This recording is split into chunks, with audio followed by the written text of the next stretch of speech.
Good morning, everybody. You're streaming live now from Fox on this Tuesday, January 25th. We are starting you off with a live now look over Milwaukee, Wisconsin. It is only a little after 5 a.m. out there.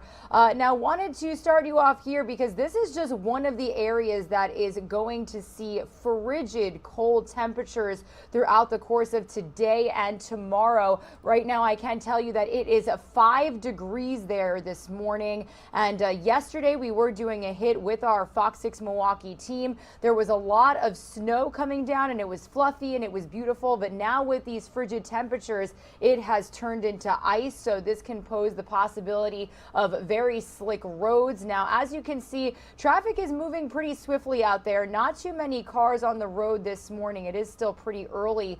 But if you do not have to go out, our Fox 6 Milwaukee team definitely advising not to.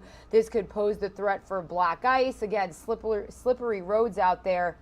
So definitely be careful if you do have to get on that morning commute to work or to school soon, because interestingly enough, I am joining you from Florida. When we were talking with our Fox 6 team, I said, does this snow pose the threat of closing school? And they said, no, we're a well-oiled machine. It snows and it's cold here all the time. So a lot of schools and businesses are still open. So definitely be careful if you're joining us from out there. The coldest temperatures of the season expected to arrive between tonight and early into Wednesday. Some parts of the state of Wisconsin could dip down into the -20s.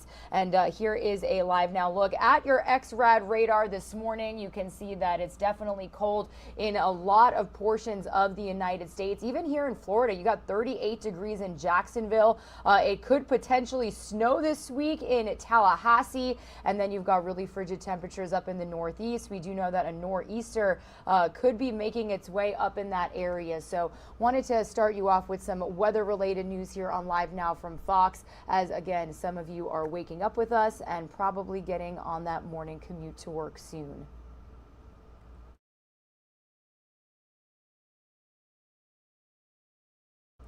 And we are going to head out live to Orlando, Florida right now. That is where I am joining you from. Good morning, everybody. My name is Regina Gonzalez with you here for the next couple of hours before my co-host Mike Page picks up our coverage from Phoenix, Arizona. To the left-hand side of your screen is a look at some of the live reports we've got coming up for you here just within the next 2 hours. At 6:45 a.m. Eastern Time, we are going to speak live with Fox's Doug Lazater out of Washington, D.C. as he continues covering the United States' response to the rising tensions between Russia and the Ukraine. So we'll get the latest from him on that. At 7:15 a.m. Eastern Time, we are going to be speaking live with Dr. Mike Sirigliano. It is Tuesday. All of the top medical headlines that you want and need to know about. So if you have a question for Dr. Mike, doesn't have to be COVID-19 related, be sure to tweet us at LiveNowFox and we will get that question answered for you. We are here for you and want to bring you all of the information that you need. 7:45 a.m. Eastern Time, we are continuing covering really heinous crimes across the country.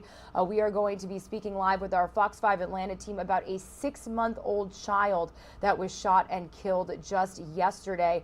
So again, some live reports coming up for you just within the next 2 hours. Not on that schedule because it's only 3 options, but at 8:15 a.m. Eastern Time, we're also going to be heading out live to New York to get the latest on the NYPD officer who is continuing to fight for his life in critical condition at an NYU hospital, as well as what we know about the New York City mayor's push to change gun restrictions, gun laws in the state, following that tragic shooting of these 2 officers in Harlem on Friday. His partner did tragically lose his life, and again, that officer is fighting for his life in a local hospital. So these are just some of the top stories that we are following this morning. But I do want to start you off by bringing you the latest when it comes to what we know about the Russia and Ukraine tensions rising out there. American troops are officially on alert as these tensions escalate. The Pentagon announcing yesterday that it was ordering 8,500 troops on higher alert to potentially be deployed to Europe. If ordered overseas, these troops would be part of a response force headed by NATO. Analysts are taking this as a sign of diminishing hope for Russian President Vladimir Putin to retreat from the Russian-Ukrainian border. Pentagon officials clarified that the troops would not be sent to Ukraine, but to nearby Eastern European nations that are NATO allies. So I do want to bring you the latest information on everything we learned yesterday from federal officials here on Live Now from Fox. Here's the latest report from Fox News national security correspondent Jennifer Griffin.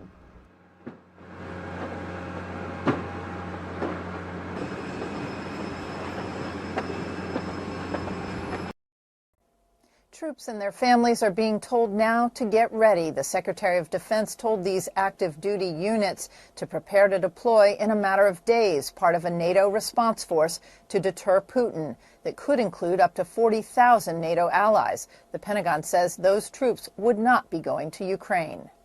The number of forces that the Secretary has placed on heightened alert comes up to about 8,500 personnel. No decisions have been made to deploy any forces from the United States at this time. President Biden was presented options for troop deployments during a meeting with his national security advisors at Camp David this weekend. One option includes the U.S. sending thousands of additional U.S. troops to NATO's eastern flank if requested. How does this protect Ukraine? How does it stop Putin from going into Ukraine? It's designed to reassure our NATO allies. How does it protect Ukraine?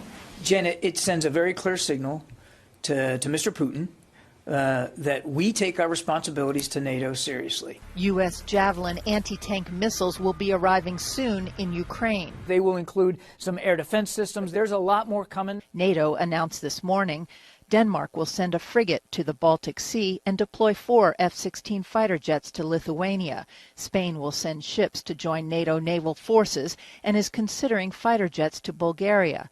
France says it is willing to send troops to Romania, and the Netherlands is sending 2 F-35 fighter aircraft to Bulgaria in April, which may be too late. Germany says it plans to send a $6 million field hospital, but denies obstructing weapons shipments. The head of the German Navy was forced to resign this weekend after making pro-Putin remarks. Today, the USS Harry S. Truman aircraft carrier strike group went ahead with a long-planned NATO military exercise in the Mediterranean, which will include anti-submarine warfare and long-range strike training. Russian military action appears increasingly likely, according to well-placed sources. A Russian invasion of Ukraine would be bloody, swift, and blitzkrieg-like, I'm told. Putin is not bluffing, sources tell Fox. NATO is preparing for what comes next. At the Pentagon, Jennifer Griffin, Fox News. And again, we will be speaking live with Fox's Doug Lazater at 6:45 a.m. Eastern Time about the U.S. response to the rising tensions overseas. So be sure to stick around for that live report. Meanwhile, with crime on the rise in major cities, police officials and lawmakers are making a big push to restore trust and funding to local law enforcement agencies. I do want to bring you the latest from Fox News correspondent David Spun. He's got the latest from the Department of Justice.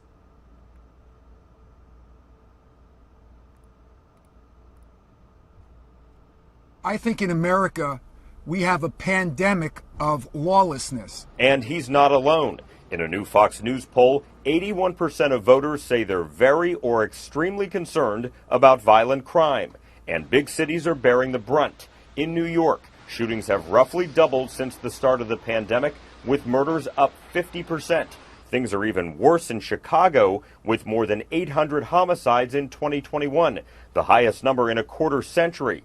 Police officials say new laws, including bail reform, are sending the message that there are no real consequences for violent criminals. It's getting very, very difficult out there in the field of law enforcement to be able to continue doing what we have been doing. The president says his administration is focused on addressing crime, and there could be a new executive order coming soon. Critics claim it may be an attempt to, quote, defund the police. But the president and members of his team are pushing back, saying the White House wants more money for cops to help them address the growing mental health crisis. We ask cops to do everything, including be psychologists and social workers. Guess what? They need psychologists and social workers. Meanwhile, officials in some cities, including New York, are shifting to a tough-on-crime stance as the violence intensifies. We must take action to immediately stop the violence, and we must make long-term investments to keep it from returning. 51 police officers were shot and killed in the line of duty last year. That's the highest number since 2016. At the Department of Justice, David Spunt, Fox News. And here is a live now look at the White House in Washington, D.C. on this Tuesday morning. Meanwhile, as fears over inflation and crime continue to rise among Americans, both Republican and Democratic lawmakers are starting to take notice. I do want to bring you the latest report from Fox News White House correspondent Peter Ducey. We focus on the trends in the economy, not any one day and any single indicator. So the Dow can drop more than 1,100 points in a day without setting off alarm bells at the Biden White House. I would note that the market is up around 15% compared to when President Biden took office. But experts blame today's drop on President Biden's year one policies. All of this spending stuff that they've done, Sandra, has caused the inflation to go up. It's caused the market to come down quite a bit, especially with interest rates and inflation, and the participation rate is falling as well. This evening, the president tried to highlight what his administration is doing to lower prices. Let's have a cabinet meeting. That's as inflation ranks as the #1 issue registered voters are either extremely or very concerned about in a new Fox News poll. And it's being noticed in Democratic districts. Well, look, people don't wake up in my district like real political people. They're waking up and they're talking about the price of groceries, the price of gas. They're talking about crime. Right. Higher U.S. crime rates are the #2 issue voters are most concerned about right now. On crime, to follow up on what Ed was asking about, would you agree that the most important job for any president is to keep Americans safe? I would agree. So you said that the president's never satisfied if people don't feel safe. Does he know that after a year in office, people do not feel safe in this country? Well, Peter, I think if we look at the facts here, we've seen a surge of crime over the last 2 years. So they think crime was bad when they got here, and there is no plan to change up the crime fighting plan that they put into place when they got here, even as violent crime and murder stats trend in the wrong direction. At the White House, Peter Ducey, Fox News.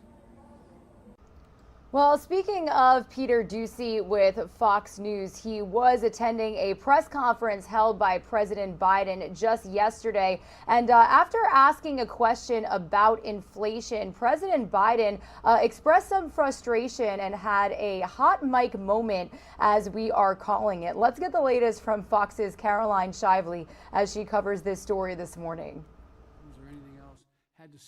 President Biden had a memorable hot mic moment on Monday when a Fox News reporter asked him, Do you think inflation is a political liability ahead of the midterms? That's a great asset. More inflation. What a stupid son. A new Fox poll shows 85% of Americans are extremely or very concerned about inflation and higher prices. Democrats in Congress appear worried, too. Under this president, we've created more than 6 million jobs. That is the greatest job creation in the first year of a president in history. On the other hand, much of the wage gains being experienced by my constituents and by Americans all over is being pinched by higher grocery and gas costs. Republicans blame President Biden's policies and are already using it as a campaign issue. We're going to stop this wasteful spending. We're going to stop this inflation. But financial analysts say it's the Federal Reserve and not politicians which could make the real difference. Just the threat of interest rate hikes caused the market to plunge, then soar on Monday. It seems that the Fed is actually going to have to be a little bit more aggressive than expected. And this is why we're starting to see a lot more volatility in stock market. The White House said the president doesn't judge the economy based on stock performance, but noted the market is up about 15% since he took office. In Washington, Caroline Shively, Fox News.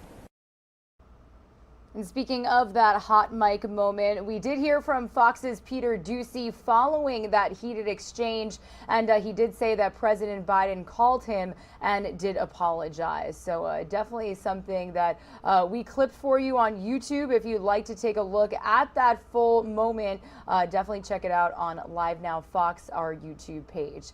Some of you are going to see a quick 2-minute commercial break. When you return, we are going to shift our focus entirely on crime after a number of gunfire exchanges. We did have those 2 NYPD police officers shot in Harlem last Friday. We heard from New York City Mayor Eric Adams about his push to change gun protocols, gun laws in the state. So we're going to hear more about his plan when we come back. We're also learning more about the man accused of shooting the 2 NYPD officers.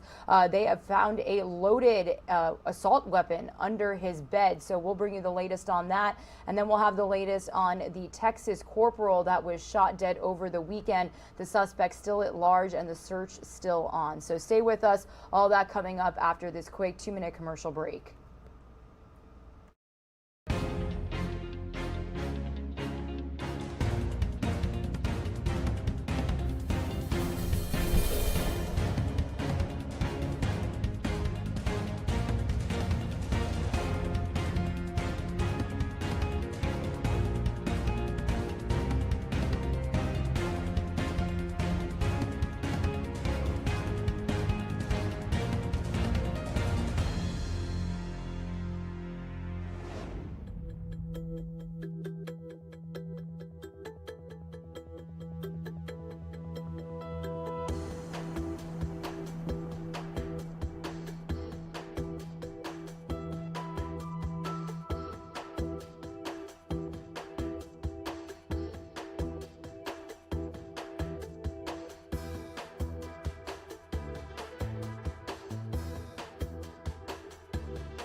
New Yorkers feel as if a sea of violence is engulfing our city. But as your mayor, I promise you, I will not let this happen. We will not surrender our city to the violent few.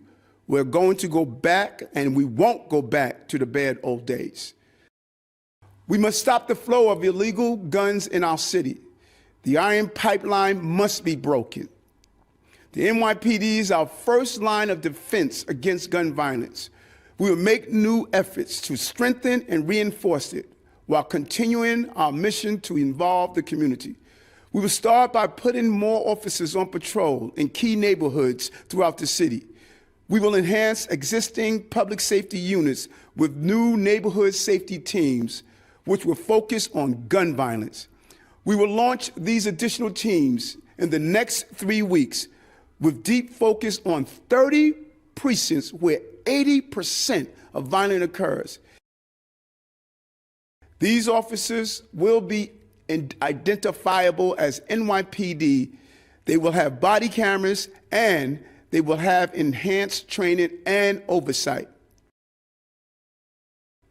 We will also expand the partnership between the NYPD and New York State Police.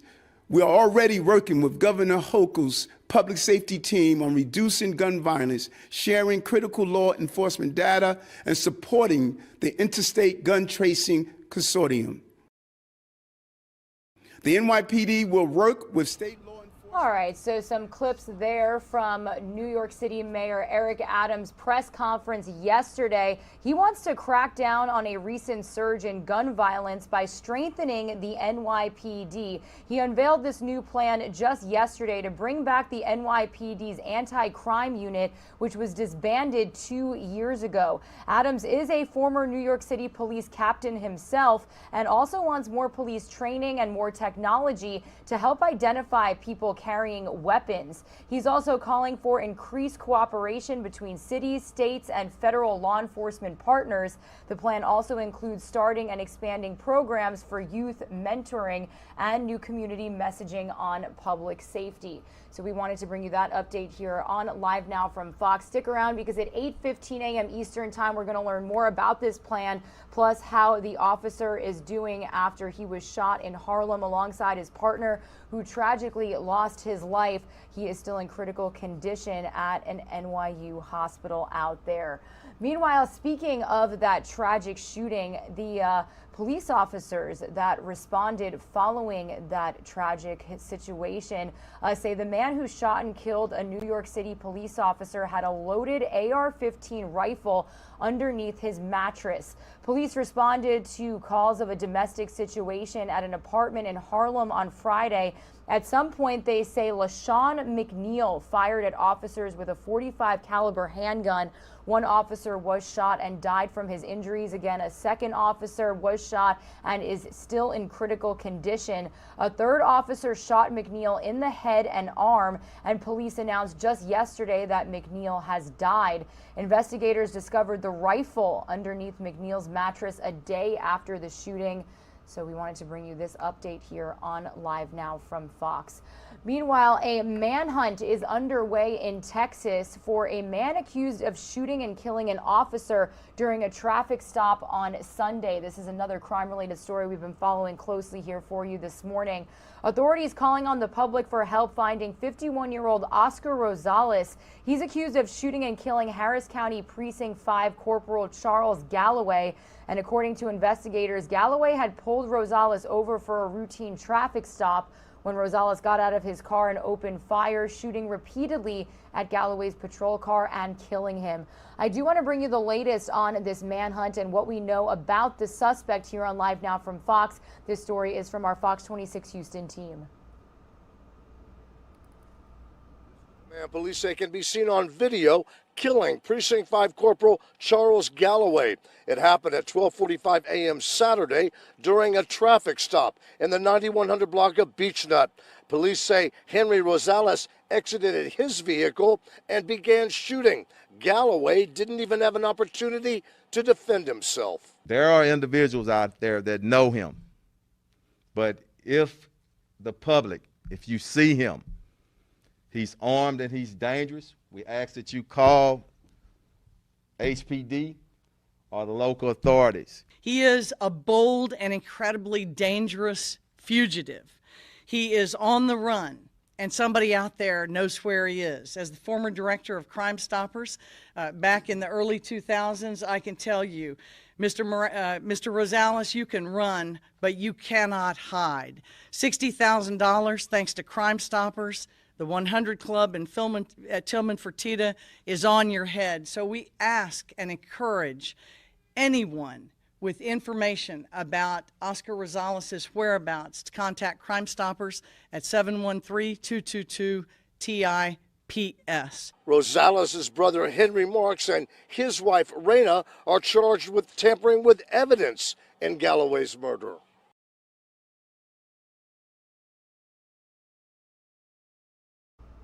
And we are working to get a live report from our Fox 26 Houston team from outside of the courthouse where those two people who are accused of tampering with the evidence in this case are expected to appear. So if we do get that, we will notify you here on Live Now from Fox.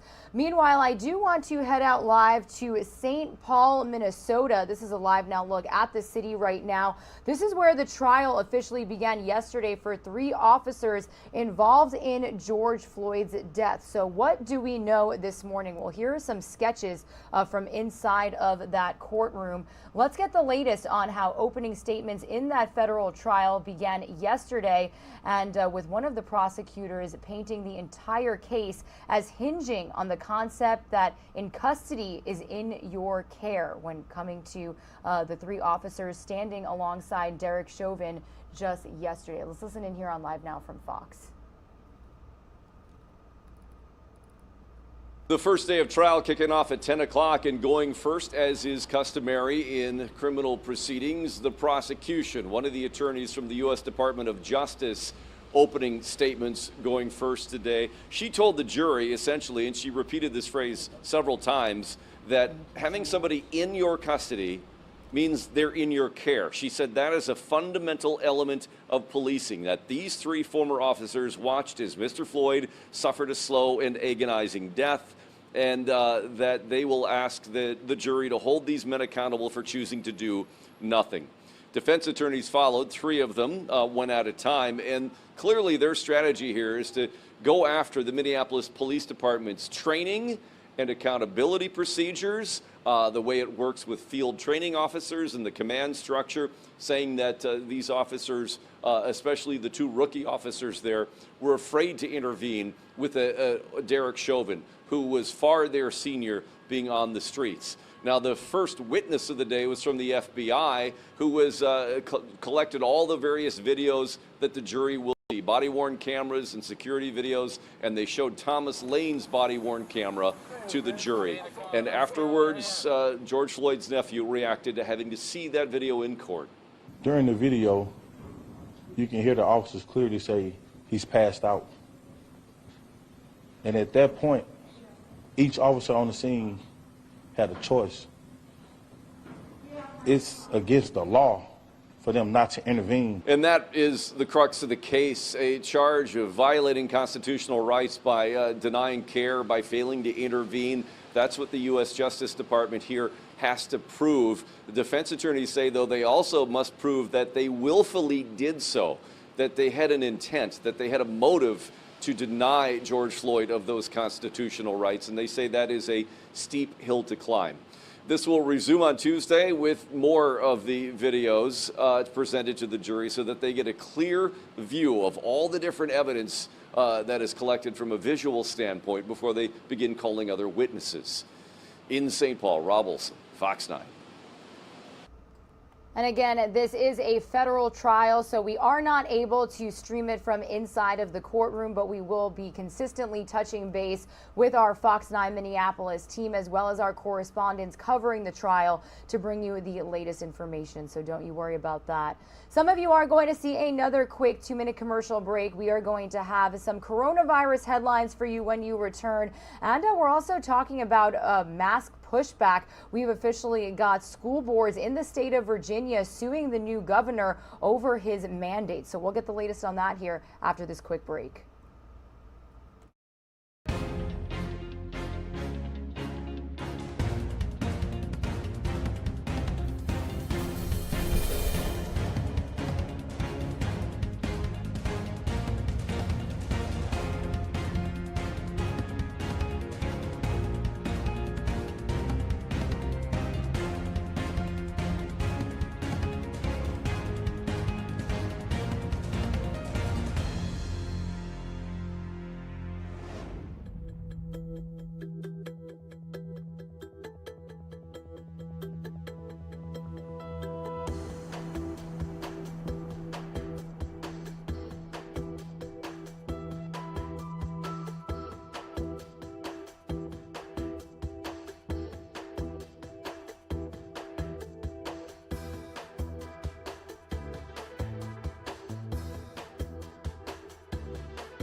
You're streaming live now from Fox, everybody, on this Tuesday, January 25th. My name is Regina Gonzalez. We are going to get into some of the top coronavirus headlines that we are following this morning, starting with the fact that some good news, COVID-19 infections are trending downwards depending on what state you live in.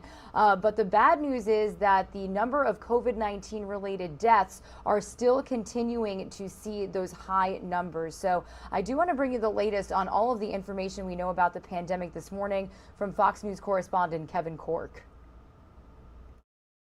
Is the pandemic peaking? Leading health experts say it depends on where you live.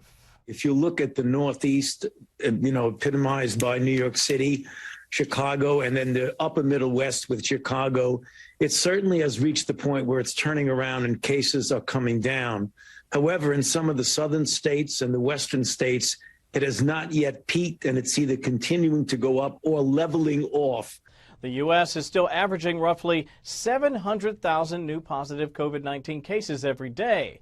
But nationwide, those numbers are actually down by 12% over the past 7 days compared to numbers the week before, according to the news agency Reuters. In general, it is starting to turn around. Still, the focus remains on getting more Americans to roll up their sleeves, especially when it comes to getting booster shots, which heads at the CDC say are successfully helping fend off the Omicron variant, but remain something millions have shrugged off, with only about 25% of eligible Americans having received one.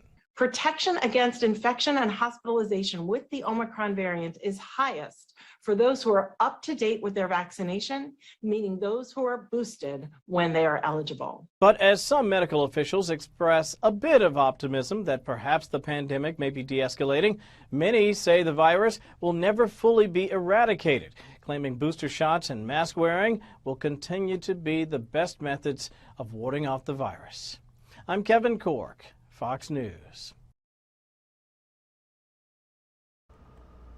Meanwhile, we are taking a live now look over Roanoke, Virginia, 6:35 a.m. here on the East Coast. That is because yesterday was the first day students in Virginia public schools could show up with or without a mask following an order from the governor rolling back what had been a statewide mask mandate. Now, some of the state's largest school districts are vowing to fight the issue in court. Fox News correspondent Kevin Cork has the latest from Washington.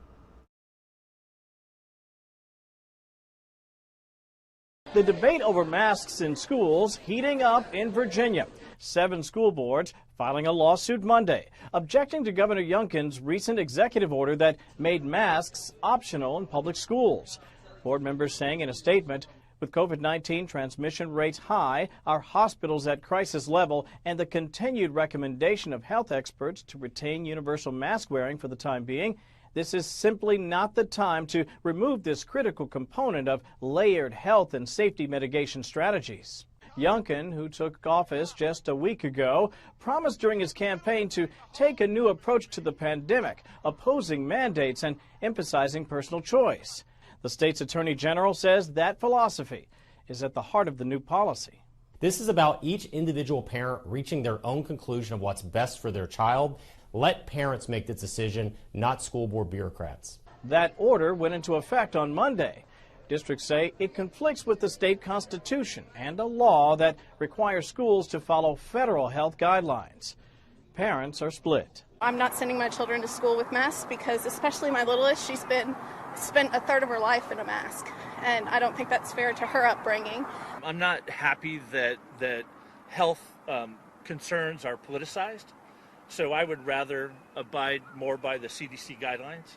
The suit is the second one to date opposing Governor Youngkin's order. A group of parents in Chesapeake filed a separate lawsuit just last week.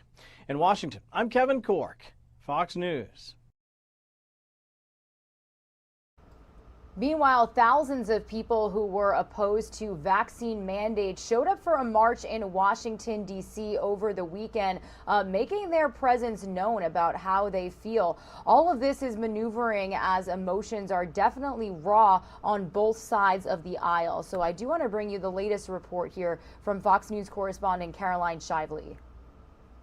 Stop mandates! Protesters from around the U.S. descended on Washington Sunday for the Defeat the Mandates rally, speaking out against COVID vaccine requirements. I like to be able to choose what I put into my body. I have 8 children, and I am fighting for their freedom. Just over the D.C. border in Virginia, another COVID mandate controversy. On Monday, 7 local school boards filed a lawsuit to challenge Governor Glenn Youngkin's executive order to leave masking decisions in public schools up to parents, even when local school boards have voted to require them. This is really about parents making the best decision for their children. That is absolutely what's already in the code of Virginia. I think the people playing politics is trying to do a one-size-fits-all mandate on every parent in every school district. Some health experts are urging governments to wait before removing the masks. I think it is too soon to do that because a lot of schools have built their preparations around the use of masks. And whatever we want to say about the benefit that masks are providing, it's providing some benefit. Dr. Anthony Fauci says health officials need everything possible to fight the disease. If we want to get out of this outbreak, vaccines, along with treatment, along with testing, and along with masking, is a very important part of the comprehensive approach to ending this pandemic. A bit of good news on the COVID front. Dr. Fauci predicts that most states will peak in Omicron infections by next month. Caroline Shively, Fox News. Well, continuing to follow how the pandemic is affecting some business-related aspects of the world, we do want to bring you the latest Fox Means Business report this morning.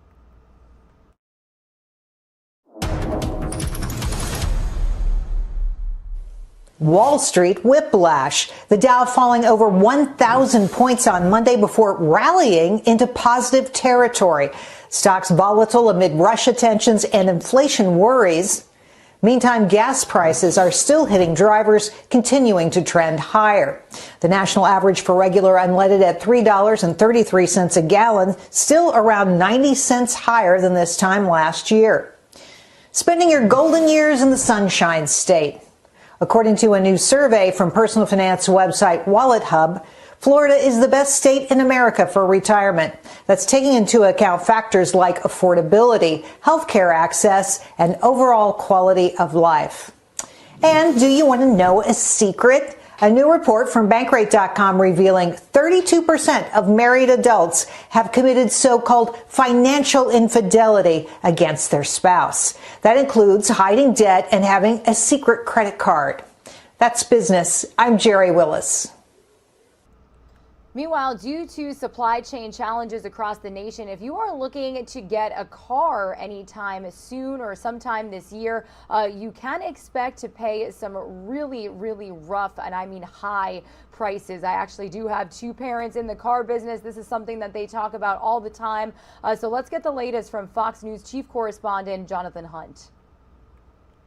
It's a very good time to be a car dealer if you can get the inventory. It's a very tough time to be a car buyer. Take a look at the figures. We are told by J.D. Power that the average price for a new car in December was over $45,000. That is an increase from 12 months earlier that far outstrips the general rate of inflation. It's all about supply and demand as well. We are also told that there's something like 800,000 cars at dealerships right across the entire country now. That sounds like a lot, but look at what it is usually. 3 to 4 million, so a huge decrease in the number of vehicles available. So if you're looking for a deal, forget it. Listen here.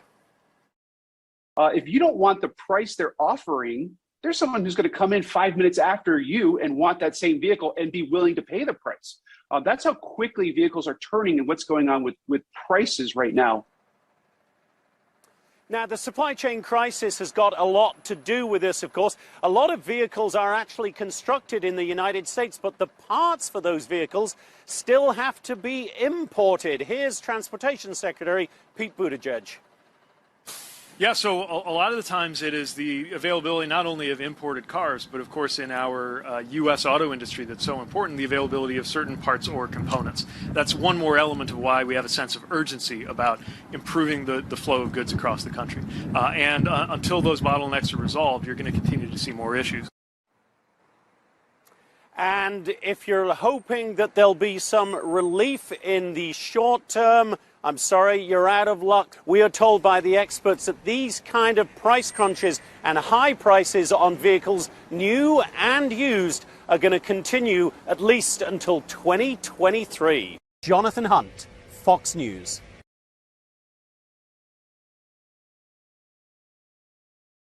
It's a very good time to be a... All right, everybody. Some of you are going to see a quick 2-minute commercial break. Here's a look we have of the White House in Washington, D.C. When we return, we are going to be joined live by Fox's Doug Lazater as we learn how the United States is continuing to respond to tensions between Russia and the Ukraine. Stay with us for that live report.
Secretary Austin has placed a range of units.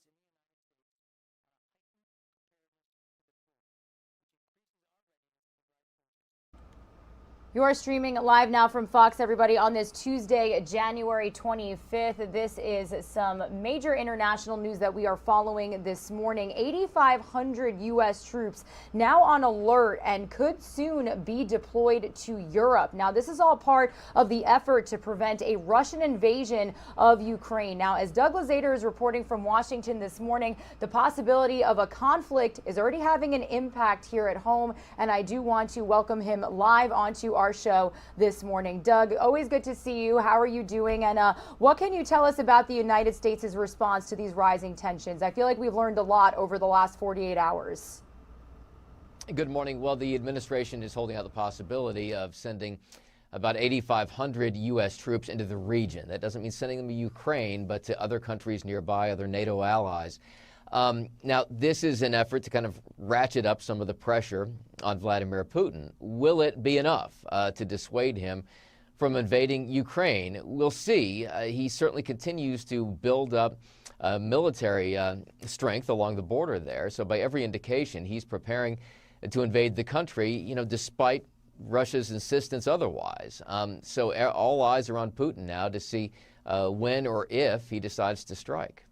Yeah, and now, Doug, I understand also on Sunday, what can you tell us about the fact that U.S. Embassy employees and their families have actually been advised to evacuate the area?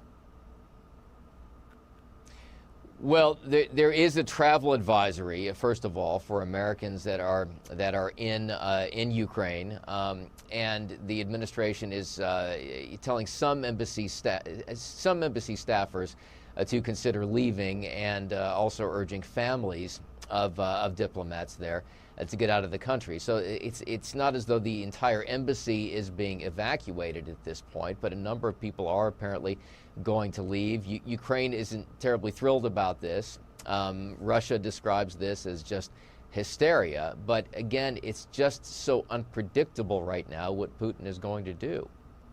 Yeah, and you know, Doug, I want to point out something that a lot of people may not know, but Biden, as I'm learning right now, doesn't have an ambassador to the Ukraine. So how do you think that impacts our ability to confront all of this? Well, of course, this is really kind of a standoff, I suppose, between Russia and the West in general. I'm not sure how much of an impact that's really going to have as far as having a full-time diplomat there or a confirmed diplomat in place. But this issue with trying to head off Putin at a time when we're also fending off China, I mean, it becomes very, very complicated how to handle this in what could be a very volatile standoff. Yeah, and you know, Doug, I feel like a big question rising right now is Putin bluffing? What is going through his head right now? Do you really think that we are going to see this happen? Am I right? Well, Putin has to decide whether Ukraine is worth it. There's very little question that he would like to do an incursion, and he would like to take over the country, or at least install a friendly regime in Ukraine. But he would have to pay a pretty big price in terms of economic sanctions at the very least. Now, he may be willing to pay that price. I mean, that's the critical question here moving forward, whether the kinds of threats coming from the U.S. administration and from other countries, frankly, will be enough to stop him. Yeah, and you know, Doug, I want to talk about our communication with our allies for a second. Can we talk about the fact that Secretary of State Antony Blinken did make a couple of stops overseas last week? Well, what was the purpose and what did we get out of those conversations with our allies? Well, any Secretary of State tries to shore up alliances, and you know this is going to be a difficult period right now because it's just hard to get everyone on the same page here. It's kind of like herding cats diplomatically. I mean, everyone wants to stop Putin from invading Ukraine, except Putin, and you know it's going to be a question of how far the U.S. and allies are willing to go collectively, and the degree to which they can coordinate their response. Yeah, and I understand yesterday Biden also said he met virtually with leaders. Do we know who and how that virtual conversation went?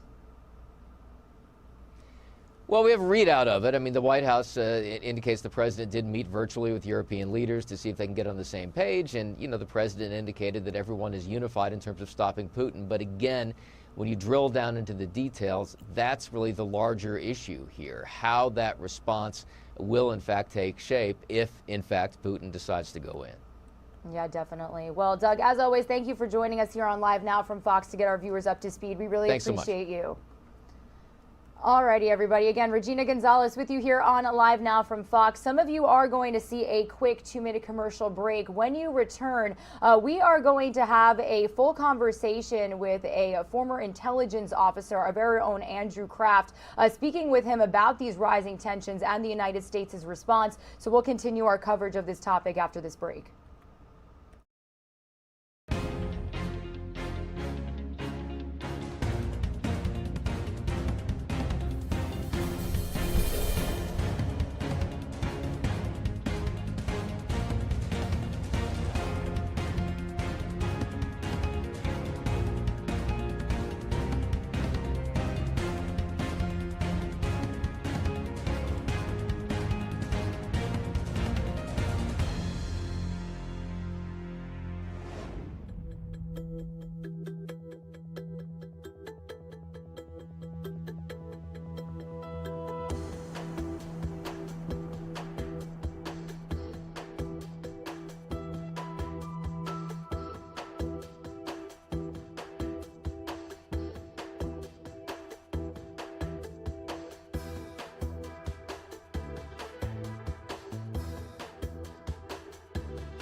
want to continue this conversation. It's something so many people are talking about. What will Vladimir Putin do? Will he invade Ukraine? And what does that mean for here in the United States, for our European allies? Joining me now to discuss all of that is foreign policy and national security expert Hal Kempfer. Hal, good to see you. Thanks for being with us. You know, I saw you kind of watching the briefing. You were kind of shaking your head in some moments, nodding in agreement in others. Let's get to the headline of the day, though. 8,500 U.S. troops are being put on alert in order for, you know, possible assistance or readiness to some type of military incursion by Russia into Ukraine. Is this just a sign of deterrence, or do you think these troops will be deployed overseas?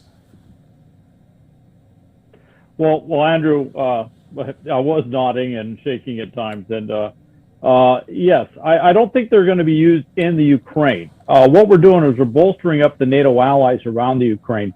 Within each of the NATO countries, the 3 Baltic states and Poland, we have I know everyone's going to say this is a horrible term, tripwire. We have a reinforced battalion-sized group, multinational group that is there, and it is to show NATO resolve on that eastern flank, if you will, that borders up against where NATO ends. That's true with Estonia, Latvia, Lithuania. It's also true in Poland. Now, Poland borders the Ukraine, and that 8,500 looks like a couple of what we call brigade combat teams, very large maneuver elements on the ground, which may or may not involve a lot of tanks, armor.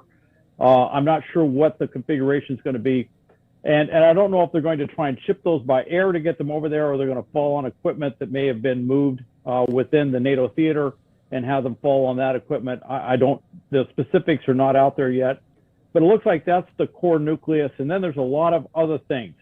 There's ISR, which means intelligence, surveillance, reconnaissance assets. And being a retired intelligence officer, I have a pretty good idea of probably what they're looking at moving over there for that.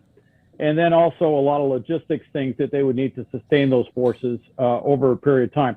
That's a pretty big footprint. Obviously, when you compare it in raw numbers to the Russians that are moving, that could potentially be moving through the Ukraine, it looks small, but that actually is a pretty good footprint. And in the defense, with everything else we bring with air and stuff, that's a pretty powerful package, which shows at least NATO resolve to defend NATO territory.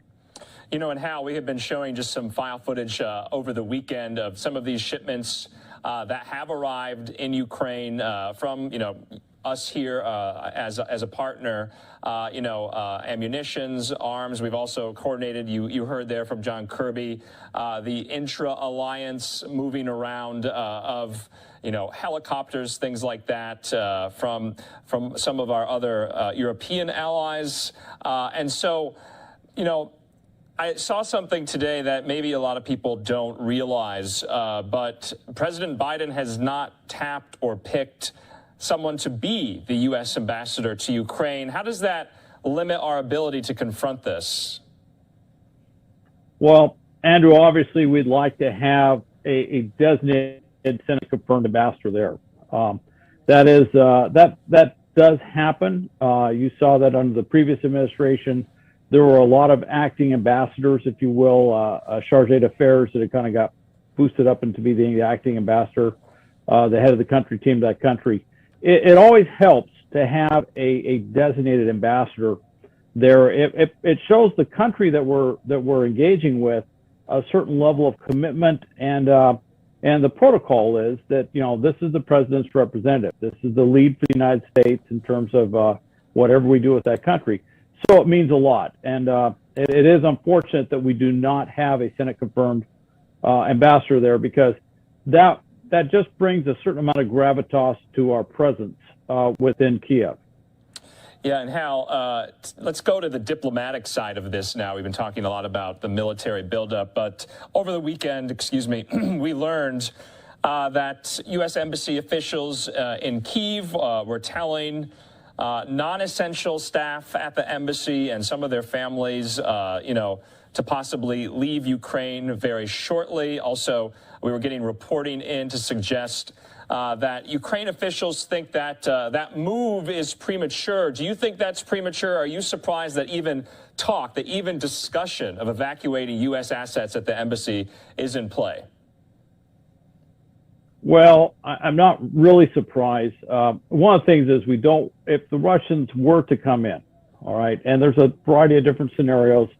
If they were to move through Belarus, for example, Belarus is really not that far from Kiev. So the concern would be that this thing could get, we could see, literally tanks rolling in and still have a lot of people in the city. And of course, we just went through this thing in Kabul and Afghanistan. So we want to give them a warning order.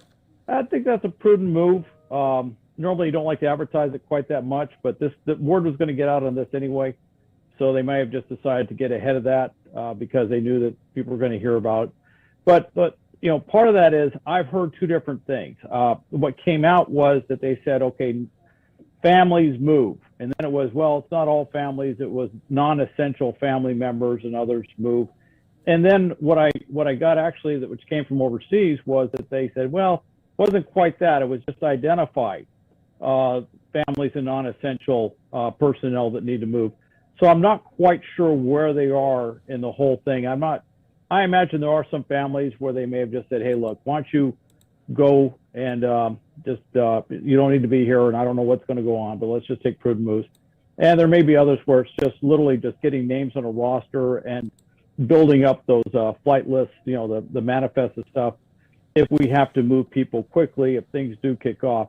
What I do want to mention about this, and one of the reasons we're doing that, I'm sure that other embassies are doing this as well around Kiev, is the concern that some of these missile systems, like the Iskander missile system, they could actually, if something did kick off, you could actually see missiles, large-scale missile strikes coming into Kiev, and they can be coming into the airport. So there is a reason to try and get people out of there, because there's a possibility, if things kick off, that the main airport could end up being shut down because of missile strikes. And so that's a huge concern for every country's planners, every diplomatic team there. Yeah, and we heard from the White House today, and they just don't have a record or an inventory of how many American citizens are in Ukraine at this present moment. The White House Press Secretary Jen Psaki said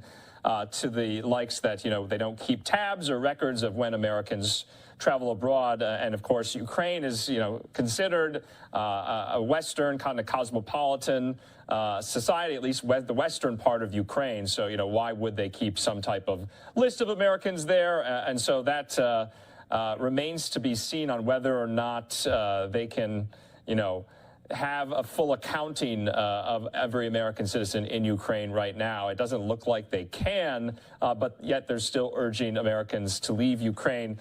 Hal, let's talk about what Putin is thinking. Is he bluffing? Is he really going to do this? Does he really want to do this? Is this some part of a grand design to bring back the good old days of the Soviet Union with some territorial expansion to cement his legacy, or is he not going to do this? Is he bluffing to get more concessions out of the West? Andrew, I think the answer on that is yes. All right. I think he's got a little bit of both. Okay. All right. In his mind, he would love to see the return of the Soviet Union. He has said many times that this was a great failure, that the Soviet Union fell.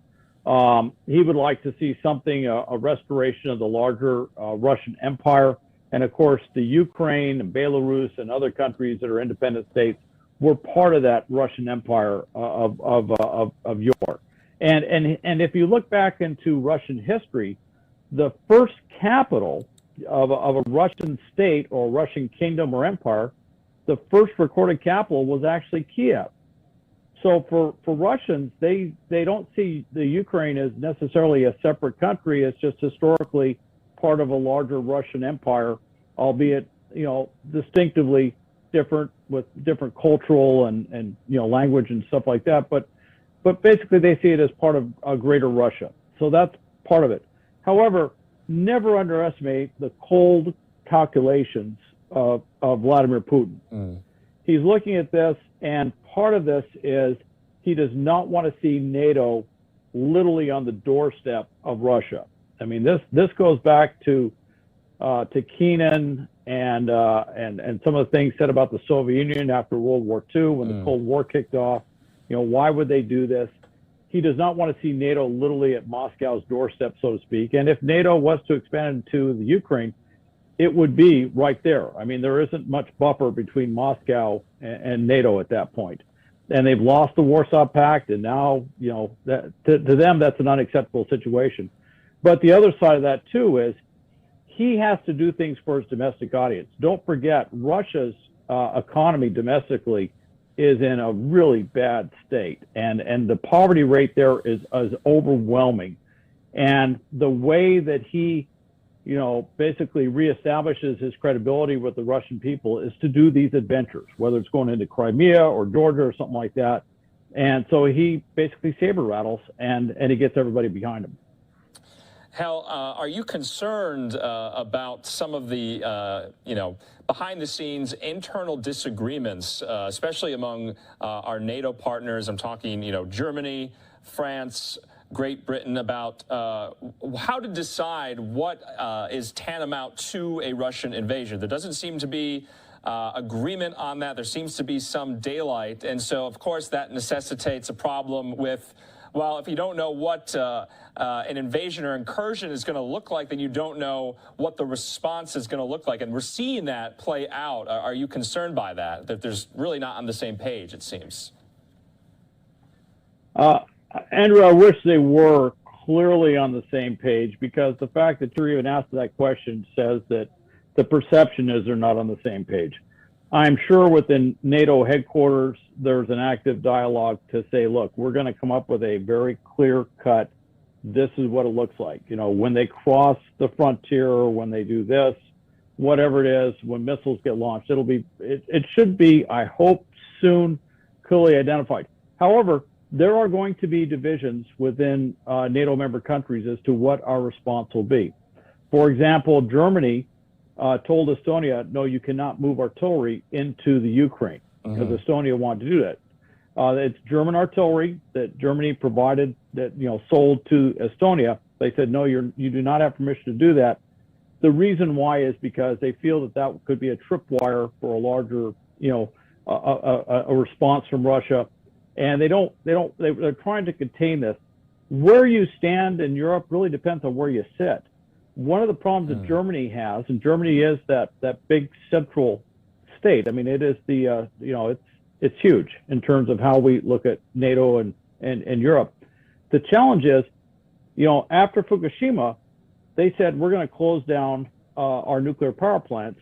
And they'd already previously said, we're going to close down all the coal burning plants, you know, in order to pursue a more green energy, sustainable future. Well, the only way to fill the gap in the short run until they have, you know, renewable energy resources capable of meeting their needs is natural gas. And they are dependent on Russian natural gas. And that's a huge issue for them, which is, and they're in the middle of winter right now. And so having the gas supply shut off could have an enormous problem. That's why you see the movement of LNG tankers to the Atlantic to try and help fill that gap. That's why you see us diplomatically working with all these LNG producers around the world to try and bolster up what Europe has in natural gas, because this weighs heavily on the Germans. It weighs heavily on other European states as well. And that's what Russia kind of holds over their head, which is we can literally turn off the spigot. You can boycott us, but we can turn off the spigot and cause some enormous disruptions and problems throughout Europe. So that's one of the backdrop issues. That's why you see Germany kind of hedging and pulling back a little bit. We're leaning forward a bit. I got to tell you, there are some NATO countries that are leaning forward a lot. Yeah. All right. Britain is one of them. Surprisingly. Really. Now, Britain has gotten very vocal. It's interesting. I was listening to Boris Johnson today, and he's very vocal about this. And there's other countries. You know, Denmark has been fairly forceful in this. I won't go through a list of all the countries. Poland has been very vocal on this, although Poland has a lot riding on it because of where they are. Right. One thing I would like to mention, though, Germany is on the front lines. Don't think they're completely pulled back. In Latvia, the Germans actually lead that NATO presence there. So they actually have a presence on the ground that is, right next door to Russia. So they're right there. So they're not, a lot of the impression is that they're holding back. They don't want to do a big force movement right now. By the way, historically, there are reasons why you don't want large German armored divisions rolling through Poland. Okay, there's a little bit of a look on that. In fact, there's the same look they would have if they put German units into Ukraine. Believe me, everybody would be talking about something like that. But what they're trying to do is they're trying to reach a balance on this. So one thing I would like to mention, though, if I could, is I'm not seeing the logistics package yet that would sustain a really big invasion of the Ukraine. And that's, they often say amateurs talk strategy, professionals talk logistics. Right. Well, having done this in multiple theaters, I look at logistics because, can you get to Kiev is a big question. Hal, no, that's just really great insight. Last question for you, because, I like to look at this historically, kind of from a 30,000-foot view. Let's game out the scenario that Russia does invade Ukraine. What does this mean for Europe and for U.S.-European relations? We haven't had a major conflict in Europe since, I'm thinking, the Balkan Civil War in the early 90s. But, besides that, if you think about the post-1945 world order, Europe has been very largely peaceful. If a Russian invasion happened, that would kind of deconstruct a lot of that Americans put in place. Well, the strange thing is, look, Putin is calculating. Some would say he's diabolical, but sometimes he can't help but get in front of himself. And one of the interesting things is, up until 2014, Ukrainian nationalism wasn't that strong of an element. Now, if you heard Boris Johnson talking today, but others have mentioned it, going into Crimea and what he's done in the Donbas region of southeastern Ukraine has galvanized Ukrainian nationalism like nothing else could. There are ethnic Russians in the Ukraine who are now fervent Ukrainian nationalists, and in fact, they joined the militias and joined the military to fight the Russians if they came in. Same thing with Europe. You want to, what brought NATO together to begin with way back when was the threat of the Soviet Union, which was based on Russia. If they were to take a military action like this, which would kind of upset the post-World War II order in a lot of ways, I think what you'd find is a unification of European, North Atlantic resolve, shall we say. And I think you'd see a lot more permanent basing of NATO forces in places like Poland, the Baltic states. There's even discussion of Finland potentially joining NATO because of what's going on here. And it'll open up other discussions in that realm too. So it could cause some dissension, but I think the dissension is now. I think once something happens, you'll find more unity of effort and certainly unity of opinion. Yeah, well, Hal Kemper, we always appreciate your time, your insight, and your expertise. And this is definitely not going away. This is definitely being ratcheted up, and we'll definitely have you on in the future to talk about this in the event that this actually does happen. Hal, we appreciate your time. Alrighty, everybody, some live, raw, unfiltered news for you this morning. We are taking a live now look courtesy of our Fox 5 New York chopper as firefighters are working to contain a giant blaze at a junkyard. We're learning that this is at the Port of Newark. Now, because this is at a scrap metal yard, there are no injuries, no Nobody hurt, thank goodness, nobody involved, and it looks like this started at around late last night. So they've been working to contain this fire for quite some time. But as you can see, they're using heavy machinery, looks like to kind of spread the fire, get some of the scrap metal out of the way. But the huge thing of when it comes to this fire is the fact that it is sending this immense amount of smoke across the Hudson River. So things could get really, really foggy out there, could create some poor visibility. But as you can see, firefighters are working to hose down these flames. It's at several different parts of this junkyard. So again, it looks like they're using these cranes, this machinery to almost even it out. So maybe they can work to get control of it in bulk. But exactly what I'm talking about here, the chopper panning out and showing you just how much smoke is really spewing out there. Again, this is at a scrap metal yard at the Port of Newark. It doesn't look like it is affecting operations out there. We still see some crates. We still see some trucks out there, and it looks like the camera is panning to the highway. So wanted to show you that crazy video this morning. Definitely quite a sight, as it is only 7:15 a.m. here on the East Coast. Some of you are going to see a quick 2-minute commercial break. When you return, we're going to entirely switch gears here and be joined by Dr. Mike Sirigliano talking about all the top medical headlines this morning.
You are streaming live now from Fox on this Tuesday, January 25th. We are taking a live now look over the city of Philadelphia, Pennsylvania, looking like a pretty cloudy, cold day as people are getting on that commute to work. Heading out to Philadelphia, Pennsylvania, because it is Tuesday, and as always, we are being joined by Dr. Mike Sirigliano with Penn Medicine to talk about the top medical headlines this morning. So, Dr. Mike, always good to see you. How are you doing? I'm doing fine, Regina, doing fine, and you look fabulous. You look fabulous. Fantastic. I know, it's so funny. My mom texted me and was like, why are you wearing a fuzzy sweater? I'm like, because it's 40-something degrees in Florida and my blood has officially thinned. But anyways, Dr. Mike, as always, lots of headlines to get on top of this morning. And I do want to speak on the latest when it comes to COVID-19. So first, we're learning that a study says men with COVID-19 are 3 times more likely to develop erectile dysfunction. How do the two coincide? Well, first of all, if anyone needs hasn't gotten vaccinated, then they're a guy. After this story, if you don't get vaccinated, I don't know what's going to convince you. But anyway, so the theory is, the theoretical issues are that COVID-19 latches on to these ACE receptors. Now, there are lots of them in, let's call this part of the anatomy your special purpose, all right? And also the testicles. So the testicles and the special purpose all have a lot of these ACE receptors, and COVID binds to them. So that leads to two things: a reduction in testosterone and inflammation of the blood vessels down there.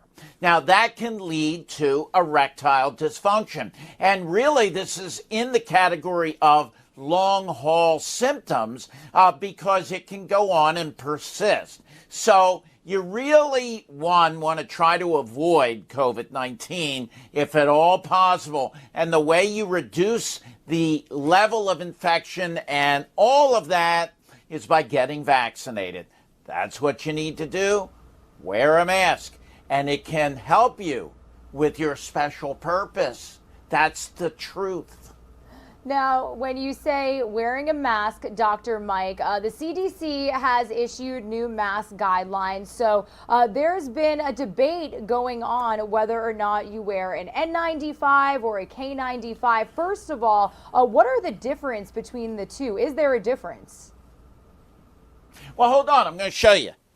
I brought some with me, and props. I just want to show you a couple of things here. All right. So what I've been doing since the beginning of the pandemic, because I'm not in an intensive care unit, I'm not putting breathing tubes down people. This is a KN95. You can see where it says KN95. And basically, it's tight-fitting, works great. I've not gotten COVID, knock on wood, for 2 years. So I don't know how, but that works. Now, what they're saying is that those cloth masks are really not the way to go. You want to find, and I'm telling my patients, these are the best way to go, the KN95. They're comfortable. Now, if you have access to an N95, this is really, and let me see, I think you can see right there. That's where it says N95. Now, you want to make sure that they're not counterfeit because there's tons of them out there. And, you know, it should say NIOSH certified when it comes to N95s. If they misspell that, then you know you have a problem. You just have to be careful. If you go on the CDC website, they'll have a list of the names and brands that have been shown to be counterfeit. But this is really the gold standard, if you will. And you wear these, and they're disposable. You don't wash them. But if you do that, you're going to be in good shape. Now, every once in a while, I have a patient that comes in, and they show me one of these. Now, this is a nice mask if you're doing woodworking, but you don't want that valve. In fact, at my hospital, they won't let you in the hospital if you have one of these masks because that valve doesn't do the trick. It's good for woodworking. And so I go to Home Depot and Lowe's all the time, and I'm dangerous with tools. I might wear this if I'm cutting a piece of wood, all right, but not for protecting you from COVID-19. But that's really the way to go. Why there's debate, why it's become a political thing, I have no idea. My kids wear masks. I don't care what anybody else does. They have to wear masks when they go to school. Yeah, and you know, Dr. Mike, to kind of go off of all this, obviously we heard from President Biden last week saying that N95 masks are going to be more available to Americans. They're sending them out by the hundreds of thousands. But for people who may not be able to get their hands on them right away, is wearing those disposable masks. I know that I have a lot of cloth masks. People were making them at one point in the pandemic because they were so scarce. Are those still okay to wear? If you've got to wear one, you want to combine it with a surgical mask. Surgical masks are basically like this one.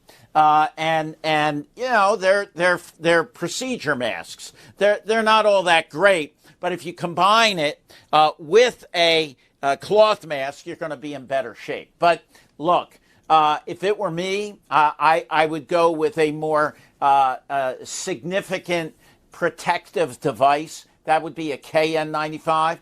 You can get them. They're available. And like you said, the government will be sending them out to pharmacies, and you can get them. All right? You can get them along with tests. How do you like that? Fabulous.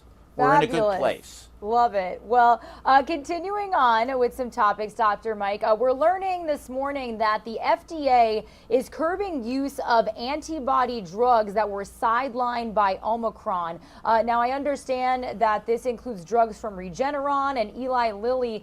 They're saying that they should no longer be used because they're unlikely to work against the Omicron variant. So how does this work? Will they be making newer drugs that can combat the spread of Omicron? Kind of elaborate for us a little bit.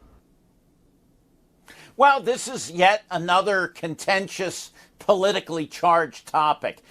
They've lost their emergency use authorization because they're not effective against the Omicron variant. Now, there is another monoclonal antibody made by GlaxoSmithKline, I think, and we can now give remdesivir, which is an antiviral drug, as an outpatient. You don't have to be an inpatient.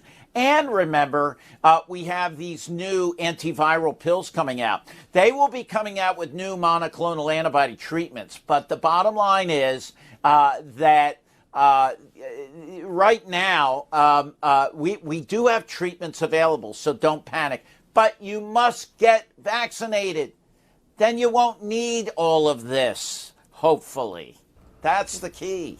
And, you know, Dr. Mike, we've also been talking about through the entirety of the pandemic, in order to prevent yourself from getting sick in general, you have to keep healthy. You have to keep your body right, definitely pay attention to your health and wellness. And a new study is revealing that working out just 10 minutes a day can have a real impact on adults, I believe, over 40. So you better start moving your bones. Is that the message here? Well, 10 minutes. Come on.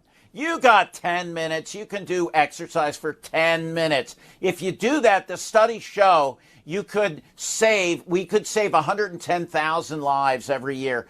Just exercise. I call it investing in your health, 401k. And you don't want to, at the later years in your life, not be able to enjoy the harvests of your labor. You don't want that. You want to invest now so that you can have a full, vital life. That's what I see for you, Regina. Down the road, you're going to be like mountain climbing, skiing, all of that kind of stuff. And for me, I'm going to tell you, I don't want my wife, because she's a little younger than me, spending all my money with some young buck named Rico Suave. I don't want that. She would never. No way. So then, no way. So are you telling me you work out for 10 minutes a day? Maybe more? I do 15 minutes because I don't want him in there. No way. No, Rico. Anyway. No, your wife seems like a lovely woman. No. I don't think she would ever do that. But good point to make. Hey, Definitely. whatever. Yeah. Well, Dr. Mike, as always, thank you so much for joining us, bringing us these top medical headlines. If the message was not clear, if you're over 40, 10 minutes, that's less than an episode of a show. So very little time. So definitely get moving if you haven't already. Dr. Mike, as always, thank you so much for joining us, and we'll touch base with you Friday. You have a great rest of your week. You too, Regina. Love you. You rock. Love you, Dr. Mike. Stay healthy out there. All right, everybody, we are going to bring you some more aerials that we've got coming in from this breaking news situation out of Newark, New Jersey. Here's a live look as firefighters are continuing to battle a blaze at what we're learning is a scrap metal yard at the port of Newark. Now, the big message and the big thing here right now is the fact that this is really bringing a lot of heavy smoke across the Hudson River, so it could pose some poor visibility to commuters out there this morning. So wanted to bring you these shots here on Live Now from Fox. This is courtesy of our Fox 5 New York chopper. Some of you are going to see a quick 2-minute commercial break. When you return, we'll bring you back out to this shot, and it looks as though we might be getting some remarks from New York City Mayor Eric Adams, so we'll listen in and bring you the latest here after this break.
You are streaming live now from Fox, everybody. Raw, unfiltered, nonstop news, continuing to bring you this shot of this junkyard, or I want to say scrap metal fire, happening at the port of Newark. Now, as you can see to the left or upper left-hand side of your screen, it does not look like this is impacting any business at the port. You've still got tractor trailers lining up there to maybe load up, but we do see heavy machinery being used to what looks like really spread out these flames, maybe so firefighters can combat them really as a unit. You can still see a couple of engines on scene there, but the big threat that we are seeing right now from this situation is the fact that so much thick, heavy smoke is now flowing across the Hudson River. So this could pose some visibility challenges for people maybe getting on that commute to work, maybe at the port itself. It does look like you've got some vehicles underneath the smoke out there. So we're going to continue bringing you this feed as long as we can on Live Now from Fox. This is courtesy of our Fox 5 New York chopper flying over the Newark area this morning. Again, this is a fire that broke out at a scrap metal yard at the port of Newark, New Jersey. What we're learning is that this actually broke out overnight. So they were working to contain these flames for quite some time. But I know in some instances they actually do burn this scrap metal. So the cause of this fire has not really been determined as we speak. But we're going to work to get you some more information here on Live Now from Fox. But again, we are live, raw, unfiltered, nonstop news, who we are and what we do right here in front of you, bringing you front row to this breaking news situation out there in Newark, New Jersey. Meanwhile, I do want to continue on with some top stories that we are following on this Tuesday morning. Obviously, for a couple of days now, we have been continuously covering a surging amount of crime in several cities across the nation. I do want to let you guys know that in a little less than 10 minutes, we are going to be speaking live with Fox 5 Atlanta about a 6-month-old child that was shot and killed out there. So we'll be getting the latest on that.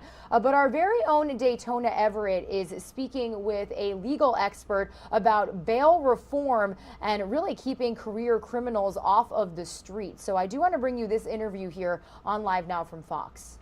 You're watching Live Now from Fox. I'm Daytona Everett. I'm joined now by Randy Zellen. He's a defense attorney out in New York. We've had him on the show to kind of break down many of these trials and cases, major high-profile cases. But we're now bringing you on, Randy, to talk about a surge in crime in New York. And you're going to bring a really interesting perspective about this because you're defending a lot of these criminals out there, but you were also a resident of New York. So I'm curious to know what your thoughts are. Since the beginning of the year, 5 NYPD officers have been shot. That's since the beginning of the year, 2022. Just the most recent ones coming on Friday. It is surging right now, and I don't think that's an understatement. It is difficult for me to adequately describe the internal conflict and the wrestling match that I go through with myself on a daily basis, because as a criminal defense attorney, defending criminals or alleged criminals, because everyone's presumed innocent until they are either convicted or they take a plea. But in that backdrop, anything that I can do to help my clients, that's my job. That is my professional obligation. That is what I do this for. And if it means that a client of mine walks out with me without having to post bail, I've done my job.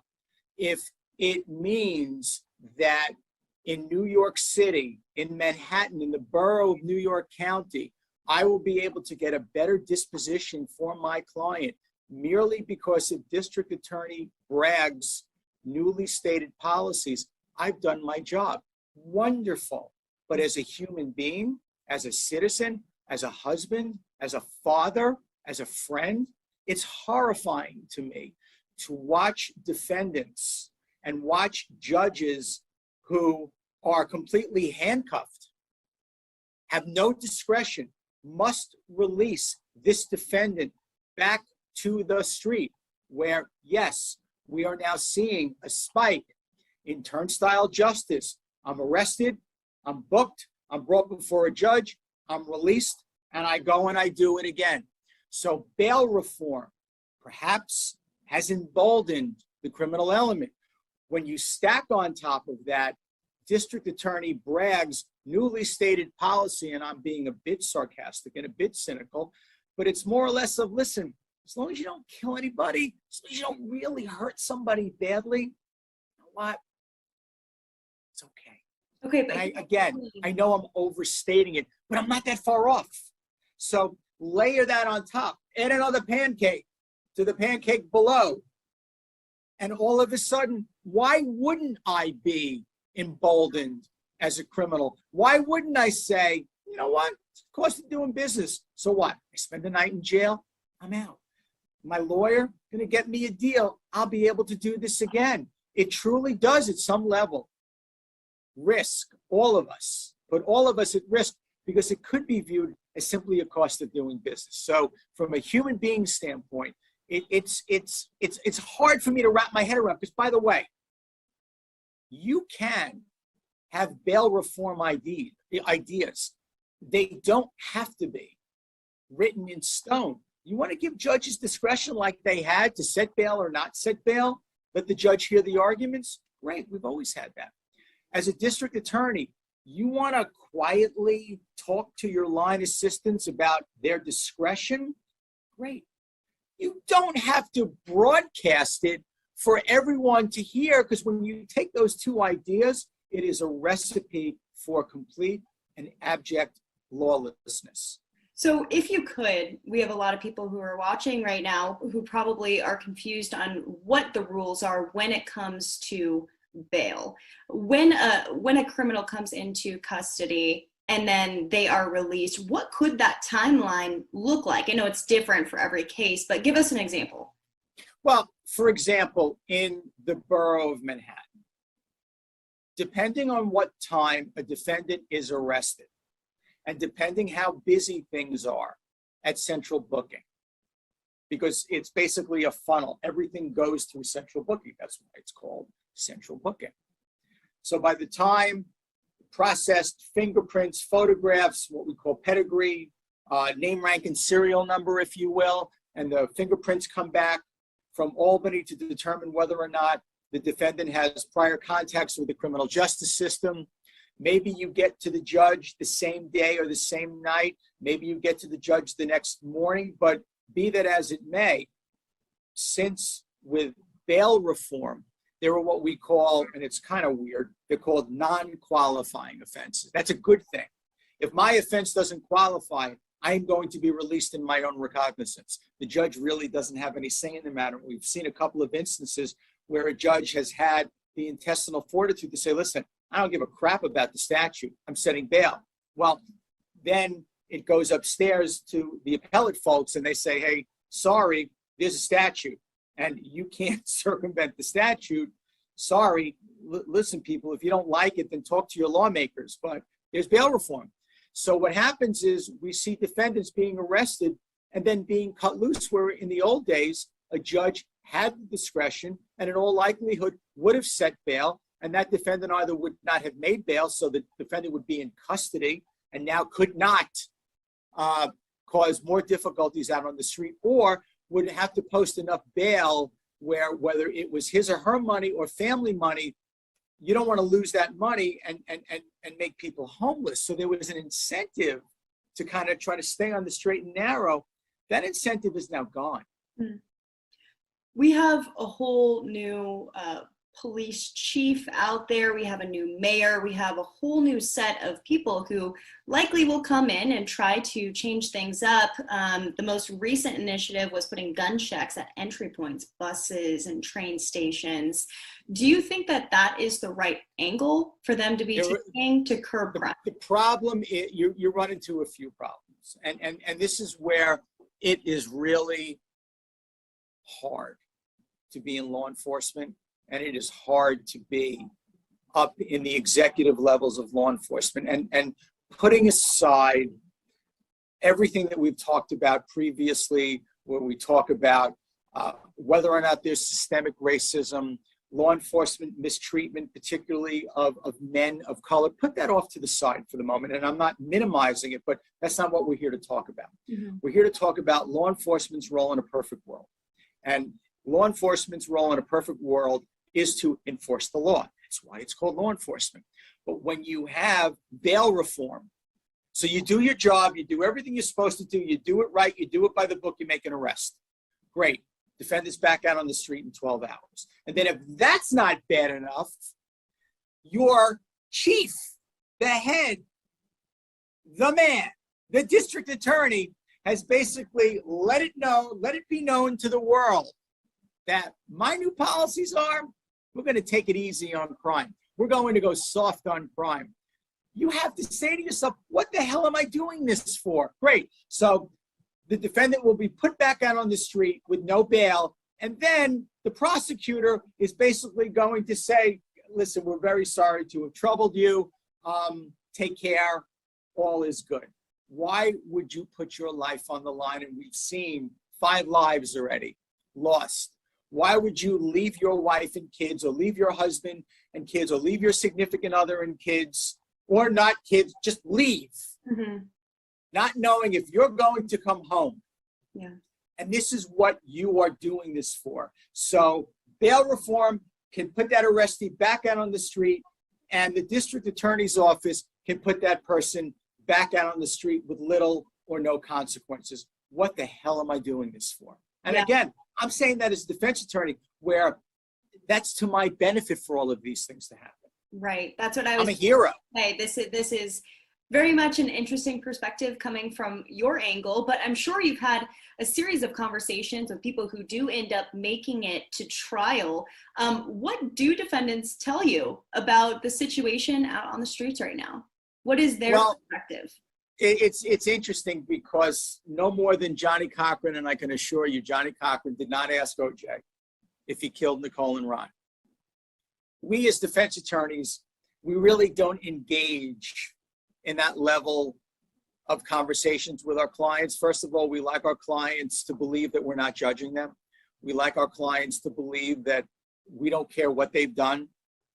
It is not our job to determine their guilt. It is our job to do nothing more than say, is the evidence sufficient to convict you beyond a reasonable doubt?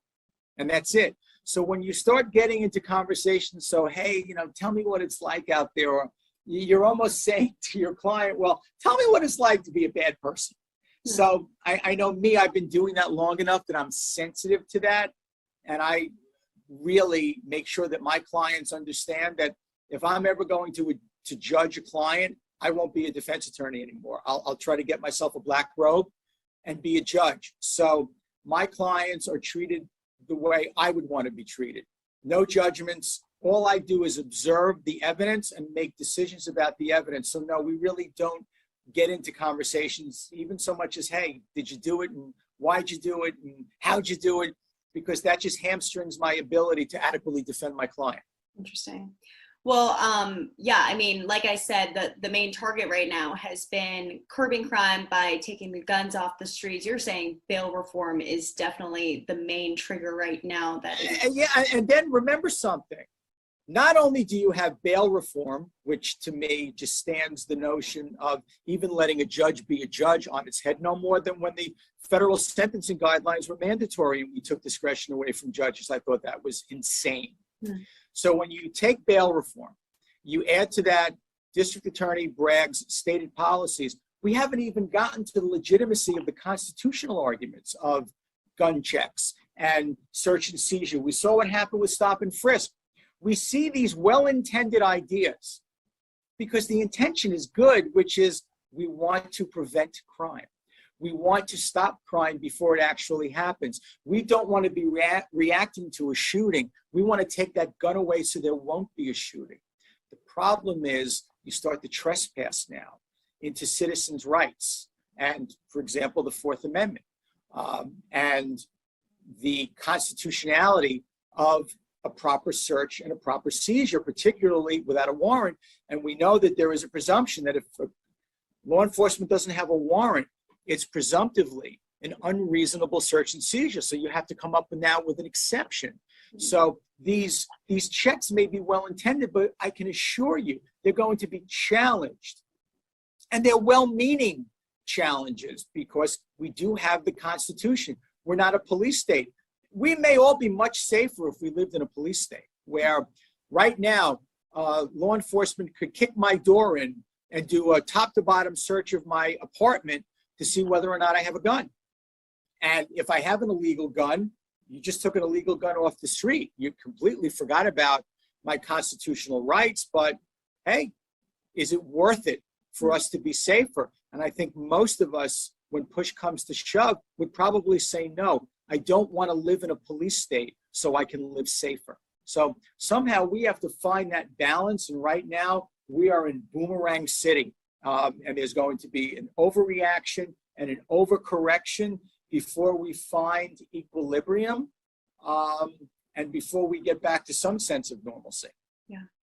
Well, it is unfortunately a continuous issue, and I feel like we end up having these conversations after every single shooting that happens. Specifically, these have been targeted at first responders, but even innocent bystanders, civilians getting pushed in front of subway trains and murdered in their place of work out in California. Different topic, but it will be something to watch, especially with new blood in there. And I appreciate having your perspective on here, not only as a defense attorney, but also as just a resident in New York. Thank you. And it's always a privilege to be on with you. Yep. We'll talk to you. All right, everybody. Regina Gonzalez with you here on Live Now from Fox. We were just listening in to an interview segment by our very own Daytona Everett, speaking with an attorney in the state of New York as they are continuing to see a surge in crime across the city. Also did want to let you know, to the right-hand side of your screen, we had it for you in a box there. We are monitoring this breaking news situation out of Newark, New Jersey. We've got firefighters out there and some heavy machinery trying to combat a fire at a scrap metal yard at the port of Newark. So we'll continue to monitor this feed for you here on Live Now from Fox. But I do want to stay on the topic of crime for just a little bit longer. We're going to take you out live to a shot we have of Atlanta, Georgia right now. Now, a very tragic situation that unfolded just yesterday. A 6-month-old child was shot and killed in northwest Atlanta yesterday afternoon, and a murder investigation is now underway. So I do want to stay in Atlanta and head out live in front of their police headquarters. That is where we are being joined by Fox 5 Atlanta's Mark Teichner. Mark, such a tragic story, 6 months old. What do we know about this investigation this morning? Yeah, we have been told by family members that this child is a boy. That's new information that we've gotten this morning, that the child is a boy and was hit by a stray bullet that was apparently fired during a gunfight. At this point, this has become a very disturbing trend here in the city of Atlanta. This is now the 3rd child who has been shot in the city limits of Atlanta just in the last couple of weeks. And even more tragic, 2 of them died. We will not stop. We will continue. We work throughout the night to find resolution for this family. Police filed a search until the gunman who killed the 6-month-old are brought to justice. Monday afternoon, a gunfight broke out in front of a food mart on northwest Atlanta's Anderson Avenue. The child, who was riding in a passing car, was hit and killed by a stray bullet. This one hurts for a 6-month-old to be riding down the street and become victim to gun violence. A red car could be seen towed away from the crime scene. The department is using video surveillance and throwing all the manpower it can into the case. Our investigators are working leads right now, and hopefully we'll bring this case to resolution relatively soon. Mayor Dickens, who lives in the area, stopped by to check on the investigation and told us enough is enough. These children are bearing the brunt and losing their lives because adults are unable to settle their disputes without going to guns. This is the 3rd child under the age of 6 shot in Atlanta this month alone. 2 of them have now died. I'm demanding that it stop, and we're going to put an end to it. We're about to work day and night on this. Such a tragic story, Mark. Now, I understand even the governor of Georgia, Brian Kemp, has responded to this situation. What can you tell us about that? Yeah, he actually put out a tweet last night. I'm going to read it to you. It says, "Our hearts are broken for the loss of this innocent child. We mourn this unfathomable tragedy tonight with the family. Please join us in keeping them in your hearts and prayers." It goes on to say this kind of lawlessness must end and these criminals must be held accountable. Reporting from Atlanta, Georgia, I'm Mark Teichner, Live Now from Fox. Yeah, Mark, thank you so much for joining us with this update. And I understand, you know, a lot of people, a lot of our viewers do join us from the Georgia, Atlanta area. So I understand that the police this morning are asking for the public's help in this investigation. What can you tell us? Yeah, they certainly are. They are asking anyone with information to give them a call. There's also a Crime Stoppers number that they can call. It can remain anonymous. They do say that they are going to work as hard as it takes to get this thing solved and to get these people brought to justice. Absolutely. All right, Mark Teichner, thank you so much for joining us here on Live Now from Fox. We'll continue to stay in touch with your team for any updates on this story. Have a good day. You too. Thank you. All right, everybody, here is a Live Now look over the city of Atlanta. Some of you are going to see a quick 2-minute commercial break. When you return, we did get a very short update from police in Atlanta on this situation yesterday afternoon. So we'll play for you that press conference here after this quick break. Stay with us.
want the family of this innocent 6-month-old child to know that we care.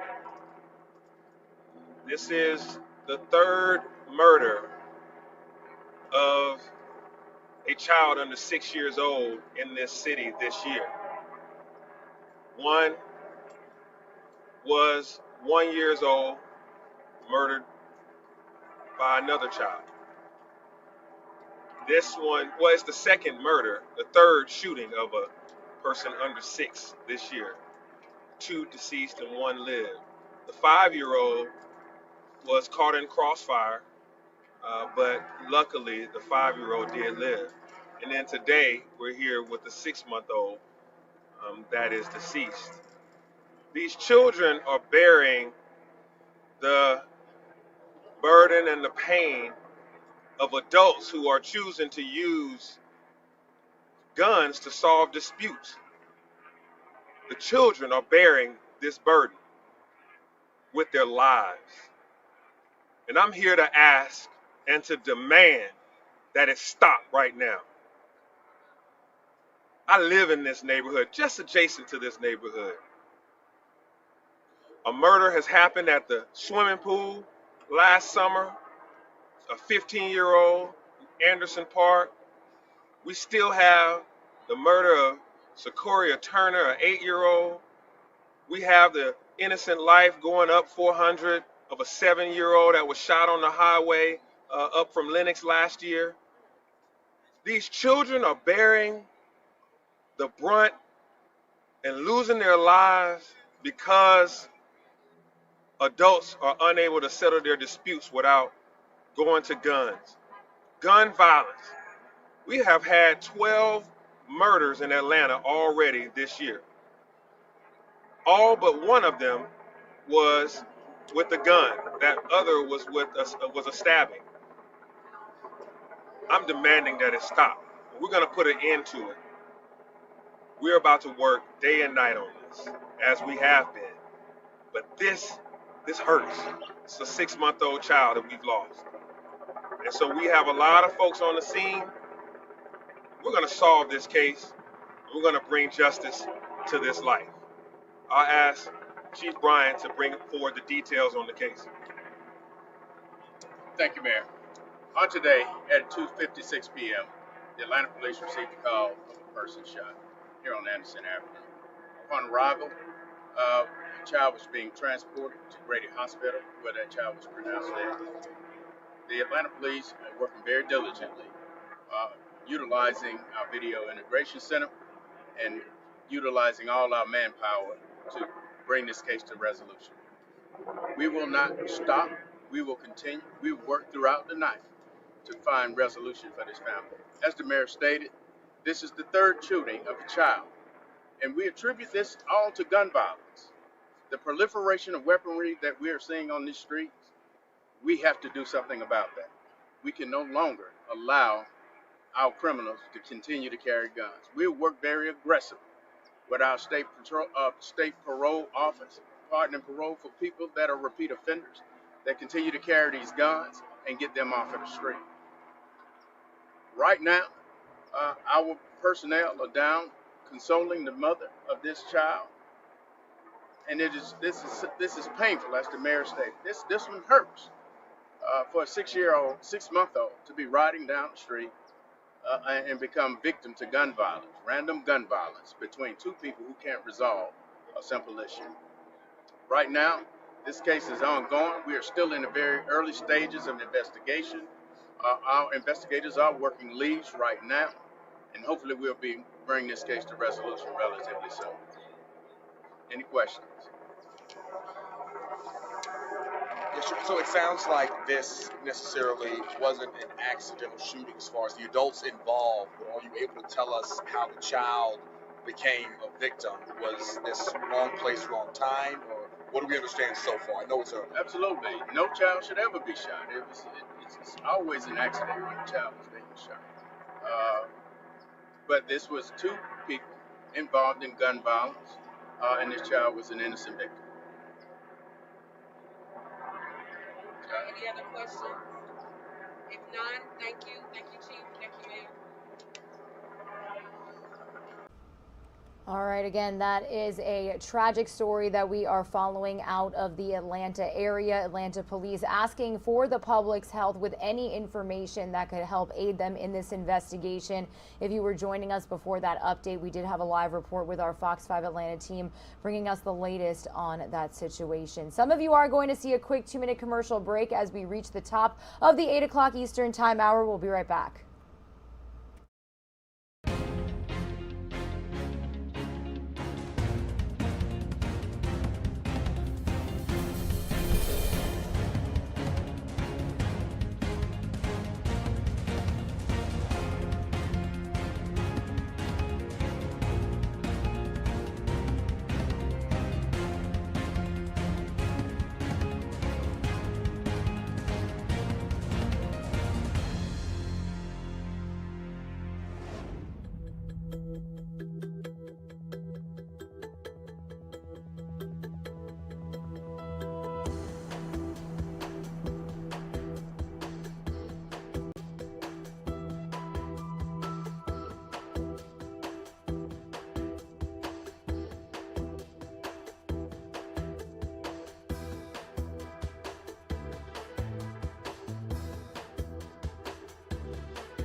You are streaming live now from Fox on this Tuesday, January 25th. Thanks so much for being with us here as we bring you all of the top stories that we are following this morning. Here at the top of the 8 o'clock Eastern time hour, we are starting you off with a shot of New York City. You can see the Statue of Liberty kind of through that fog that we are seeing. Now, I must say, I'm not entirely sure, but this poor visibility that we are seeing right now, just about an hour ago, we were covering the fact that crews at a junkyard at the port of Newark were battling a fire, and that was creating some really heavy, thick smoke to go across the Hudson River. So that could be attributing to this really poor visibility right now. We actually do have some video of what that looked like just about an hour ago, and it was quite a sight that I can on LiveNOW from Fox. Let me lower that volume for you here. It was courtesy of our Fox 5 New York chopper, but you could see some heavy machinery there trying to even out the flames. There was no threat of injuries because of it being at a scrap metal yard, so good news to report here on LiveNOW from Fox, but we were able to bring you front row to that situation here. Again, my name is Regina Gonzalez with you live from Orlando, Florida this morning. I'll be with you for the next next several hours before my co-host Mike Page picks up our coverage from Phoenix, Arizona. We are just minutes away from heading out to New York City live to get the latest information on how the NYPD cop who was shot in Harlem on Friday alongside his partner, who tragically lost his life, that one specific cop fighting for his life in an NYU hospital. And we're also going to be getting the latest on how New York City Mayor Eric Adams plans to combat gun violence in the city that we have seen, not just in New York City, but in several cities across the nation. Just moments ago, we were doing a live report with Fox 5 Atlanta about a 6-month-old child that was struck and killed by a bullet in the middle of a gunfight that was happening around her and her mother. So definitely something that we are keeping tabs on here on Live Now from Fox. Meanwhile, I do want to start off the top of the 8 o'clock hour by bringing you the latest on what we know when it comes to the United States response to the rising tensions between Russia and the Ukraine. We do know 8,500 U.S. troops are now on alert and could soon be deployed to Europe. It's all part of the effort to prevent this Russian invasion of the Ukraine. So I do want to bring you the latest report from Fox News correspondent Doug Lazater. He is talking about the possibility of a conflict already having an impact here at home in the U.S.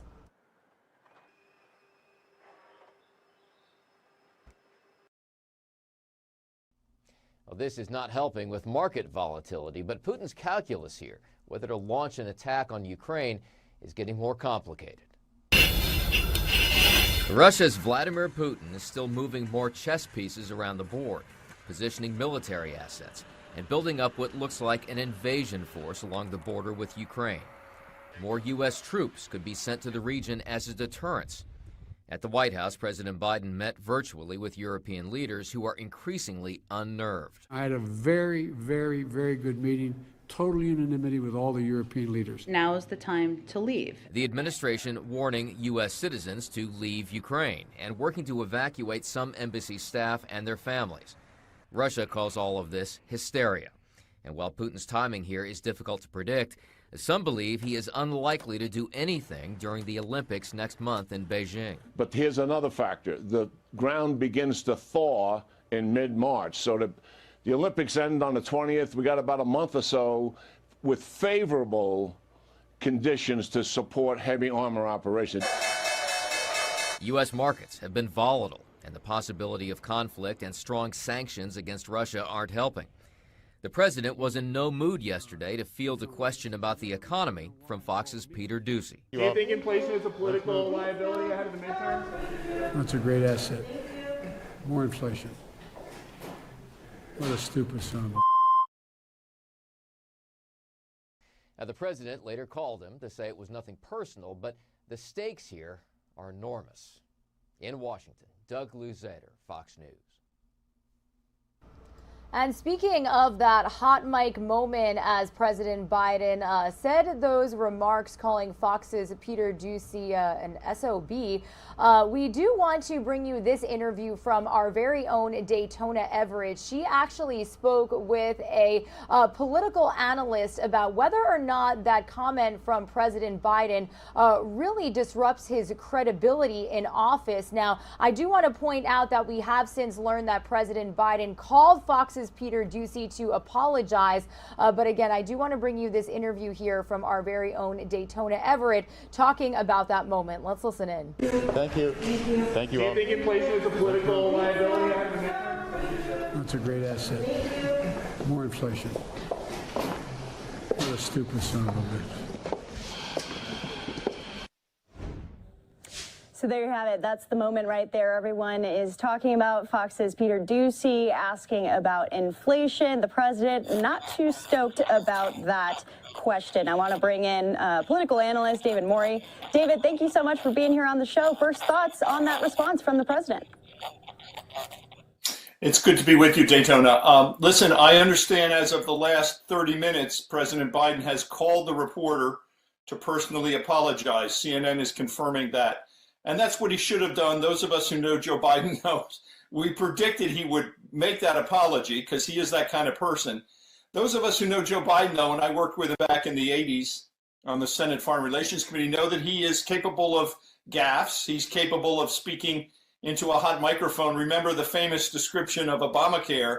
It's a big you-know-what deal. So, you know, Joe Biden doesn't, you know, he's not allergic to a hot microphone and saying something he shouldn't. But I think it's credit that he did call the reporter, which he should have done, and apologized. Yeah, so we are hearing that he did call the reporter. I have a tweet up here just for a little update.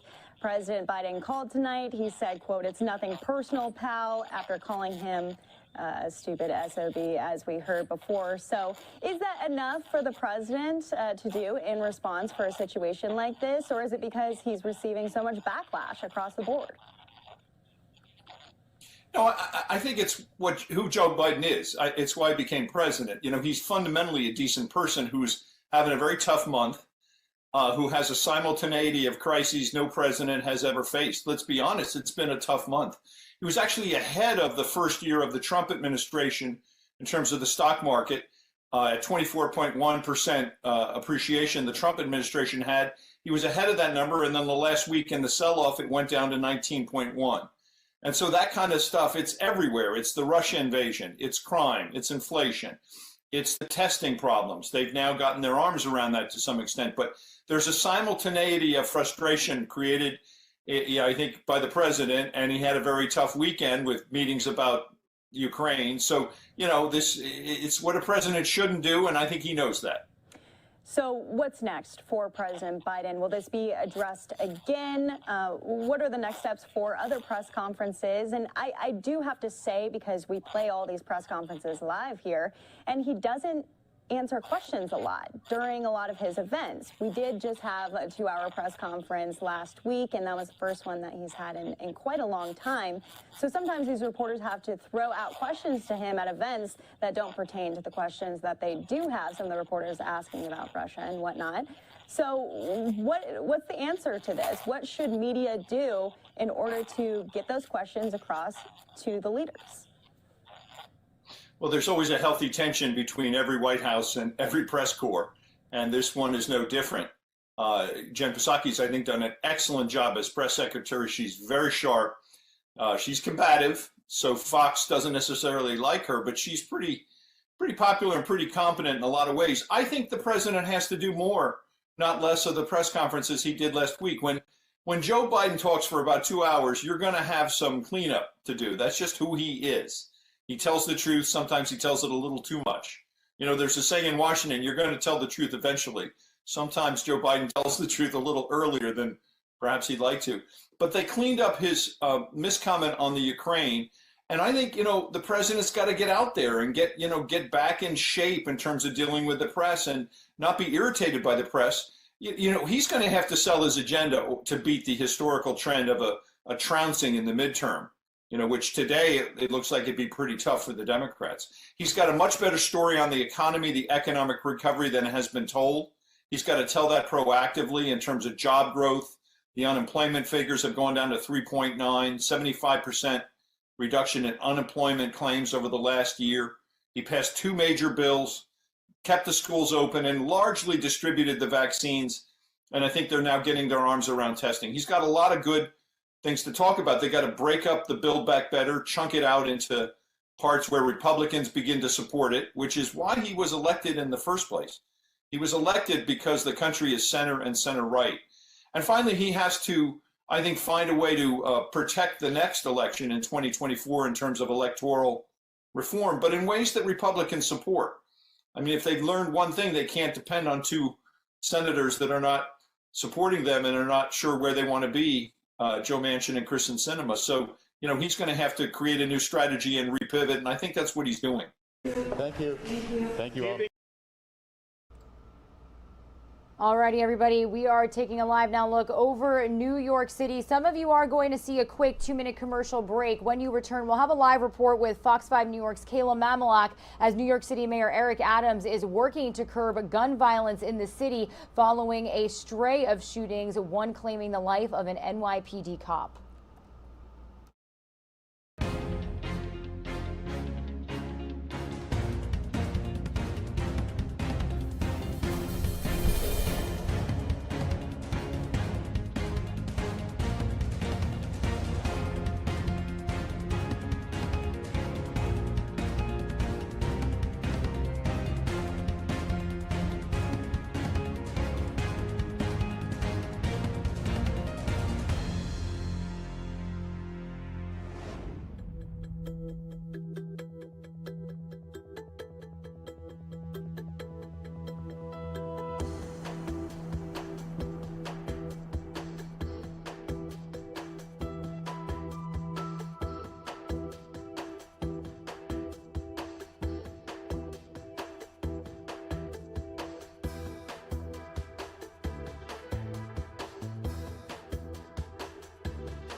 You're streaming live now from Fox, everybody, on this Tuesday, January 25th. We are taking a live look over Manhattan in New York City, the Statue of Liberty out there.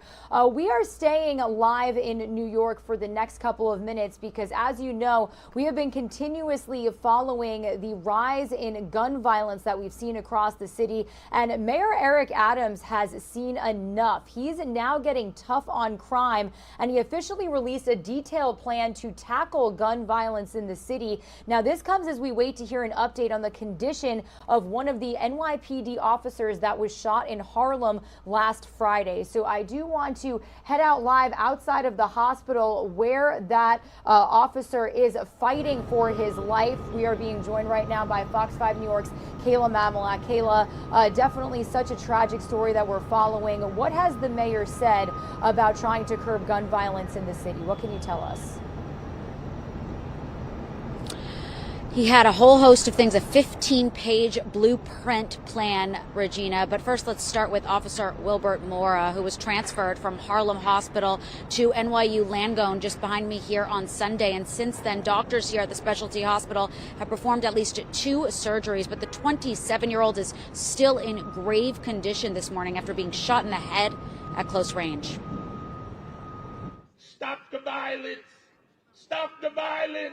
A community hamstrung by violence, doing all they feel they can do, lighting candles and trying, through all of the anguish, to pray. Be shut now in the name of the Lord Jesus! Members of the clergy gathering outside the 32nd Precinct, where slain Officer Jason Rivera and his partner, Officer Wilbert Mora, who's now fighting for his life, worked. All there to show support for the NYPD. When you bleed, police officers, we bleed. The church bleeds. The heart of the city bleeds, because you are the guardians that stand on the wall, that speak to justice. But Officer Dennis Rodriguez says the city needs more than prayer. We need some of these laws changed. If nobody's going to jail or people are being let out, these are the same guys that are still doing these crimes. Mayor Eric Adams seems to agree. We're going to get trigger pullers off the streets and guns out of their hands. Now unveiling what he calls a blueprint to end gun violence, immediately ramping up enforcement and deploying more officers in the streets and subways. We will have boots on the ground on every block in this city. The mayor also reinstating the controversial anti-crime street unit, something Adams campaigned on. Now titled Neighborhood Safety Teams, the mayor says this unit will be a different version of what's been seen in the past. These officers will be identifiable as NYPD. They will have body cameras, and they will have enhanced training and oversight. Adams also promising to ramp up spot checks at transportation hubs to stop the flow of illegal guns into the city. Plus the expansion of youth employment and engagement programs, and expanding hospital-based intervention programs to help with the mental health crisis plaguing the 5 boroughs. We need a humane and legally informed response to people in need who refuse treatment, especially those with a documented history of violence. But the mayor notes city government can't do this alone, calling on state and federal governments to help, railing on recent bail reform laws which strip New York judges of the discretion to detain a suspect if they determine the suspect is a threat to the public. 49 other states, as well as the federal government, allow judges to consider a defendant's dangerousness. New York must catch up.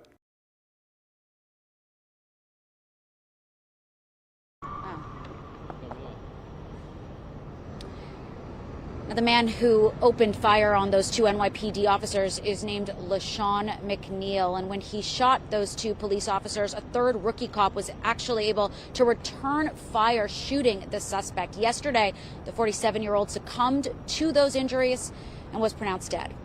Regina? Yeah, Kayla, definitely going to keep in touch with you and your team for any updates regarding the officer that is fighting for his life in that hospital behind you. Thank you so much for joining us with this update. We'll continue to stay in touch. Have a good day. All right, everybody, Regina Gonzalez with you here on Live Now from Fox. Some of you are going to see a quick 2-minute commercial break. When you return, we are going to play for you that full update from New York City Mayor Eric Adams as he outlined the detailed plan he has to curb gun violence out there in New York City following this tragic really string of shootings, one of them being deadly and claiming the life of an NYPD officer. Let's take that 2-minute commercial break and we'll listen in here shortly.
And reducing gun violence. And we are going to make sure our hospitals and mental health professionals get the resources they need. Our existing hospital-based violent intervention programs are an important frontline response to these individuals and individuals who enter our hospital system with criminal or behavioral issues. These programs bring together hospital staff and law enforcement and community partners to provide support to violently injured people. Engaging patients in the hospitals during their recovery is a real opportunity to improve lives and reduce retaliation and recidivism. The health department would expand this intervention program to 10 additional hospitals in the communities experiencing high rates of gun violence. My administration would also redirect resources from the Mayor's Office of Community Mental Health, formerly known as Thrive NYC, into areas of immediate need. This would include support for those experiencing homelessness on their streets, especially those in urgent need of mental health care. We must also strengthen our legal response to those who are in active crisis and in danger to themselves and others. To serve them and protect others, we need a new system with comprehensive mental health support, especially through an infusion of federal support and funding. We need a humane and legally informed response to people in need who refuse treatment, especially those with a documented history of violence. We can't continue to allow those who could pose a danger to themselves or others to remain untreated. We need our state and federal partners to fund these crucial resources, including hospital beds and trained support staff. And finally, we would create a quality of life task force that would include senior leaders of the New York City Police Department, Department of Sanitation, and DHS, as well as mental health experts and additional city leaders as needed. The mission of this task force will be to have law enforcement and mental health professionals work together in areas where the homeless and mentally ill congregate and make sure they are being offered the resources they need. Each of these steps will make a critical difference, but city government alone cannot solve a crisis that has reached across our nation. We will need support from New York State, federal partners, district attorneys, the U.S. Southern and Eastern District Courts, as well as all New Yorkers. I express my thanks to Governor Kathy Hochul and the entire New York State lawmakers for their support of our city in this time of crisis. Your partnership is going to make sure we move forward during this time, and I know we can work together to swiftly enact legislation and promote policies that will make it easier for our city to prosecute gun crimes. The Interstate Task Force on Illegal Guns is an important first step, but we must also address bail reform in our pretrial detention system. First, we must allow judges to take dangerousness into account. New York is the only state in the country that does not allow a judge to detain a defendant who poses an immediate threat to the community. 49 other states, as well as the federal government, allow judges to consider a defendant's dangerousness. New York must catch up. Judges must be able to evaluate a defendant's criminal history and the circumstances of the alleged crime to detain those individuals who pose an immediate threat to the safety of the community. We must also look at raise the age legislation, which is being used as a loophole for gang members to demand young people under 18 take the fall for guns that are not theirs. My administration is not seeking to punish young people, but when it comes to guns, we must make sure there are consequences. Far too many men above the age of 18 are victimizing children by forcing them to carry the weapons. This is evidenced by the statistics. In 2019, 2.5% of all youths under 18 who were arrested had a firearm. In 2021, that number was 10%. Children are being used as pawns. If a 16 or 17-year-old is arrested on a gun charge, the NYPD should ask the individual where they got the gun from. If the individual refuses to disclose that information, prosecutors should have the ability to charge the individual in criminal court rather than family court. We must also re-examine the 2019 reforms to the discovery process. We must allow district attorneys to move forward earlier with gun charges, removing disclosure requirements that jam up the process, and we urge the state to pass legislation to that effect. And we must raise the penalty for gun trafficking. Currently, a gun trafficker on our streets won't face a Class B felony until they sell 10 guns in 1 year, period. We need to lower that number to 3. And if you are in possession of 3 or more guns, this should be a presumptive evidence of gun trafficking, not just possession. And when I, as mayor, make judicial appointments, this would be a top priority in consideration. Those who demonstrate a commitment to keeping violent criminals who use guns on New York City streets, I would take that into factor. Our city is coming out of a long period of uncertainty and trauma. This pandemic has frayed the social safety net at every level and has had a long-lasting, damaging impact on our justice system.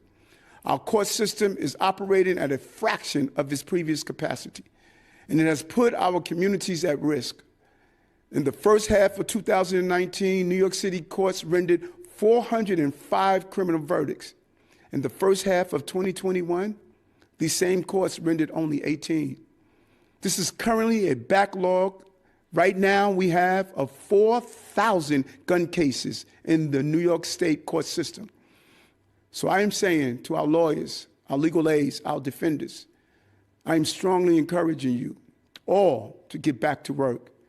And we must immediately look at the things that are holding up our system, including changing the current social distancing requirements.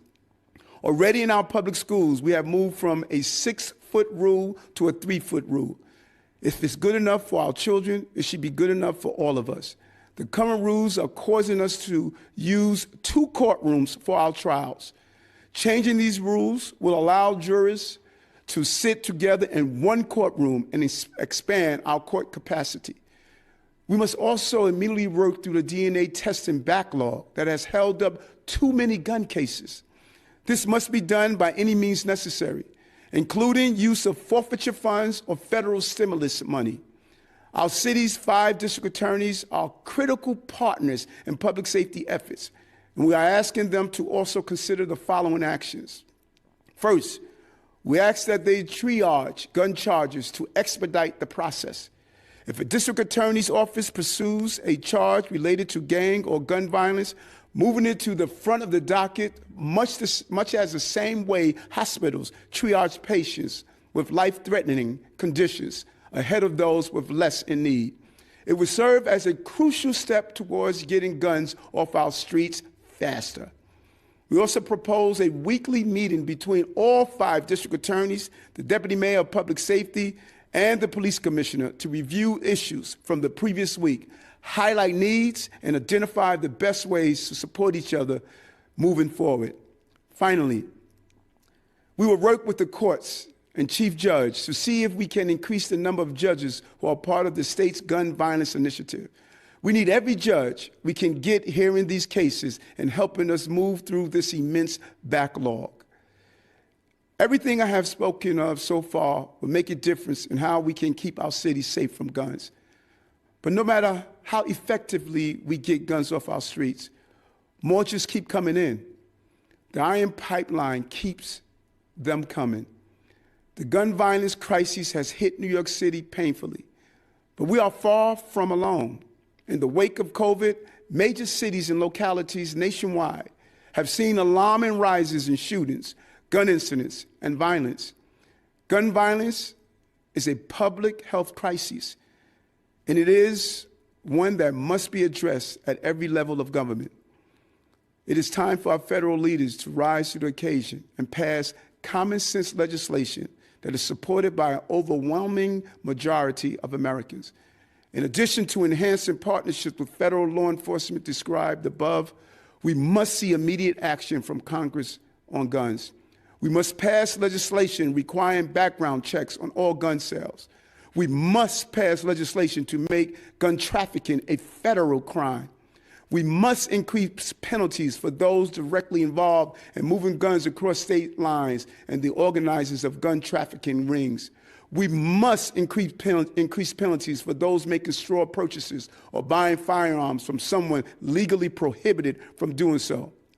And we must also mobilize the Department of Justice against the proliferation of ghost guns, the new threat we are facing.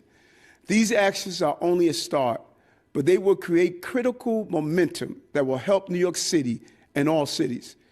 We have a great deal of support in Washington for our cause. I am thankful for all the support we have gotten from President Joe Biden and his entire administration. He understands what is at stake, but with an opposition party who's dedicated to only that opposition, we must find other ways. As I said to my fellow mayors in D.C. last week, cities must lead. Mayors must lead. We are proud to be a member of Mayors Alliance of Legal Guns, and we must all work together. But New York, as your mayor, this is my #1 priority, keeping you safe. I campaign on it. I will deliver on it. This blueprint to end gun violence will not end this crisis overnight, but it will represent the biggest action in years to protect New York City by marshaling the collective actions of many stakeholders and massive resources. My administration will push to implement this plan in the coming weeks and months with our partners in Albany and Washington, D.C. We will never stop. We will never stop fighting to protect New Yorkers. New York City has come a long way, but we did a lot of hard work to become America's safest big city, and we are not going to let that slip away. Not on my watch. You have my word as your mayor and as a fellow New Yorker. On Friday, Officer Jason Rivera will be laid to rest. I will be there. As a city, we will mourn together. We will celebrate his life and pay tribute to his heroism. And in his memory, and in the memory of all those who have been killed by gun violence, New York, we will rise again. Rise up to protect each other. Rise up to defeat gun violence. Rise up to defend the way of peace and the work of prosperity. This is our moment. This is our city. Thank you, New Yorkers. All right, that was a message from New York City Mayor Eric Adams as he detailed his multi-page plan to combat gun violence in the city of New York. Now, we have seen a string of shootings, as he just mentioned, one of them claiming the life of one NYPD officer, Officer Jason Rivera. His partner is continuing to fight for his life in an NYU hospital out there. We did just get an update on his condition. Unfortunately, the doctors are saying that he is in grave condition. He has since had 2 surgeries, and we will continue to keep you updated as we learn more here on Live Now from Fox. Some of you are going to see a quick 2-minute commercial break. When you return, we are going to stay on our focus of crime across the nation. I do want to let you know that in a little less than 10 minutes, we are going to be heading out live to the Houston area as we learn and get an update on 2 people that were arrested and charged in connection with a constable that was killed by a suspect who is still at large over the weekend.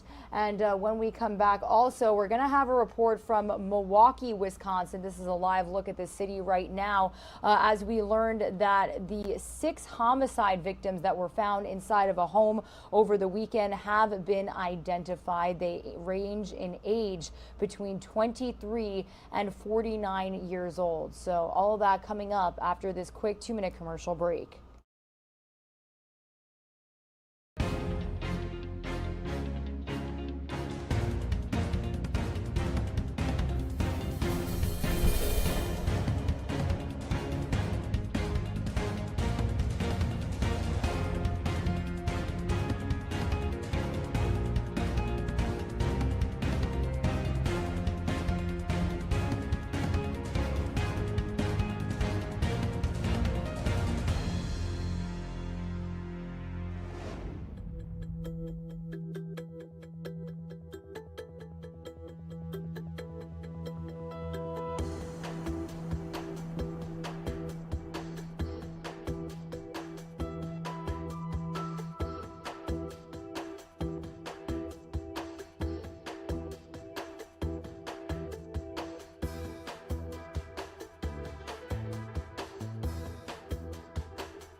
All right, everybody, Regina Gonzalez with you here on Live Now from Fox. We were going to touch base on some more crime stories that we are following across the nation, but we have gotten a feed into our desk this morning coming from the United Kingdom as lawmakers in the House of Commons are meeting alongside Prime Minister Boris Johnson to speak on the mounting tensions between Russia and the Ukraine. So I do want to listen in live, raw, and unfiltered for a bit on Live Now from Fox. To thank the right honourable gentleman to echo many of his sentiments, and he's completely right to say that we should pursue every possible diplomatic avenue in every appropriate forum, Mr. Speaker, whether it's the NATO-Russia Council, the UN, the OSCE, the G7, the Normandy format. We must follow every avenue. He's right to press on what we're doing to track dirty Russian money, for want of a better expression. That's why we have the unexplained wealth orders, and that's why we're bringing in measures to have a register of beneficial interests. He asks about SWIFT and financial transactions across the world, and there is no doubt that that would be a very potent weapon. I'm afraid it can only really be deployed with the assistance of the United States, though we are in discussions about that. I think the House needs to understand that one of the big issues that we all face in dealing with Ukraine and in dealing with Russia is the heavy dependence of our European friends in particular on Russian gas. And it was clear in the conversations last night that in this era of high gas prices, we are bumping up against that reality. So the job of our diplomacy now is to persuade and encourage our friends to go as far as they can to sort this out and to come up with a tough package of economic sanctions, because that is what the situation requires. Chair of the Select Committee, Tom Tugendhat for Foreign Affairs. Mr. Speaker, my right honourable friend will remember when he was Foreign Secretary, the Foreign Affairs Committee published a report entitled Moscow's Gold about dirty Russian money flowing through our system, and the call for us to have various registers of not only ownership but also foreign agents operating within our system. We've had a reminder only a week ago of why this is so important. Would he tell me what he is doing to work with partners across Europe to make sure that we stand together and do not just act as a voice outside the Kremlin, but make sure that Putin's acolytes, who have profited from his kleptocratic regime, act as voices inside the Kremlin, telling Putin what he is risking, because the impressive work that the Defence Secretary has done in helping to support our Ukrainian friends could be undermined if the Kremlin doesn't listen to the very real danger that it faces today. Well, Prime Minister. Mr. Speaker, it is absolutely right that the best way to get attention in the Kremlin and in Moscow generally is to have sanctions that are directed at the individual, like Magnitsky sanctions, for instance. But that is what we will be coming forward with, as well as sanctions that are directed at companies, Mr. Speaker, that are of crucial strategic Russian interest. Chris Brown. Thank you, Mr. Speaker. In Kiev and Kramatorsk last week, we met politicians and community leaders who will not only be worrying for the future of their country, but will be worrying for they'll be fearful for their own lives. And I've been arguing for a very long time that the arguments that President Putin uses about Russian speakers in Ukraine are exactly the same as Adolf Hitler advanced over the Sudeten Germans in Czechoslovakia in the 1930s. I agree with the Chair of the Foreign Affairs Committee that we do need to see full implementation of the Moscow Gold report.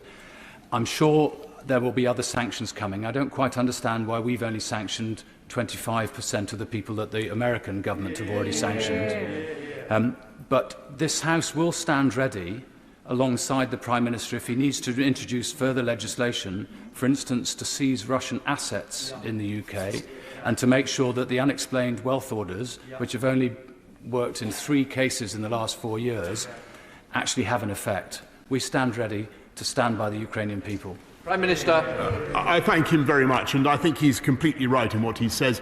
His analysis of Russian, certainly of Putin's intentions towards Ukraine. I'm sure he's read the 5,000-word essay by Vladimir Putin about Ukraine and the origins of Russia. It's clear what his psychological, what his emotional wellsprings of his thinking are. On sanctions, I'm grateful for what he says. We're bringing forward, as he knows, a statutory instrument greatly to toughen up the package of our ability to sanction people, and I hope he will support it. Dr. Julian Lewis. Thank you, Mr. Speaker. President Putin hasn't even waited for the gas to start flowing through the Nord Stream 2 pipeline before exploiting the stranglehold that has been building on the German economy. My right honourable friend has already indicated that it may be difficult for Germany to impose severe sanctions against Russia if this invasion goes ahead. So does he not agree with me that it is vital from our security's point of view that anyone with strong Russian or communist Chinese links should be kept well away from our own critical national infrastructure? Prime Minister. My right honourable friend is completely right, and that's why we brought in measures to protect our national security, our national infrastructure, our critical national infrastructure, and to make sure that we are able to stop investment that we think will be detrimental to our national security, Mr. Speaker. And I'm afraid he's quite right to also what he says about the German dependence on Russian gas. We have to be respectful of this. The simple fact is that the UK, I think, of our gas supplies, about 3% comes from Russia. About 6% of German energy needs comes from Russian gas. So they are in a very different position from us. Their sacrifice is potentially very large, but we must hope that in the interests of peace, they are willing to make that sacrifice. Ed Day. Can I thank the Prime Minister for his statement? It is right that we stand united across the House to support Ukraine and to stand against Russian aggression, which we should remember has already resulted in over 13,000 casualties in the last few years. The Prime Minister has rightly talked about gas being an issue in this debate, particularly on Russia, but indeed in Germany, but across Central and Eastern Europe. And it will also potentially impact this country with the threat of increased gas prices at a time when families are already Regina Gonzalez with you here on Live Now from Fox. We are live and worldwide this Tuesday morning as we are listening in from the House of Commons meeting happening in the United Kingdom, where Prime Minister Boris Johnson, alongside other lawmakers, are addressing the mounting tensions between Russia and the Ukraine, talking about NATO response. Now, back out here at home, we do know that American troops are also on alert. The Pentagon announcing that 8,500 troops could potentially be deployed to Europe. So we are going to keep tabs on this situation for you here on Live Now from Fox. But I do want to entirely switch gears here for just a bit and head back out to Houston, Texas. That is because we are continuing to monitor this very tragic situation here on Live Now from Fox. Authorities have officially identified the suspect wanted in the deadly shooting of Corporal Charles Galloway of the Harris County Precinct Constable's office. This is something that unfolded over the weekend that we first broke to you here on Live Now from Fox. Well, we are going to head out live outside of the courtroom, where we are learning that two people apparently related to the suspect at large have officially been charged with tampering with evidence and are expected to appear in court. So Fox 26's Chelsea Edwards joining us live right now. Chelsea, good morning to you. Definitely such a tragic loss for the community. And to kind of backtrack, can you first tell our viewers how this situation unfolded over the weekend and what we know about the suspect? Yes, good morning to you as well. This all happened around 12:45 overnight, Saturday night. We're told that Corporal Charles Galloway, he was on the toll road. His assignment was doing the toll road out here in Southwest Houston. We're told he pulled over a white Toyota Avalon, and once he pulled that car over, a man exited the vehicle, immediately began firing on Corporal Galloway with an assault rifle. Galloway did not have a chance to react or to defend himself. He was killed at the scene, and that man took off. So over the weekend, there's been this manhunt for who we now know is 51-year-old suspect Oscar Rosales.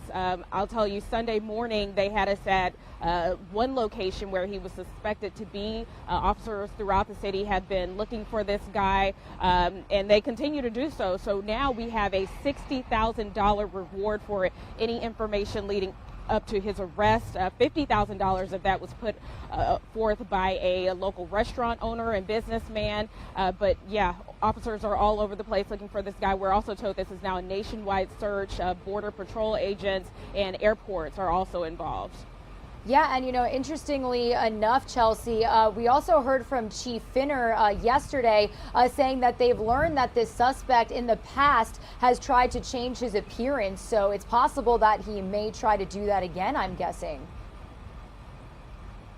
Yeah, what's interesting about this case is that originally the description of the suspect described him as a Hispanic male, possibly in his 20s.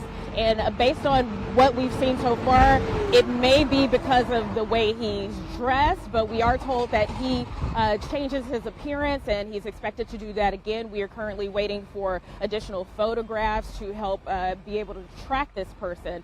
But once again, he is 51-year-old Hispanic male. That's the description that we have so far, and police have also released a photo that we've been using as well this morning.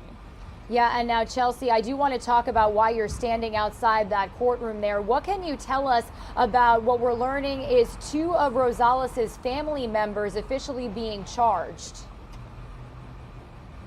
Yes, we're waiting for the 9 a.m. court appearance of 2 of his family members, 42-year-old Henry Marquez, and then Marquez's common-law wife, 40-year-old Reina Marquez. They're expected to see a district judge this morning.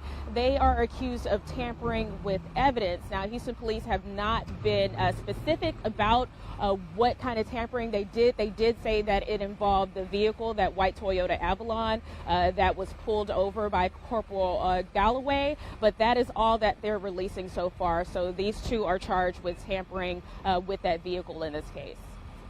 And what time are we expected to see them in court? Is this something that you will be able to sit in on, Chelsea, yourself? Yes, that's the idea, 9 a.m. So oftentimes that can change, that can get shifted around, but we will be in court at 9 a.m. and of course bring you the latest. Yeah, and Chelsea, I just want to talk about, back to the loss of the constable, such a tragic one for the community. How have his former colleagues as well as other members of that community in Harris County responded to this very tragic situation? Of course, they are devastated, heartbroken, and all that has actually rolled into anger. From the press conference that we saw early Sunday morning, the officers across the city, and especially across Texas, they're upset because they're seeing this rise in shootings of police officers. Now, Precinct 5, where the deputy was stationed, they have actually had 3 killings of officers on duty. They all come from that toll road division, the same division that Corporal Galloway was working. But Houston police, along with all the Harris County constables involved in this, they are extremely upset, and they say tired of this happening. And of course, they want to get out and find this man and get him off the streets. Yeah, definitely. Well, we will continue to keep in touch with your team. Again, that suspect still on the large, a $60,000 reward now being offered for any information. Fox 26's Chelsea Edwards, thank you so much for joining us, and you have a good day. Stay safe out there. Thank you. Alrighty, everybody. Again, Regina Gonzalez with you here on Live Now from Fox. Some of you are going to see a quick 2-minute commercial break. When you return, I do want to bring you that full update from authorities as the manhunt is still underway for Rosales. Again, whether or not we do get feeds from inside of the courtroom where his 2 family members will appear after being charged with tampering with evidence, we will bring it to you live, raw, and unfiltered here on Live Now from Fox. But until then, some of you are going to see that quick break.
that we are filing charges along with the district attorneys, with their assistance, the district attorney's office, on Oscar Morales.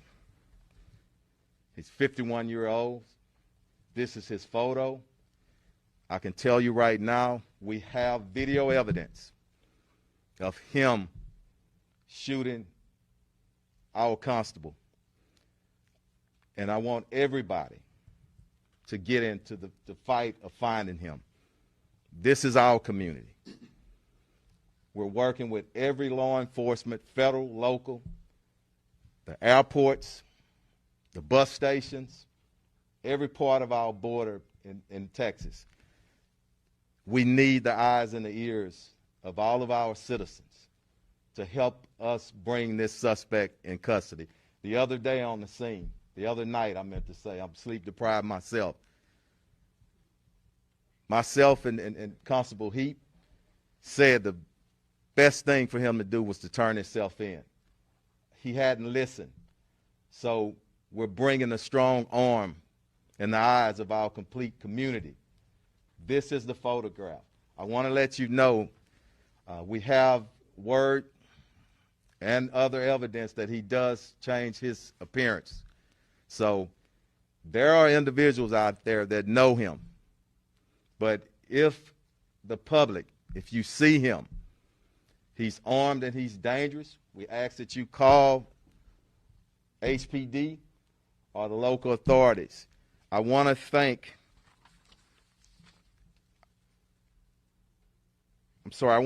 Crime Stoppers, as usual, our partners, in giving rewards for information or evidence leading to the arrest. Check that light over there, I'm sorry. Yeah.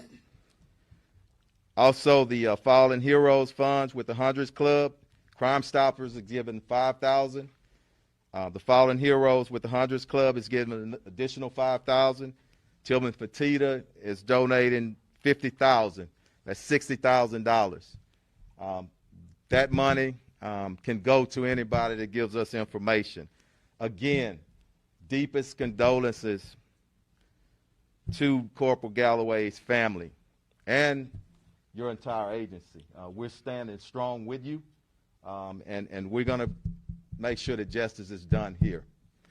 I'm going to step out and allow our DA to say a few words. Thank you.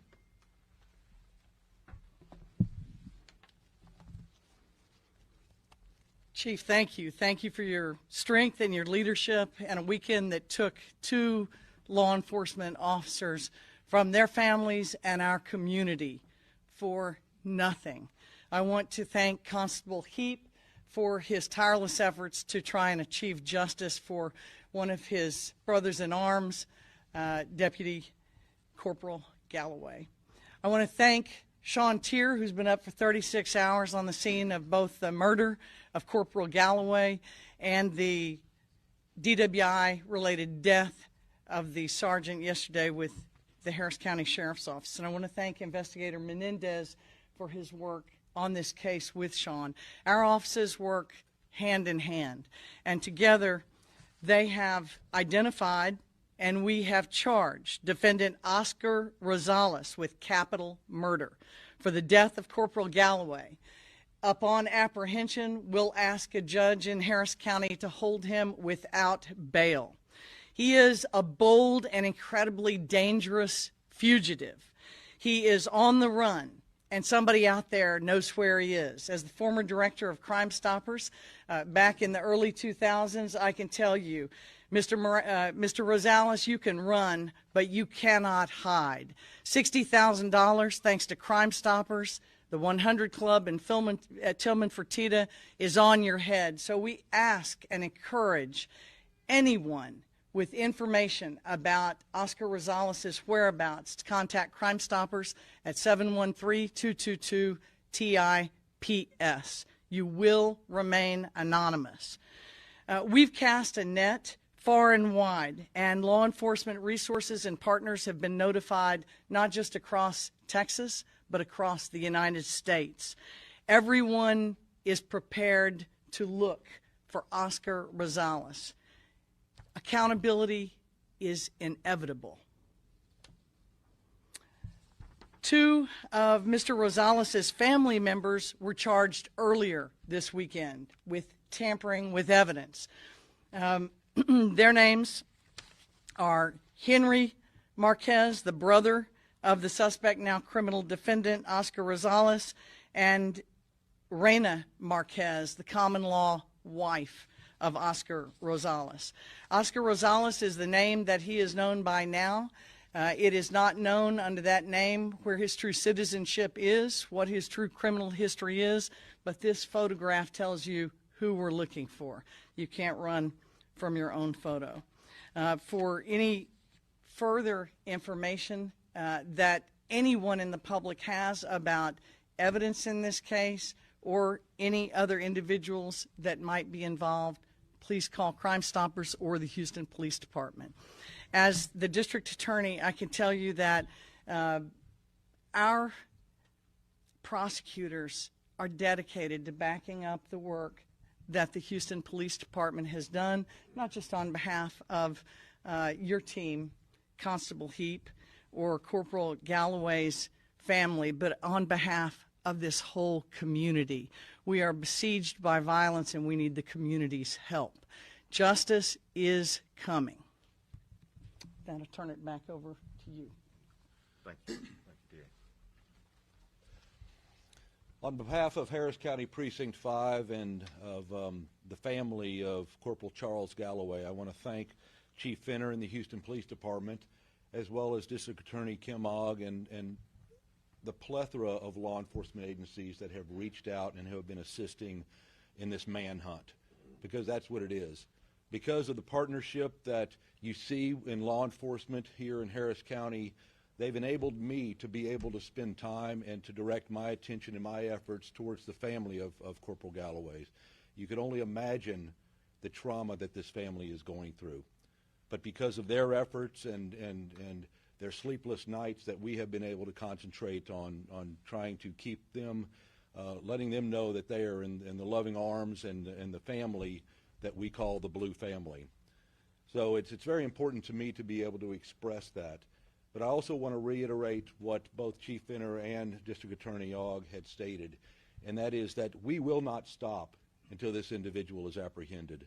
Whether or not it's on the federal, the state, or the local level, people are looking right now and will not cease looking until he is apprehended. This is a murderer. This is a ruthless, savage execution. And somebody like this needs to be removed from the streets and removed from the streets very quickly. But we cannot do it without the help of the public. So our plea to you, my plea to you on behalf of the family is, please, if you know something, come forward. District Attorney Ogg gave you the information on Crime Stoppers. If you won't do it because it's what's right, do it for the money. But let's get this person off the street. That is what's going to make our community safe. That's what's going to allow us to be able to live in peace and raise our children in Harris County that we knew at one time. I think we're open for some questions. Thank you. Yep, we're good. Questions?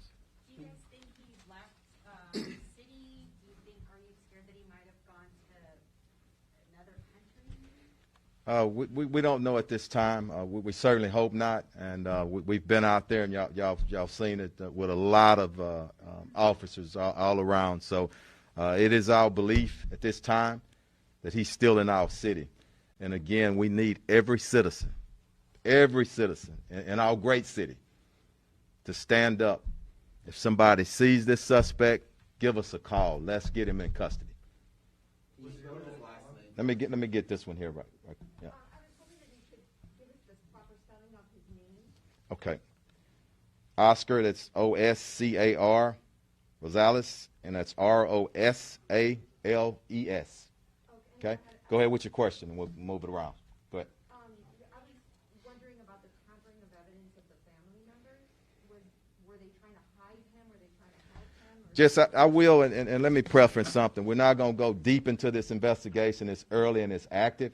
But I can tell you, 2 relatives were tampering with, and I'm sorry I forgot to tell you, the Toyota Avalon that we were looking for, it has been recovered. They were tampering with that vehicle. Next question. Go ahead. Were those relatives arrested at the Highway 6 and Richmond Avenue? Was that yesterday?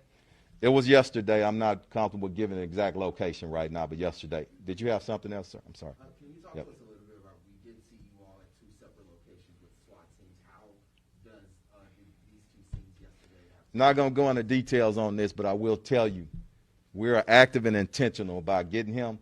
So whenever somebody calls us right now, possible sightings, you will see the force coming. So that's what that was about yesterday, and we'll continue to do that until he's in custody. Go ahead, sir. We don't know it at this time. Right now, we believe that's part of the investigation, though. Go ahead. Yes. We don't know that at the time. We certainly hope not. But anybody that's assisting him a felon, and they know he's a felon wanted for capital murder, we're coming after them as well. Somebody in the back, and then I'll work my way. Go ahead. I'm sorry, Randy. Does the brother or the sister-in-law have criminal history? We don't know at this time, Randy. Yeah, that's also part of the investigation. Go ahead. I know you said you recovered the car. Has the weapon been recovered, and do you know what? Not going to speak to that at this time. Okay? Any more questions? How were you guys able to find him or find about him? You said you had video of him and then license plate or Yeah, I'm just going to stick with that. We have video of him creating this senseless, cowardly act, okay? Let me get over here. I'm sorry, and it was too few hands over here. Go ahead. What do we know about him, his specifics, ties, his history, criminal history? Still part of the investigation, but based on what he did, what we have evidence, video evidence, he's a very dangerous individual, and we're going to move his butt off the streets as soon as we can, okay? Not sure. Go ahead, and then I'll come back to you. And we're going to do 2 more, y'all. Go ahead. Had Corporal Galloway had a chance to input the license plate? I'm sorry? Had Corporal Galloway had a chance to input the license plate? Not sure. That's part of the investigation. Go ahead.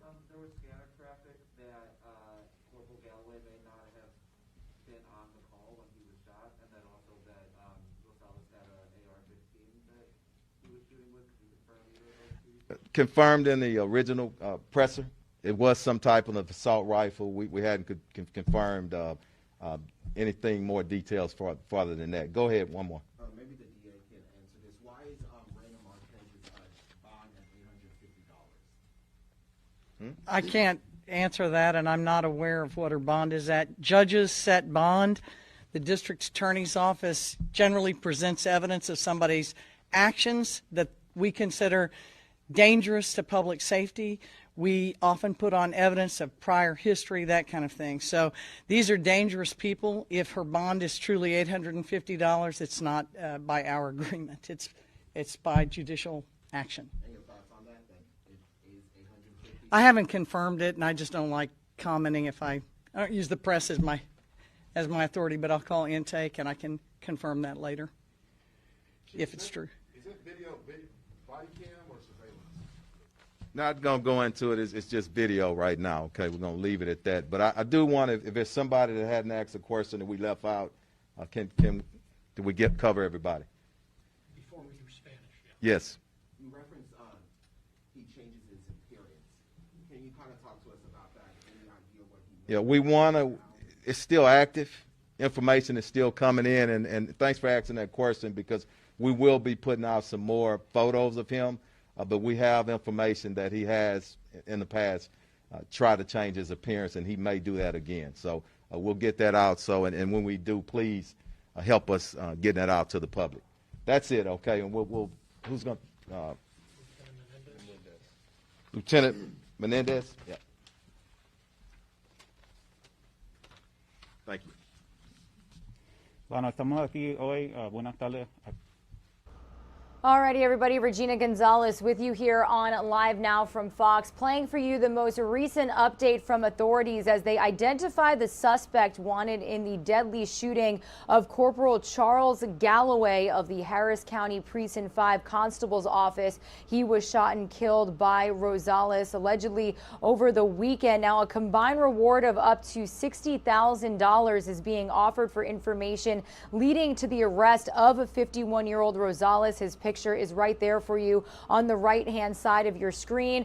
The police chief saying that he should be considered armed and dangerous. Now, this morning, we do know that Rosales, two of his family members, I should say, are expected to appear in court. They have been charged with tampering with evidence. So if and when we do get feeds coming from inside that courtroom, we will bring it to you here on a Live Now from Fox. These are the two family members that will be appearing before a judge today.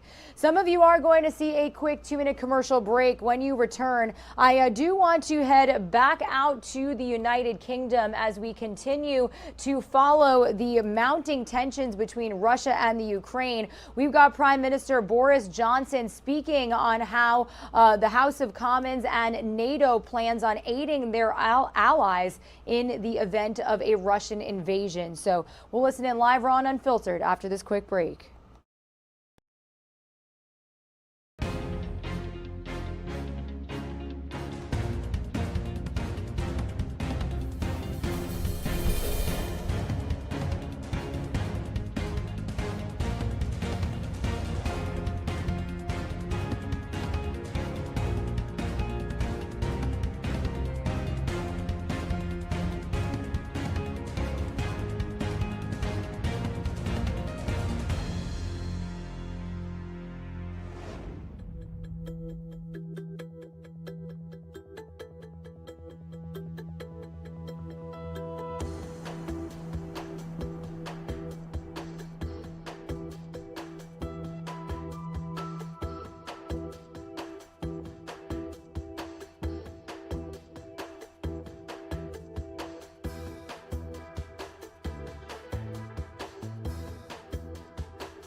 But my question to him is when? Because it's been 6 years that it was promised at that dispatch box. He said it to the Leader of the Opposition. 6 years since it was promised. Nothing has happened. Every moment we wait undermines our position. I've laid the bill. It's got support from both sides. Please, will he take it up? We need to send the message that cronies' money is not welcome in this country.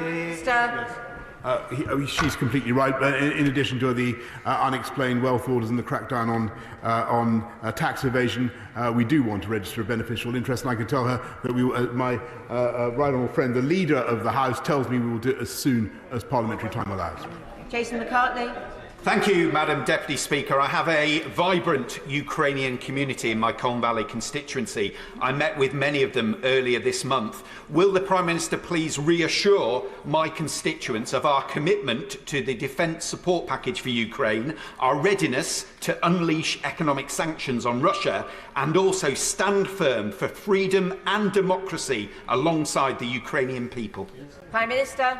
Yes, Madam Deputy Speaker, and the UK has been at this for a long time now, and I think it was an important signal that I hope he will take back to his constituents that we stuck up for Ukrainian rights of navigation when we sent HMS Defender. Through that route, if you remember, the government came under some pressure from people for taking what was described as a provocative route. All we were doing, Madam Deputy Speaker, was sticking up for the rights of freedom of navigation for the Ukrainians. Alan Smith. Thank you, Madam Deputy Speaker. The Russian regime is a clear and present danger to the rules-based international order, so the SNP will be part of the coalition in Ukraine's defence.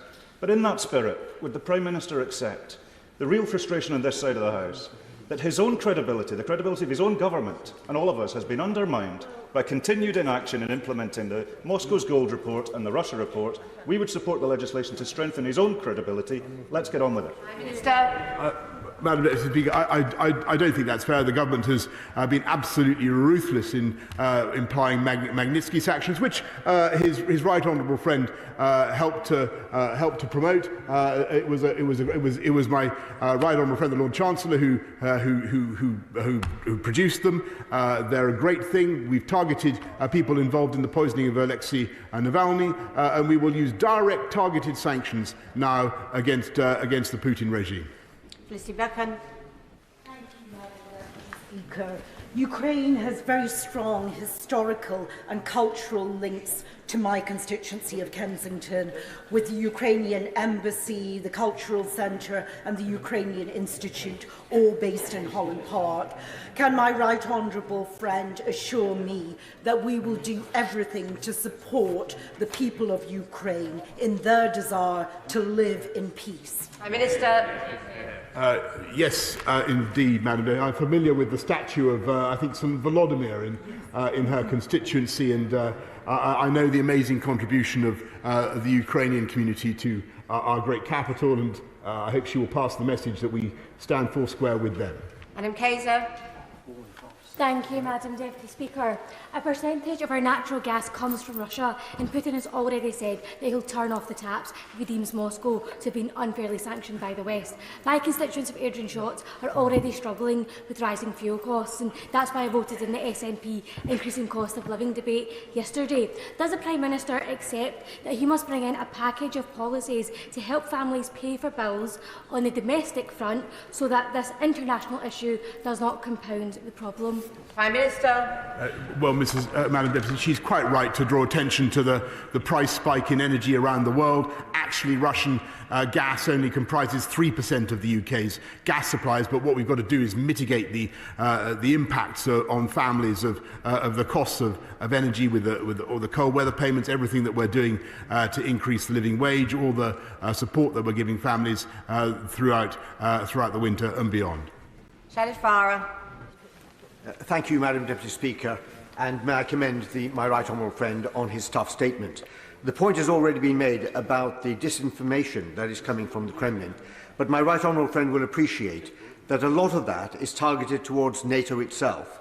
Would he use this opportunity to make it absolutely clear that NATO is a defensive organisation and that it should not in any way be construed as being offensive or threatening?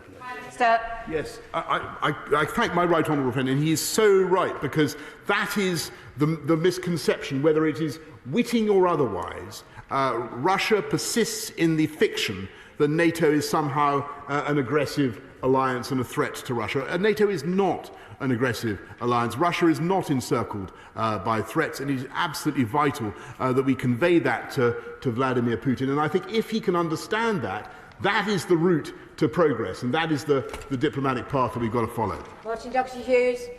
Thank you, Madam Deputy Speaker. The Prime Minister will get every support for defending national self-determination from these benches within Europe. But does he not agree it's now time that the UK Government sign a robust security and defence agreement with the European Union to replace that signed in the Lisbon Treaty, critically, Article 42.7?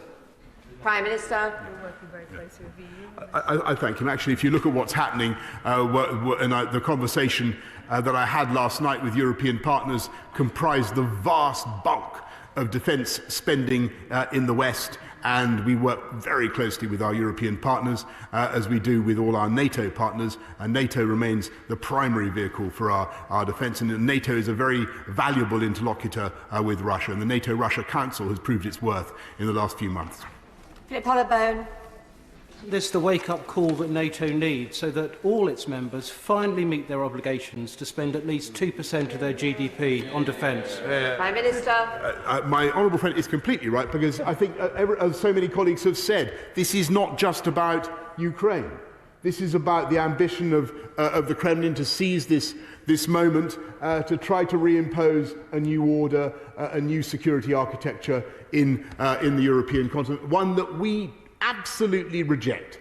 Madam Deputy. We stand for the rights of free peoples everywhere to determine their own fate. That was the fantastic achievement of the end of the Cold War, the fall of the Berlin Wall, that high moment in 1990 when we had a Europe whole and free. That's what we're trying to protect. Last question, Margaret Ferrier. Thank you, Madam Deputy Speaker. There are reports of some Ukrainians beginning to stock up in non-perishable goods. Can the Prime Minister confirm that the government has plans in place to support provision of necessities to ordinary Ukrainian people if necessary? Of course, we will do what we can to provide economic support in the event of a disaster, but the most important thing we can do now is try to prevent that disaster from occurring. That is by unifying the West in the way that I've been describing this afternoon. Order. I thank the Prime Minister for his statement. I'm sorry not everybody could get in, but we do have to move on to the next business. Order. Alistair Carmichael. Thank you, Madam Deputy Speaker. Since the Paymaster General responded to the urgent question, it has been reported that the Metropolitan Police actually want the full Grey report to be published and are surprised at the Government's position. Now, given what the Paymaster General told the House about the Government cooperating with the police, if this is confirmed, then we would expect them to do so. But can you give us guidance, Madam Deputy Speaker, about what the House can do to enforce that if they do not? Well, I thank the Right Honourable Gentleman for his point of order. This is not really a matter for the Chair, it's a matter for the Government. I'm sure that he will be able to seek advice from the Table Office and others as to whether there are other avenues that can be pursued in terms of eliciting the information he is looking for. But I also know that the front bench will have heard his point of order and his concerns, and I'm sure they will report that back. Thank you. We now move on to the 10-minute rule motion. Hugh Merriman. Thank you very much, Madam Deputy Speaker. I beg to move that leave be given to bring in a bill to make provision to protect consumers from being charged twice for the same good or service and for connected purposes. In a nutshell, All right, everybody, Regina Gonzalez with you here on a Live Now from Fox. It looks as though the House of Commons and Parliament are moving into some other business, but wanted to play you some of these live remarks coming from the United Kingdom as Prime Minister Boris Johnson gave a statement on the mounting tensions between Russia and the Ukraine, how NATO has been responding amid, whether or not there would be an invasion. We do know that allies put forces on standby, including here in the United States. We do know that additional ships and fighter jets have already been sent to our allies in Eastern Europe. Now, UK ministers have warned the Russian government will face serious consequences if there is an invasion. So this is something that we are going to continue following here for you on Live Now from Fox. Some of you are going to see a quick 2-minute commercial break. We're going to stay on the topic of Russia and the Ukraine when we return and play for you an interview segment that we did with a retired counterintelligence officer. And then we'll also get the latest from Pentagon Press Secretary John Kirby announcing that 8,500 American troops are expected to be on alert on whether or not they will get deployed to Eastern European countries. So stay with us. We'll continue our coverage of the tensions between Russia and the Ukraine after this quick break.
Continue this conversation. It's something so many people are talking about. What will Vladimir Putin do? Will he invade Ukraine? And what does that mean for here in the United States, for our European allies? Joining me now to discuss all of that is foreign policy and national security expert Hal Kempfer. Hal, good to see you. Thanks for being with us. You know, I saw you kind of watching the briefing. You were kind of shaking your head in some moments, nodding in agreement in others. Let's get to the headline of the day, though. 8,500 U.S. troops are being put on alert in order for, you know, possible assistance or readiness to some type of military incursion by Russia into Ukraine. Is this just a sign of deterrence, or do you think these troops will be deployed overseas?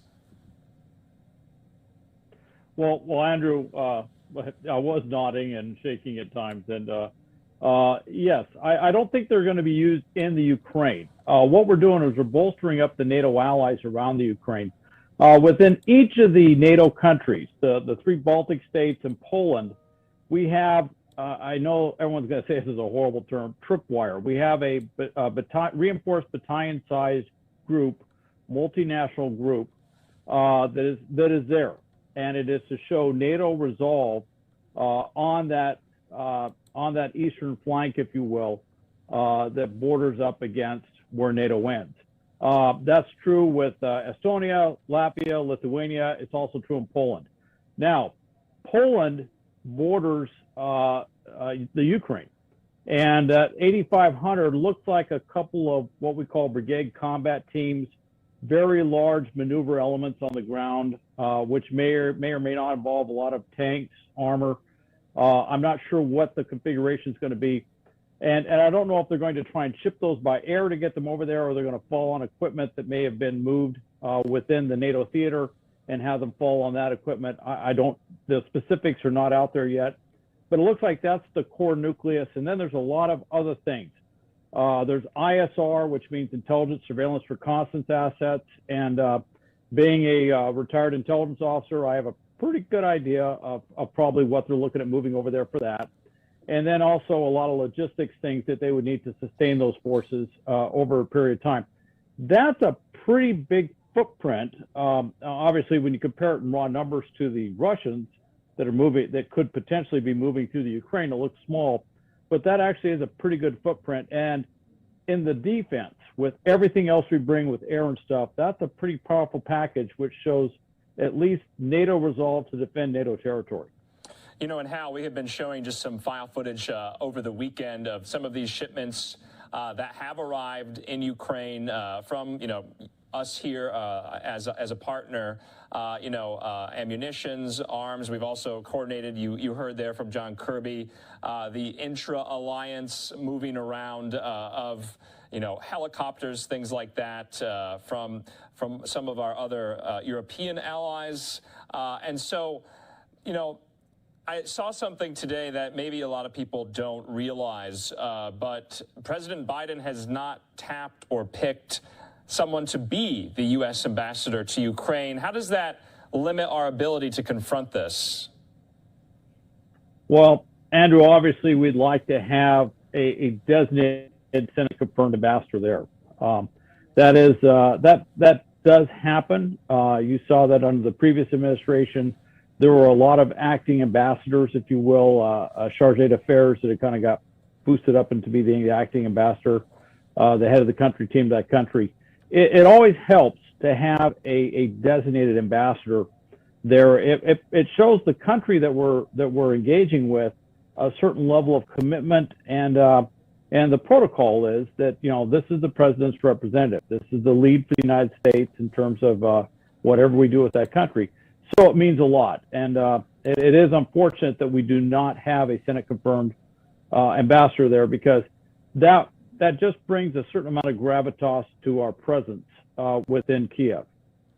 Yeah, and Hal, let's go to the diplomatic side of this now. We've been talking a lot about the military buildup, but over the weekend, we learned that U.S. Embassy officials in Kyiv were telling non-essential staff at the embassy and some of their families, to possibly leave Ukraine very shortly. Also, we were getting reporting in to suggest that Ukraine officials think that that move is premature. Do you think that's premature? Are you surprised that even talk, that even discussion of evacuating U.S. assets at the embassy is in play? Well, I'm not really surprised. One of the things is if the Russians were to come in, all right, and there's a variety of different scenarios. If they were to move through Belarus, for example, Belarus is really not that far from Kiev. So the concern would be that this thing could get, we could see, literally tanks rolling in and still have a lot of people in the city. And of course, we just went through this thing in Kabul and Afghanistan. So we want to give them a warning order. I think that's a prudent move. Normally, you don't like to advertise it quite that much, but the word was going to get out on this anyway. So they may have just decided to get ahead of that because they knew that people were going to hear about it. But part of that is I've heard two different things. What came out was that they said, okay, families move. And then it was, well, it's not all families. It was non-essential family members and others move. And then what I got actually, which came from overseas, was that they said, well, it wasn't quite that. It was just identified families and non-essential personnel that need to move.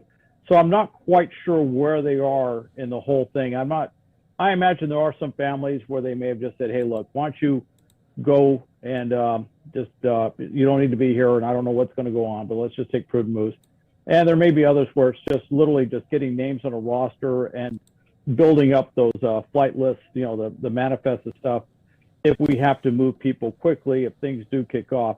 What I do want to mention about this, and one of the reasons we're doing that, I'm sure that other embassies are doing this as well around Kiev, is the concern that some of these missile systems, like the Iskander missile system, they could actually, if something did kick off, you could actually see missiles, large-scale missile strikes coming into Kiev, and they can be coming into the airport. So there is a reason to try and get people out of there, because there's a possibility, if things kick off, that the main airport could end up being shut down because of missile strikes. And so that's a huge concern for every country's planners, every diplomatic team there. Yeah, and we heard from the White House today, and they just don't have a record or an inventory of how many American citizens are in Ukraine at this present moment. The White House Press Secretary Jen Psaki said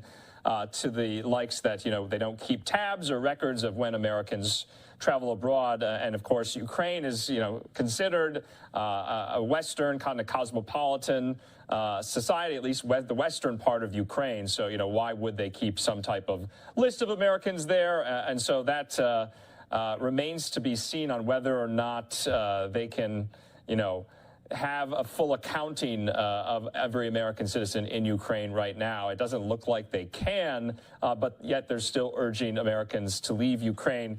Hal, let's talk about what Putin is thinking. Is he bluffing? Is he really going to do this? Does he really want to do this? Is this some part of a grand design to bring back the good old days of the Soviet Union with some territorial expansions to cement his legacy, or is he not going to do this? Is he bluffing to get more concessions out of the West? Andrew, I think the answer on that is yes. All right. I think he's got a little bit of both. Okay. All right. In his mind, he would love to see the return of the Soviet Union. He has said many times that this was a great failure, that the Soviet Union fell.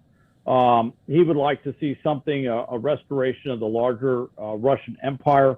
And of course, the Ukraine and Belarus and other countries that are independent states were part of that Russian Empire of yore. And if you look back into Russian history, the first capital of a Russian state or Russian kingdom or empire, the first recorded capital was actually Kiev. So for Russians, they don't see the Ukraine as necessarily a separate country. It's just historically part of a larger Russian empire, albeit, distinctively different with different cultural and language and stuff like that. But basically they see it as part of a greater Russia. So that's part of it. However, never underestimate the cold calculations of Vladimir Putin. He's looking at this, and part of this is he does not want to see NATO literally on the doorstep of Russia. I mean, this goes back to Keenan and some of the things said about the Soviet Union after World War II when the Cold War kicked off. You know, why would they do this? He does not want to see NATO literally at Moscow's doorstep, so to speak. And if NATO was to expand into the Ukraine, it would be right there. I mean, there isn't much buffer between Moscow and NATO at that point.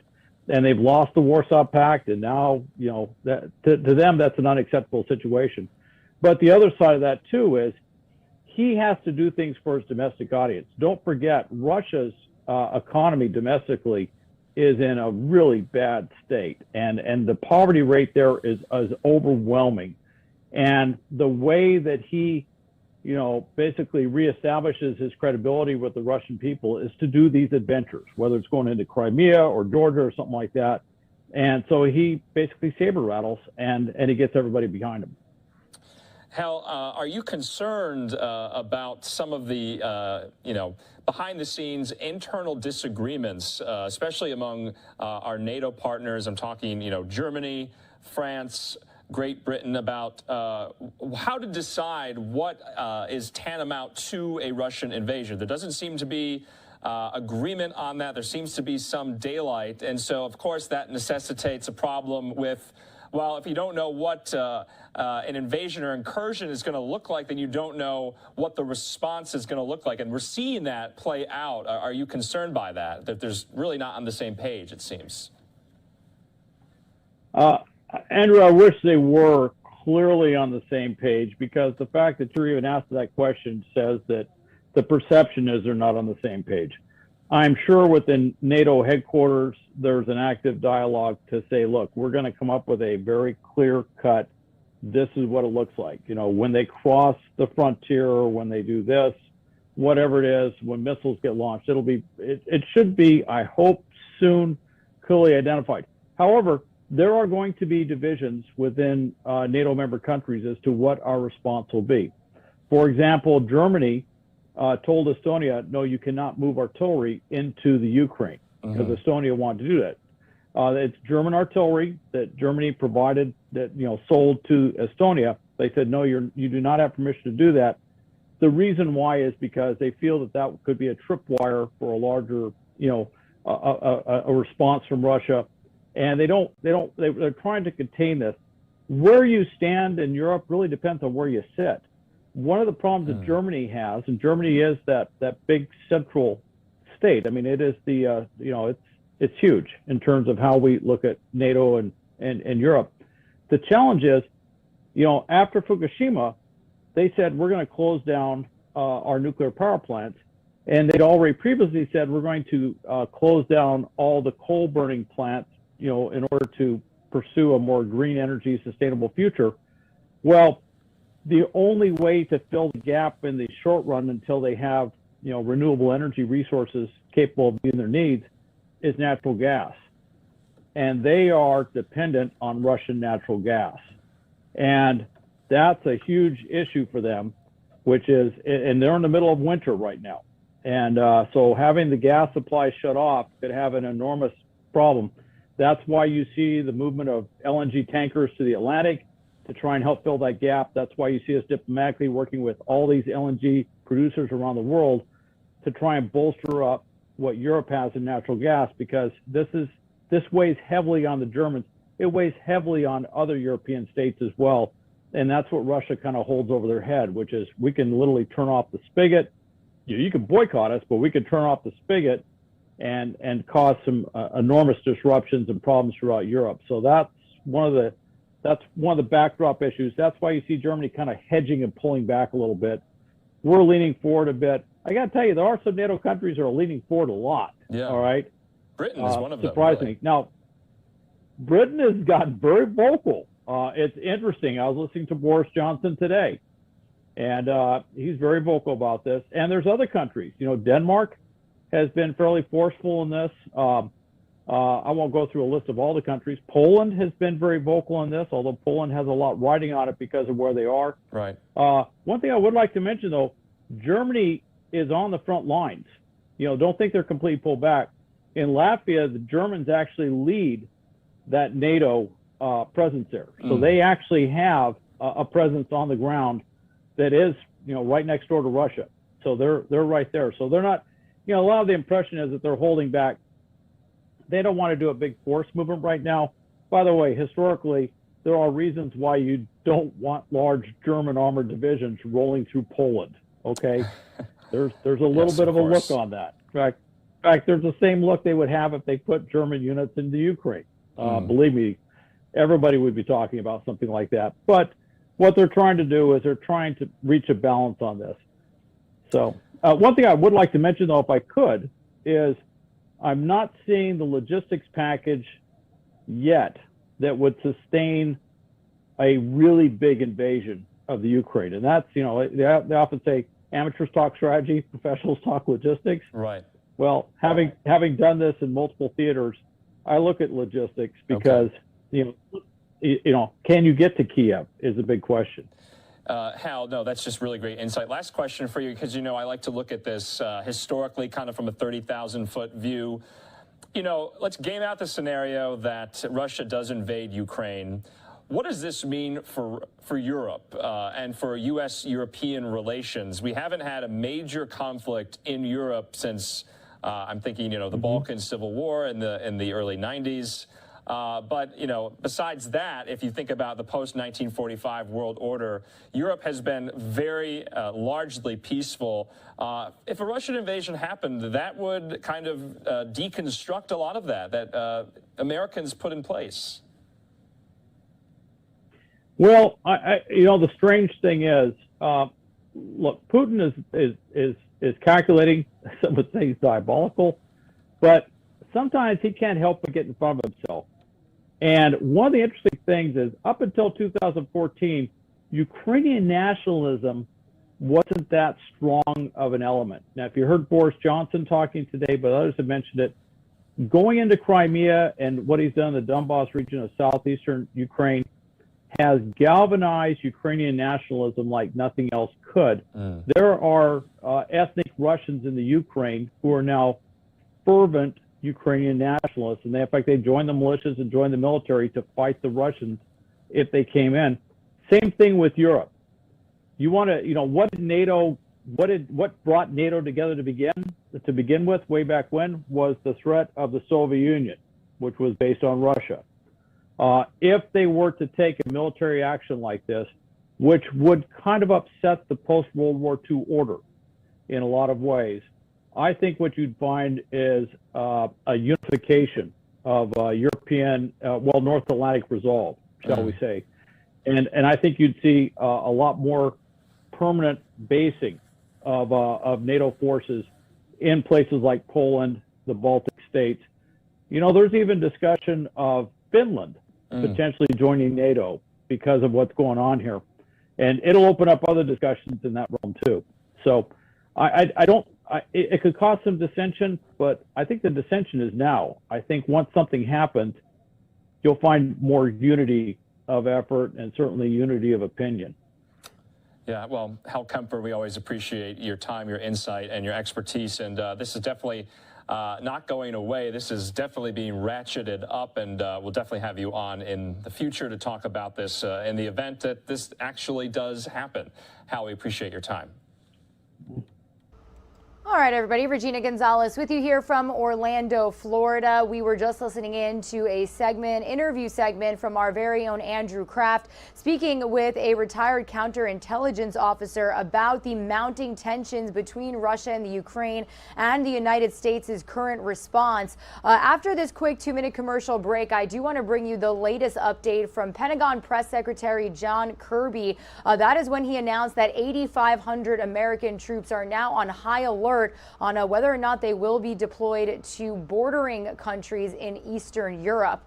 Before we go to that quick break, we are past the 9:30 a.m. mark here on the East Coast, and we've got stocks starting relatively low this morning. The Dow Jones Industrial Average falling over 300 points or 1%. Now, this morning's decline follows yesterday's wild turnaround, which had the Dow rebound from a 1,000 plus point drop drop, and also followed a 3-week decline for the S&P 500, concluding with its worst weekly stretch since the start of the pandemic. Now, jitters about this rising interest rates remain in focus as the Federal Reserve begins its 2-day meeting, as investors also monitor these mounting tensions between Russia and the West over concerns that Moscow is planning to invade the Ukraine. So we are keeping a close eye on the Dow Jones this morning, again down on this Tuesday, only 9:47 a.m. here on the East Coast.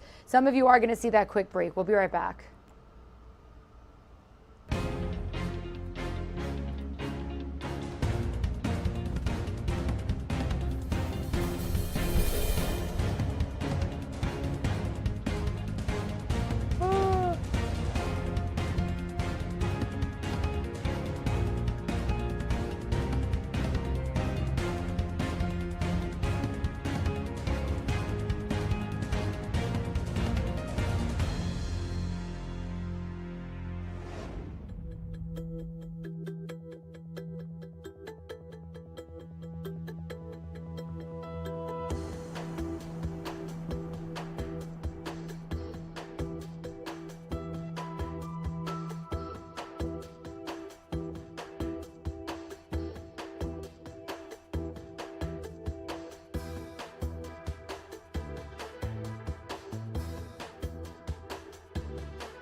You are streaming live now from Fox, everybody. American troops are on alert as these tensions are continuing to escalate between Russia and Ukraine.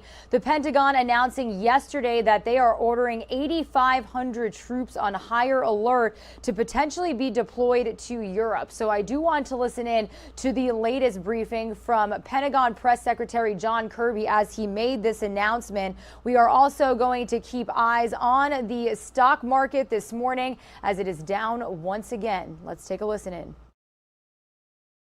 Our part, unilaterally, we wanted to make sure that we were ready in case that call should come, and that means making sure the units that would contribute to it are as ready as they can be on as short a notice as possible. Barb. What's three quick things? What specific military capabilities do these U.S. troops bring to Europe, these 8,500? Second, could you say with some specificity what is the exact mission for these troops? And what will your measure of success be? How will you know when the mission is accomplished? Yeah, so on capabilities, Barb, I touched this in the opening statement. Again, when we are able to identify the units for you, we'll do that. The reason why I don't have specific units today is because the units are being notified, as well as family members, and I think you can understand we wouldn't want to get out ahead of that notification process. But broadly speaking, as I mentioned at the top, I mean, these would be additional brigade combat teams, logistics personnel, medical support, aviation support, intelligence, surveillance, and reconnaissance, as well as transportation, and maybe even some additional capabilities after that. Again, when we can identify for you the units, I think you'll see that they kind of cover the broad scope of those capabilities. Missions haven't been assigned. I mean, the Ready Response Force hasn't been activated, and so there's not a mission per se. This is about the Secretary wanting to get ahead of the potential activation and making sure that these units have the time to prepare if and only if they're deployed. And then you had when we know success, again, there's been no activation, so there's been no mission assigned. So it's very difficult for me to give you an up check or a down check on on what equates success. What this is about, though, is reassurance to our NATO allies, and we've been talking about that for quite some time. That we're going to be ready, we're going to be prepared to help bolster our allies with capabilities they might need. And we're going to do this in lockstep with them and with the alliance. This is really about reassuring the eastern flank of NATO, and it's also about, and I kind of covered this too, Barb, back to your question of success, it's proving how seriously the United States takes our commitment to NATO and to the Article 5 commitment inside NATO. How will you know when your military goals are achieved? Again, Barb, there's been no mission assigned right now. This is about getting troops ready. And back to what we're trying to achieve is a couple of things. Obviously, we still would like to deter Vladimir Putin and the Russians from another incursion, number one. Number two, it's to make sure that we're bolstering and staying unified with the alliance, that the alliance stays strong. And so the large bulk of the reason for this, these prepare to deploy orders is really to make sure that we're ready to bolster the NATO alliance and to prove the solidarity of the alliance. Those are the two sort of big outcomes here. But again, no mission has been assigned to these troops. No deployment orders have been sent to them. What the Secretary has ordered them to do is to be ready to go, in some cases, on a much shorter tether than what they had before. Jen.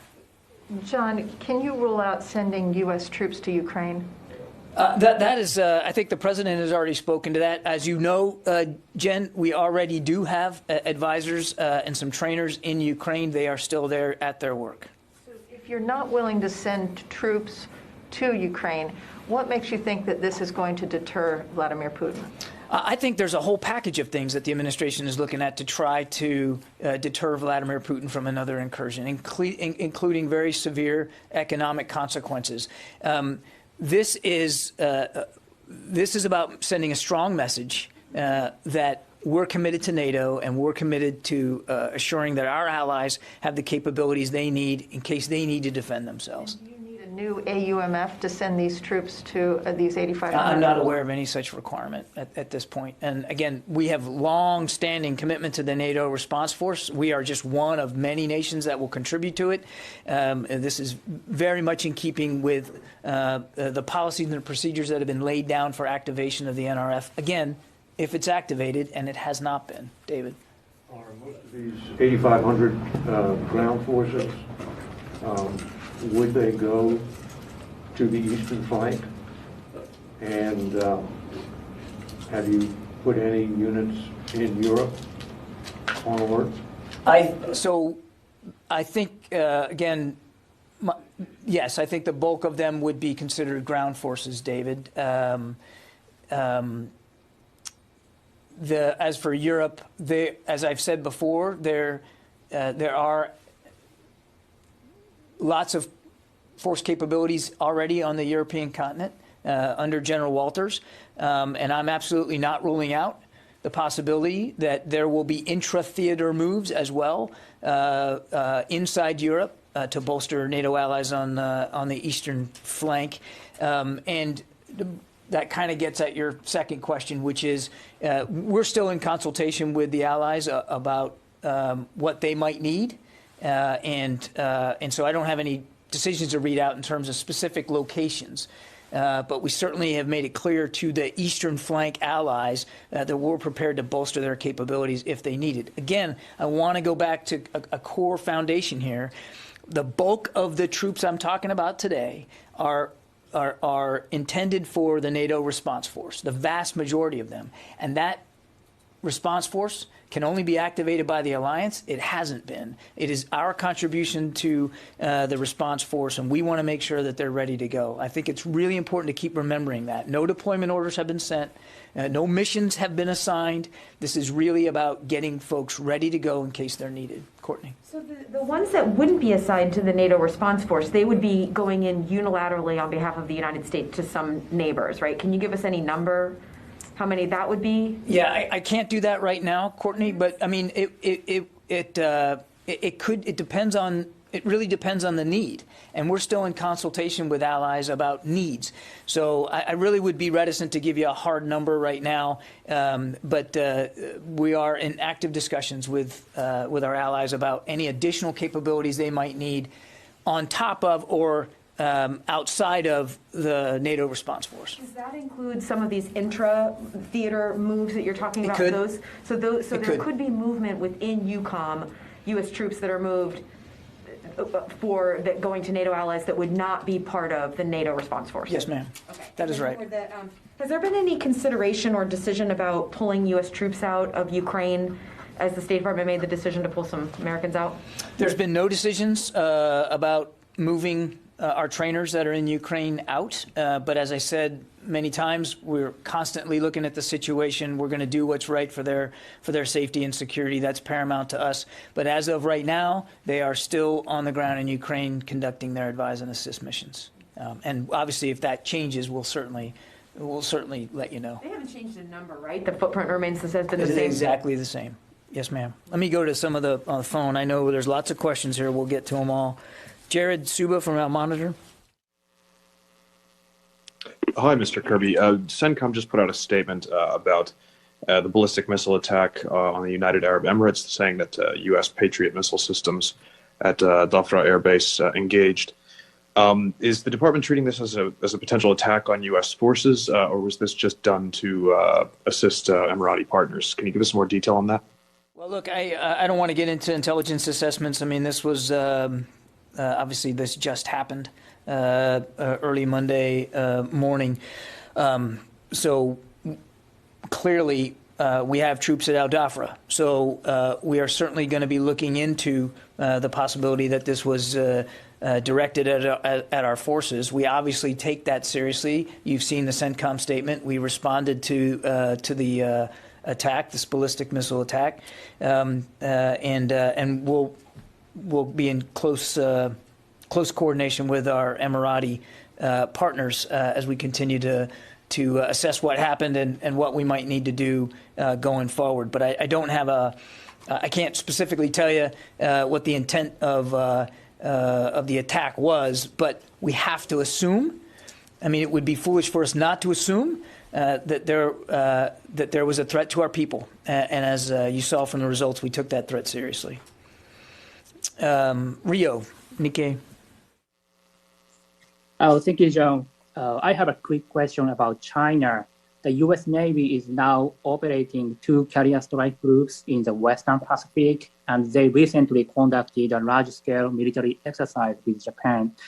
Is this a message to China that China should not do something provocative while the U.S. is working intensively on the situation in Ukraine? Thank you. We engage in joint operations to include maritime communications, anti-submarine, air warfare, replenishments at sea, cross-deck flight operations, the whole scope when we operate at sea, and particularly when we have the opportunity. And it's not unusual, Rio, for us to take advantage of the opportunity when you have 2 aircraft carriers in the same body of water to exercise together. We do this to strengthen our integrated at-sea operations and our combat readiness. And look, I just reiterate. Try this again in English. I would reiterate that all the training will be conducted in accordance with international law in international waters. Janie. Thank you, John. I have 2 questions for one is North Korea, one is South Korea and China. And the South Korean National Intelligence Service mentioned about the possibility of the North Korean ICBM test fire. And he pointed out that this was intended to pressure the United States. what is the U.S. response to the imminent test fire of the North Korean ICBM? Well, I'm not going to get ahead of test fire launches that haven't happened yet, but we've been very clear about our concerns over the advancing nuclear ambitions and ballistic missile capabilities of Pyongyang.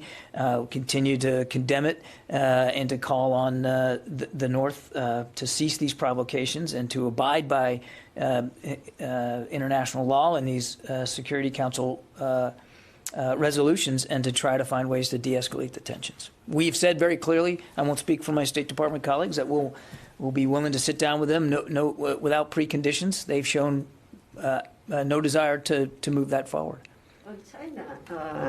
China justifies North Korea's missile provocations. Do you think that China's continued support for the North Korean provocations is part of the strategic competition with the United States? I think you'd have to ask President Xi that. I mean, look, China's a neighbor, direct neighbor of North Korea. They have influence in Pyongyang. We know that. They know that. Pyongyang knows that. And we've continued to call on China to use the influence that it has to support the international community and UN Security Council resolutions that China themselves have signed up for, to help get them enacted and to support the sanctions, support them and to enforce them in a comprehensive, cohesive way, which the Chinese have not always done. Let me go back to, sorry, I'll go to you, Nancy, and then I'll go back to the phones. Go ahead. Just a couple clarifying points. Is there a time limit to this prepare to deploy order, or is it open-ended? And would there then, if it is open-ended, therefore be a time when the Secretary would issue another order sort of saying, stand down, essentially? Well, remember what it is. It's telling a unit, or in this case, several units, to be prepared to deploy on a shorter tether than whatever it was before. In some cases, as I said, it was 10 days, now it's 5. And there's no time limit on that preparation order, because we don't know, excuse me, if or when they would actually be activated and deployed. And to Courtney's question, I just want to stress again, the vast majority are comprise our contribution to the NATO response force. There are some that we are advancing their alert posture that are simply unilateral, that we would consider sending on our own. Again, in concert with allies. You got to talk to the folks that are going to host them and make sure that that's okay. But there's not a specific time limit assigned right now. But it is something that the Secretary is going to continue to look at, if certainly if not weekly, then even daily, to make sure that it's still the appropriate tether to have these troops on. And then could you clarify for me? You mentioned that they would be in support of this NATO mission. Is there any point where they would be under a NATO commander, or would General Walters be wearing a different hat potentially when he takes command of them? Well, I couldn't get into specific command and control here. Again, the response force hasn't been activated. But you're right, General Walters is the Supreme Allied Commander in Europe, the head NATO commander. So ultimately, they would all be reporting up underneath him. But what the exact chain of command would be, it's difficult for me to say when they haven't even been activated. Let me go back here. Let's see. Kelly Meyer from News Nation. John, thanks for taking my question. I know we kept talking here and saying, diplomacy is not dead here, but with the U.S. now preparing to send troops to allies on the eastern flank, is this just further agitating Russia? And we're telling diplomats' families to leave and Americans to leave. So is this moving on from a diplomatic effort to preparing for an invasion? Not at all. Again, what we're telling these units to do is to be ready to go on a shorter timeline than what they were before. We are not deploying them now. We are not saying diplomacy is dead. You heard Secretary Blinken talk about this on Sunday in many outlets, that he still believes there is room for discussion and dialogue. I said that myself in my opening statement. We absolutely still believe that there's time and space for that. And frankly, the Department of Defense fully supports that as being the way forward here, the way to a solution that de-escalates the tensions. But it would be irresponsible if, given the indications that we have, that there is no intent by the Russians right now to de-escalate, and given that it takes a matter of time to get units more ready to go on a shorter time frame, it'd be irresponsible if we didn't think about making sure that they had plenty of time to prepare, and that's all we're doing at this point. Let's see, John Turpak. Yes, can you hear me? Can you hear me? Yes, sir, I got you. Okay, so to activate something like this, you'll probably need to have the Air Force in place. Have you increased the number of tankers at Mildenhall or throughout Europe? And do you anticipate that there could be a bomber task force deployment to Europe in the near future? I refer you to UCOM for things like bomber task force plans. I don't have specific things to talk about like that today. And again, please remember what this is about. This is about placing units on a heightened alert. It does not mean that they're going to be jumping on gray tails tomorrow and leaving. Obviously, if there's a need for additional air transport, we'll deal with that. Transcom is certainly, Transportation Command, is tracking these prepare to deploy orders and will obviously be postured as appropriate to support if needed, but that's if needed. All we're doing at this point is placing these units on a heightened alert posture. Tom Squitieri. Hey, thanks, John. Good afternoon. Is NATO, in NATO's support of its Eastern members as well as Ukraine, is that support more complicated today because, as General Walters and UCOM have concurred, there's not one but now several folded gaps on possible invasion routes? I'm going to try repeating your question because I'm not sure I totally got it, Tom. Are you talking about evacuation routes of Americans leaving Ukraine, and is that harder to do now? Is that? Can you hear me okay? You hear me now? I got you, Tom, but I'm not sure I got your question. Okay, let me repeat it. Is the preparations by NATO and getting into a historical comparison, and it's usually not useful to go back into history and try to find exact comparisons. The actions that Russia appears to be taking to threaten its neighbor further and to potentially violate further Ukraine's territorial integrity certainly make things more tense on the European continent writ large. What I can tell you is that we remain committed to the alliance, and we absolutely remain committed to bolstering the capabilities of NATO's eastern flank to the degree that they desire that extra support. It's not about. Look, I don't think anybody wants to see another war on the European continent, and there's no reason why that has to occur. This could be solved very easily by the Russians de-escalating, by moving some of these forces away, which they haven't done. And so NATO, as a defensive alliance, and it is a defensive alliance, has a responsibility to its members to make sure that they're able to defend themselves if needed, and that's the spirit in which the Secretary has made these early heightened alert decisions. Jen. Just a point of clarification. All right, everybody. Regina Gonzalez with you here on Live Now from Fox. We are listening in to the latest Pentagon press briefing with Secretary John Kirby as he announced that American troops are now on high alert as tensions escalate between Russia and Ukraine. Now, he just mentioned there, this does not mean that they are going to be heading overseas tomorrow. This is just a heightened alert to potentially be deployed to Europe. Now, if they are ordered overseas, these troops would be part of a response force headed by NATO, as he was just touching on. Analysts are taking this as a sign of diminishing hope for Russian President Vladimir Putin to retreat from the Russian-Ukrainian border. Now, Pentagon officials clarified that the troops would not be sent to Ukraine, but to nearby Eastern European nations that are NATO allies. So, wanted to bring that update for you here on Live Now from Fox. As you can see to the upper left-hand side of your screen.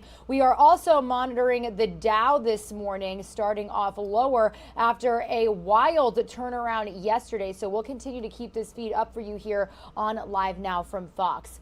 My name is Regina Gonzalez, again with you here from Orlando, Florida. I'm going to send some of you on a quick 2-minute commercial break. We are officially past the 10 a.m. Eastern time, 7 a.m. Pacific time hour here on our show. When we return, I do want to head out to New York City. We have two different vantage points of the city right now. This is from looking over the Statue of Liberty, and then we've got a different vantage point of the Empire State Building. We heard from New York City Mayor Eric Adams yesterday outlining a plan to curb the ongoing gun violence in New York City. Now, this is especially following that tragic incident involving the shooting of 2 NYPD officers in Harlem. One of them did die, and the other one is fighting for his life in an NYU hospital out there. He's had multiple surgeries and is reported to be in grave condition. We're going to get the latest on that plan from our Fox 5 New York team. And then Mayor Eric Adams did join Fox 5 New York a little bit earlier this morning. He spoke for about 10 minutes about this string of shootings in recent weeks and his new anti-crime plan. So we're going to listen into that segment here after this quick break.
You're streaming live now from Fox, everybody. My name is Regina Gonzalez with you on this Tuesday, January 25th. We are continuing our coverage of crime across the nation, heading back out to New York City for an update on one of the NYPD officers that was shot in Harlem last Friday. Unfortunately, his partner did succumb to his injuries and was pronounced dead that day. But this officer is continuing to fight for his life at an NYU hospital. He's had multiple surgeries and is said to be in grave condition as of this morning. So when it comes to this shooting, an update on this officer, as well as New York City Mayor Eric Adams' a recent plan to combat this really big rise in gun violence across New York City, I do first want to bring you the nuts and bolts of that plan from our Fox 5 New York reporter Kayla Mamalak, and then we'll listen in as Mayor Eric Adams did join Fox 5 New York's Good Day show earlier this morning to talk about this plan.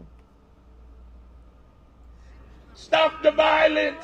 A community hamstrung by violence, doing all they feel they can do, lighting candles and trying, through all of the anguish, to pray. Be shot now in the name of the Lord Jesus! Members of the clergy gathering outside the 32nd Precinct, where slain Officer Jason Rivera and his partner, Officer Wilbert Mora, who's now fighting for his life, worked. All there to show support for the NYPD. When you bleed police officers, we bleed. The church bleeds. The heart of the city bleeds. because you are the guardians that stand on the wall, that speak to justice. But Officer Dennis Rodriguez says the city needs more than prayer. We need some of these laws changed. If nobody's going to jail, if people are being let out, these are the same guys that are still doing these crimes. Mayor Eric Adams seems to agree. We're going to get trigger pullers off the streets and guns out of their hands. Now unveiling what he calls a blueprint to end gun violence, immediately ramping up enforcement and deploying more officers in the streets and subways. We will have boots on the ground on every block in this city. The mayor also reinstating the controversial anti-crime street unit, something Adams campaigned on. Now titled Neighborhood Safety Teams, the mayor says this unit will be a different version of what's been seen in the past. These officers will be identifiable as NYPD. They will have body cameras and they will have enhanced training and oversight. Adams also promising to ramp up spot checks at transportation hubs to stop the flow of illegal guns into the city, plus the expansion of youth employment and engagement programs, and expanding hospital-based intervention programs to help with the mental health crisis plaguing the 5 boroughs.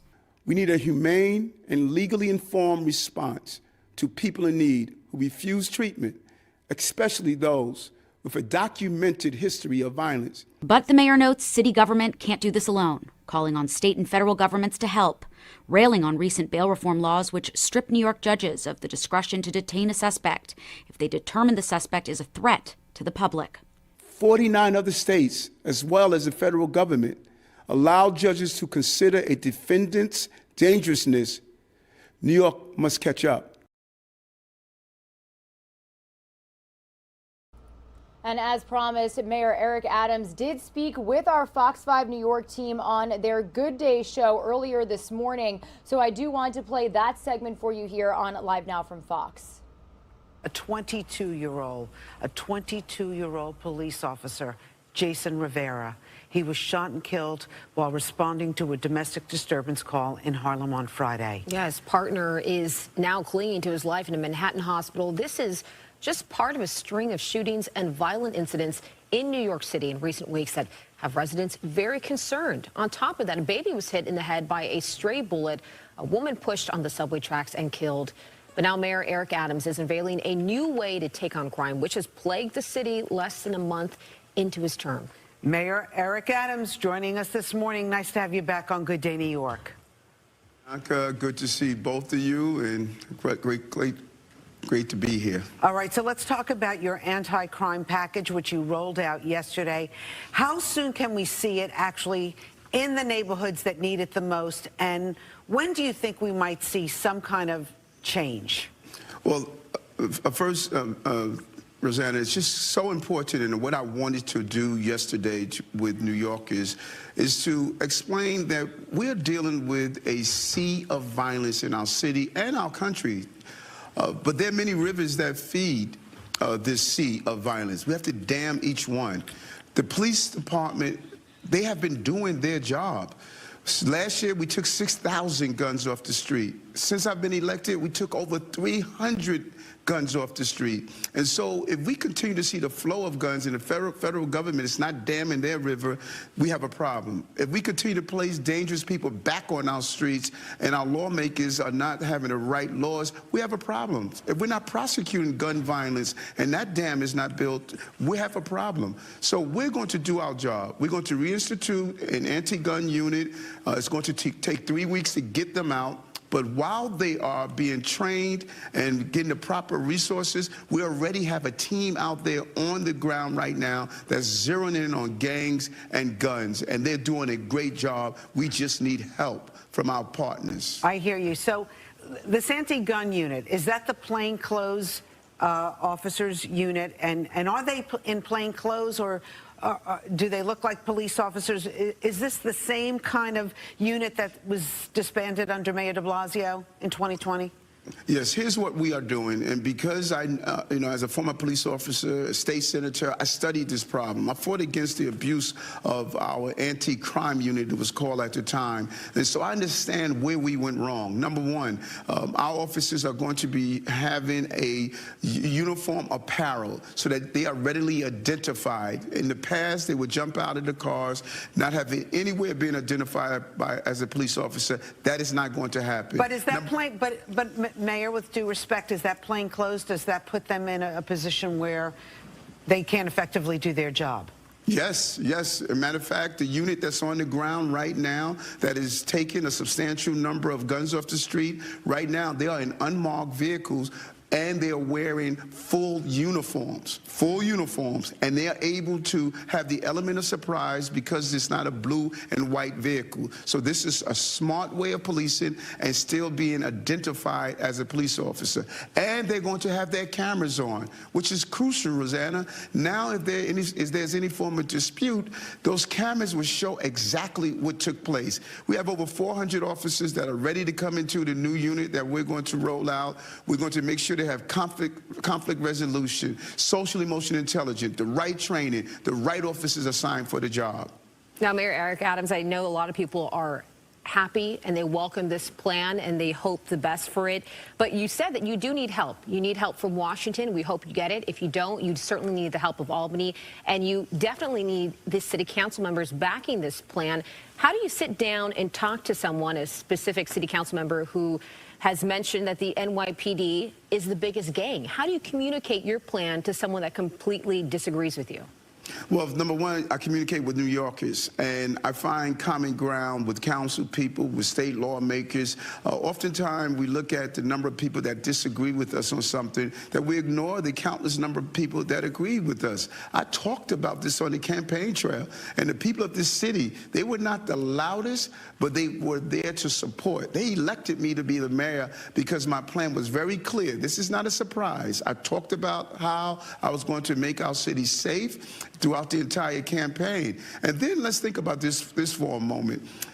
I don't need state or city council approval to put in place the parts of the plan that I am in control of. The police department is controlled by the police commissioner, and the police commissioner is in lockstep with me, so we will be rolling out our plan as we convince our lawmakers on other aspects of damming the rivers that feed the sea of violence.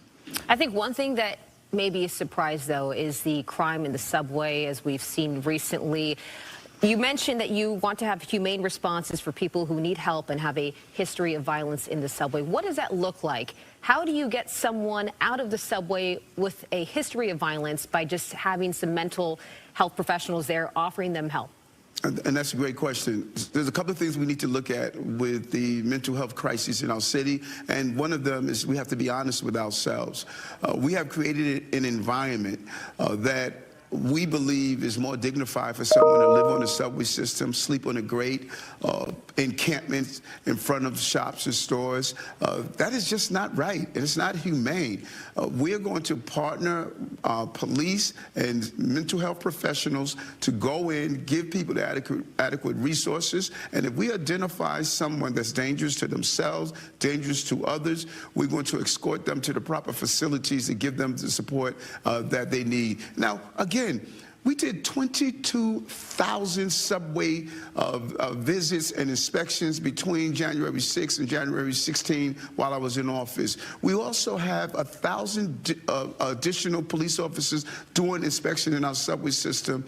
So we are having that omnipresence that's needed to have the feeling of safe, and we're going to crack down on the violence and make sure that we create a safe environment for the New Yorkers. But are the mental health professionals or the help, are they going to be escorting the people out of the subway once they're deemed unsafe to themselves or to the public? Yes, and they're going to do it with the manner of which they are trained. They know how to carry out this action. The subway is no place to use as your home. The subway is a place to commute you to your place of employment. And somehow we moved in a direction that any and everything goes on our system.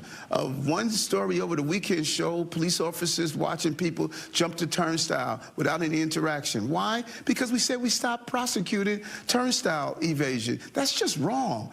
We can't continue to create an environment in our city that any and everything goes. Walking into stores, taking things off the shelves without paying for them, jumping turnstile, urination, defecation on our subway system. This is not the city that we want to live in, and we don't have to be heavy-handed to send a clear message that this is a city that residents deserve to live in a safe, clean environment to raise their children and families. We agree with you, and we're wondering if the Manhattan DA is on the same page as you, and Albany, because you really have one chance to do a major ask in Albany for bail reform. And I'm just wondering, have you heard from anybody in Albany and whether they're on the same page as you? Yes, there are many allies in Albany. I get calls all the time from state lawmakers stating that, Eric, what do you need to tweak the bills? We don't have to take away the amazing steps we're taking forward to make sure that we don't have a heavy-handed criminal justice system. But here's what's wrong. You cannot have a 14, 15, 16-year-old who's being exploited by adults to carry a gun. If this young person carries that gun and it's not in public view, he goes to family court, no matter how many times he does it. That's just wrong, and it sends the wrong message. We have created an environment in our city that it is all right to carry a gun. That can't continue, and we have to move away from that. And gun crime should be treated differently from any other crime because we have to be serious about it. We have to stop the sale of guns, not 10 guns more to be considered a person that's bringing in guns to the city for sale, but just 3 guns should be considered. We want to change and tweak these laws to make sure that we can have a safe city. All right, you heard it here. New York City, you have been warned. Mayor Adams is on the case right now, not fooling around. We always appreciate you coming on Good Day, New York. Certainly so. Thank you. Take care. All right, that was New York City Mayor Eric Adams joining our Fox 5 New York team on Good Day this morning, talking about his new anti-crime plan following a string of shootings across several boroughs in the city and then several crimes in the subway. You had that woman pushed, losing her life tragically after being hit by an oncoming train, and then you had another man pushed in front of a subway. He is expected to survive, but definitely focusing attention to anti-crime policies from the mayor out there. So wanted to bring you that segment here on Live Now from Fox. I do want to send some of you on a quick 2-minute commercial break. Before I do that, I do have a news alert to bring you here on Live Now from Fox this morning. We are getting a live feed from an airport in the Ukraine as we learn that a new batch of U.S. security assistance provided to forces in the Ukraine has arrived. These include equipment and munitions arriving at the Boryspil Airport located east of Kyiv. So again, we are paying close attention to the mounting tensions between Russia and the Ukraine. As of this morning, we know 8,500 American troops are on high alert to potentially be deployed not to the Ukraine, but to bordering countries in Eastern Europe. So we're keeping a close eye on this here on Live Now from Fox. Some of you are going to see a quick 2-minute commercial break. When you return, we are going to continue our focus on crime across America. We're going to head out to Atlanta, Georgia to get the latest on a 6-month-old child, a baby that was caught in the midst of gunfire between 2 people. She tragically was killed due to that incident. We're also going to get the latest as we are learning 6 victims in a Milwaukee homicide have been identified. So stick with us. All of that coming up after this quick 2-minute commercial break.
You're streaming live now from Fox, everybody, on this Tuesday, January 25th. We are live and worldwide this morning with an update out of the Ukraine here for you this morning.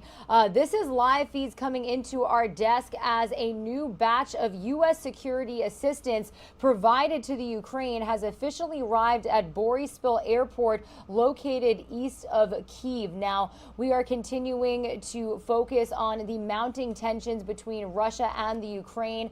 As of this morning, we do know that American troops, about 8,500 troops, are on high alert to potentially be deployed to Europe. Now, if ordered overseas, these troops would be part of a response force headed by NATO. Now, Pentagon officials clarified yesterday that the troops would not be sent to Ukraine, but to nearby Eastern European nations that are NATO allies. So we are keeping a close eye on this situation here on Live Now from Fox. And as we get these feeds, we wanted to bring you front row to the action. Again, this is who we are and what we do. Live, raw, unfiltered, nonstop news.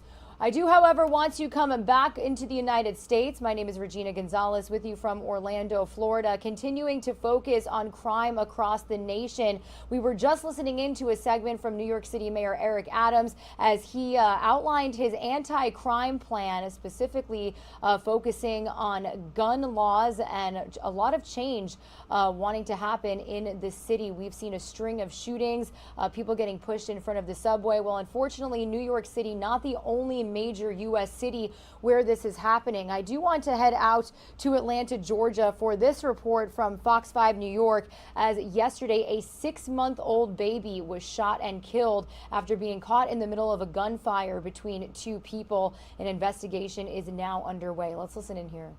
We will not stop. We will continue. We will work throughout the night to find resolution for this family. Police vowed a search until the gunman who killed the 6-month-old are brought to justice. Monday afternoon, a gunfight broke out in front of a food mart on Northwest Atlanta's Anderson Avenue. The child, who was riding in a passing car, was hit and killed by a stray bullet. This one hurts for a 6-month-old to be riding down the street and become victim to gun violence. A red car could be seen towed away from the crime scene. The department is using video surveillance and throwing all the manpower it can into the case. Our investigators are working leads right now, and hopefully we'll bring this case to resolution relatively soon. Mayor Dickens, who lives in the area, stopped by to check on the investigation and told us enough is enough. These children are bearing the brunt and losing their lives because adults are unable to settle their disputes without going to guns. This is the third child under the age of 6 shot in Atlanta this month alone. 2 of them have now died. I'm demanding that it stop, and we're going to put an end to it. We're about to work day and night on this. Meanwhile, I do want to head out live right now to a look we have over the city of Milwaukee, Wisconsin. They are seeing some really frigid temperatures following all that snow that they got just yesterday. However, I do want to head there for another crime-related story that we're following. 6 people were found dead in a Milwaukee home in what police are investigating as multiple homicides. Now, officials with the Milwaukee Police Department tell our owned and operated station out there, Fox 6 News, that the victims had injuries that are suspected to have been caused by gunfire. Now, the medical examiner formally identified the victims last night, so I do want to bring you this segment from our Fox 6 team here on Live Now from Fox. Developing tonight, the Milwaukee County Medical Examiner's Office has identified the 6 homicide victims found Sunday in a home near 21st and Wright. They range in age between 23 and 49 years old. Fox 6's Sam Kramer joining us live now. And Sam, do we know a connection between the victims yet? Yeah, hi there, Mary. Reports from the medical examiner's office show 3 of the 6 victims did live together in that same home where this investigation was centered around, near 21st and Wright. And tonight, some of their loved ones tell us they want them to be remembered for who they were, not how they died. A day after learning her family members were among the victims in a homicide investigation in Milwaukee. She didn't deserve this. She really, really did in her own home. Tiffany Whittington says she's still in shock over the loss of her cousin, 49-year-old Michelle Williams, and her 44-year-old husband, Dante Michael Williams. The couple was among the 6 people found dead at a duplex near 21st and Wright Sunday afternoon. On Monday, Milwaukee police said they suspect the victim's injuries were caused by gunfire. She was the best person you could meet. Like, she literally had the best heart. She was not in the streets. She was not in any gang affiliation or anything that would cause her this harm. The medical examiner's office identified the 4 other victims as 23-year-old Caleb Jordan, 42-year-old Charles Hardy, 31-year-old Giovanni Liddell, and 43-year-old Donald Smith. The report shows Smith lived with the Williamses at this home near 21st and Wright. Home was first, his wife and kids. That's all that mattered to him, his kids and grandkids. And he loved them so dearly. This is Rhonda, who did not want her face shown out of fear for her safety. She shares a 15-year-old daughter with Michael Williams and tells us the Williamses were planning a sweet 16 birthday party for her daughter. Instead, Rhonda says they're in shock over the sudden loss of life. She's emotional. She can't sleep. She's constantly crying. And, you know, it's hard for her to take it all in. And tonight, Milwaukee police are still looking for unknown suspects in this case. They ask anyone with information on what happened to contact them right away. We're live tonight outside Milwaukee Police District 3. Sam Kramer, Fox 6 News. So many questions surrounding this investigation. Sam, thank you. I do want to stay in Milwaukee for this next story that I have for you here on Live Now from Fox. As you can see, pretty snowy conditions out there. This is a live look we have over the city right now. Looks like it's not stopping people from getting on that commute to work. It is a little past 9:30 a.m. in the morning out there. Meanwhile, yesterday, 2 on-duty Milwaukee firefighters were struck while shoveling snow in front of the fire station. So this is something that our Fox 6 team was also covering, and I want to bring you this segment here this morning. Milwaukee firefighters are injured on the job this morning while shoveling snow, and we're getting a look at new video tonight showing the moment a vehicle goes off the roadway hitting them. That's right. Christina Van Zels joins us live now with the message the fire chief has for drivers in the city.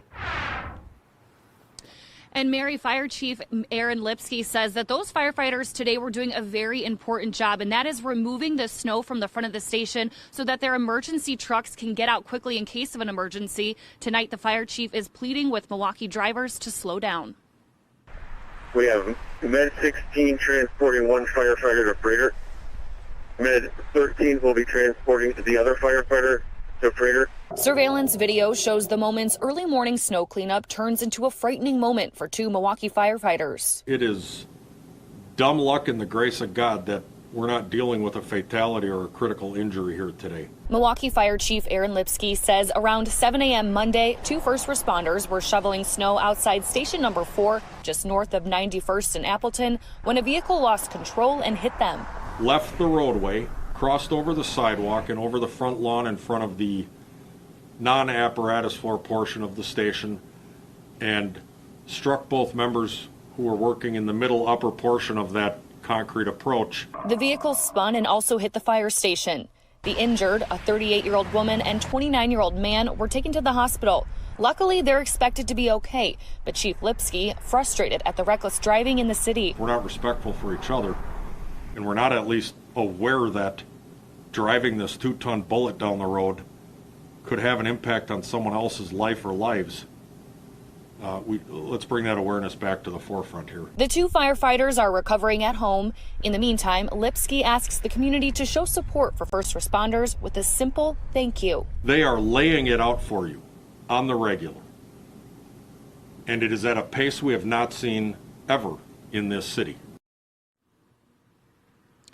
And Milwaukee police confirmed that weather did play a role in this crash. That driver was cited for driving too fast for the conditions. Reporting live tonight in Brown Deer, Christina Van Zelst, Fox 6 News. Glad those firefighters weren't seriously hurt or worse. Christina, thank you. Milwaukee. All right, everybody. Some of you are going to see a quick 2-minute commercial break. Here is another live look at the Dow Jones Industrial down this morning. Now, this is after we saw it tank thousands of points, really 1,000 points, and then make a major turnaround yesterday. So we're going to continue monitoring how stocks are trading here on Live Now from Fox throughout the day. Now, this is happening as inflation also continuing to impact the nation. This was the topic as President Biden met with members of his administration to discuss ways to lower prices for working families as inflation impacts Americans nationwide. He spoke for a little less than 10 minutes yesterday. So when we return from this quick 2-minute commercial break, I do want to play for you those brief remarks and that conversation here on Live Now from Fox.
You're streaming live now from Fox, everybody. As promised, we are going to listen in to the latest roundtable held by President Biden on ways to lower prices for working families as inflation is continuing to impact Americans nationwide. To the right-hand side of your screen, we are also monitoring the Dow Jones down this Tuesday morning. Also, we have an international look from the Ukraine as U.S. weapons are arriving at an airport out there amid these rising tensions between Russia and the Ukraine. So again, let's listen in to President Biden here on Live Now from Fox.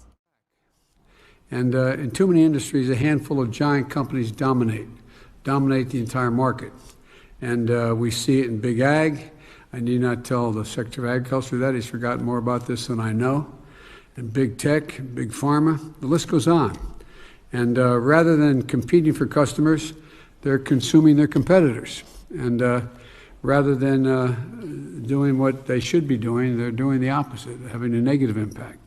All told, between generating higher prices and lower wages, lack of competition costs the median American family household, according to a study done at NYU, $5,000 a year, the median income family.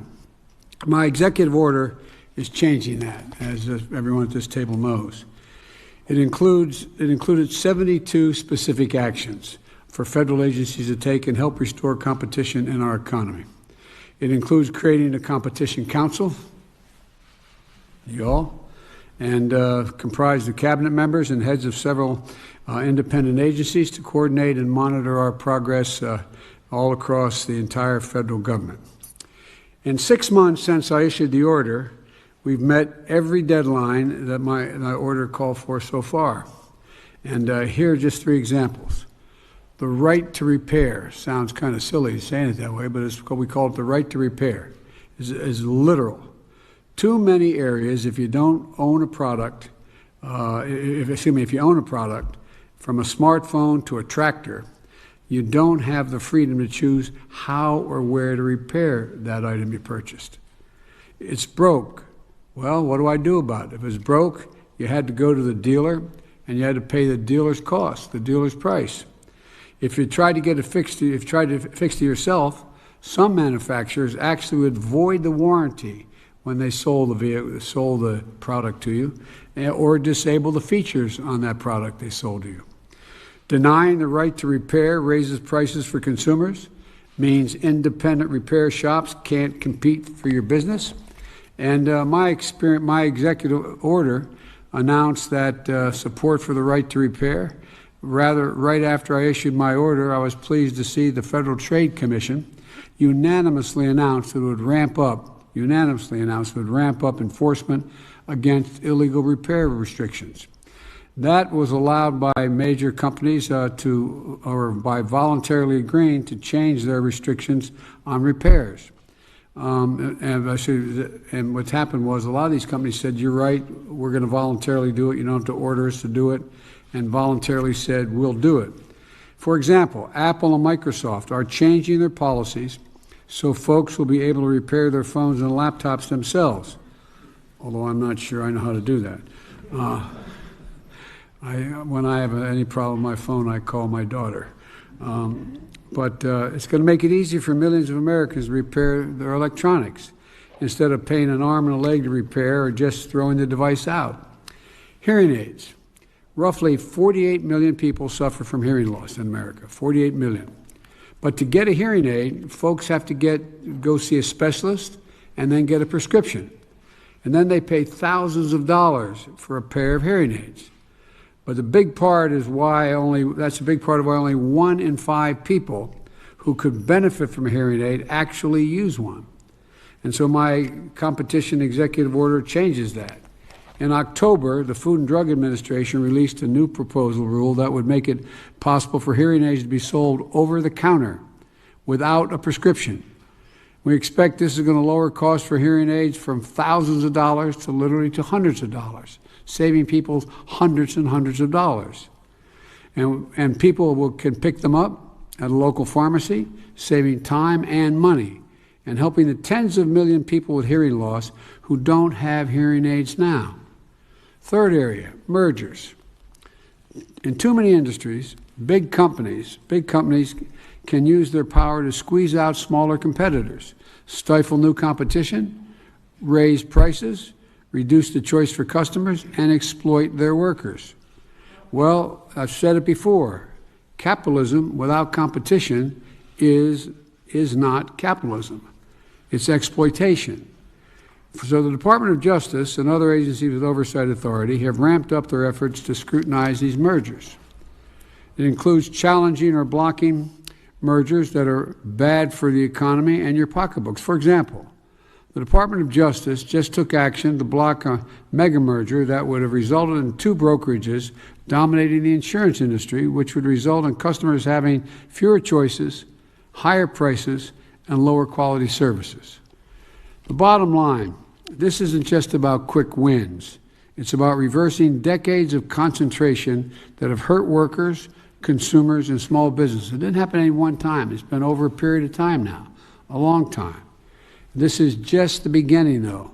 In the coming weeks and months, Americans can expect to see more protections for farmers and ranchers, selling products like beef, pork, and poultry, more options and better prices for consumers, more clarity in the actual price you'll pay for high-speed internet services and airline tickets.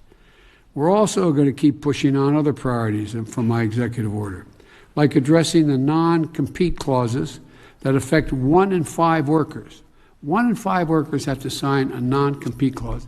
It stunned me. That's how this, as Brian will tell you, this is how this came about, really, this whole competitive council. I knew all was going on, but when I realized how many people out there with no special insight to having access to patents or anything else had to sign a non-compete clause, people making hourly wages, all designed to keep prices down, or keep wages down and prices up. But 1 in 5 workers had to gave them the company the power over their careers. The bottom line is our economy shouldn't be about people working for capitalism. It should be about capitalism working for people, for everyone. Now I'm going to turn this over to Brian so we can get this meeting started. But again, thank each and every one of you here on this council. I really mean it. You know, I think even when we decided to do this council, some of you all thought it was a good idea, but I'd be surprised if some of you didn't go, whoa, I didn't realize how restrictive some of this was. How restrictive some of this was. But you're going to make a difference in ordinary people's lives. Ordinary people's lives are going to make a difference. So anyway, Brian, the floor is yours.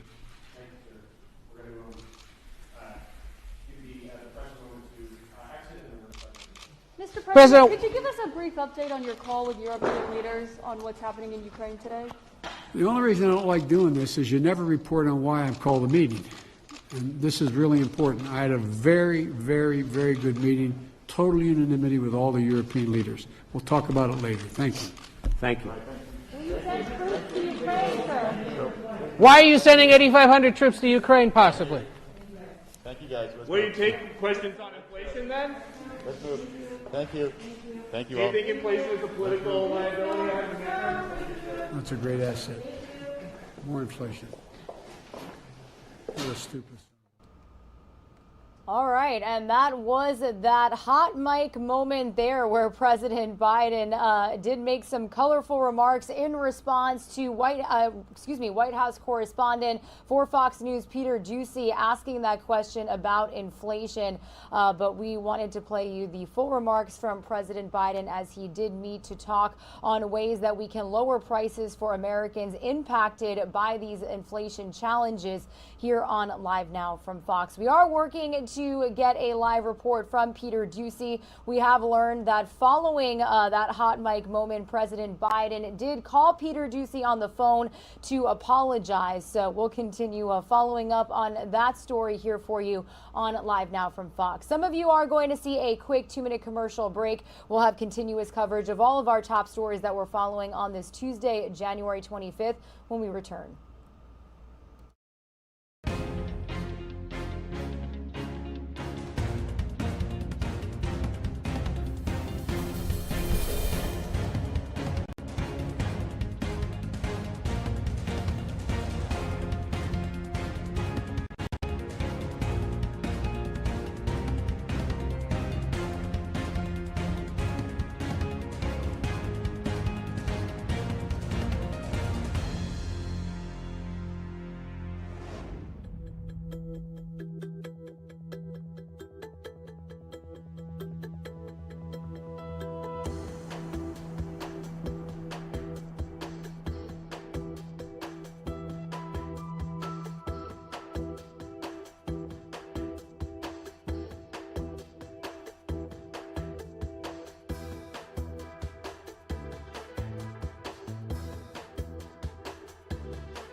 Good morning, and thanks again so much for being here with us on Live Now from Fox. We've been showing you this picture coming to us out of Ukraine. This coming from an area just east of Kiev as new U.S. security assistance is arriving in Ukraine. This all, of course, coming at a time when there still continues to be a high amount of tension between Russia's western border, as more than 100,000 troops have been moved near that border of Ukraine. And we have heard from multiple of our very own state and federal officials. Earlier yesterday, we had not only our Pentagon briefing where we had heard from one of our spokespeople who had said we do have about 8,500 U.S. troops who have been placed on higher alert that they could be possibly moved to Europe to help if things did continue to progress worse, if there was more threats that seemed to be made. But we also had heard from our State Department who said that they have already put in place some warnings to Americans who are in Ukraine to get out of the area.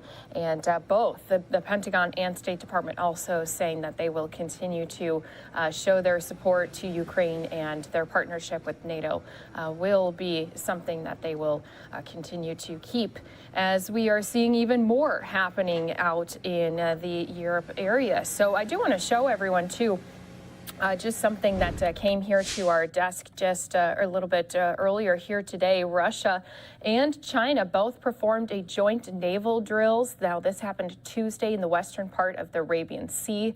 Russia's fleet included a missile cruiser, a destroyer, and a tanker, while China dispatched a destroyer and a replenishment ship. So the Russian Defense Ministry said the Russian and Chinese warships worked on tactical maneuvering and simulated a rescue of a captured ship.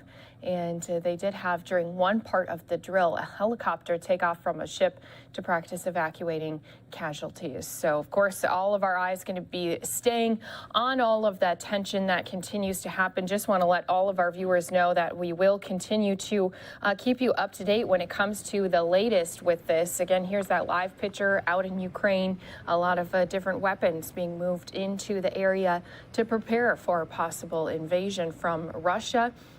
Today, we do have already on the schedule a White House briefing that will happen with Jen Psaki. Of course, a lot of questions yesterday and will happen again today will be aimed at how America is going to continue to respond to these ongoing threats. And then we do have a State Department briefing, again with spokesperson Ned Price. That's scheduled to take place here at 3 p.m. Eastern Time. And for those of you on the West Coast, that's going to be happening at noon. So you can definitely count on us here on Live Now from Fox to be keeping you up to date. We'll be in those press briefings, of course, live as soon as they do happen. And I just want to let all of our viewers know that we do also know there will be a Pentagon briefing later today. It hasn't been scheduled for a specific time, but we can expect that in the later afternoon hours as we are going to be hearing once again from the Pentagon how they are going to continue to prepare their troops if NATO does call on them to come help assist in Ukraine. So a lot to still keep an eye on here, and this coming all at a time when we're still seeing our stock markets switching a little bit back and forth, starting again down today in the red. Not as much as a little bit earlier here this morning, but you can see down more than 400 points at this time. We had a pretty up and down day just yesterday. So global markets trading mixed after Monday's wild trading on Wall Street. The Dow saw a 1,000 point swing to finally finish the session up 99 points. Now the drama blamed, of course, on the rising inflation, disappointing earnings, and anxiety about the Federal Reserve meeting that starts today and it wraps up tomorrow. Also, we're all concerned about the situation with Russia and the ongoing COVID-19 pandemic. So a lot to still keep an eye on here. So what I want to do for all of our viewers here watching with us, not only thank you for tuning in here as we continue to keep you up to date on all of the different events that are taking place. We do also have yet another live shot that just popped up here. Just want to show everyone we do have a view of a podium here. It looks like we're going to be expecting yet another live press conference here very soon. And of course, that shot goes away. But as soon as we do get a little bit more word on what that press conference is, we always like to take you into live content, of course. But what I'm going to do is take us out to a triple box. We'll keep an eye on those weapons and security assistance that have arrived in Ukraine from the United States. We'll keep an eye on our stocks since, of course, we're expecting it to swing just a little bit up and down here today. But then go into the latest latest press briefing that we have coming to us from the State Department. I skipped ahead of the first portion of it until we get to that reporter questions and answers, where they really dive a little bit deeper into what's going on, how they continue to try to have this issue resolved, of course, over conversations instead of action. So let's go ahead, listen into that as we continue to keep you up to date on all of the things happening here across the country and even around the world. Okay. Humaira, as you know, we were in Europe last week. We were in Kyiv. We then went to Berlin, where in addition to meeting with our German allies, the Secretary had an opportunity to meet with the so-called European Quad. Before that, we were in Europe the previous month, where we had an opportunity to meet with our NATO allies, with the OSCE. In the intervening weeks, the Secretary, the Deputy Secretary, the Undersecretary of State for Political Affairs, not to mention the President, the National Security Advisor, and many others were on the phone constantly with allies and partners to discuss this Russian aggression and the response. And I want to take issue with the premise of your question, because in all of those engagements, the in-person engagements, the conversations, the video conferences, in every single one of those engagements, we have heard, and you in turn have heard from not only us, but from our European allies and partners, individual allies, NATO, the OSCE, the G7, the European Union, the European Council. You have heard the same message. If any Russian forces move across the border, that's a renewed invasion. It will be met with a swift, severe, and united response on the part of the United States and on the part of our allies. So there is no ambiguity about that. There is no ambiguity. There is no daylight. We know that, and importantly, the Russian Federation knows that. Right. So, okay, thank you. There's quite a bit of daylight, but I'm not going to entertain that for too long. I'm wondering, can you shed a little bit light on what you guys want to achieve with this particular meeting, and then I'm going to go on to the non-paper. Well, let me come back to your flippant remark, and maybe it was just intended to be a flippant remark, but I couldn't resist. No, it's just, I mean, the president has said that there are differences of opinion, and this has been something that we've been experiencing, we've been seeing. What you have heard from the president, what you have heard from the secretary, what you have heard from the National Security Advisor, what you have heard from others, is that in the event of Russian aggression against Ukraine, there will be a response. It will be swift. It will be severe. In the event of an incursion, it will be unprecedented in terms of the steps we are prepared to take.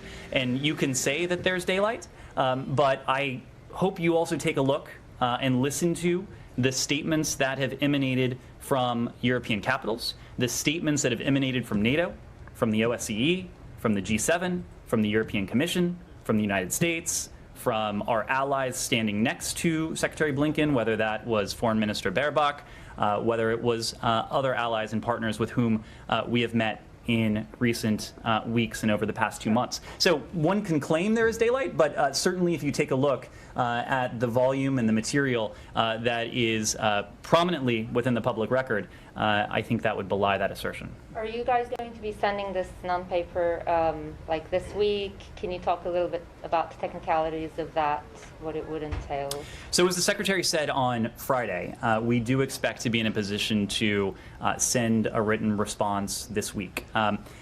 Before we do that, and what we are doing right now, and this gets to your earlier question about the engagement with our European allies and partners, what we have been doing, as you know and as you've seen, is constant coordination and consultation with our allies and partners on the other side of the Atlantic.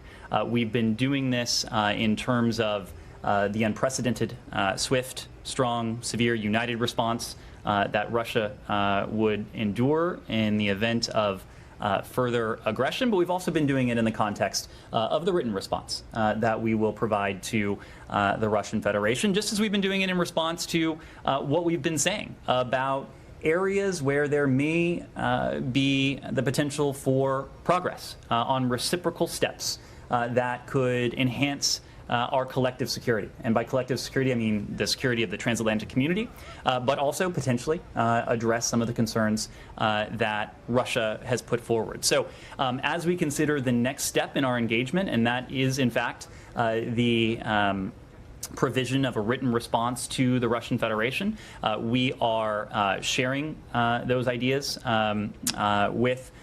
we have shared those ideas with our European allies and partners. We are taking their feedback. We are incorporating that feedback into the written response. And when we're prepared to transmit it, we will. I do expect that will be this week. Francesca. Ned, so you said there's no daylight on the response, and we will see that.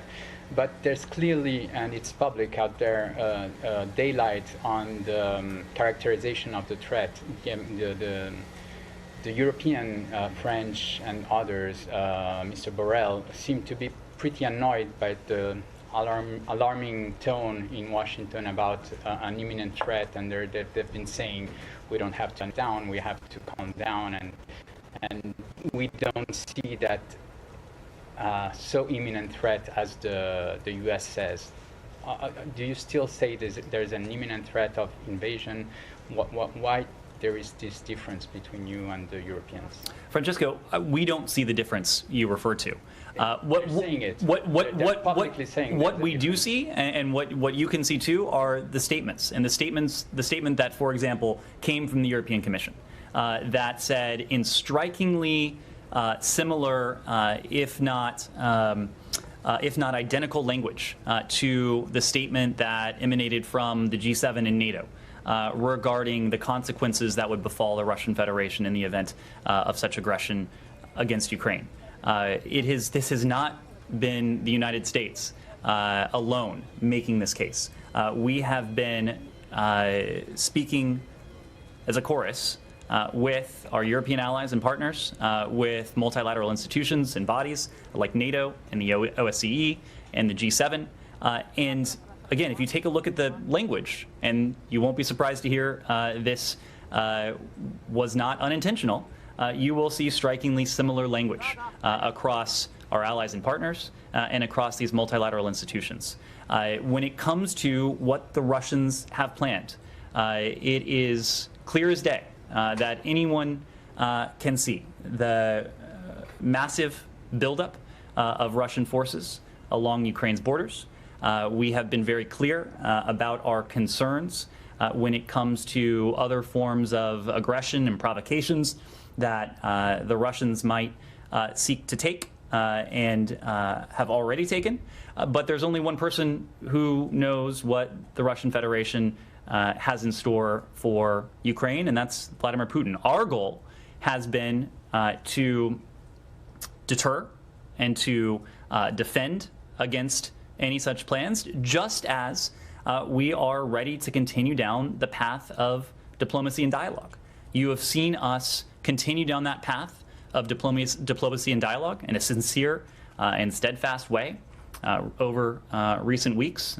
The Secretary's travel to Geneva ultimately last week was just the latest step in that process that has also involved the Deputy Secretary in her meetings with the Russian Federation at the Strategic Stability Dialogue, the meetings at the NATO-Russia Council, the engagement in the context of the OSCE, and other allies have also been engaging the Russian Federation to this end.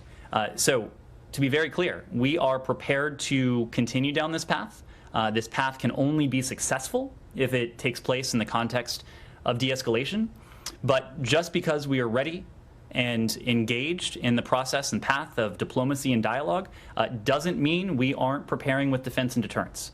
We are doing both at the same time, precisely because we are ready for either choice that Vladimir Putin makes. And do you consider there's an imminent threat of attack, that the attack could be imminent, immediate, as the Europeans say you are telling them, according to your intelligence? Well, we have been clear about this in any number of venues, including in the consular advisory we issued last night. The threat that we are seeing that is clear not only to us, but clear to any casual observer, given what is taking place along Ukraine's borders, what is taking place within what should be sovereign Belarusian territory, it is a cause for great concern. And so we are taking prudent steps. We, of course, are sharing information and intelligence with our allies. That speaks to our concern and also speaks to the fact that the Russians certainly seem to be poised to be able to undertake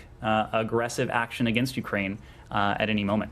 And just one last thing. Should we expect a new encounter or meeting or virtual meeting between the Secretary and Foreign Minister Lavrov after the written response? Well, you heard from the Foreign Minister last week. You also heard from the Secretary last week that we will provide a written response. We are open to additional engagements, in-person engagements, should it prove useful, if we think it could be constructive, if we think it should be the next element as we pursue the path of dialogue and diplomacy. So we're open to it. Rosalind. Following on Francesco's questions, a few minutes ago, Pentagon spokesperson said, and I'm roughly quoting here, that if NATO should activate the NRF, all told, the number of forces that the Secretary, Mr. Austin, has placed on heightened alert comes up to about 8,500 personnel. In that scope, the former U.S. ambassador to Ukraine, John Herbst, told NPR this morning that he thought that any talk of having U.S. forces forward deployed as an additional deterrent should have been done before now. Why has it come to this weekend that the Biden administration is deciding to put U.S. forces in a forward deployed position as part of NATO to basically send a message to Vladimir Putin? Well, let me make a couple points. First, I'm going to defer to my colleague and my predecessor to speak to the plans that the Pentagon is working on. But the president has been very clear about the consequences that would befall the Russian Federation if Russia were to move forward with additional aggression against Ukraine. We've spoken of the economic and financial consequences that Russia would endure. That would in many ways be unprecedented, measures that we very pointedly opted not to take in the aftermath of 2014. We have spoken of the additional levels of defensive security assistance that we would be prepared to provide to our Ukrainian partners, above and beyond the $650 million that we have provided to Kyiv within last year alone. That is more security assistance than has ever been provided in a single year to our partners in Ukraine. But the president has also been clear that if the Russians were to go forward, that we would reinforce the so-called eastern flank of NATO. But even as we have said that, we have never ruled out the option of providing additional assistance in advance of a potential invasion. And so there are a number of consequences that we have spelled out that the Russian Federation would endure. There are a number of steps that we are taking now in terms of our defensive security assistance to Ukraine, in terms of the deterrent messaging that we're putting forward about the consequences that would befall the Russian Federation, and now what you're hearing from my colleague at the Pentagon. Following on that, have these discussions about whether to use U.S. troops, has that been part of the ongoing response within the Biden administration before these reports became publicly known this weekend? Was that an active part of the discussion on how to deal with the Russian aggression? I would say generally, without speaking to internal deliberations, that something like this typically would not become public if it were just introduced. We've been considering a number of steps, and you're hearing the Pentagon speak publicly to it today. The fact that they are speaking publicly to it today suggests that it is not a new ingredient as we consider a response to what we're seeing now. Is this designed to make the Russians perhaps rethink the deployment of additional troops inside Belarus and trying to beef up its presence in the southern part of Ukraine? Our goal in all of this is to both defend and deter. So we are taking a number of steps in the defense of Ukraine, including by providing defensive security assistance, but taking a number of steps to deter what the Russian Federation and what Vladimir Putin specifically may have in mind. So to your question, yes. And then one more. The U.S. ambassador to the UN gave a briefing earlier today, and the question came up, what sorts of conversations has she been having with other members on the Security Council about this situation? And Ambassador Thomas Greenfield even allowed that she has been talking with her Russian counterparts. What has she been charged with saying to Ambassador Nebenzia about the threat that the U.S. sees to Ukraine's sovereignty, and why hasn't the U.S. pushed for a Security Council meeting on this matter before Russia takes over the presidency next Tuesday? Well, I think you also heard from the ambassador that she has been very engaged with her counterparts on the Security Council and her broader set of counterparts at the UN. She did acknowledge that she's been in touch with her Russian counterpart, but I can assure you, and I think as you also heard from her, that her Russian counterpart is not the only counterpart she is speaking with. And I would expect you would hear from her that her engagement with our allies, including those on the Security Council and our partners, has been much more extensive than has her engagement been with her Russian counterpart on the Security Council. But in terms of the message that the Russians have been hearing from us has been clear, and it also has been consistent. It has been clear and consistent in public. It's been clear and consistent in private. First and foremost, we prefer the path of diplomacy and dialogue. We believe it's the only responsible way to pursue a de-escalation and to put an end to Russian ongoing aggression against Ukraine and any other plans that the Russian Federation may have in store. They've also heard, and they've heard this in our private engagements, but also very publicly as well, that just as we are prepared for dialogue and diplomacy, we are pursuing defense and deterrence. And we've spoken to that extensively already today. But the Russians know, because they have heard it from us directly, that we are prepared to engage. They know that there are some issues where we think that dialogue and diplomacy may redound positively on our collective security, the collective security of the transatlantic community, and it could help respond to some of the concerns that the Russian Federation has made. But they've also heard from us, and this is just as important, that there are other areas, including NATO's open door policy, where there is no trade space, absolutely none. And so across all of our engagements, whether it is the Secretary, the Deputy Secretary, Ambassador Thomas Greenfield, those messages have been clear and consistent. Saeed. I want to change topic. Anything else on okay, I see there may be a couple other questions. Ben. The partial evacuation of the embassy clearly shows that you're concerned about the safety of Americans in Ukraine. And you've also made it very clear what would happen if Russia were to invade. Will you take this opportunity now also to warn Russia against harming any Americans and say what the consequence would be if they did? So let me take that question and make clear that we have no higher priority than the safety and security of Americans around the world.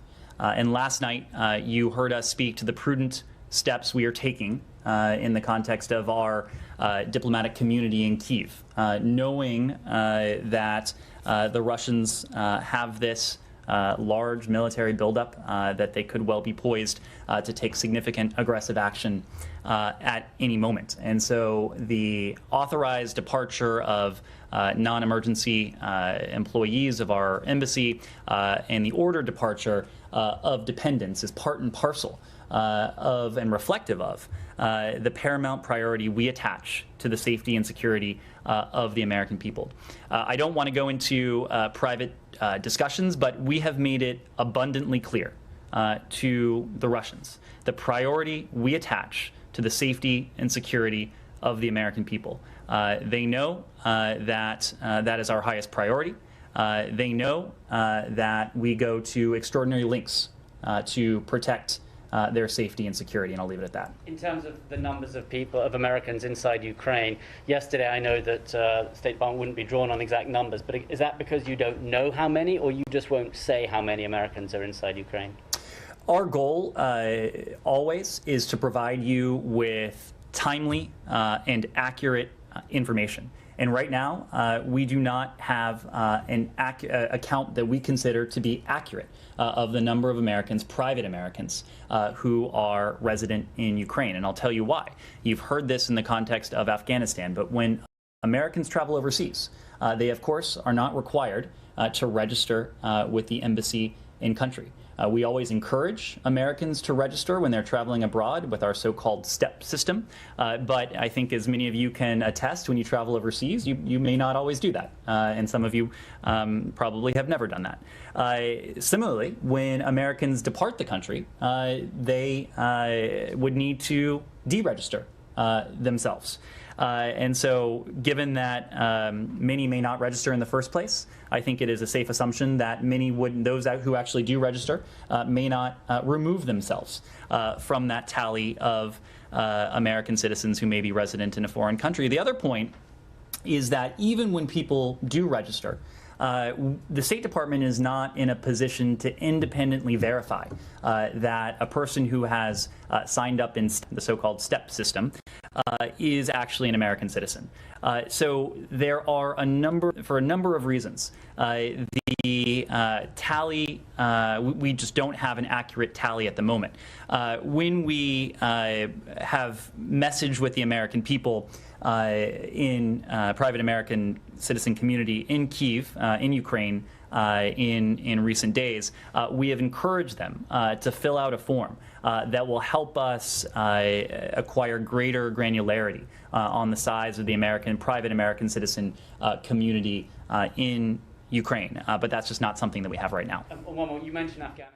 All right, so once again, we've been listening in. This is yesterday's State Department briefing. Just a reminder for our viewers, we are expecting yet another State Department briefing that is scheduled to take place coming up at 3 p.m. Eastern time. So that will be something that will definitely be taking you into a little bit later here this afternoon.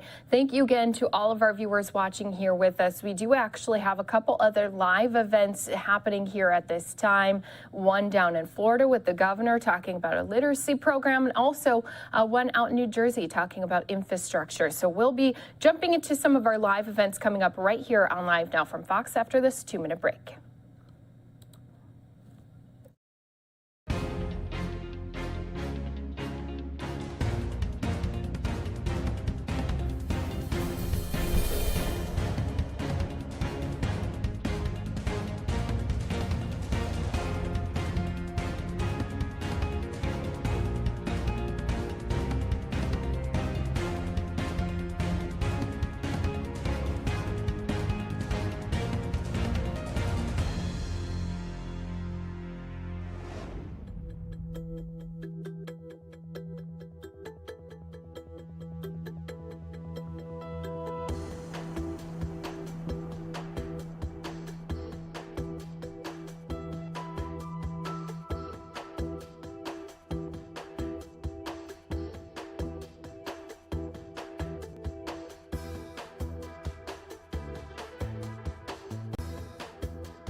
Welcome back here to Live Now from Fox. Again, this is a live look at a plane that is unloading some new weapons that have been brought from the U.S. You can see here it looks like we may be getting ready for a possible press conference. Let's listen in here for a moment. Are you ready? I changed it a little bit. Okay, I've even changed it from the one you have. there. So. Okay, I honestly don't know how to So do you'll this start, lighting right? business. I'm going to say something. Yeah. You should. I need to say something about Okay. something to start. Hey, everybody, as you get started, Доброго вечора усім. Зараз ми починатимемо. thank you very much for coming, first of all. Перш за все, дякую за те, що ви сюди прийшли. And we're sorry that you had to stand in the cold. Перепрошуємо, що вам довелося чекати на холоді. One request that we would have І хочемо вас попросити, is that you please do not show the aircraft's tail number in your footage, if possible.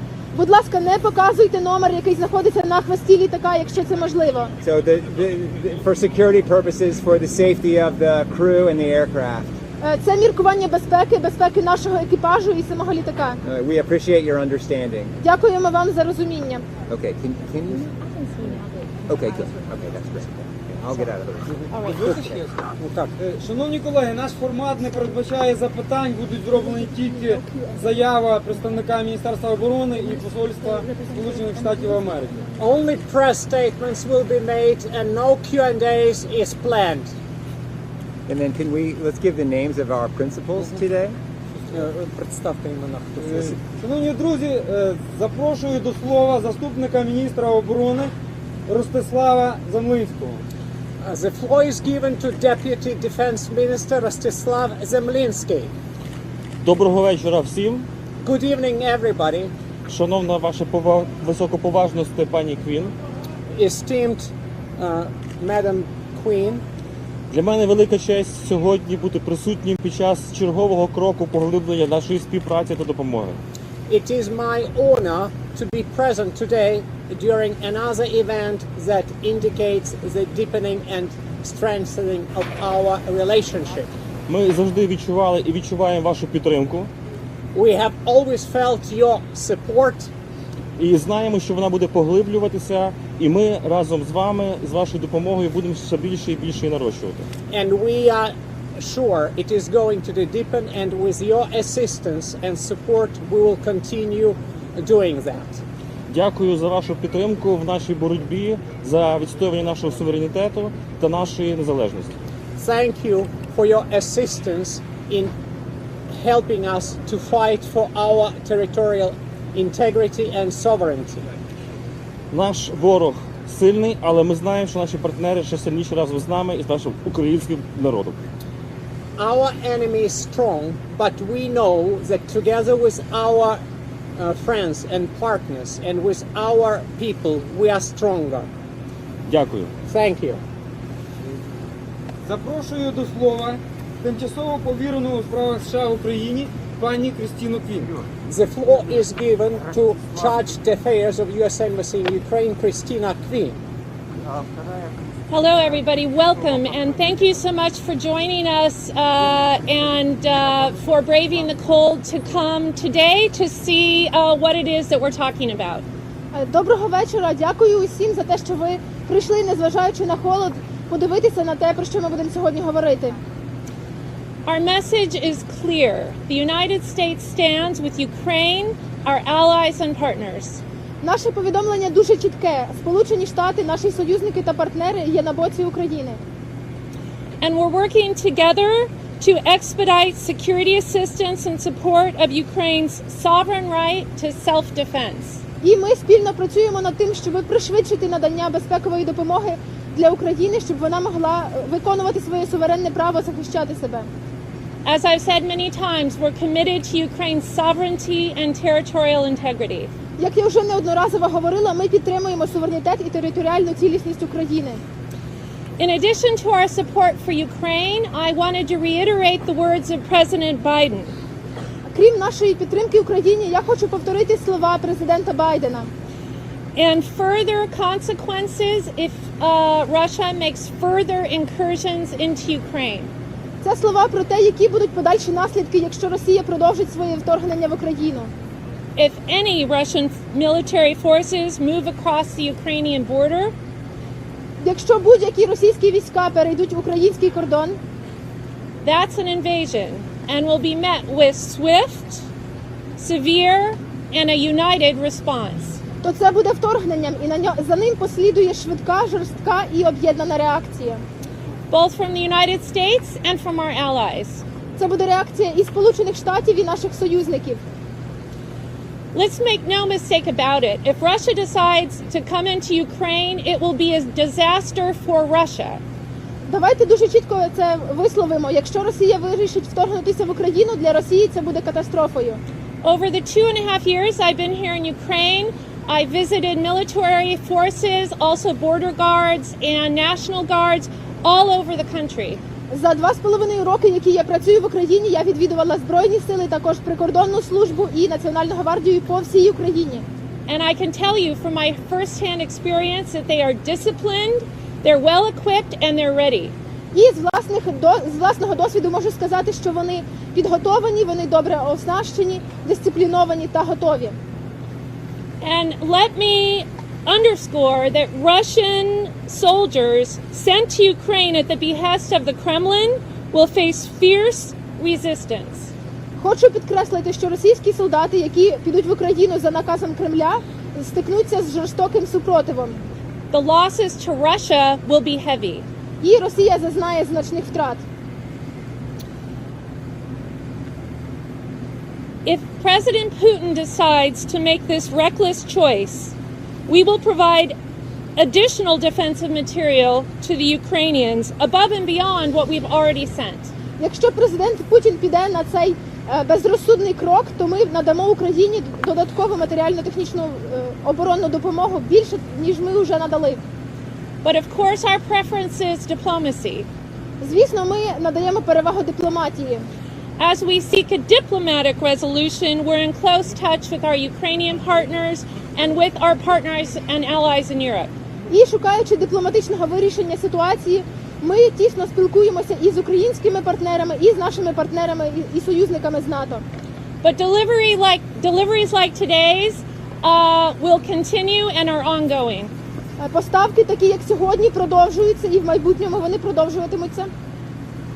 In fact, the United States has delivered more security assistance this year to Ukraine than in any year since 2014. Насправді цього року Сполучені Штати дали Україні більше безпекової підтримки, ніж в будь-який з попередніх років, починаючи з 14-го. So this year we provided over $650 million of security assistance to Ukraine. Цього року ми надали Україні більше 650 мільйонів доларів безпекової допомоги. And since 2014, we've delivered $2.7 billion of security assistance. А з 2014 року ми надали безпекової допомоги більше, ніж на 2,7 мільярди доларів. And what you see behind me now is part of the extra $200 million of assistance that we announced just recently. За моєю спиною ви бачите частину, яка входить в додаткові 200 мільйонів доларів, які ми зовсім недавно оголосили. And perhaps I'll also just raise, since we have quite a few press here, that I think we all know Russia's playbook. І оскільки у нас тут багато преси присутні, хочу підняти ще одне питання. Ми усі знайомі з російською методичкою. Their cyber attacks, their attempts to sow discord, their use of false flag operations, all of those things are things that Russia uses. Ми знаємо, що Росія використовує кібератаки, використовує операції під чужим прапором, різні спроби посіяти розбрат. Усі ці заходи вони використовують. And we all need to be on our guard to watch for those and to make sure we know the facts before we report incidents in Ukraine. І ми усі повинні бути насторожі щодо таких дій і стежити за тим, щоб перш ніж повідомлятимемо про ситуацію, ми зважили, з якого джерела вона походить. Let's not let Russia use a false flag operation to start an attack of Ukraine. Давайте не дозволимо Росії провести операцію під чужим прапором, щоб розпочати напад на Україну. So through all of the noise and everything else we're hearing, I just want to reiterate that the United States stands behind Ukraine. We will work to help them defend their territory, their sovereignty and territorial integrity. І хочу заявити, що попри все, що відбувається, Сполучені Штати підтримують Україну, і ми будемо завжди її підтримувати в захисті територіальної цілісності та суверенітету. The path of diplomacy and dialogue is the preferred path. Нам би хотілося, щоб це був дипломатичний шлях, шлях дипломатії. But whatever path Russia takes, we will be ready to help defend Ukraine. Але який шлях би не обрала Росія, ми будемо готові допомогти захистити Україну. Слава Україні! Героям слава! Дякую, пані Ростиславе, дякую, пані Кристіно, дякую вам, шановні друзі. Thank you, dear friends. That's it? Okay. Thanks, everybody.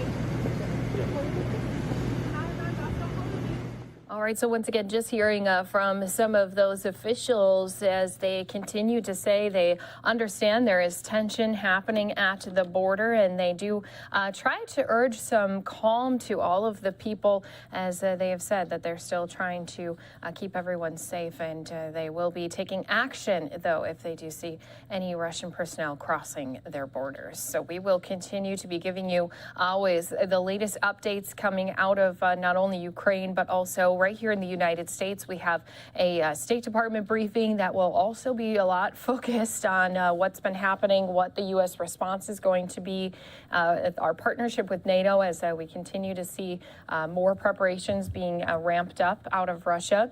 So with that press conference from the State Department briefing is set to happen at, it is supposed to be happening at, I believe, 3 p.m.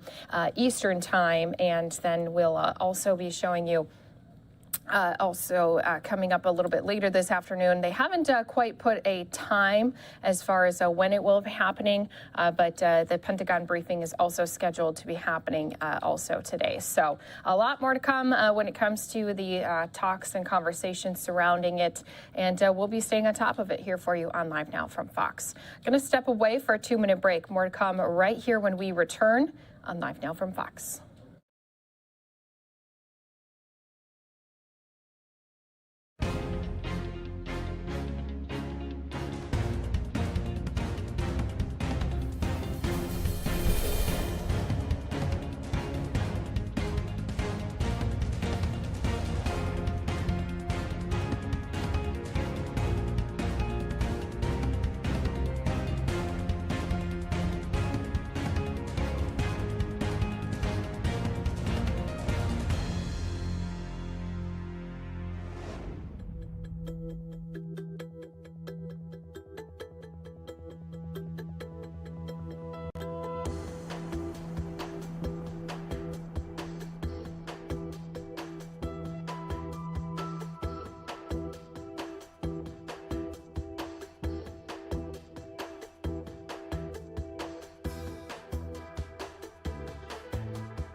Welcome back here to Live Now from Fox. A live look at the Dow. Yesterday, we definitely saw a swing in things that had fallen more than 1,000 points, then gained and ended at 99 just yesterday. Here's a live look at where we're sitting here today. You can see started off in the red yet again, but of course we know that investors only going to be expecting things to continue to swing around here today. This all because we're all anticipating some more tension as we continue to keep our eyes on what's happening with the situation with Russia, also our ongoing COVID-19 pandemic, but also there's a lot of anxiety about the Federal Reserve meeting that starts today, wraps up tomorrow, and finally a lot of uncertainty caused by rising inflation and disappointing earnings. So a lot contributing here to the red on the big board as we continue to watch it happen here on Live Now from Fox. As I mentioned a little bit ago, we do actually have a few different live events that are taking place here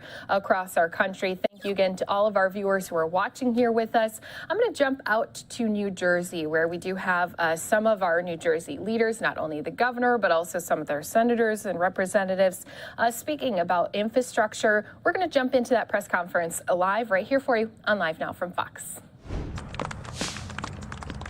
All right. Thank you, Ray. We'll have a couple of on-topic questions. If anybody has an off-topic question, we'll deal with it off the podium. Any on-topic questions? Yes, Peter. Questions. One, what is the timing of this bridge? And two is, what's involved in getting light rail from Secaucus Junction to here?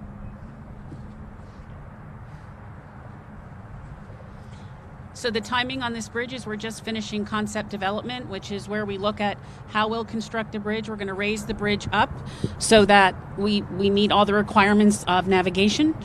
So it'll probably be about a 2-year design window before we're ready to break ground. And that's the significance of what our congressional delegation did in giving us this 5-year window. Is there are now projects that start in January and finish in December. We need that extra time to get through design and then right-of-way acquisition if it's necessary. As far as what's necessary for light rail, it's really putting the piers in now that will eventually support that light rail. If we have to go in the water twice, it means a duplicate set of permits.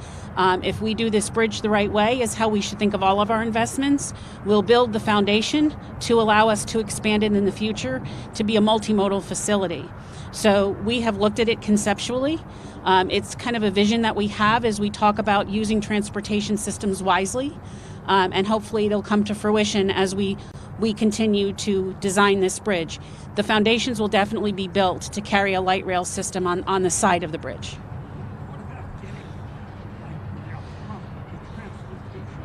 Well, that's surface transportation. That's easier to do.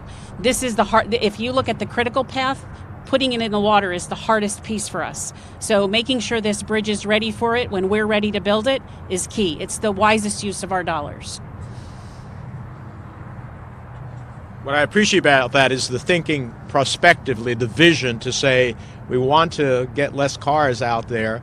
We want to have light rail be able to move people more effectively to more venues, and taking advantage of the opportunity to build a new bridge and creating it in a way that allows that to be done. So we look forward to that opportunity. Yes.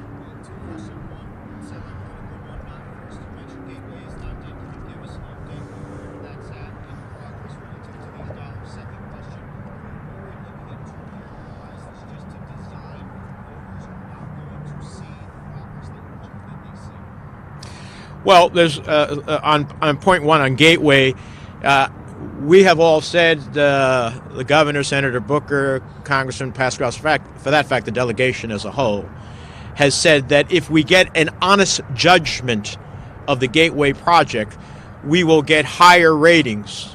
The previous administration took ratings that were high and then degraded them, even though nothing changed about the project. So it was purposeful. This new administration, new Federal Transit Administrator, when she appeared before my committee, I made sure that I said, I want an honest assessment of Gateway. And just this week, we have the announcement that the ratings of Gateway have moved to moderate high versus low. And so that's going to dramatically affect our ability to open the door, allows us to move to engineering, and to open the doors for funding.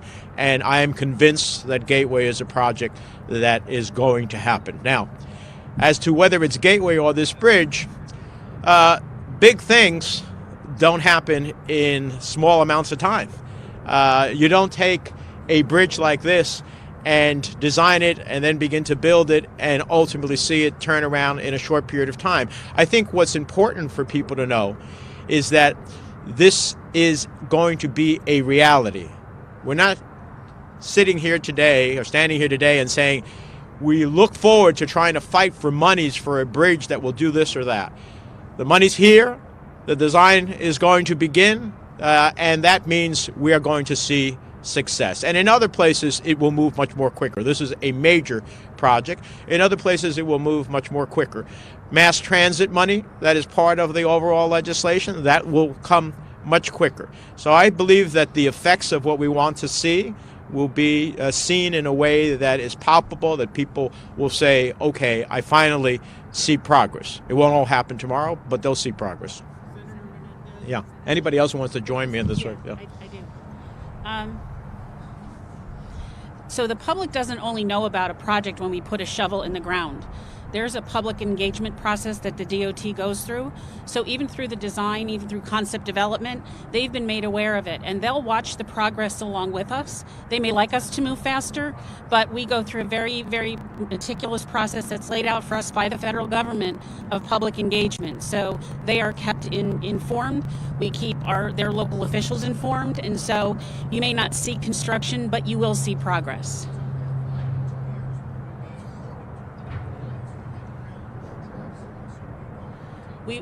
We will be driving the piles for the light rail. When we break ground for this project, the light rail will go in when we have the full system ready to go. There's no need to build those tracks and then wait a couple of years to connect them. So what we need to do is make sure foundationally it can be supported. Thank you. Senator Menendez, yes. New Jerseyans expect to see more announcements from this bipartisan infrastructure law, and also you're the chairman of the Senate Foreign Relations Committee. If we would appreciate, can you give us an update on Russia and Ukraine? A lot of Americans are concerned about this right now. Yeah, I'm happy to do the Russia thing on the side. I don't want to keep everybody here on that. As it relates to other announcements, I think both Senator Booker and Congressman Pascrell and I are going to be rolling out all the different elements of this.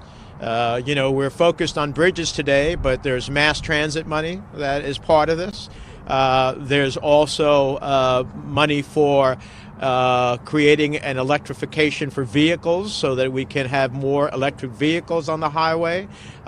Senator Booker talked about the lead pipes issues that are incredibly important in a state that built at a time in which lead pipe was the norm, and ultimately removing them and creating a system of clean water so that when we turn on the tap, what we ultimately get is what we expect, clean water. Those are all different things that we'll be working through announcements in the days ahead, but most importantly, all of that work and projects will be beginning in the days ahead.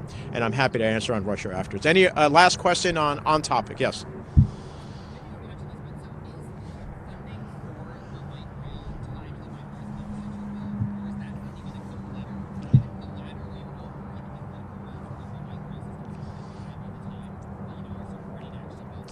I think the funding is ultimately tapped into the provisions of what we do in the mass transit stuff. Right? It will be, and likely we will explore the opportunities to do it as a P3, so that we're getting an investment from the private side that would actually build and operate it for us.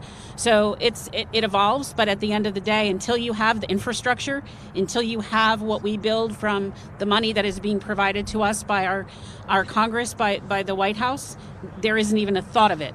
So right now we are just thrilled to be able to rebuild this bridge and create the multimodal opportunity. It's similar to when we built the Hudson-Bergen light rail, right? We laid a foundation for it, and then we did the design. We did the agreements between the communities as to which way it would travel, and then we went for the money and achieved it. And I believe we'll do that this way as well. Let me thank Mayor Ganellia as well as all the Sea Caucus officials. Chief, thank you and your men and women of the force, as well as our state police. You know, it's always a right moment to thank our champions in law enforcement. You don't wait for something tragic to happen to say thank you. You say thank you for the service that they provide each and every day. And when we see what just recently happened in New York, we're reminded of the incredible challenge and danger that they face in order to protect all of us. So we want to thank all of our law enforcement people, and thank you all for coming. Thank you very much.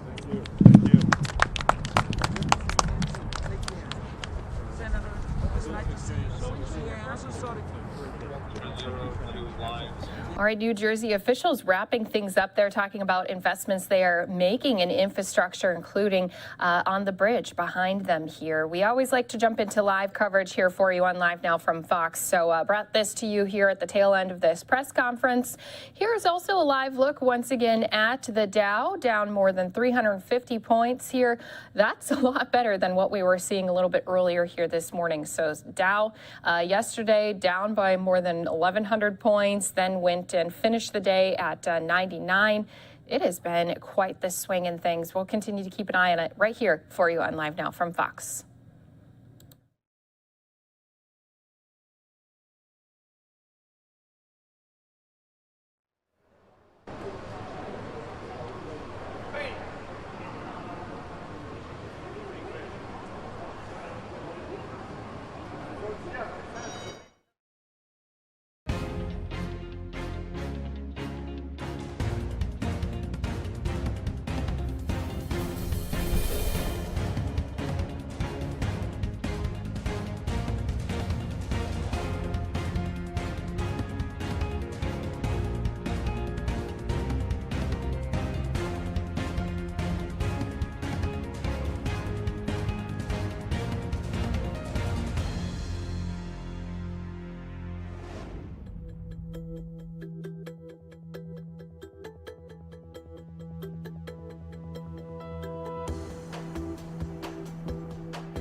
Thank you again to all of our viewers watching here with us on Live Now from Fox. Here's that live look at the Dow as we've been talking about investors really expecting to see a swing here in the markets again today, as we have been seeing a lot attributing to that. We'll be talking a little bit more about that coming up right here on Live Now from Fox in just a few more moments at the top of the hour. Also want to give you a live look at the White House, because we are expecting coming up here at about I'll say in about 20 more minutes, we're expecting a White House press briefing with Press Secretary Jen Psaki. Now, we know while they go through, some of those day-to-day logistics, talking about some of the different items on the agenda for the president, a lot of questions then from the reporters are going to be talking about the tension that continues to be happening with the Russian troops that have been sent over near the border of Ukraine. So that's on their western side of their border. And Ukraine already, we've seen this morning, for them, later evening, weapons from the U.S. Being put into being brought to Ukraine in response, getting preparations underway. So a lot still happening with that. And as I mentioned, we not only have our White House press briefing happening here today, But we do also have scheduled at 3 p.m. Eastern Time a State Department briefing, and then also at a little bit later in the afternoon, they haven't announced an official time, but also a Pentagon briefing. So a lot more to come right here as we continue to keep you on top of all the latest stories happening here across the country. Going to continue to give you more coming up here at the top of the hour. Until that time, let's go back, take a look at our stocks, and as I mentioned, you just really can expect things to shift back and forth. We were just here mere seconds ago, and we were in the 330 range, now down more than 460 points. So again, a lot of people just going to be continuing to keep their eyes on the stock market as we have a number of items contributing to this, not only inflation, but the tension going on with the Russian situation. And then, of course, coronavirus still continues to be prominent across the country. A lot of states starting to see near a peak of Omicron cases, but still reporting a number of cases each and every single day. I believe in Arizona, I just heard we're hearing about 20,000 cases being reported a day. So you can only imagine just how many people are going to be taken out of work, are going to not be out at those grocery stores. That's playing a huge part here on our markets as well. So a lot more to come here at the top of the hour as we continue to give you news across the country.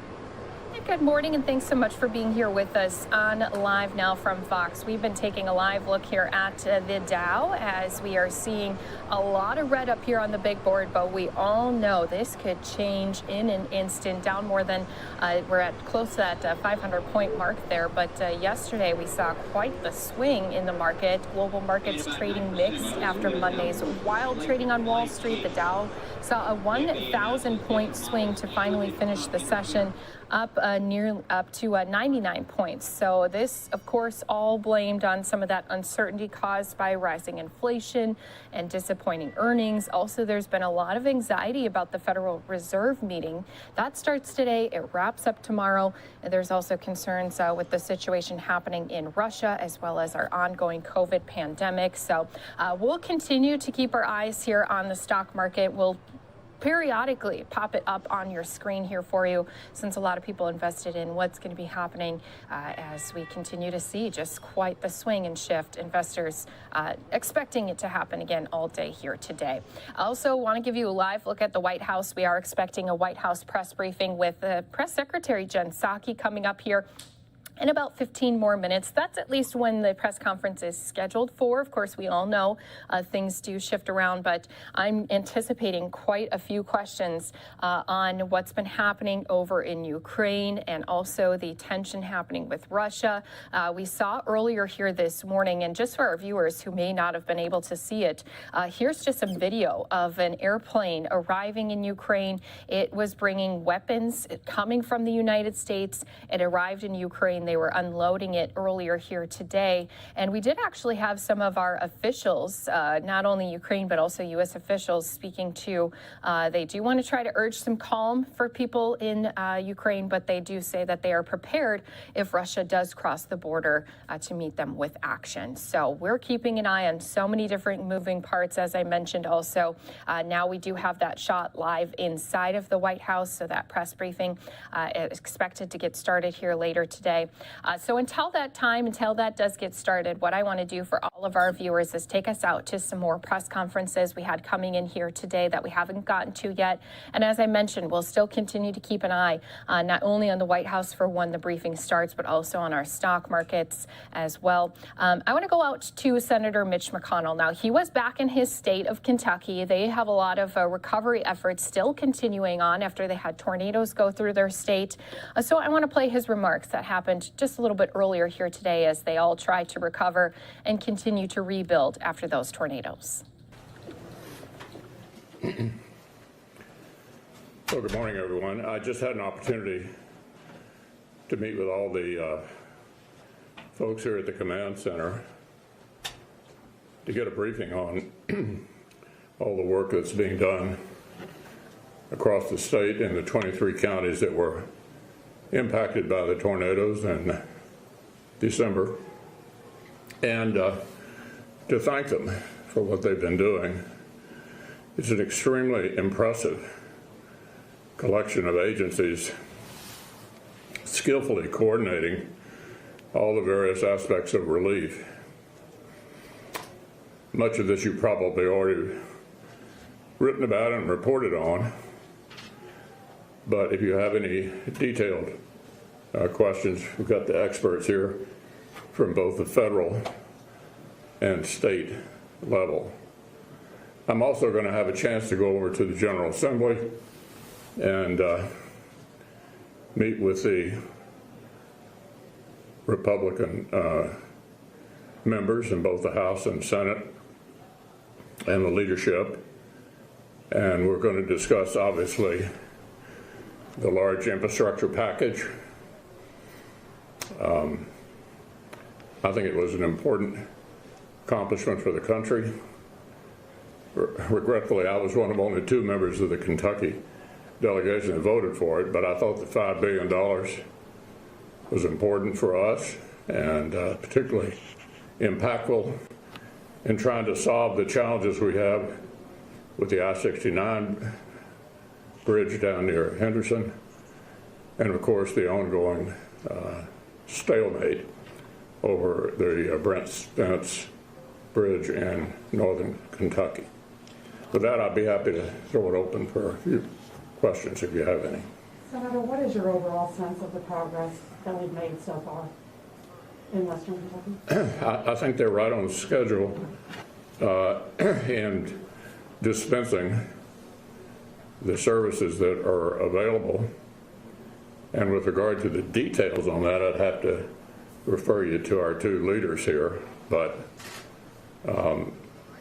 what thoughts do you have in response to that question? Thank you, Senator. Actually, this has been a remarkable response by the federal government. We were well ahead of the normal process as this unrolled. This is Kentucky's largest, most historic event for devastation. As it rolled out, we had boots on the ground from federal teams the actual day that we requested them. The president granted an emergency declaration on the first day. On the 11th, he granted an expedited major declaration on the 12th, and we moved on from there. We've had a remarkable outpouring of assistance from our federal government, all of our teams, and certainly from all of our state cabinets and all of our local elected officials. So it's been a unified approach, and overall in the normal process of remediation and recovery from these events, I believe we're ahead of the normal process. Is there anything you think that Kentuckians need right now in that region that they're not getting from those feds or from the state government? Or?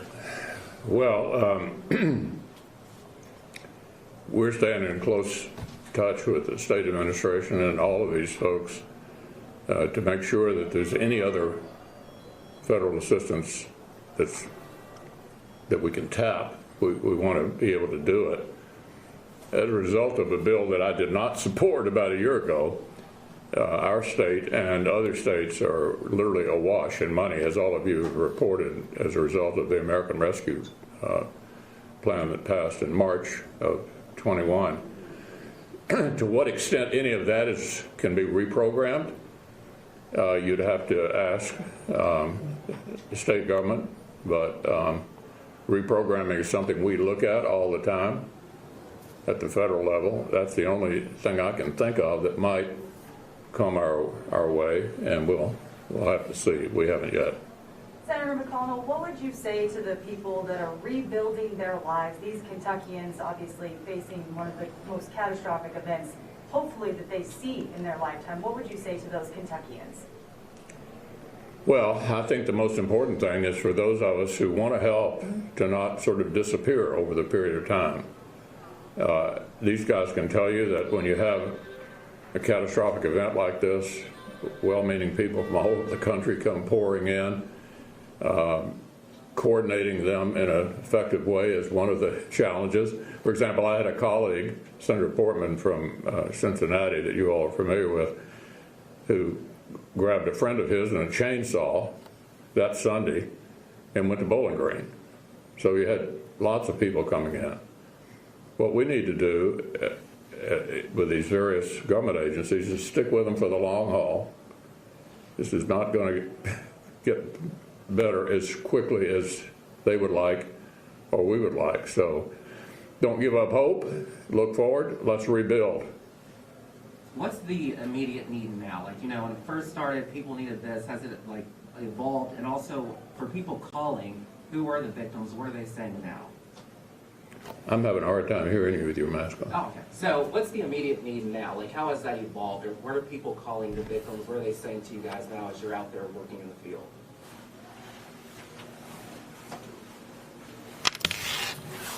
So obviously there are a number of phases of a catastrophic event. I think the largest challenge right now is sheltering. FEMA has a direct housing program that they're rolling out. Governor Beshear is rolling out our state sheltering program. So there are two distinct programs. I think you'll see that the governor's sheltering program will begin this week in Mayfield and also in Dawson Springs. So I think what we're hearing the most is to move forward, and we're doing that in priority of the devastation. The other thing is the need is always for financial donations. The governor has a West Kentucky relief fund that he's in the process of moving money out of that directly to citizens. So I think what we're hearing now is continue what we're doing. Certainly time is a factor, and government is never quick enough, but all of the pieces are here, and we're moving forward as one joint partnership in assisting our communities in Western Kentucky. Anyone else? Senator, how closely are you watching what's going on with Russia and Ukraine, and have you had any conversations with the White House about that situation? I sure have. I think the situation... Birthday boy. I didn't know you demoted me. All right, so I do want to say thank you, and here's a live picture. Also, I wanted to pop up here quickly of the White House. We do have here the White House press briefing that will be taking place shortly with Press Secretary Jen Psaki. As I mentioned ahead of time, we are anticipating a lot of questions to be surrounding the Russian situation with Ukraine as well. We will continue to give you more of these press briefings, including not only this White House briefing, but we do have our United Nations briefing happening at this time, plus another one down in Texas. More to come here on Live Now from Fox in just 2 minutes.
Welcome back here to Live Now from Fox, a live look here at our headquarters in Phoenix, Arizona, as we continue to keep you covered on all the latest and top stories coming to us from across the country.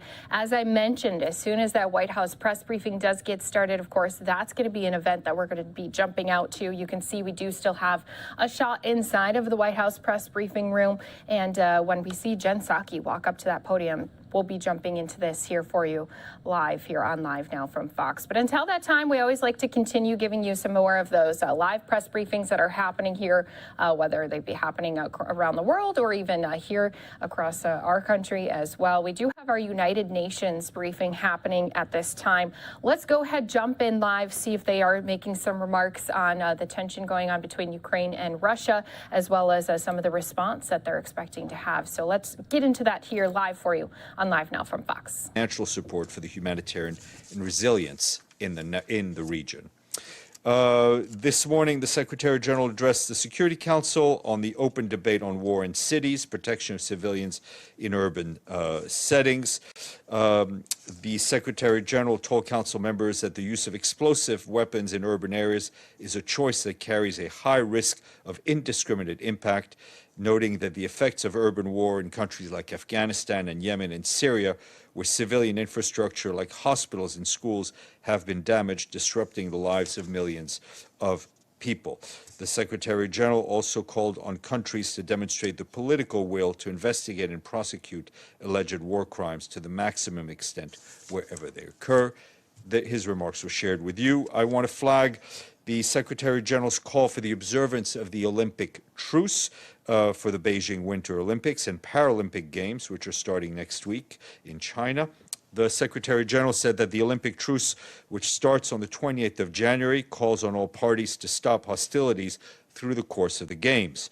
With conflict spreading and tension rising, this appeal represents a chance to overcome differences and find path towards lasting peace. As we strive to end the pandemic, let's unite for a safer, more prosperous and sustainable future for all, he said, adding that through the power of sport and the Olympic ideal, we can build a culture of peace. And as a reminder, Secretary General will be heading for the opening ceremony of the Games, which take place on the 4th of February. While in Beijing, he will also meet with the President of the International Olympic Committee, Thomas Bach, and Chinese authorities. We expect him back on the 6th of February, on Sunday. Yesterday, you heard from Mark Cutts about the severe winter weather in northern Syria and its humanitarian impact. Given the urgency of the crisis, the current priority, one of the current priorities is to keep the roads open. Humanitarian partners are also targeting 10,000 households with a range of shelter, cash assistance, and other aid, which needs clear roads to get to where it's needed most. Heavy snowfall has led to the disruption on the cross-border transshipment operations. The UN's transshipment hub near the Bab al-Hawa crossing on the Syria-Turkey border is working every day to reschedule shipments. Our colleagues Hans Grunberg, the special envoy for Yemen, and David Gressley, the humanitarian coordinator in Yemen, said today they are alarmed by the escalating spiral of violence that continues to harm civilians and is spilling over its borders.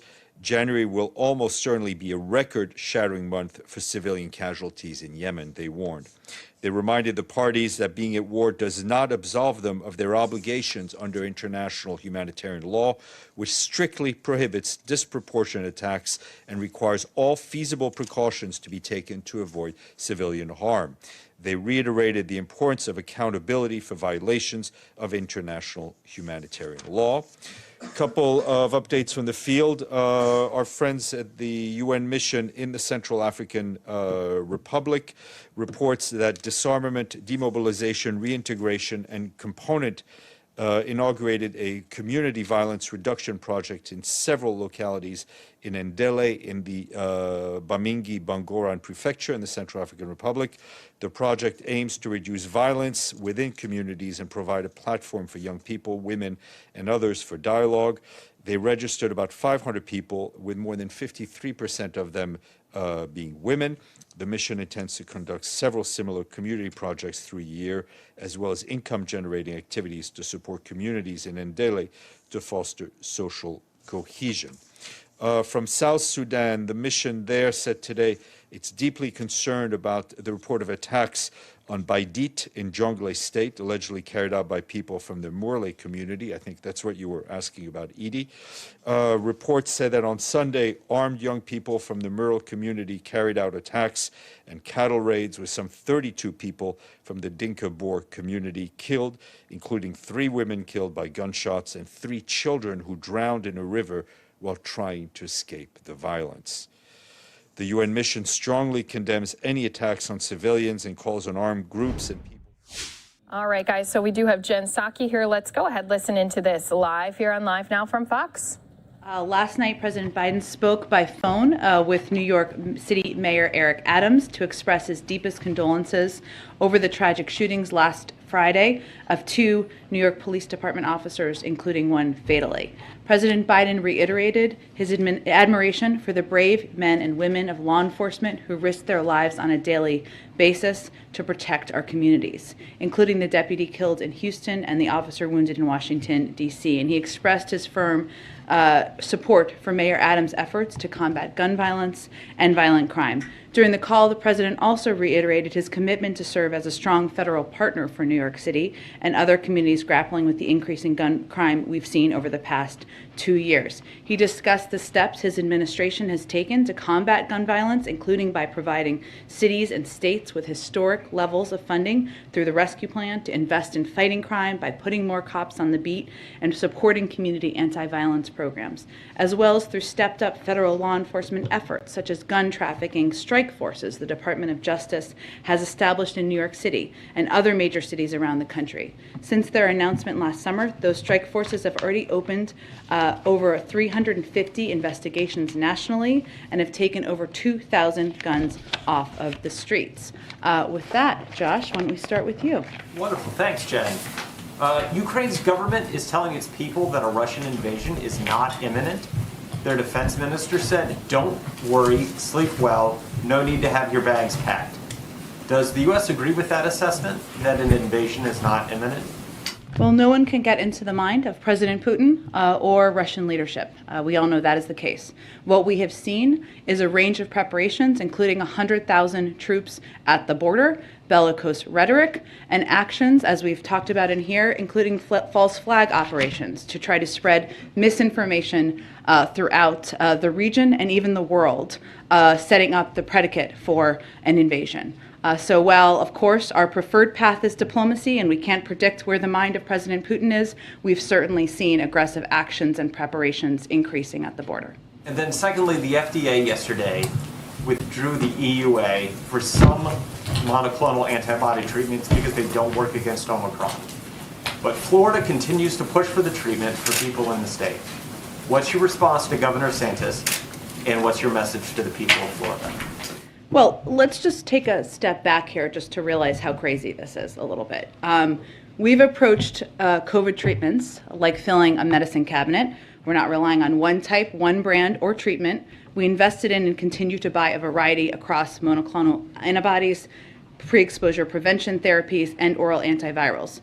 We have provided 71,000 doses of antivirals to Florida, including 34,000 additional treatments that do work against Omicron just this last week. Of a range of those treatments, I should say, to be clear.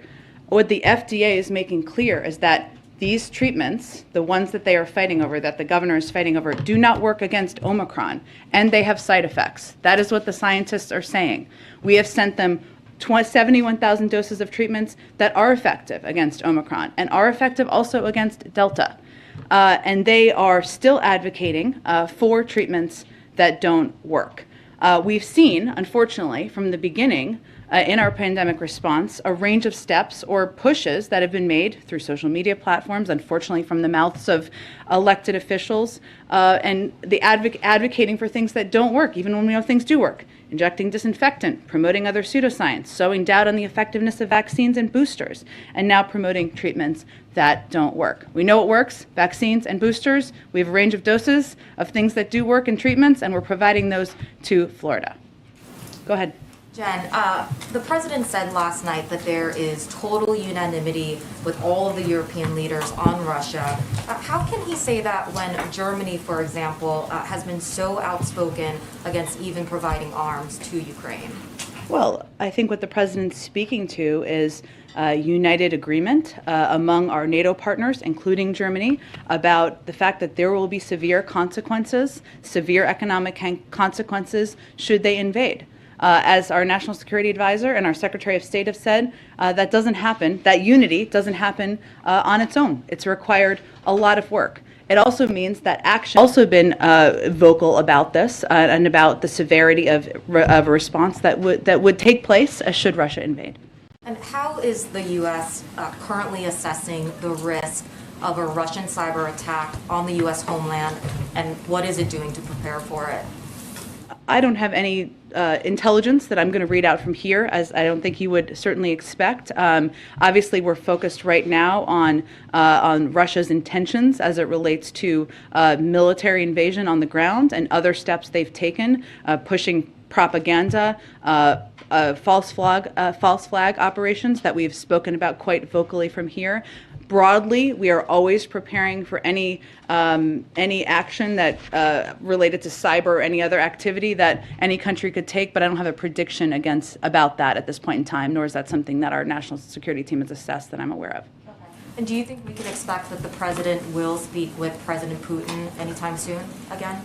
He's always been open to engaging at a leader-to-leader level. He knows how effective that is. He's obviously spoken with President Putin directly and candidly a number of times, including in person. I don't have anything to predict at this point in time. He's meeting with his national security team on a daily basis, getting updates, and if that assessment is made or recommendation is made, we'll let you all know. Go ahead. As it relates to the 8,500 American troops who have been put in a heightened state of readiness in preparation to go there, has the president or has the White House heard from our allies, NATO allies, about the expectation or desire for any unilateral American troops to go to that region? Well, the announcement was made, as you know, Peter, to be a part of a NATO force, right? And so all of these consultations that have been happening over the last several days with our European partners and NATO partners has been about that. 8,500 service members, troops who are at the ready. And the decision about whether they would be deployed would be made in coordination with our NATO partners and allies, including any additional discussions or requests outside of that. I would point you to the Pentagon. I don't have anything to assess for you. There's no, to the best of your knowledge right now, that's the president's intention to work exclusively via NATO, to not send any troops unilaterally in any form. Well, again, we're working through NATO to plus up support in our eastern flank countries. That is what NATO is there for, and we're committed to the sanctity of that alliance. Just to be clear, there is no intention or interest or desire by the president to send troops to Ukraine. NATO is a forum to support our eastern flank partners and countries, and that's what the focus has been on. And given the changed state of readiness for that 8,500 troops that could go as part of this response force in conjunction with NATO, when should we expect to hear from the President of the United States about the situation as it relates to Russia, Ukraine, in the form of some public remarks to Americans about whatever sacrifices that might take in terms of U.S. men and women going there and the like, and anything beyond that? Well, I don't have anything to predict in terms of a public speech. Obviously, he gave a 2-hour press conference just a few days ago where he answered a number of questions on Russia and Ukraine, and we'll continue to do that. But right now, a lot of our focus and his focus is on diplomacy, is on engaging with leaders, is on having conversations with members of his national security team. And then lastly, very quickly, the French president obviously has expressed a desire for the EU to be working sort of as the leader on this, as opposed to NATO leading the charge as the relationship goes to Russia and the negotiations go. Would the U.S. be comfortable with the EU leading those direct conversations as opposed to NATO being the lead? Well, there are a range of formats and forums that have been ongoing, right? Including conversations through NATO, including conversations through the OSCE. I know that there are conversations that are happening through the Normandy format that are happening today in Paris, and we certainly support international efforts that take place in a range of forums. Obviously, NATO is a forum that we work with and coordinate with our partners as it relates to military support and how we're going to provide assurances to eastern flank countries, so that's certainly the appropriate forum for that. But again, there's a range of forums to discuss de-escalation, negotiation, including the Normandy format that's taking place today.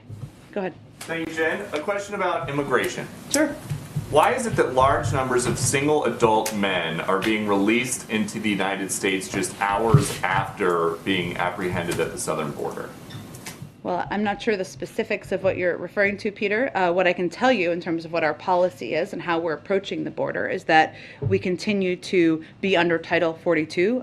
Migrants who cannot be expelled under Title 42 are placed into immigration proceedings, and one of those avenues could be placement in an alternative to detention program in the interior of the United States. Sometimes that means moving migrants to other parts of the United States to move to different detention facilities where they wait for next steps in the immigration process, such as a court hearing, and are required to check in with a local ICE office. So that is certainly something that is happening out there in the country and is consistent with our policy. And you mentioned that they're supposed to check in at a local ICE office, but we know that just between March and August, which is a very small sample size, DHS says more than 47,000 of these migrants that were given notices to report did not show up. So why let them into the U.S. unsupervised in the first place?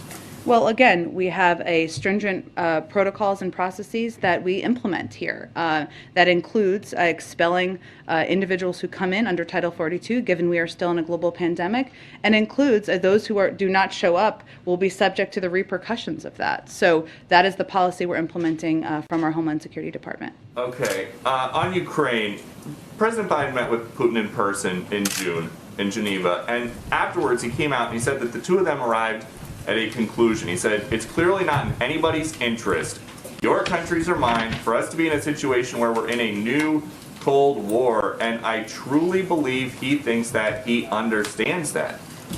Has the president changed his opinion about what Putin thinks? How are you suggesting we're in a new Cold War? I'm just asking, it seems like the president thought in June that things were going to be good. And right now, things are not looking good. I don't actually think that's at all what the president said. He gave an extensive press conference where he conveyed it wouldn't happen overnight and that there was work that we could do together. And that is something that's how you approach a diplomatic relationship. You are vocal, there are consequences when you disagree and when you have strong concerns, and you've seen us implement those. You still look for places and areas where you can work together. That remains how we're working with Russia. Okay, there's a BuzzFeed report now suggesting that the Ukrainian government is upset the U.S. pulled citizens out of Ukraine before many other countries did. And this report says that a source close to the Ukrainian president thinks those Americans are safer in Kyiv than in Los Angeles. What do you make of that? Well, we're always going to make decisions that are in the security interests of people who are serving as diplomats around the world. And we have assessments that are made by the State Department, hence the decision and the announcement made over the last couple of days, and the fact that we put in a level 4 advisory back in October, conveying very clearly to Americans they should leave Ukraine. Look, I will let others assess, but there are 100,000 troops, Russian troops, on the border of Ukraine, and no clarity that the leader of Russia doesn't intend to invade. That sounds pretty dangerous to me. I would also say that the Ukrainian leaders have welcomed the security assistance, and they've even met us at the airport that we have been providing over the course of the last several days. So that seems to be contradicting that assessment. Okay, and then last one. The Secretary of State a few days ago tweeted, hashtag stand with Ukraine. Has that ever worked at stopping an authoritarian regime from doing anything? A hashtag? I will have to say that unlike the last administration, we don't think Twitter is the only means of engaging or negotiating or discussing important topics. But it is important for us to convey to the Ukrainian people who do view commentary through a range of forums. I don't know how many are Fox News watchers, maybe some of them, and including social media, that we stand with them, we support them. And that includes in their efforts to protect the sovereignty of their country. All right, we are listening in live to the White House press briefing right here with you on Live Now from Fox. Some of you are going to be seeing a 2-minute break as we continue to hear more questions being asked about U.S. intentions when it comes to sending over troops and what's been happening with the latest in the conflict between Russia and Ukraine. Fill any shortfalls should that happen in the case of a conflict? Sure. So it's our approach is not about any one country or any individual entity. We're engaging with a range of countries and partners to discuss what could be shortages. So I'm not going to get into any specifics of what any conversations entail. They can certainly speak for themselves. But what I can give you an update on is that a disruption, of course, in physical energy supplies transiting Ukraine would most acutely affect natural gas markets in Europe. And so we're engaging our European allies to coordinate response planning, including how to deploy their existing energy stockpiles. That's part of it. But we've also been working to identify additional volumes of non-Russian natural gas from North Africa and the Middle East, Asia, and the United States. We're in discussion with major natural gas producers around the globe to understand their capacity and willingness to temporarily surge natural gas output and to allocate these volumes to European buyers. And we're also engaging with major buyers and suppliers of LNG to ensure flexibility in existing contracts and storage is managed and enables diversion to Europe. So we are, of course, preparing, as we are in a lot of other areas, a range of contingencies should there be a disruption for a range of reasons to natural gas. I would also note that natural gas markets are very regional by nature, given constraints on how much can be exported. So any reduction in Russian exports of natural gas to Europe would have a minimal impact on U.S. prices. That's what our anticipation would be. And sorry, on Qatar specifically, there's a belief that they've sort of allocated their production right now, which is running at more or less full capacity, to Asia. Have you had any feedback from that country specifically? I'm just not going to speak for any individual country or any individual diplomatic conversations at this point in time. That's why I said that it's not based on our approach here, and strategy is not based on one individual country or entity. It's a broad approach that includes engagement with Europeans as well as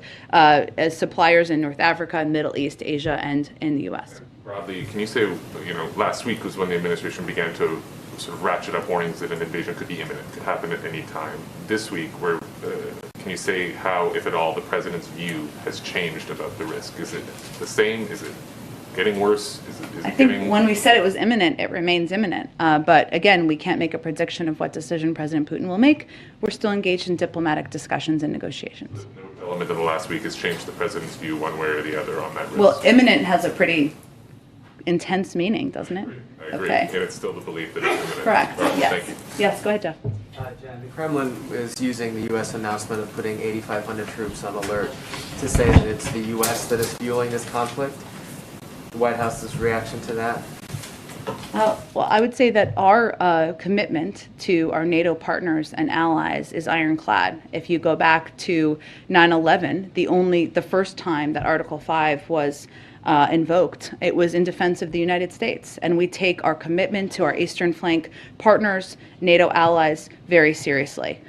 But what is important to note is that the aggressive behavior here is on the part of the Russians. This is a defensive alliance, not an offensive alliance. And what we're doing here is not making a decision, as has been clear by NATO partners and by the president and our members of our national security team, to deploy, but just to be ready. And we have a responsibility to do that so that people who might be deployed can tell their family members. It's a shorter period of time, and to be ready to deliver on our commitment to our NATO partners.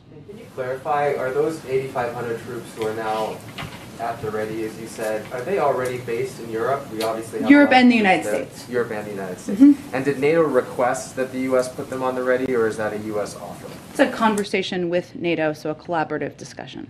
And a follow-up on Peter's question about Ukraine. Mm-hmm. Are there direct contacts with Ukraine right now to allay their concerns that the U.S. was acting preemptively or too early, too soon to take personnel out of the country? We are in constant contact with the Ukrainians to reiterate our support, to convey updates on shipments of supplies, military equipment, something that's been happening over the last several days. Our National Security Advisor, Jake Sullivan, has spoken with his counterpart at least 8 times over the past few weeks, and U.S. officials at the State Department, Defense Department, across our government continue to work in close coordination on a daily basis with Ukrainian officials. Secretary Blinken, as you know, was in Ukraine last week, and he called his Ukrainian counterpart to read out his meeting with Russian Foreign Minister Lavrov. So we have been in constant and close contact with Ukrainians leaders at a range of levels, as well as with our European partners. Just Last week, Go ahead. Senator McConnell gave you some unusual praise, the White House, today about its preparations for Ukraine, saying that it looked like the White House was prepared to act before an incursion and not after. Do you know what steps he was referring to there? Or is that just the troop deployment? And B, were you pleased to hear some positive words from Senator McConnell? Well, yes, of course we were. I mean, look, I think abiding by our Article 5 commitments, standing up for the territorial sovereignty of Ukraine, making clear that one country should not be able to invade and take over territory from another country. That's not just a Democratic belief or a Republican belief. That's central to who we are as a country and who leaders like Leader McConnell or Senator McConnell, like President Biden, have. That's what their belief has been for many decades. So we certainly welcome that. I would note there was a bipartisan delegation. We have done a lot of briefings from leaders in the administration with Hill leaders. Those will continue as well. And what was the second part? Oh, what was he was referring to? Yes. I certainly would point you to him. I would say that we obviously have taken a number of steps in recent weeks, including very close coordination, more than 100 engagements with European partners, staying in close contact with the Ukrainians, obviously taking steps, including sanctions last week, making clear that we are going to have troops at the ready to support NATO efforts. So I would point you to him, but we have been taking and even noting false flag operations and kind of calling out propaganda, but I would point you to him or his team on any specifics he was referring to. Go ahead. Republican lawmakers in Florida are advancing a bill that would bar the state from doing business with companies that transport undocumented migrants into the state. Does the White House have a response to this legislation? I am not familiar with the specifics of the legislation. I can check with our team and see. Go ahead. I'll start with a question on behalf of a reporter who can't be in the room today. His name is Pablo Manriquez. The outlet is called Futuro Media, and he asks, what unilateral authority is the president willing to exercise for immigrant relief that has not been tried yet? For immigration reform or relief or, well, I would say we're going to have to keep trying some of the measures that we have been working on to date. You know, the president put forward, proposed an immigration bill, a comprehensive immigration bill on his first day in office. We've obviously continued to work with leaders in the Senate to try to push that forward, including trying to work to have components included in the president's Build Back Better agenda. We're going to continue to work to not only instill and implement safer security measures, but also more humane measures with how people are treated, how children are treated. And we're also going to continue to work and redouble our efforts to address root causes. So we're going to continue to approach this from many fronts. Pablo also asks, is the president willing to reallocate unused green cards and apply them to immigrants waiting in decades-long green card backlogs? Well, we have reform to the system. Green card system is certainly something we've talked about as a part of immigration reform. I can check and see if there's anything we can do unilaterally on that front. Back on Ukraine and Russia, yeah. Can you give us a status report on the written response to Moscow? When can we expect it, and will it be made public? Sure. I don't have an exact timing update. Of course, that would be led by our Secretary of State and our diplomatic team who have been closely engaging in these efforts. In terms of whether or not it would be public, I would note that typically it's not. Typically, paper that is part of negotiations or discussions, if you look at the Iran nuclear deal or you look at any treaty, not that this is a treaty, but just as a point of comparison, negotiations or discussions is typically not made public. It's a part of the diplomatic process and has been used by our diplomats for many decades. Is the president involved in the crafting of the response? The president certainly engages, is briefed by, and approves every component of our response and our efforts in this process. One more for me. One of the criticisms that some fellow Democrats have been voicing in the press recently is that the president has surrounded himself with a corps of loyal aides who've been with him for many years, and increasingly these Democrats are publicly saying that these aides have left the president ill-served. Are you aware of a response from the president to those criticisms? In terms of what? Well, there was the Democratic senator quoted today in the newspaper that said that sometimes the boxcars are empty. You know that Senator Manchin has publicly voiced. I didn't really even understand that quote, just to be honest. But here's what I would say, and I think I know what you're getting at, Steve. So let me try to answer your question. I am new to President Biden's orbit. I've only been working for him since I joined the administration during the transition and then joined in this role here that I'm still in today. What I have found is that I see him on a daily basis, sometimes multiple times a day. He asks me consistently what I think, and by the people who have been surrounding him for some time, whether that's Ron Klain or Steve Ricchetti or others, they've certainly encouraged and supported that relationship and engagement. What I've seen the president do, and I know this isn't what everybody has visibility into, so I guess that's why I'm sharing this level of detail, is if you're in a meeting with him and you're having a conversation, if you don't know the answer, he wants more information, he picks up the phone and he calls the person he thinks does. Sometimes that's Ron Klain, sometimes that's Susan Rice, sometimes it's Brian Deese, sometimes it's Louisa Terrell. That's how the president operates, and that effort to really empower team members and have that direct relationship with the president is something that that's been my experience to date. Go ahead. We'll continue to listen in live to the White House press briefing after this 2-minute break. Sure, and let me give you a little bit more detail on that, because I think I have that here too. So these briefings are led, of course, by the State Department and Defense Departments, but today we are providing 2 additional classified bipartisan briefings for House and Senate leadership and committee staff. They'll be providing updates on recent developments with Ukraine and Russia and the state of play. We're also working on all members briefings for the House and the Senate in the coming days. In the last week alone, Secretary Blinken and Deputy Secretary Sherman have spoken to nearly 20 members with additional engagements planned this week. And since December, we have had dozens of engagements with Congress on Ukraine and Russia, including 2 by President Biden, including one on December 7th with the Big Four, a January 19th virtual meeting with CODEL members, 6 briefings from National Security Advisor Sullivan to bipartisan members of the House and Senate, including leadership and National Security Committee chairs and ranking members, 9 interagency briefings for bipartisan members of National Security Committees, 8 interagency briefings for bipartisan Hill staff, including leadership committee and personal staff, and of course an open hearing that Toria Newland participated in back in December. So this is an ongoing process, and we will continue to provide regular briefings, some classified, some not, moving forward. Okay, great. Oh, go ahead.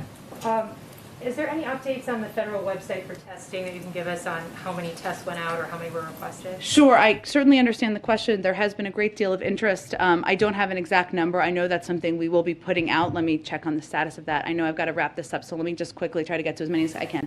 I also wanted to ask about the testing. Do you know at this point how many of the tests that you've already ordered have come in yet? I don't mean going out to the American people, but are in your stockpile.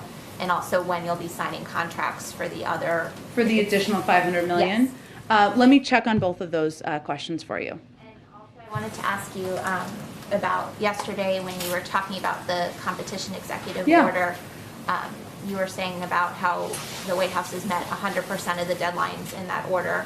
I know a lot of those deadlines are for writing plans to do things in different agencies. Sure. Can you talk about what tangible results Americans will see in the next 6 months to a year out of all those different plans? You've met those deadlines, but now people to start to see the effect of them. Sure. I mean, the president talked about this a little bit yesterday, but part of that, and I don't have an exact timeline on it because they all have different implementation efforts, but some tangible things are being able to buy hearing aids over the counter, being able to take some of your products and get them repaired anywhere you want without worrying about that being a challenge. Making sure we're taking steps to address lack of competition that is out there in a range of industries where prices are going up. So every agency is writing different plans, and I'm sure they can detail and outline in more specifics. But I also, Barat from our NAC team has been one of the people leading this effort, and maybe I'll see if he can come and give you guys all a more comprehensive briefing. Okay, Todd, last one, and then I got to, you guys, I think, got together. Two quick questions. Some members of Congress have been promoting this theory that the FBI had at least one provocateur in the January 6th mob.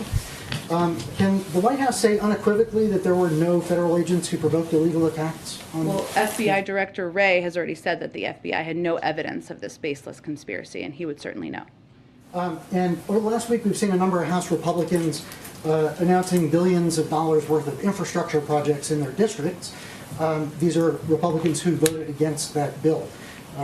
What does the White House have to say about that? We welcome their support for the president's agenda, and an agenda that was supported by some Republicans, not the majority, and hopefully they'll take the right vote to support their communities and jobs, job creation in the future. Maybe we'll make them think twice. Thanks, everyone. I'm so sorry. I think some of you guys have to wrap. So, Oh, you have time? Oh, sorry. Didn't mean to cut it off so dramatically. Go ahead. Does the White House have any words of support for the students in D.C. who are currently walking out to protest lax COVID standards in their schools? Oh, in D.C. and Arlington?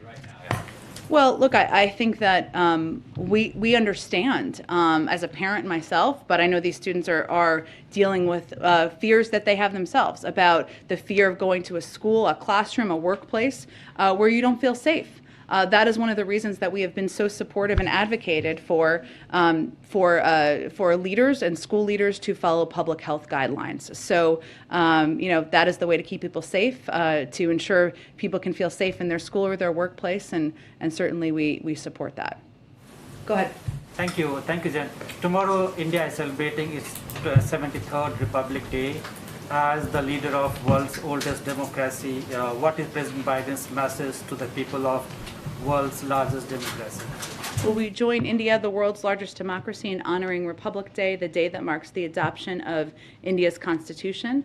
As President Biden said when India's Prime Minister Modi visited the White House last September, the relationship between India and the United States is destined to be stronger, closer, and tighter, and it can benefit the whole world. Our partnership is rooted in our shared responsibility to uphold democratic values. One more on Ukraine. India is having a very strong and historic relationship with Russia.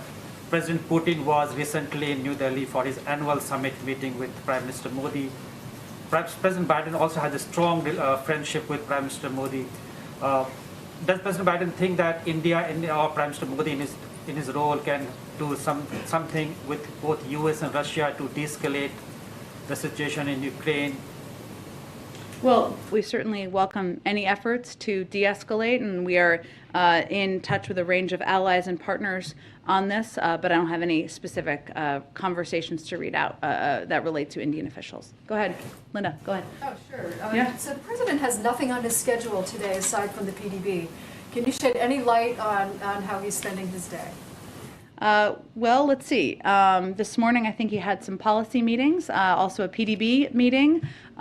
He, later this afternoon, I think is doing some remarks review. There are some days that we spend some time doing internal meetings and discussions with policy experts, with policy leaders, and that's what's happening today. He would say he doesn't have nearly enough time of free time on his schedule because it is packed no matter whether people see him or not. Thursday? Is it a lot of time in the Situation Room, or? There will be certainly some time where he'll be meeting with and engaging with his national security team, I'm certain. We have an event tomorrow on Build Back Better where there'll be a number of CEOs here, so that will be part of the day tomorrow as well. Can I ask you one last question? Sure.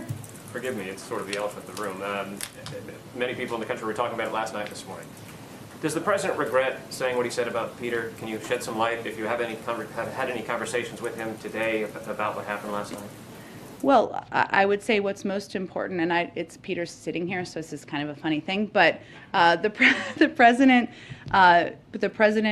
called Peter, and he confirmed this, so this is only why I'm speaking to this. And if you have private conversations with the president, I will assure you I'm not going to convey that on your behalf. But Peter spoke to this. The president called him. He conveyed to him that it was nothing personal, man, and also acknowledged that all of you are going to ask him a range of questions. So I think that speaks for itself. Thank you, everyone. Hopefully I did that justice. Can't confirm. Person familiar. Person familiar. Okay. We only do on-the-record stuff here, Peter. Thanks, everyone. Have a good rest of your day. All right, so obviously a lot of questions aimed at the conflict happening between Ukraine and Russia, but of course a final question popped in there about some of those comments President Biden had gotten caught saying with a hot mic, calling Peter Doocy, a Fox reporter, a stupid SOB. So we did actually play that clip out for our viewers. He spoke to it on Hannity last night. So what I want to do is play out what Peter Doocy has to say about that moment, about the phone call with the president after this 2-minute break.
Welcome back here to Live Now from Fox. Just ahead of the break, we were listening into that White House press briefing. The very last question was asked to Jen Psaki about the hot mic situation President Biden found himself in just yesterday, making a comment about Fox News reporter Peter Doocy, calling him a stupid SOB. He did actually speak about that event.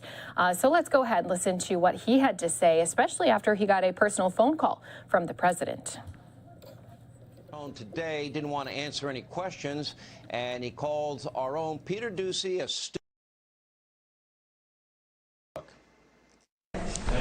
Will you take President Biden's place for that?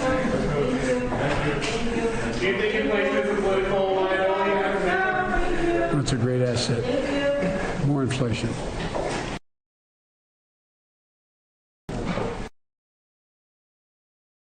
Mr. Unity strikes again. In all seriousness, Joe Biden really shouldn't be casting stones from an extremely fragile glass house. Here with reaction, Fox News White House correspondent Peter Doocy, who has an update on the story. First, what was your reaction? Words don't matter to me. I remember during the Trump years, everybody would feign the vapors. Oh, the president said this.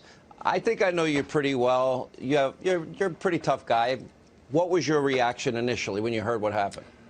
My reaction, Sean, was delayed because, as you can see in that clip, the Biden staff were ushering us out. They were telling us, okay, thank you, time to go. And you can see right there, people are just starting to move towards the door, myself included. It wasn't until we went to the basement and then outside and then back to the press room that somebody said, hey, did you hear what the president said about you? I said, no. What did he say? He said he called you a stupid SOB. And I was thinking, I did not hear that.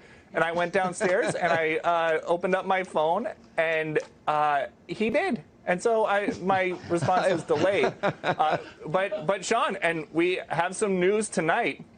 After years of clips of the president and I kind of mixing it up on the campaign trail and during the transition and here at the White House, within about an hour of that exchange, he called my cell phone.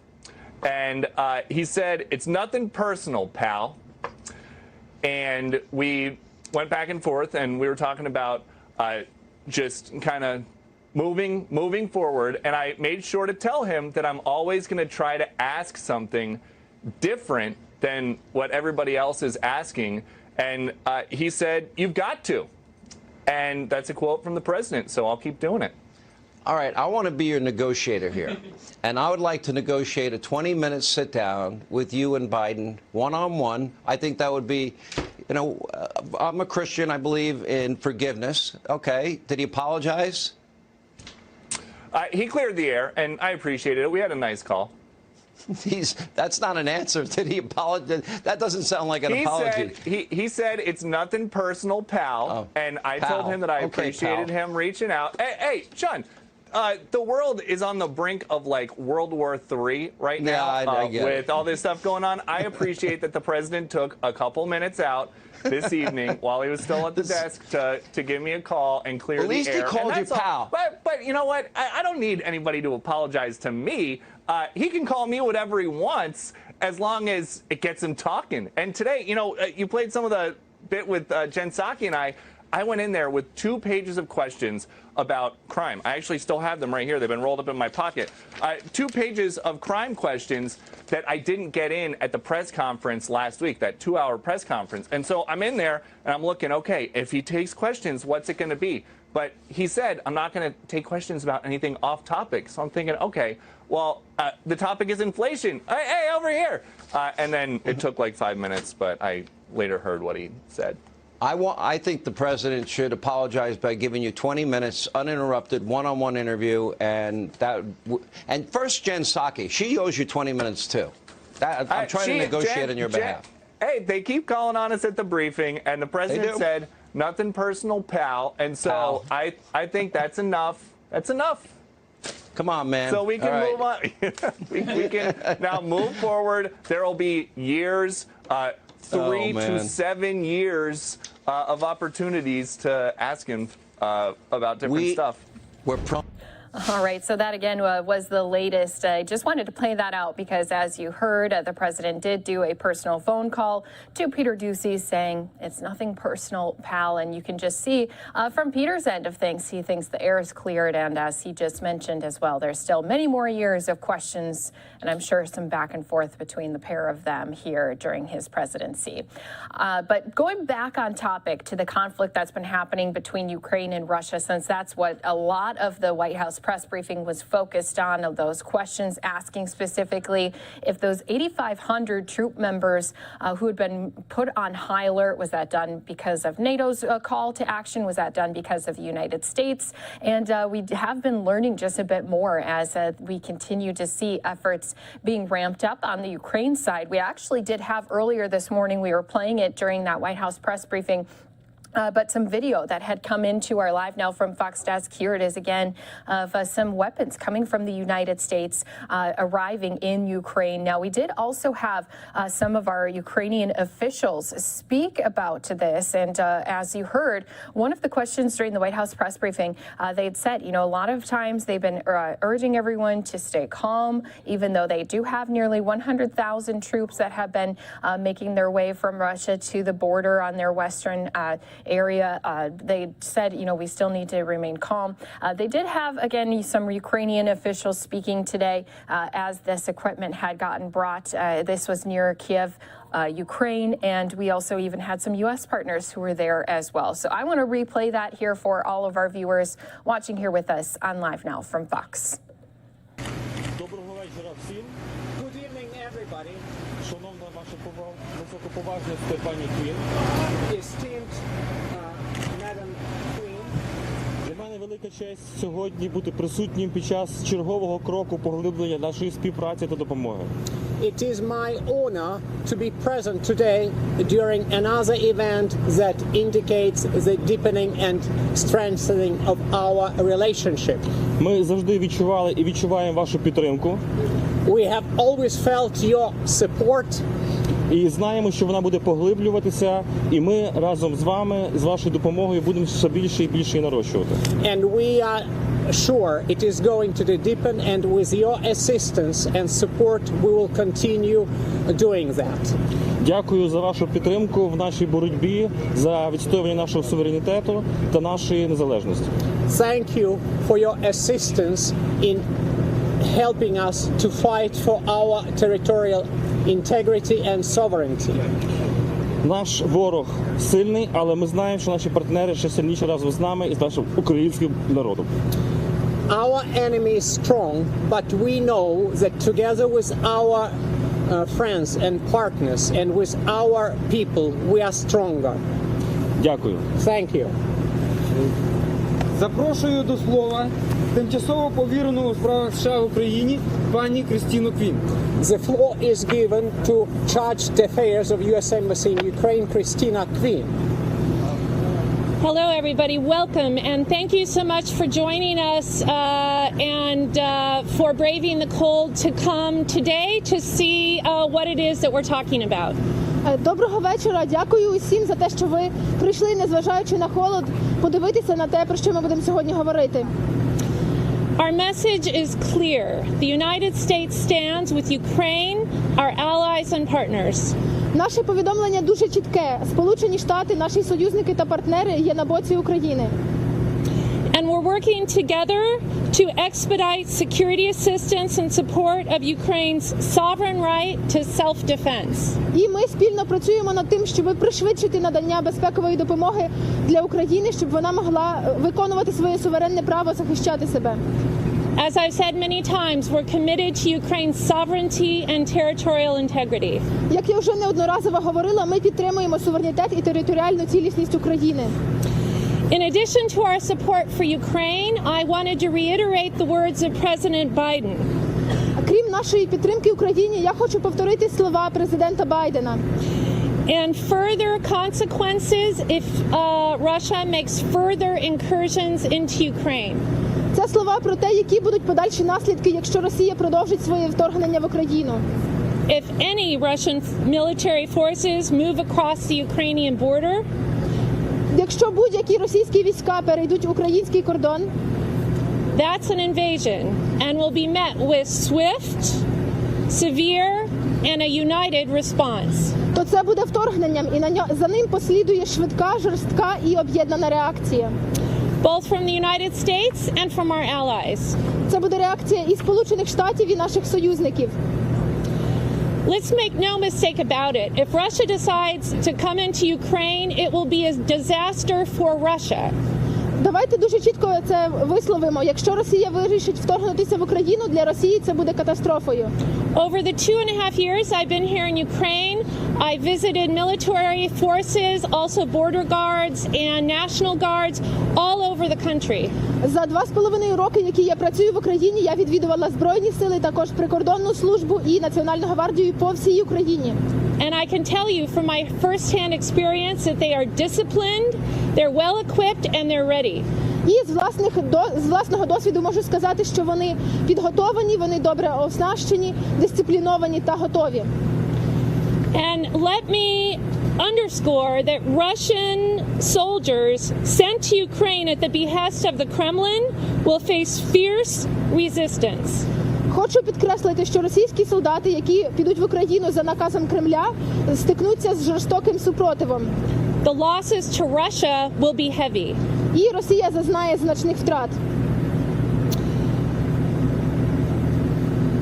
If President Putin decides to make this reckless choice, we will provide additional defensive material to the Ukrainians above and beyond what we've already sent. Якщо президент Путін піде на цей безрозсудний крок, то ми надамо Україні додаткову матеріально-технічну оборонну допомогу більше, ніж ми вже надали. But of course our preference is diplomacy. Звісно, ми надаємо перевагу дипломатії. As we seek a diplomatic resolution, we're in close touch with our Ukrainian partners and with our partners and allies in Europe. І шукаючи дипломатичного вирішення ситуації, ми тісно спілкуємося і з українськими партнерами, і з нашими партнерами і союзниками з НАТО. But deliveries like today's will continue and are ongoing. Поставки такі, як сьогодні, продовжуються і в майбутньому вони продовжуватимуться. In fact, the United States has delivered more security assistance this year to Ukraine than in any year since 2014. Насправді цього року Сполучені Штати дали Україні більше безпекової підтримки, ніж в будь-який з попередніх років, починаючи з 14-го. So this year we provided over $650 million of security assistance to Ukraine. Цього року ми надали Україні більше 650 мільйонів доларів безпекової допомоги. And since 2014, we've delivered $2.7 billion of security assistance. А з 2014 року ми надали безпекової допомоги більше, ніж на 2,7 мільярди доларів. And what you see behind me now is part of the extra $200 million of assistance that we announced just recently. За моєю спиною ви бачите частину, яка входить в додаткові 200 мільйонів доларів, які ми зовсім недавно оголосили. And perhaps I'll also just raise, since we have quite a few press here, that I think we all know Russia's playbook. І оскільки у нас тут багато преси присутні, хочу підняти ще одне питання. Ми усі знайомі з російською методичкою. Their cyber attacks, their attempts to sow discord, their use of false flag operations, all of those things are things that Russia uses. Ми знаємо, що Росія використовує кібератаки, використовує операції під чужим прапором, різні спроби посіяти розбрат. Усі ці заходи вони використовують. And we all need to be on our guard to watch for those and to make sure we know the facts before we report incidents in Ukraine. І ми усі повинні бути насторожі щодо таких дій і стежити за тим, щоб перш ніж повідомлятимемо про ситуацію, ми зважили, з якого джерела вона походить. Let's not let Russia use a false flag operation to start an attack of Ukraine. Давайте не дозволимо Росії провести операцію під чужим прапором, щоб розпочати напад на Україну. So through all of the noise and everything else we're hearing, I just want to reiterate that the United States stands behind Ukraine. We will work to help them defend their territory, their sovereignty and territorial integrity. І хочу заявити, що попри все, що відбувається, Сполучені Штати підтримують Україну, і ми будемо завжди її підтримувати в захисті територіальної цілісності та суверенітету. The path of diplomacy and dialogue is the preferred path. Нам би хотілося, щоб це був дипломатичний шлях, шлях дипломатії. But whatever path Russia takes, we will be ready to help defend Ukraine. Але який шлях би не обрала Росія, ми будемо готові допомогти захистити Україну. Слава Україні! Героям слава! Героям слава! Дякую, пані Ростиславе, дякую, пані Кристіно, дякую вам, шановні друзі. Thank you, dear friends. All right, so once again, just some reiteration of what was just said here. They continue to say diplomacy is obviously the course of action that they would like to see happen between the tension that's happening with Ukraine and Russia, of course, but they do reiterate that United States is standing firm behind Ukraine this year, already providing more than $650 million in assistance to Ukraine. And also had mentioned that if they do cross the border, Russian military members cross the border, they will be met with swift, severe, and united response, not only from the United States, but also its allies. And it would be a disaster for Russia. Now, with all of this being said, I did want to also show our viewers just some video that we had coming in also today. We had both Russia and China holding naval drills, this happening in the Arabian Sea. Taking a look at just some of that video coming here to our Live Now from Fox Desk shows you some of those drills. Again, this happening on Tuesday. Now, Russia's fleet included a missile, cruiser, destroyer, and a tanker, while China dispatched a destroyer and a replenishment ship. Now, the Russian Defense Ministry said the Russian and Chinese warships worked on a tactical maneuvering and simulated a rescue of a captured ship. And during one part of the drill, a helicopter took off from a ship to practice evacuating casualties. So we do always constantly try to keep you up to date with the latest videos and press conferences happening not only here across the United States, but also around the world. With that, we're going to step away for a 2-minute break. When we come back, not only will we continue talking about the tension happening over in Ukraine and Russia, but also talking about some of the other events happening here across the U.S. More to come here again in just 2 minutes.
Welcome back here to Live Now from Fox. Just want to take you out to the White House for a moment, just to remind you, we will later in our stream replay that White House press briefing, since there were so many questions that were asked about the tension happening on the Ukraine-Russian border. And today we are still expecting to hear not only from the State Department, they have a press briefing scheduled for 3 p.m. Eastern time, but also from the Pentagon as well. Now, that one has not been scheduled for a set time, but of course, we'll continue to keep all of our viewers up to date as soon as we do hear more. So you can expect those events to be happening right here on our Live Now from Fox stream. But until that time, of course, we always like to bring you out to that live content happening in the now. We have a California event happening, but I want to take you down to Texas, where they are introducing a new law called the No Trafficking Zone Law. Now, this is something surrounding schools, as well as talking about they're elevating penalties for sexual activity and crimes that happen closer to those school zones. So let's go ahead, jump into that press conference. It looks like they may be bowing their heads at this moment for a prayer. So we're going to be joining them live down in Houston here on Live Now from Fox. Oh, Ludo, we thank you, God, for all of these who have led this effort. And we now pray, God, that prayer that your Son taught us to pray. Lead our children not into this temptation. Let them not be tempted by these evil predators. Lead them not. Destroy this evil in our community. Thank you for Courtney. And we ask that you pray, deliver the Courtneys, deliver the Courtneys, deliver them from this evil. And we will thank you and be at peace in our state and nation. In Jesus' name, amen. I want to be sure to mention that County Attorney, Harris County Attorney Christian Menifee was here. He had to rush off to another appointment. Commissioner's Court is going on, but he also wanted to make sure his support is well established here with NTZ.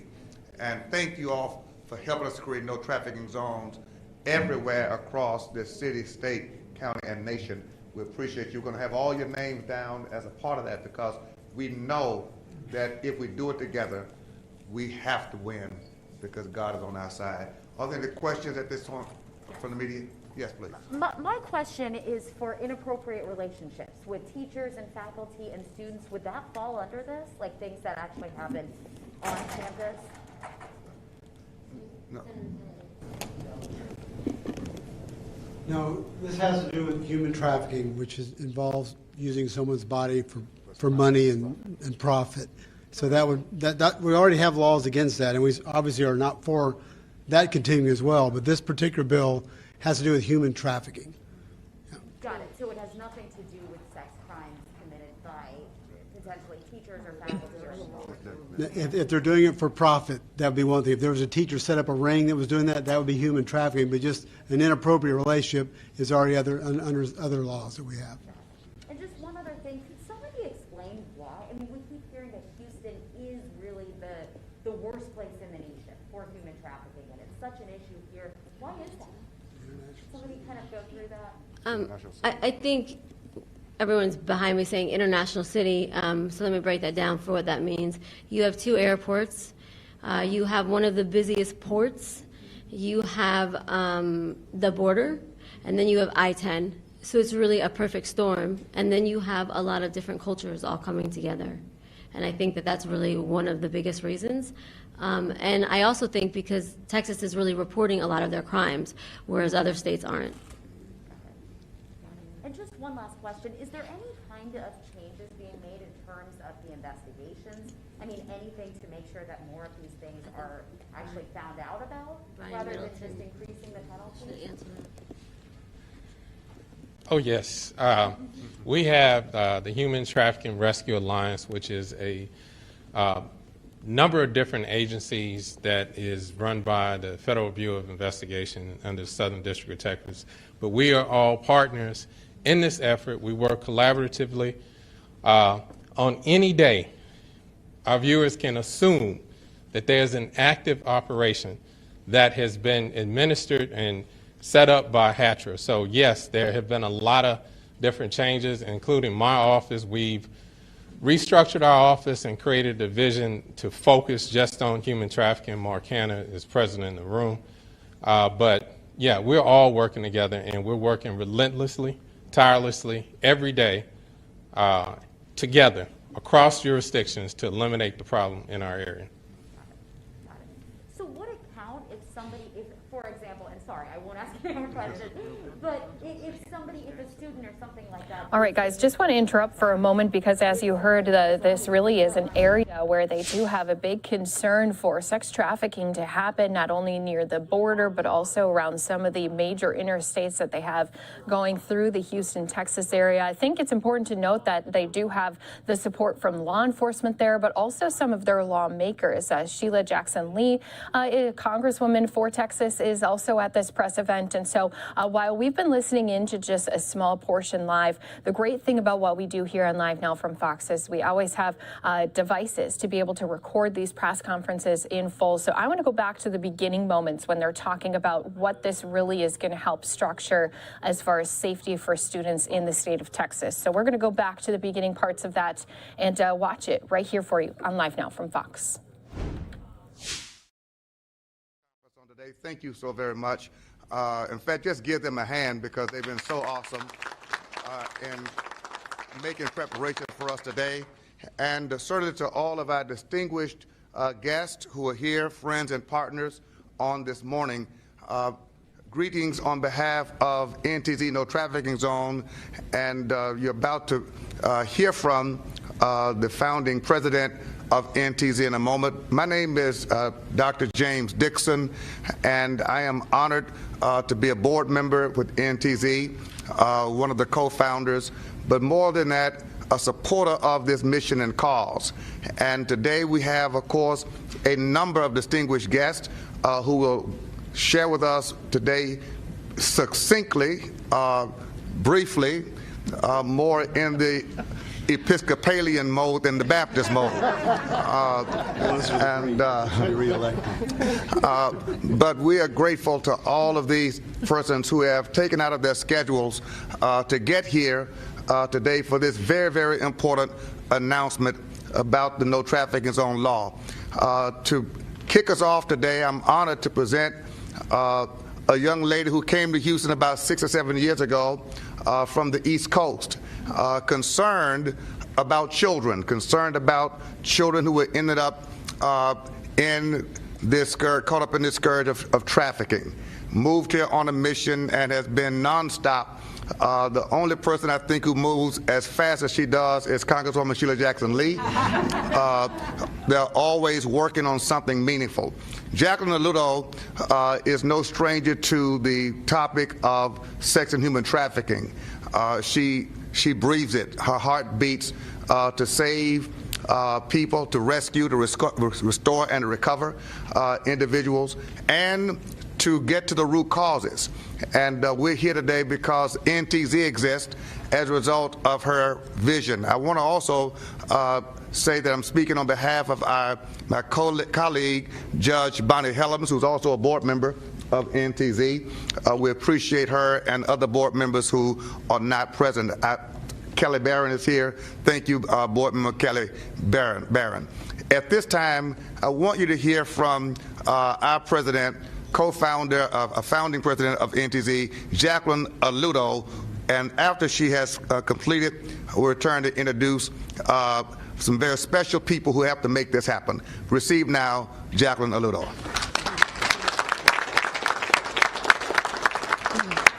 Thank you, Bishop Dixon. Thank you, everyone, for joining us, the media, and all of these amazing people up here. If you know anything about human trafficking and these violent sex crimes, we really do need to be united in this and really come together.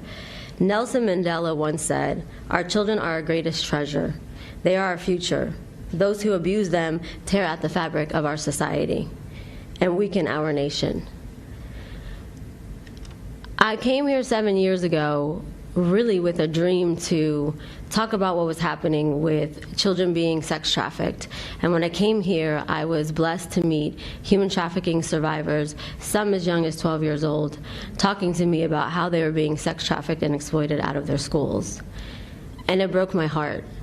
And as I continued to work, I met survivor leaders who were 30 and 40 years old and talked about where they were first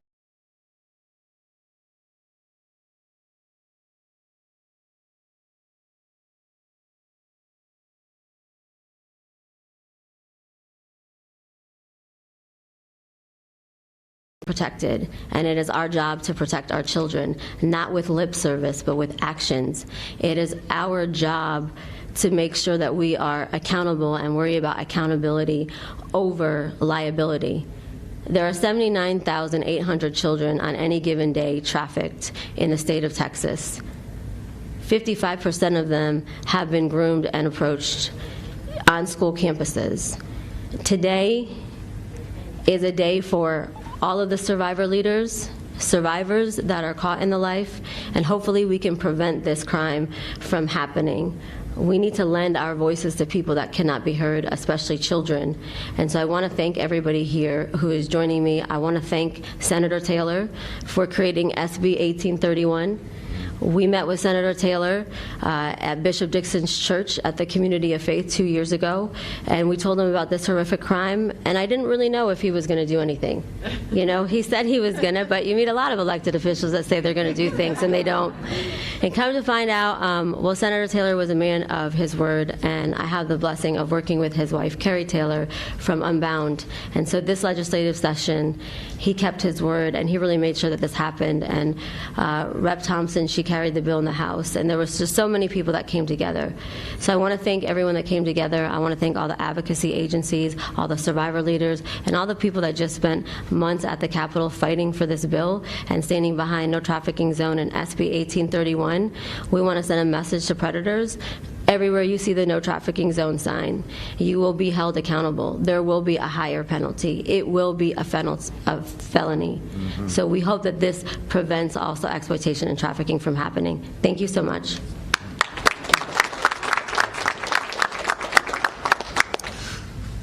Thank you very much, President Aludo, and to all of those who are here. We're grateful. Jacqueline mentioned two people who made this happen in the House and in the Senate, beginning in the Senate with Senate Bill 1831.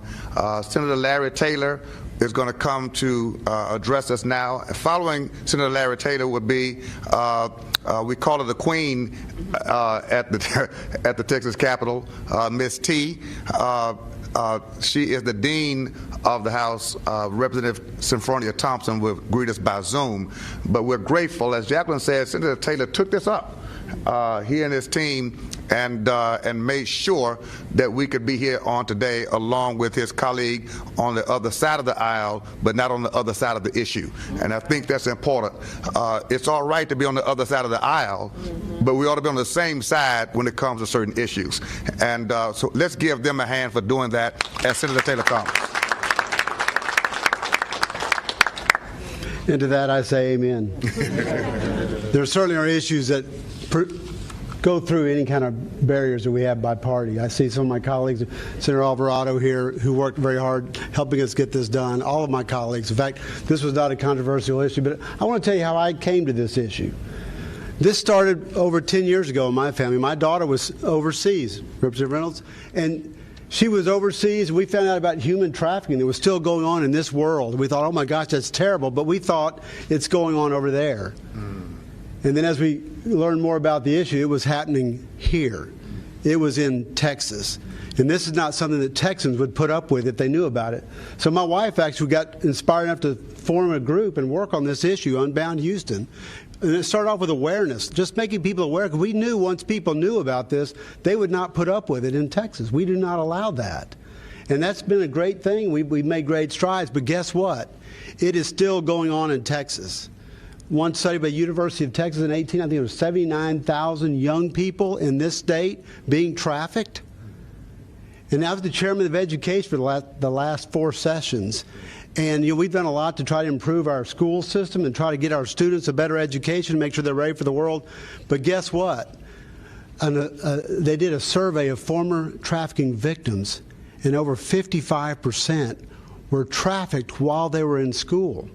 Think about that. Some of them were taken off campus to go be trafficked and then brought back in the same day. We can't educate our kids if we can't keep them safe. So this is important. So this no trafficking zone, yes, we're going to post signs, which is going to help raise some more public awareness and give people access to information, how to report things they see. Because one of the things, if you see something, you need to report it. But on top of that is we're going to increase penalties. If you're caught doing these activities on a campus or on around a school activity, we are increasing the penalties. No light sentences for this. And we're even going after social media postings that are done during school hours. If you're using social media to try to do this business during school hours, we're going to increase those penalties. And those are things that we can prove, and we can send these people to prison for a very, very long time. I'm happy to work with this group. When they came to me with this, like I say, I've been in on this project for over 10 years.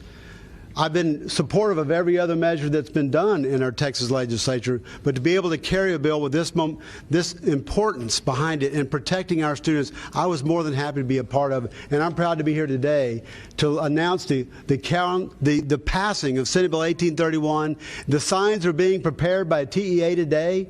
In fact, I just got an update. They're working on the templates on how to get that out, and TEA will be getting these signs out to every campus across Texas, because it's not just happening on some campuses. It's happening on all of our campuses, and we need to stop it right here in Texas. We'll lead this country back to the way it should be, where every person is free and free to make their own choices. Thank you very much. Thank you, Senator Taylor. Are we ready for the Zoom with Rep. Thompson? Yes. I'm here. You're on. Good morning to everyone, and thank you so much for letting me join you on this very excellent piece of legislation. And thank you again to all of our viewers watching here with us. Again, you can see just the large amount of support for this law to help keep those young students and people in Texas safe. We are going to be stepping away for a 2-minute break, continuing on with this press conference when we all return.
Here today because combating human trafficking and sex trafficking in schools requires a multidisciplinary approach.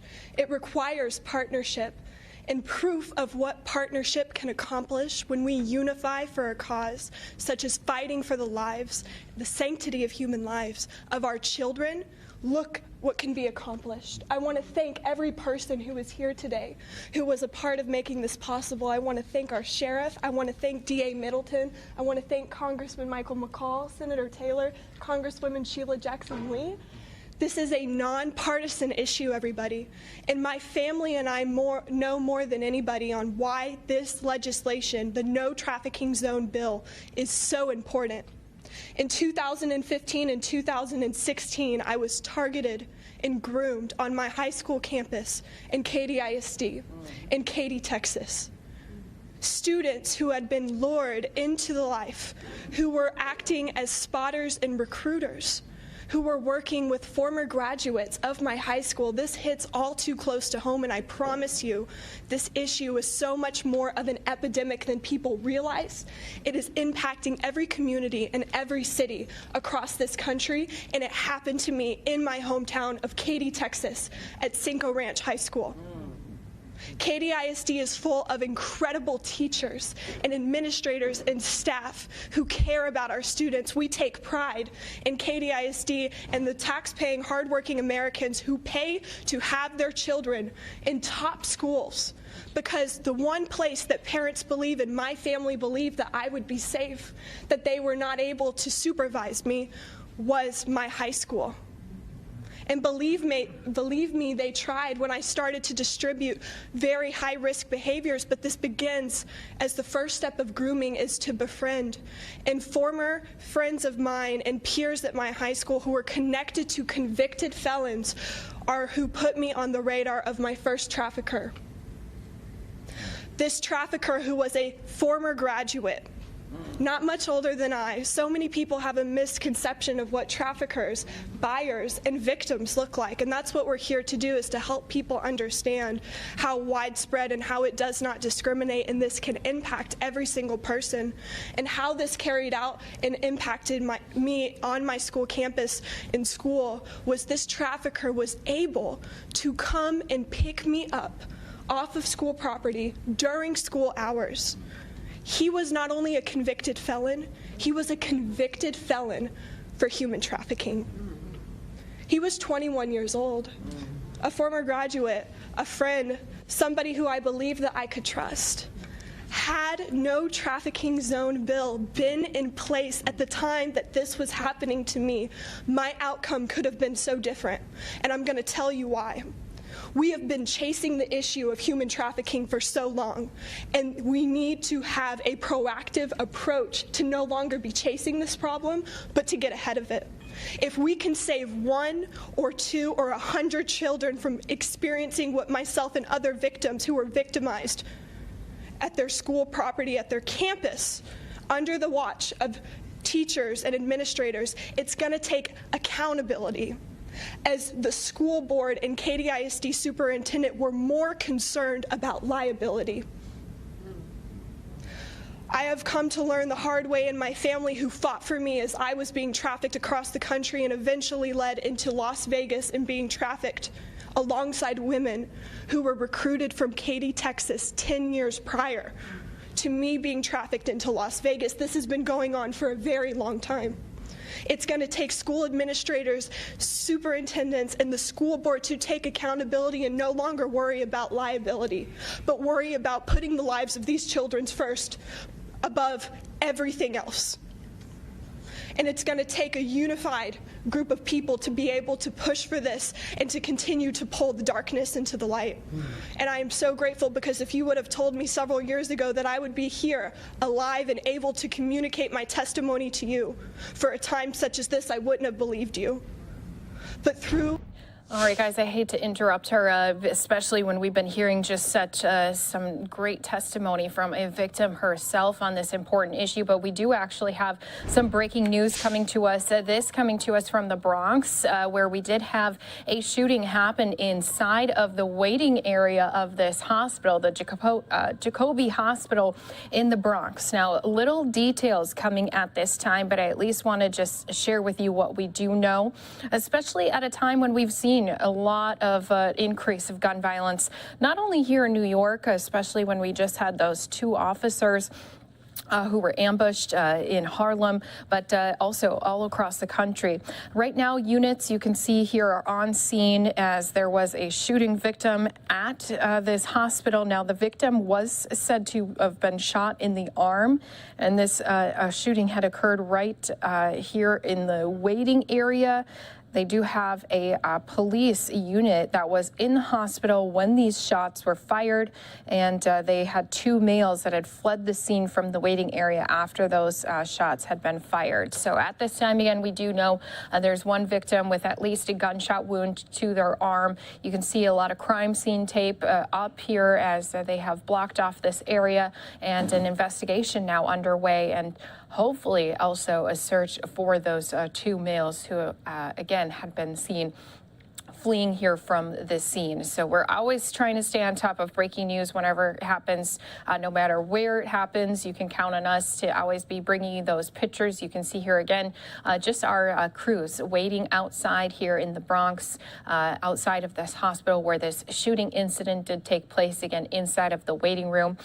Thankfully, again, it sounds like the sustained injuries were just to the arm, and also that there were police who were inside of the hospital when this incident did happen. So we'll be on standby to see if we do have any officials step up to our camera crews here in New York, see if they will provide any update, even if it's off camera and we get more information here to our Live Now from Fox desk. Of course, we'll be trying to keep everyone who is watching here with us up to date as well. But again, 1 person shot in the arm inside of the waiting room here at the Jacobi Hospital in Bronx, New York. That's the details we have at this time. And again, we will continue to work to get more details, especially as 2 males had fled the scene from this waiting area after the shots had been fired. We'll take this time to step away for a 2-minute break. Continue to keep our eyes here on this breaking news out in New York, plus other press conferences happening across the country. More to come right here on Live Now from Fox in 2 minutes.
Welcome back here to Live Now from Fox. Just wanted to show one more time here for all of our viewers. We are keeping an eye here on this breaking news out of New York. Again, very few details at this time. You can see, though, we do have crime scene tape. We've seen a few police vehicles and emergency vehicles leaving and entering this area, as well as seeing even some police and men and women in uniform going in and out of this hospital. Now, this all stemming from an incident that happened just a little bit ago inside of the waiting area. There were 2 males who fled the scene of this waiting area after shots had been fired. Now, a police unit was inside of the hospital at this time, and right now we are hearing of only 1 victim who is said to have been shot in the arm. So again, this happening live here for you on Live Now from Fox, and we always try to bring you out, of course, to the breaking news as it's happening. And this still very fresh and new. If we do hear anything else coming from this incident, of course, what we're going to do is continue to keep you up to date right here on Live Now from Fox. But until then, what I'll do is keep this into a watch box, keep it on our screens here for us all here in just a moment. But I do want to jump out to yet another press conference that we have coming in here to our desk as we continue to bring you all these different live press conferences. So we've been talking about violence. It's not only been happening in communities across the United States. We've also seen an increase happening against some of our men and women in uniform, but it's also been happening against certain races, especially ever since the pandemic hit. It seems like we've been hearing more hate crime that has been aimed at Asian Americans and Pacific Islanders. And now we have coming to us out of San Francisco a press conference where they're announcing a lawsuit talking about how to try to continue to combat this hate. So let's go ahead, listen into that press conference live. We'll keep also an eye on that shooting incident out of Bronx, New York. And it's all going to be happening right here, live, raw, unfiltered for you on Live Now from Fox. That he deserved. I'm also going to introduce you to the legal team of King and Spalding, which has provided pro bono legal services in this matter. King and Spalding is part of a pro bono group called the Alliance for Asian American Justice, of which I'm privileged to be a board member. We were formed last year in light of some of this recent spate of crimes, and we have now grown from a group of 5 lawyer friends on a phone call to over 90 law firms, huge and small, from around the country, and over 20 general counsels from some of the biggest companies in the nation who have bonded together and committed to apply their resources and talents to provide free legal services for victims of Asian hate crimes. Now, we're not only going to support the victims, we're going to lobby to get resources, attention, and awareness to this problem. Because with any problem, whether it's gender bias, Me Too, and other forms of discrimination and harassment, you can't do it unless there's awareness. So we have to go out and get people aware. We have to get the proper people in power to commit resources and funding, and we got to get the law enforcement folks sensitized to this problem. And if we don't do that, we'll be doing a disservice to our children and to the rest of our society. So at this moment, I'd like to introduce Mr. An Lei, who's going to speak to you about his experiences, and then I'm going to turn it over to the King and Spalding legal team to answer questions.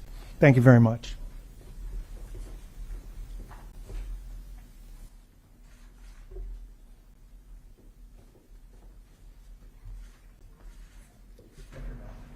Thank you, Mr. Sun.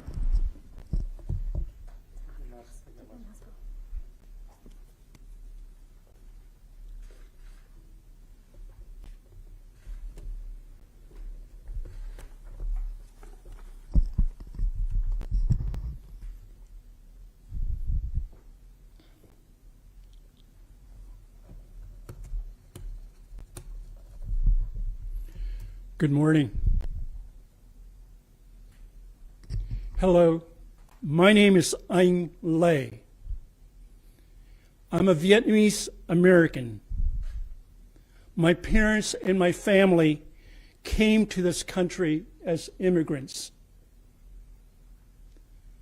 I am a survivor of a horrendous attack that took place in San Francisco with no consequences to my attackers. The adult male who attacked and assaulted me is 250 pounds. Although he was arrested for felony terroristic threats, felony elder abuse, and battery, because of the way my case has been handled by the San Francisco District Attorney's Office, justice has not been served.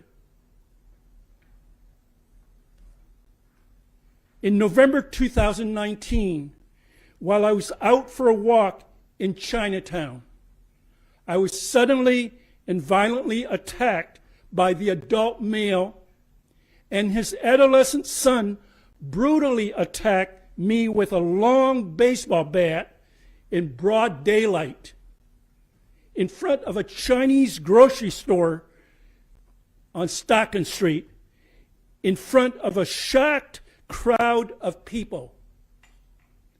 The adult male threatened to kill me and attack me with a glass bottle. His son also threatened to kill me. The adult male's wife, along with another adolescent son, seemed to watch with glee while her husband and son brutally attacked me after first providing the baseball bat to her son. I pleaded with them to stop, but they relished in their ability to inflict pain and fear on the defenseless senior citizen. The attack was the most brutal, terrifying, and humiliating experience of my life and has stayed with me ever since. The events of that day have been very painful and traumatic.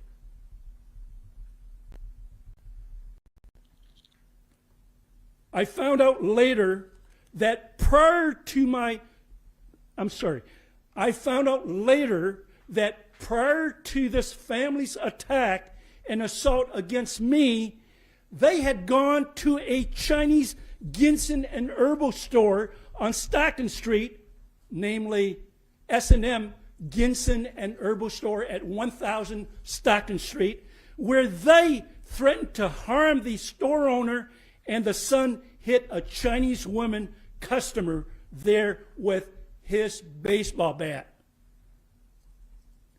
Then, after their attack and assault against me, this same family attacked a Chinese woman that evening, just several blocks from where they had attacked and assaulted me.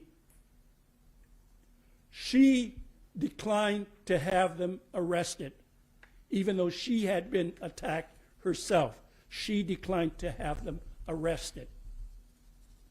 Regarding my case, ladies and gentlemen, the San Francisco District Attorney's Office allowed the adult male attacker to plead to a misdemeanor with 1 year probation, restitution to victim, and criminal protective order, or CPO.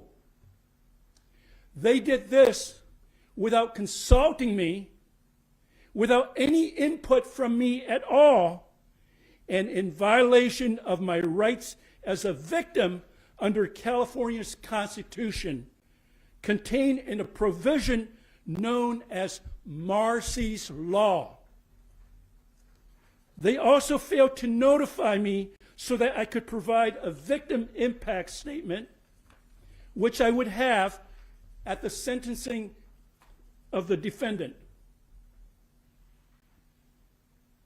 I later found out about the Alliance for Asian American Justice, of which Mr. Bryan's son is one of the founding members and a board of directors member. I later found out about the Alliance for Asian American Justice by reading a news article online in May of 2021. I sent an email to Mr. Wilson Chu, one of the Alliance's founders and board members. A couple days later, Mr. Chu sent me a very kind note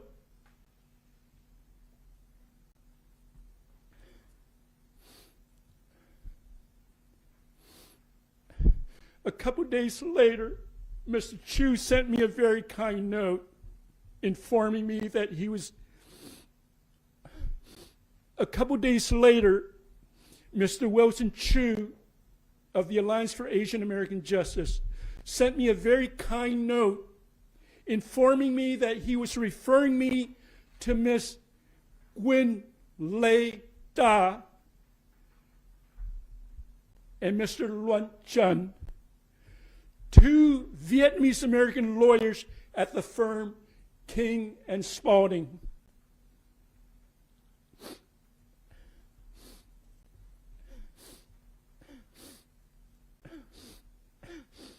Mr. Luan Chun called me the very next day. And just a heads up, some of you are going to be seeing a 2-minute break. Luan Chun, Miss Nguyen Lê Da, Mr. McGregor Scott, and Mr. James Unger have offered me much help. A civil lawsuit has been filed on my behalf against my attackers so that I may receive the restorative justice that all AAPI victims deserve. Ms. Nguyen Lê Da has appeared at several court hearings in San Francisco on my behalf at the San Francisco Hall of Justice. I accompanied Ms. Da to 2 of those court hearings. Each and all of my lawyers standing in front of you, ladies and gentlemen, are not only brilliant and amazing lawyers, they have shown me their deep caring, human compassion, kindness, support, and encouragement. I am very thankful and deeply grateful to my amazing legal team.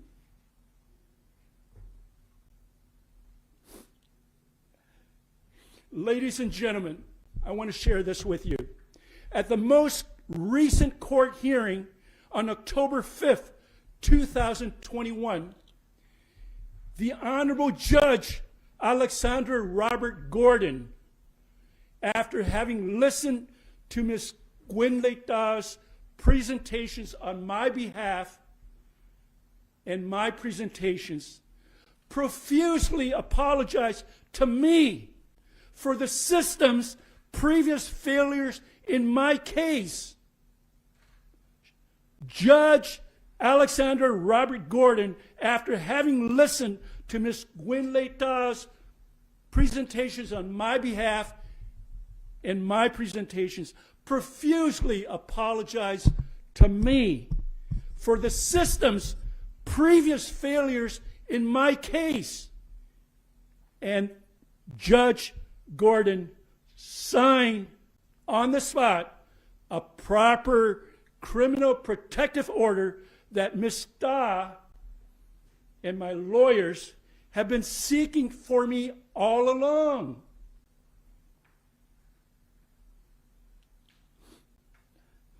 Separate and apart from the civil lawsuit against my attackers, I asked my lawyers at King and Spalding to file this federal lawsuit today against the San Francisco District Attorney, Mr. Chisa Boudin, and against the city and county of San Francisco, because I believe by standing up for my constitutional rights as a citizen of the state of California and as a citizen of the United States of America.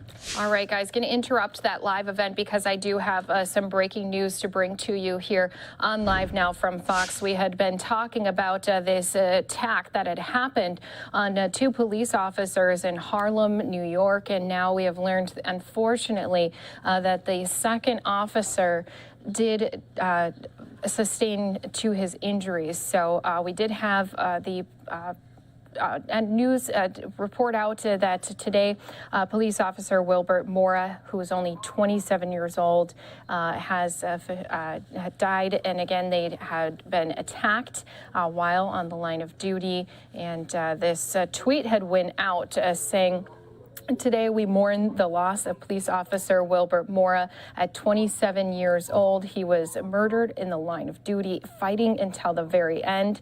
We vow to never forget Wilbert and will always honor his legacy of service and ultimate sacrifice." So again, this is some sad news to be reporting here today. And he was with the 32nd Precinct, again with the New York City Police Department.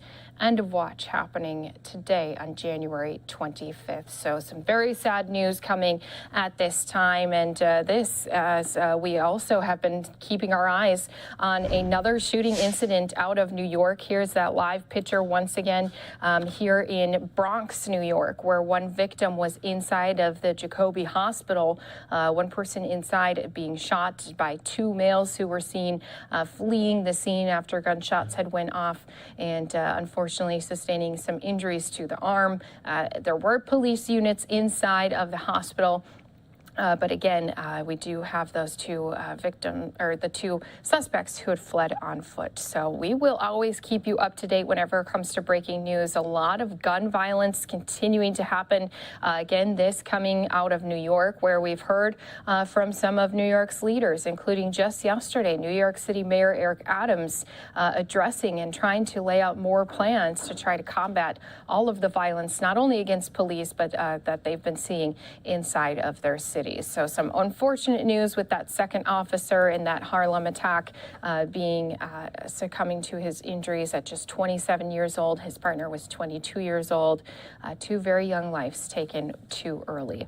We will continue to bring you more, not only breaking news, but of course live events to you right here on Live Now from Fox. What we'll do to reset here is step away for a 2-minute break. When we come back, we'll talk about some of those events that are going to be coming up here, and then also giving you a look at some more of those press conferences. A lot of focus on highlighting not only some of the other crime that's been happening, like hate crime. We were just listening into a press conference out of California, but also we have been talking about human trafficking, a big issue that continues to be talked about, especially as we get closer to another big event, the Super Bowl coming up as well. So a lot more to talk about right here on Live Now from Fox when we return here in 2 minutes.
All right, welcome back here to Live Now from Fox. We actually have quite a few different things happening, but I did want to at least pop up the big board as we are getting closer to jumping up into the green here after we had kind of a crazy day for the market yesterday. We were down more than 1,100 points, and you saw us bounce back up and ending the day at 99. Now here again, we're seeing quite a swing of things here on the big board. So did want to at least pop this up here for all of our viewers, but I also do have a couple other events taking place. We had been talking about that breaking news that had been coming out of New York where we had saw a shooting scene, this in the Bronx, where there had been one person inside of the hospital who had gotten shot while in the waiting room. 2 men had fled on foot. Now we're trying to work on more details, but it does look like we do actually have a person who has stepped up to some of those news crews waiting outside. Let's go ahead and listen into what they are saying about the incident. We're seeing an increase in gun violence in our city, and so my first plea, stop it. Just because you have a gun doesn't mean that you have a right to terrorize our communities. So I'm telling you to stop it. All right? This is a hospital. This is someone getting care in emergency. How dare you? That's my first thing to the perpetrators. Second, it's not something that I thought I would take on my first month, and certainly not something that my community is used to. And we're a strong community. We have been here for each other. When the Bronx fire happened, my community was the first up, trying to make sure that the families had everything that they needed, right? Because we're Bronx strong. And I'm telling you, we are Bronx strong, and we're gonna make sure that this ends. This senseless gun violence has to stop. So what we know is that an individual shot in the arm while he was waiting at the emergency. We know that the 2 individuals involved are a female and a male. They are adult, and that's what we've got so far. One of the things we know about the female, she was wearing brown UGG boots, and so if you know, they entered up there at the emergency room. They came out from this building here, building 8, and that's what we've got from NYPD just now. We'll be updating. If you understand, that's the 49th precinct right there. So this happened right behind the 49th precinct. So now you understand why it's so alarming for someone to feel so justified to have a gun and go into an emergency room right behind a precinct. It's offensive. Is it clear, at this point it's not clear if the victim was actually here for treatment or with someone? The individual was coming in as a patient, from my understanding. And we also understand this victim has 9 prior arrests for assault, robbery, and so do we know anything about? I don't know about that. I'm not aware of that. Right now, they're a victim going through surgery. Surgery? He's in surgery? Yes. Okay. Yeah, so the 2 suspects, do you know ages or? No, so that's what they're going through the videos right now to try to determine that. But once again, it's video, so what do you get? You know, you can't really determine that. All I know is that they're adults. And it's a female and a male. And the connection between the 2, it seems they must have come in here looking for this person. Because no one else was in. Right? At this point, it seems like it might have been targeted. What is your name? I'm sorry. I'm Councilwoman Marjorie Velasquez. Okay, thank you so much. Thank you. Can you guess on what type of weapon was used? Not at this time. Now, what part of the emergency room, like right when you go in with you? From my understanding, it's the emergency room waiting area. And the victim is a male? Yes. Undergoing surgery at this point? Yes. And what role did the female play in this, are you saying? No, don't know at this point. I know it was a male and a female that were in there, and since it was targeted, they followed him in, and then the shooting began. I don't know if it was the male or the female that shot. I understand that they were together and they fled together. And they just walked out, huh? Well, they ran out. It seems like they ran out. Thank you. They just showed up to the hospital like that. They just went right in, shot the person, and then ran out. That's how it was. That's why I said what I said.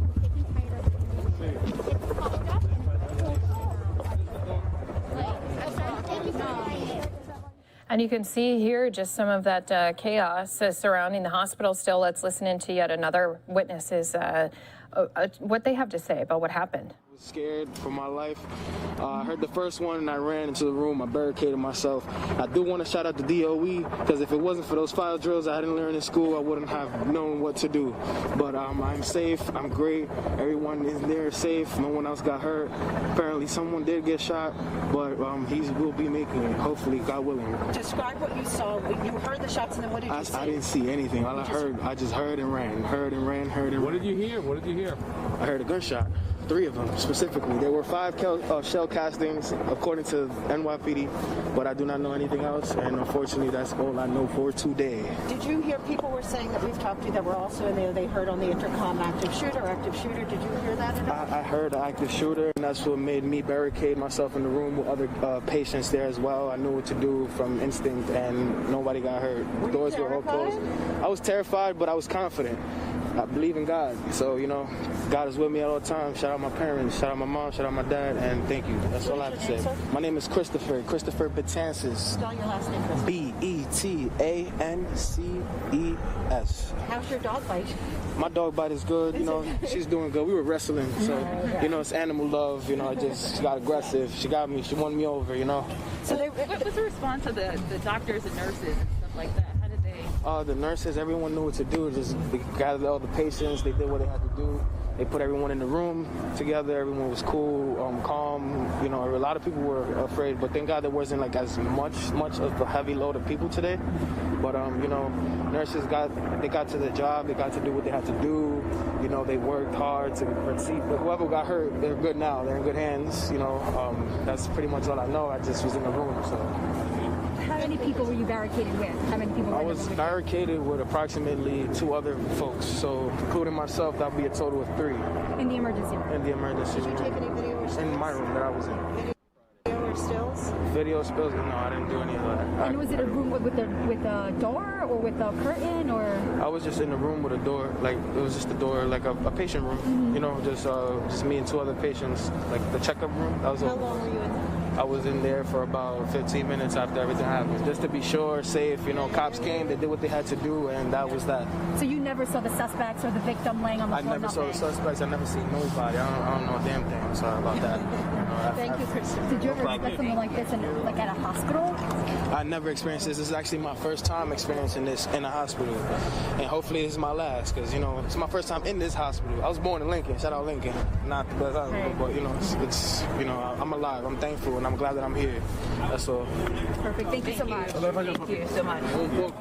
All right, so once again, hearing just from some of those different people who were here at the scene of this incident, that one person saying they were inside of that waiting room. They heard a couple different gunshots, I believe he said 3, ringing out, and had to run and hide. And so we do continue to follow this breaking news here for you on Live Now from Fox. If we do get any of our officials stepping up to those microphones, of course, that will be something we'll be keeping an eye out for and bringing you that update right here on our stream. Let's go ahead, step away for a 2-minute break. We do have quite a few other events taking place. I know this camera shot's going to be just a little bit shaky here at this time, but this is a live picture of President Biden stepping out of the White House. We'll be taking a look at what he's doing. He does answer some different reporter questions when he was inside of one of these stores. I know it's kind of a crazy shot, but I know our crew's working to move around a little bit here to get ahead of the president. Now, we do also have the vice president making some remarks from the White House. Some more to come right here again in just 2 minutes.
Welcome back here to Live Now from Fox. A look here in Phoenix at our system that is keeping track of all the breaking news coming to us across the country. Here today, we've had a lot to keep our eyes on. I want to walk through just some of the things not only that are happening live right now, but also some things coming up, especially as we do have more press conferences that we are going to be waiting on here coming up, more talks and conversations about the tension going on between Ukraine and Russia. First, real quick, do you want to pop up that big board? Because, of course, a lot of people still keeping an eye on the stocks as we've seen a swing in the markets here today. But we do have a press conference that's going to be coming up. I unfortunately don't have a shot of it yet, but we are expecting in about 15 minutes a arrest announced in the shooting and killing of a 6-month-old boy. Now, this again is going to be from down in Atlanta, Georgia. So as soon as I do see a shot, of course, that will be something we'll be keeping an eye on to start,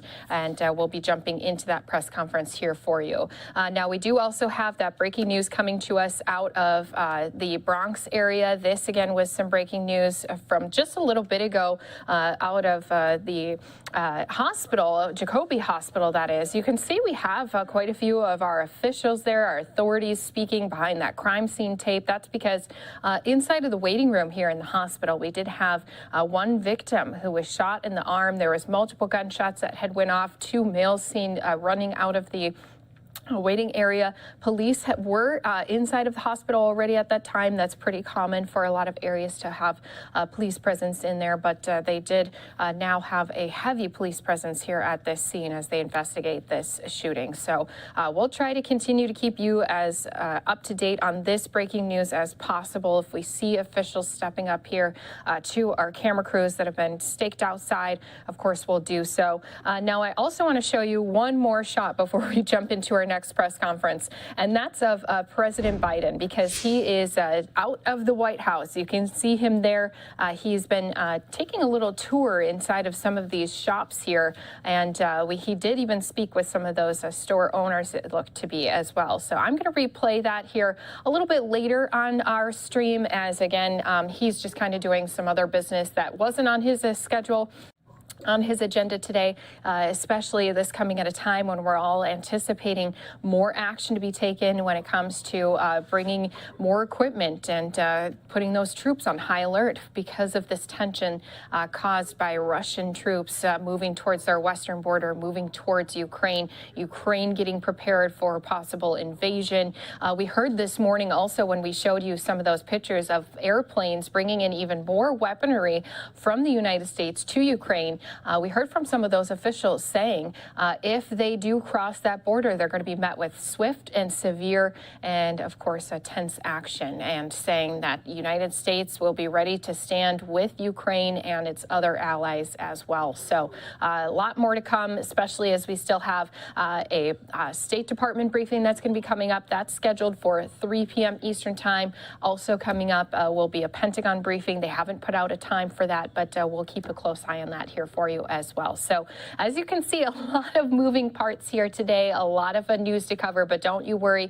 If one thing's happening, another thing pops up. The great thing is not only do we switch back and forth between our content, but we can also record on those items, replay them later during slower periods of the day so that you can get those press conferences in full. So speaking of that, at this time, we've been hearing from quite a few different of our leaders. Not only did we have yesterday Senator Scott, but today we had Texas talking about human trafficking, some new law and action that they're taking to protect victims and potential victims. Also, ways that they're trying to make it even tougher to recruit those victims from schools, from those campuses. Well, now we also have our Vice President as well as Secretary Blinken. They're also speaking to this issue. So let's go ahead, listen into that event right here for you. As I mentioned, going to still keep monitoring for all of our viewers, all of the other breaking news that we've had coming in here to our Live Now from Fox desk. And of course, we'll keep you up to date on everything as it happens. Responsible American businesses. As a nation, we must require serious consequence and accountability for those who commit these crimes. And we must work to stop these crimes before they happen. In December, our administration issued our National Action Plan to combat human trafficking. Our plan centers on the key pillars of U.S. and global anti-trafficking efforts: prevention, protection, prosecution, and partnerships. Today, several of our departments and agencies will make announcements regarding how we will advance this plan. And there is a clear line that runs throughout our administration's work. We are focused on the most vulnerable.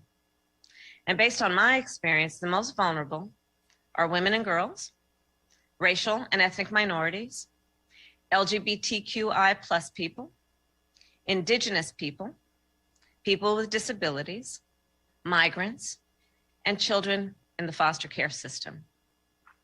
When we identify who is most vulnerable, we can tailor our tactics and improve our strategy.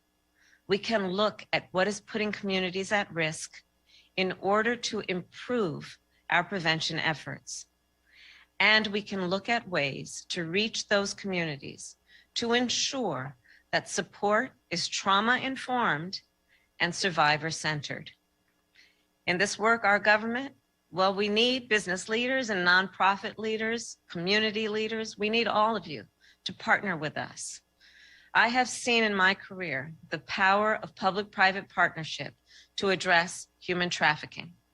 Whether it was the nonprofit that I teamed up with to support survivors, or the technology company I invited to help identify search terms that perpetrators were using. It is clear when we pool our resources and our expertise, we can maximize our impact. So those many years ago, after I visited Calexico and I saw the tunnels, I reached out to attorneys general from across our nation. And together we launched a unified effort to take on transnational crime. What was true then is true now. It will take all of us to address human trafficking. So I thank you all for being here today and for the work you do every day. Thank you. Madam Vice President, thank you so much, not just for starting us off today, but for your leadership on this issue for a long, long time, for the extremely evocative words, but also for demonstrating in what you've done and the focus you're bringing to this now, how we can actually make practical progress in tackling the issue. And we're grateful for that leadership. We're grateful having you here today to start us off. Let me just say a bit more about why we're here today and what we're going to do over the next couple of hours. To pick up where the Vice President left off, we have an estimated 25 million people around the world subjected to human trafficking. Every one of them, a human being, exploited in some way, for labor, for services, for sex. Through force, through fraud, through coercion, traffickers violate the most basic right of people everywhere to be free. We know, we feel the human toll. And of course, that is borne most of all by the victims of trafficking. But it's also worth noting that the impact extends far beyond those subject to trafficking to society as a whole. Human trafficking erodes the rule of law, the safety of our communities, the security of our borders, the strength of our economy.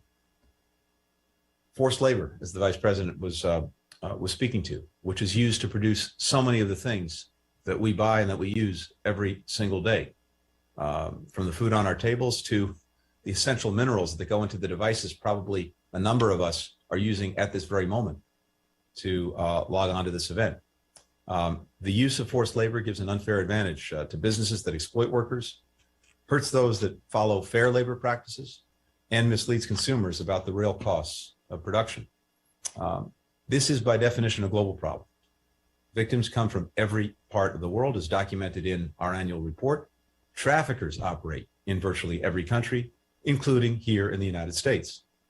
And because this is a global problem, we have to have a global coalition to confront it, one that cuts across government, business, civil society, all other parts of our society.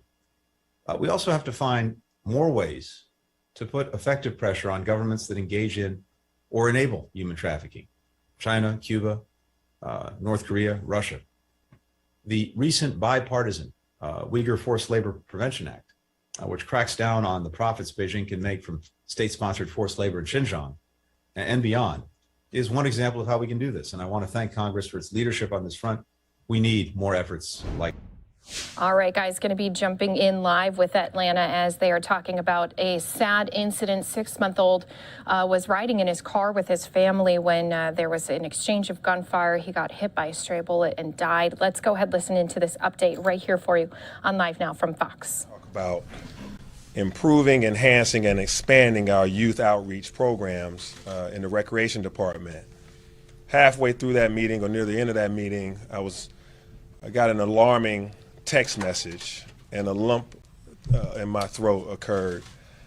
It was a message that said a 6-month-old child had been murdered. And so I immediately got up and I went to the crime scene, and there another lump formed in my throat about this incident.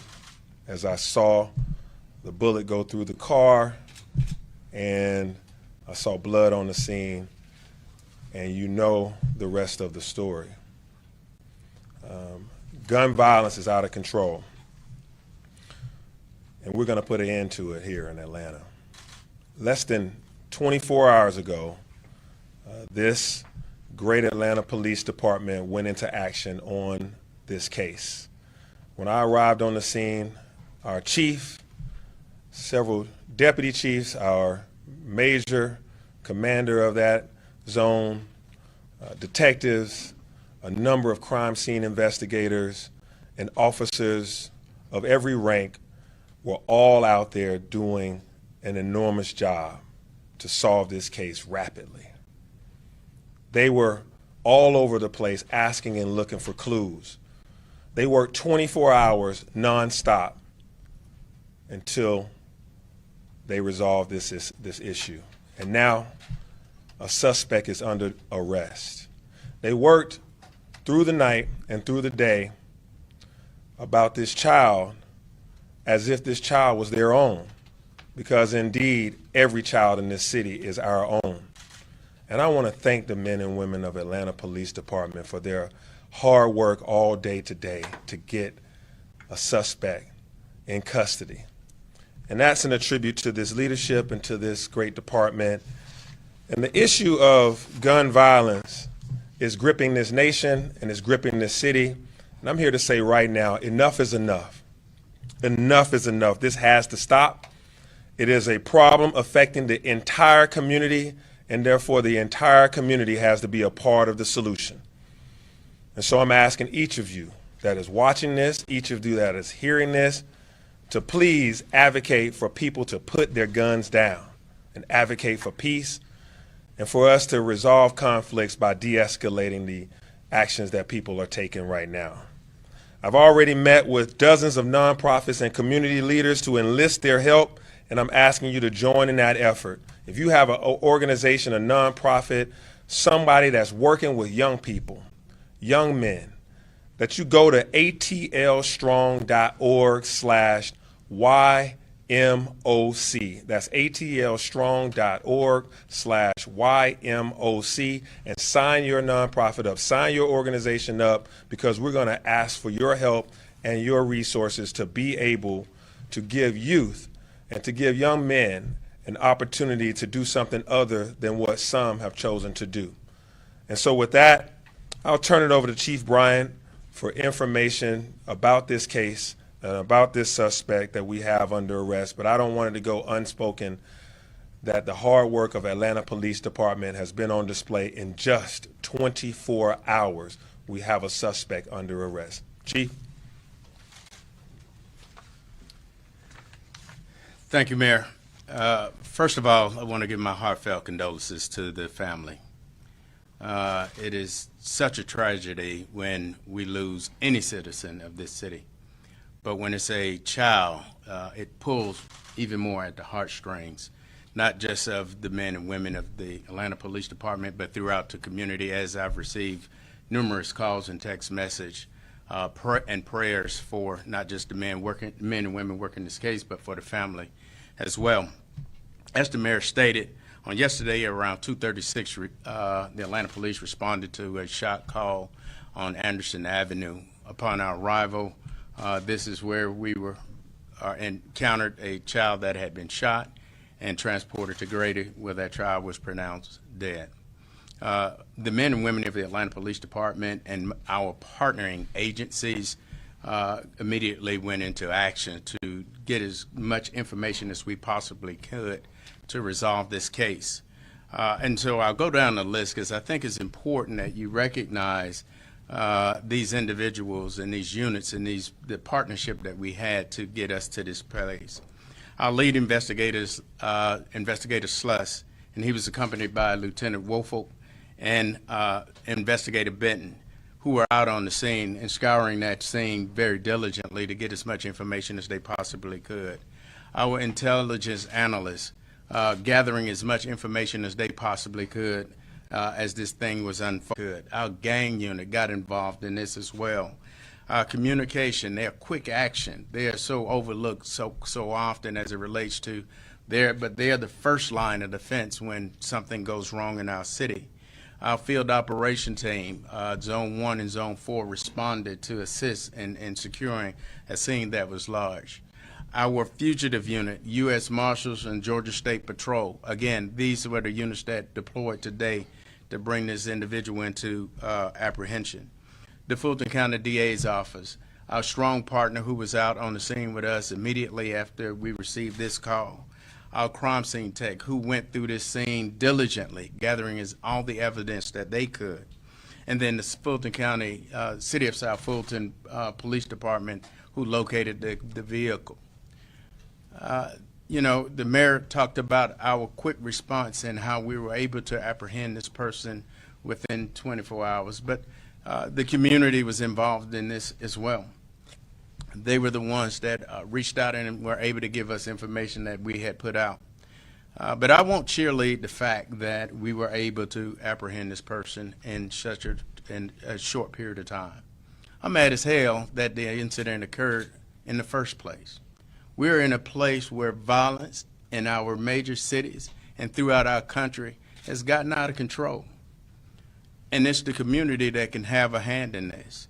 We are seeing too many instances where people don't know how to resolve a conflict.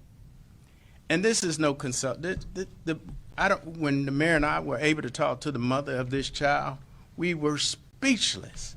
What can you say to a mother that's lost a child? To nonsense. To nonsense. We got to do better. As the mayor says, we got to do better. As a community, we cannot just leave this on the shoulder of the police department or the DA's office or the mayor's office or government as a whole. It's going to take all of us. It's going to take all of us to stop this foolishness that we're seeing. Right now, we have the Quavius Little, the Quasi Little downstairs. But I want this to be a message just not to him, but everyone that was involved on yesterday, that we are still early in this investigation. And anybody who think they will commit violence in our city, we coming at you with everything we got. Let that be a lesson to you. We're coming at you. And the strong partnership that we have in the city of Atlanta, there's nowhere that you can go. We'll continue to work hard and diligent, not just for this family, but for every family that fall victim to this senseless violence that we are seeing in our city.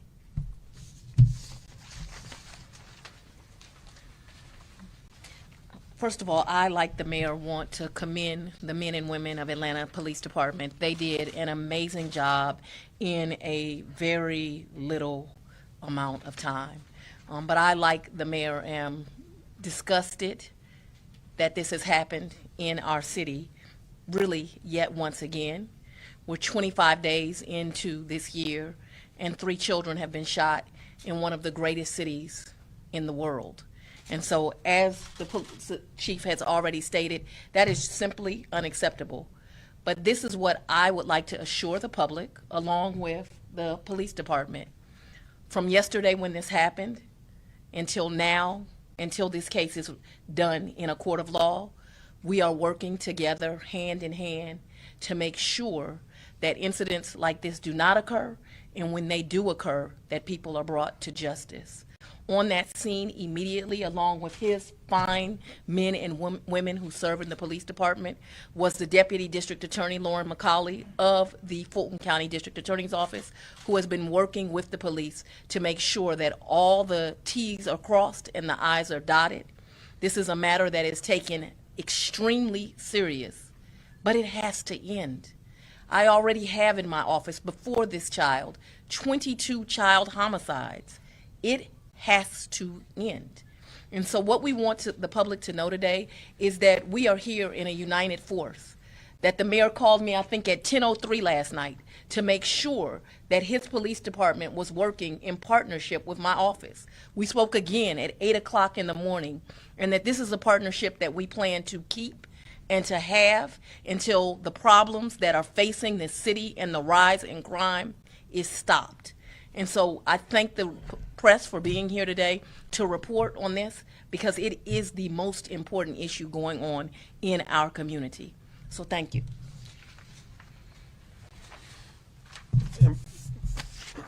Before we take questions, I wanted to also just say one more time that there's a life that's lost in our city.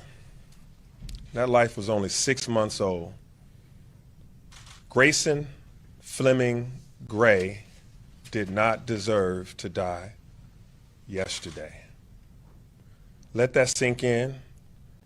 Share that throughout this whole community, that there's a mother and a father that Chief and I, just on the other side of a police tape, we had to talk to a family right after this incident occurred. They were bystanders. It had nothing to do with this. Innocent. And here they are with blood on their clothes and on their hands, and we're talking to them, consoling them, and letting them know that at the end of the day, we're there for them, and that we were going to bring justice to the people that did this to their child and did this to their family and ultimately did this to the entire community in this region. We will not stop until we stop this gun violence. It's got to stop on behalf of the family of Grayson Fleming Gray and all the other victims that did not have to die this way, and those that's been injured by others, innocent bystanders. We got to put an end to it. And we're standing here talking about this. Our tears overnight and our tears later today are going to motivate us to do more throughout this year and beyond. And with that, I'll take questions. Can you all detail when and how you track the suspect down, and more on the suspect as far as charges, age, all of that? Absolutely. Won't get into all the details on how we were able to get him. Again, it was in the partnership and the hard work of the men and women of the Atlanta Police Department, Fulton County DA's office, U.S. Marshal, and Georgia State Patrol. The individual is 22 years old. And again, his actions are not a surprise. I'll leave it at that. I'll leave it at that. You said the community's help, was it identifying that vehicle, or just kind of, I know you Calling in and giving us as much information as they possibly could. As we put out information, people were calling in and giving us as much information as they could. And Chief, when was he apprehended? Indicator. Chief, 22 is really young still. Can you speak to that? Just a very young man killing a baby? I mean, it's just tragic. Absolutely. And again, we see this time and time again. And many of the shootings that we've seen, especially when they involve very young children, it's young children doing this as well. And that's a problem that we're facing. As we are dealing with this pandemic, I think that we need to be addressing the pandemic of this violence that we're seeing as well. And when you are a 22-year-old, it's taking a life of someone 6 months old, he's disrupted that entire family for generations, and his own as well. And so that's why I think collectively we have to do better. We can no longer see this level of violence, particularly in the communities that we are seeing them. Chief, are you looking for an additional suspects in connection to the crime? Again, we are very early in this investigation, so we have the first person in this one, and we'll continue to go after others that we believe are involved in this incident. Chief, you think there's others that were in that vehicle, or maybe do you think this gentleman was the shooter, or the one? We're confident that we have the shooter, and we're looking to gather more individuals that were involved. The question the public's going to have is about motive, like why were they in that area where they... Listen, we're so early. We just got him in this building. He's downstairs right now. I'm sorry. He's upstairs while we're down here doing this interview. That's how quick this case is evolving. But anything you can say preliminary of why? No, I don't think the DA would want me nor the investigators over here to my left to get any further into that case as it relates to that. Chief, can you talk about, if you and maybe the mayor as well, how you all are going to crack down on crime? The general public, again, is seeing this case, what is happening. Reassure them or share with them what you can about how the department and the men and women of the force are going to crack down on senseless crime. Absolutely. So, as you know, over the year and a half that I've been in this role, I've continued to leverage the partnership through law enforcement as much as I possibly can. And we continue to work very aggressively to doing just that. And I'll let the mayor talk about something that he's bringing forth, which is the nonprofit, which I think, again, will be that third leg to the stool. But we need the community to be involved in it as well. But I'll certainly let the mayor talk about the non-profits that he's bringing aboard. In conjunction with Atlanta Police Department and, of course, with our DA and all the law enforcement partners, we know that one of the things that we have to do is prevent crime from even originating at the root cause of crime.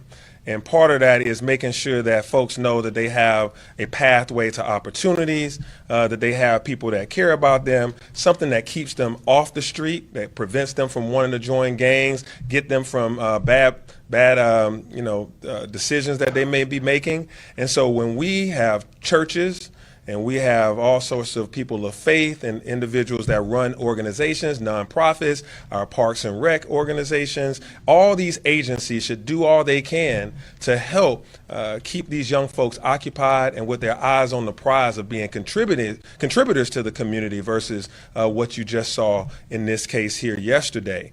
Having said that, you think about this individual is 22 years old.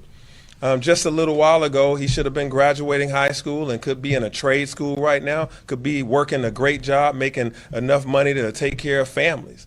But yet he's chosen to do what he did, utilizing a gun to settle whatever the issue was that made him choose that route yesterday. And by his criminal history, he's made other bad decisions. And so what I say to that is all the organizations that know how to communicate to these young folks, we got your back. We're doubling down, tripling down. I know that community. I grew up just on the other side. I mean, I literally grew up probably 6 minutes from that crime scene, and I live about 5 minutes from that crime scene. And so the organizations that are there to help, this administration is going to supply you with the needs that you have for your nonprofit, to help you with space, to help you with resources that may be helpful to keep young folks off the street. But also, we still have something for you if you continue to choose that violence is your best course of action. Well, you see within 24 hours that we are arresting you, and we're going after all your associates that might have been with you at the time of that incident. And so we're using both a balanced approach. We're going to make sure that we have something to give you a place to be in life. But if you choose another route, the men and women of the Atlanta Police Department and the law enforcement agencies around this region is going to make sure that we have some sort of semblance of decency around here. And so we're going to do all we can. That's why I'm asking clergy. We're asking people to pray as well. Pray for this city. Pray for this family. Pray for this time. And then let's put our hands to work and put our arms around these youth. So we're going to be doing that because most of the crime that we're seeing are people under 25 years old. 60% of the crime that we saw was conducted by individuals between 13 and 25. That's a societal problem. And so as a society, we have to solve it. And Madam DA, yes. to cut you off, Mayor. No. And Madam DA, when those organizations don't work, hopefully they will in the majority of the times, the mayor hopes, but when they don't work, tell the public what you plan to do to make sure that we're protected. Well, there's two things, and both of them also involve the mayor and the Atlanta Police Department. One is we have taken a real aggressive approach towards recidivism or repeat offenders. And so along with the Atlanta Police Foundation, the mayor's office, we are now specifically tracking repeat offenders to make sure that they get the punishment that they deserve, that my office is tracking them from the onset so that we mark those defendants that have a repeat issue with violating the law so that the office knows that they are involved in this kind of conduct and that the steepest sentences are given to them as they've chosen this as their life of crime. Also, something that the mayor did not mention, in the spring of this year, the Fulton County District Attorney's Office, in conjunction with our newly elected mayor, will be opening up a court watch program. And that court watch program will be specifically to watch these repeat offenders as they matriculate through the court system to make sure that the judges, the district attorney's office, the Atlanta Police Department, and everyone in this community knows how serious not just us as governmental officials are about crime, but how fed up the community is. And so we are giving them that as an opportunity to get involved with making sure that these people are held responsible for their crimes. It is a new day. It's a new day in Atlanta. It's a new day in Fulton County. And we now have organizations as well as law enforcement and a mayor's office that are working together so that we can stop this issue of gun violence. There's no other questions. Thank you, everyone.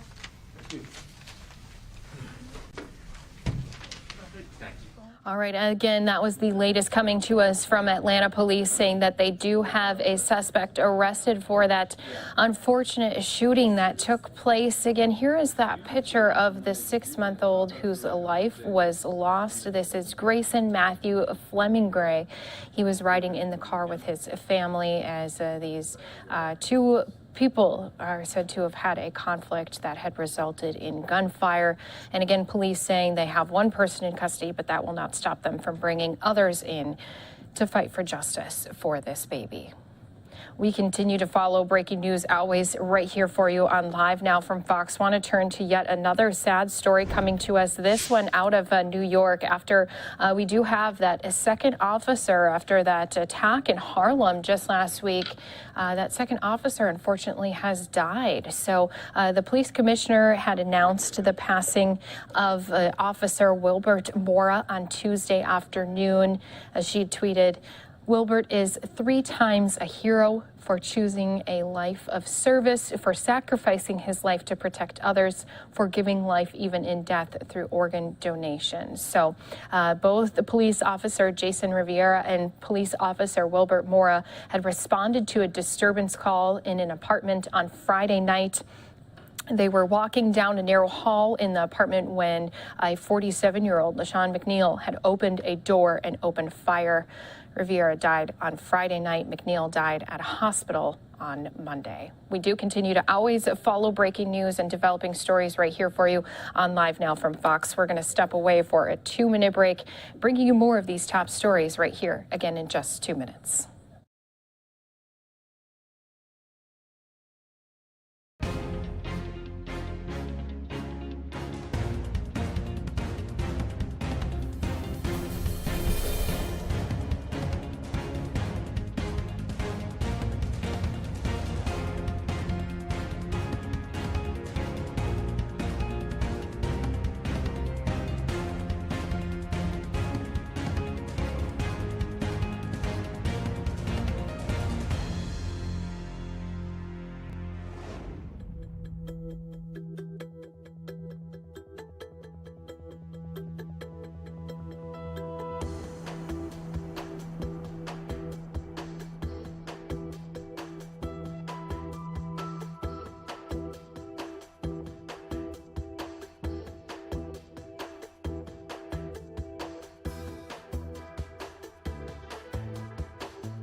Welcome back here to Live Now from Fox Alive. Look here as we are waiting for, at the top of the hour, a press conference to be held with the State Department spokesperson, Ned Price, expected to be, again, starting it here in just about 10 minutes. Now, a lot of focus yesterday and, of course, today is going to be on the ongoing conflict that continues to happen between Russia and Ukraine. We heard earlier here this morning from some of those Ukrainian U.S. officials saying that they will not only be meeting them at the border if Russia does decide to invade with some very swift action and severe action, but we also heard those officials say that they continue to stand with Ukraine, and it would be a devastating end for Russia if they were to continue to make their way forward. So because some of our viewers had missed out on that press conference a little bit earlier here today, what I want to do is replay that here for all of our viewers, especially as, again, we do have this State Department briefing that is expected to get started here very soon. As soon as this does get started, of course, that's going to be something we're going to be jumping out to live for all of our viewers. But until that time, let's go ahead and, again, listen into what was said earlier this morning as U.S. weapons had been entering into Ukraine and being loaded off of an airplane. Доброго вечора всім. Good evening, everybody. Шановна ваша високоповажність пані Квін. Esteemed Madam Queen. Для мене велика честь сьогодні бути присутнім під час чергового кроку поглиблення нашої співпраці та допомоги. It is my honor to be present today during another event that indicates the deepening and strengthening of our relationship. Ми завжди відчували і відчуваємо вашу підтримку. We have always felt your support. І знаємо, що вона буде поглиблюватися, і ми разом з вами, з вашою допомогою, будемо все більше і більше нарощувати. And we are sure it is going to deepen, and with your assistance and support we will continue doing that. Дякую за вашу підтримку в нашій боротьбі за відстоювання нашого суверенітету та нашої незалежності. Thank you for your assistance in helping us to fight for our territorial integrity and sovereignty. Наш ворог сильний, але ми знаємо, що наші партнери ще сильніші разом з нами і з нашим українським народом. Our enemy is strong, but we know that together with our friends and partners and with our people, we are stronger. Дякую. Thank you. Запрошую до слова тимчасово повірену у справах США в Україні пані Крістіну Квін. The floor is given to Chargé d'Affaires of U.S. Embassy in Ukraine, Christina Quinn. Hello, everybody. Welcome, and thank you so much for joining us and for braving the cold to come today to see what it is that we're talking about. Доброго вечора. Дякую усім за те, що ви прийшли, незважаючи на холод, подивитися на те, про що ми будемо сьогодні говорити. Our message is clear. The United States stands with Ukraine, our allies and partners. Наше повідомлення дуже чітке. Сполучені Штати, наші союзники та партнери є на боці України. And we're working together to expedite security assistance and support of Ukraine's sovereign right to self-defense. І ми спільно працюємо над тим, щоб пришвидшити надання безпекової допомоги для України, щоб вона могла виконувати своє суверенне право захищати себе. As I've said many times, we're committed to Ukraine's sovereignty and territorial integrity. Як я вже неодноразово говорила, ми підтримуємо суверенітет і територіальну цілісність України. In addition to our support for Ukraine, I wanted to reiterate the words of President Biden. Крім нашої підтримки Україні, я хочу повторити слова президента Байдена. And further consequences if Russia makes further incursions into Ukraine. Це слова про те, які будуть подальші наслідки, якщо Росія продовжить своє вторгнення в Україну. If any Russian military forces move across the Ukrainian border, якщо будь-які російські війська перейдуть український кордон, that's an invasion and will be met with swift, severe and a united response. То це буде вторгненням, і за ним послідує швидка, жорстка і об'єднана реакція. both from the United States and from our allies. Це буде реакція і Сполучених Штатів, і наших союзників. Let's make no mistake about it. If Russia decides to come into Ukraine, it will be a disaster for Russia. Давайте дуже чітко це висловимо. Якщо Росія вирішить вторгнутися в Україну, для Росії це буде катастрофою. Over the 2.5 years I've been here in Ukraine, I visited military forces, also border guards and national guards all over the country. За 2,5 роки, які я працюю в Україні, я відвідувала Збройні сили, також прикордонну службу і Національну гвардію по всій Україні. And I can tell you from my first-hand experience that they are disciplined, they're well-equipped, and they're ready. І з власного досвіду можу сказати, що вони підготовлені, вони добре оснащені, дисципліновані та готові.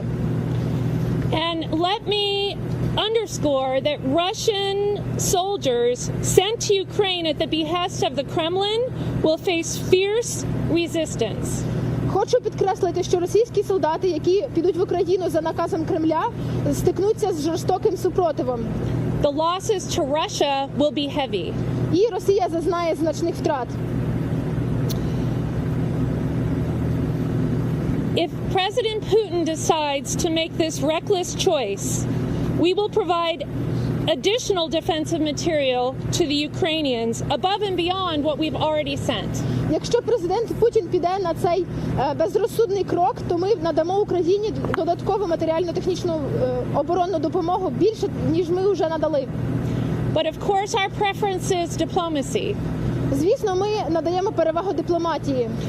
As we seek a diplomatic resolution, we're in close touch with our Ukrainian partners and with our partners and allies in Europe.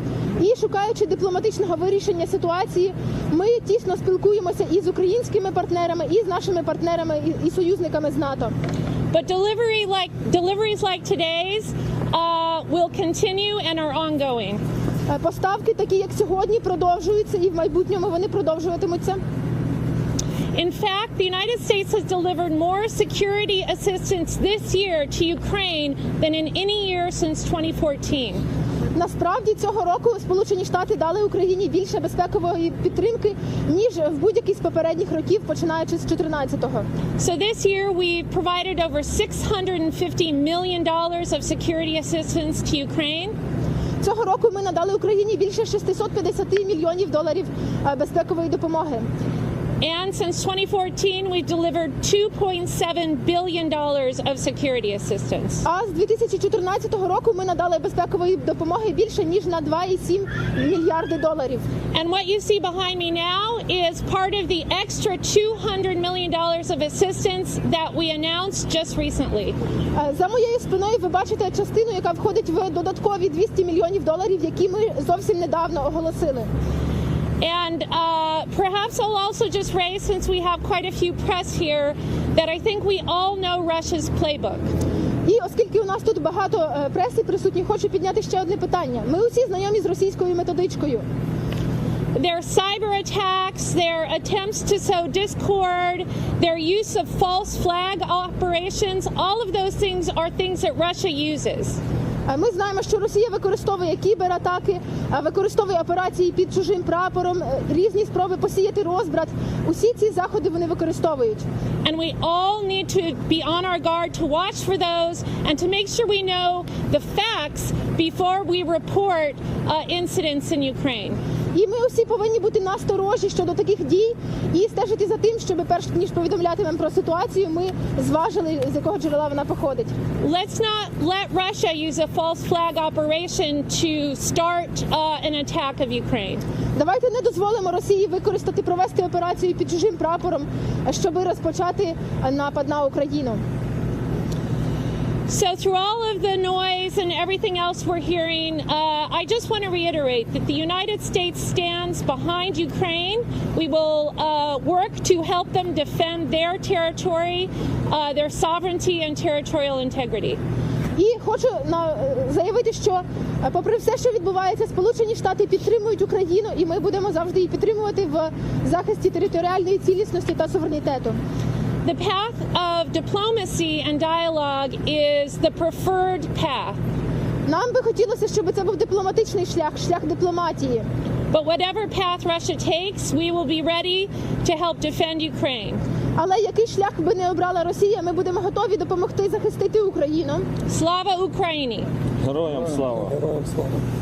Дякую, пані Ростиславе, дякую, пані Кристино, дякую вам, шановні. All right, so once again, that's the latest with some of our officials. They're representing the United States in Ukraine. A load of more weapons arriving in Ukraine also today.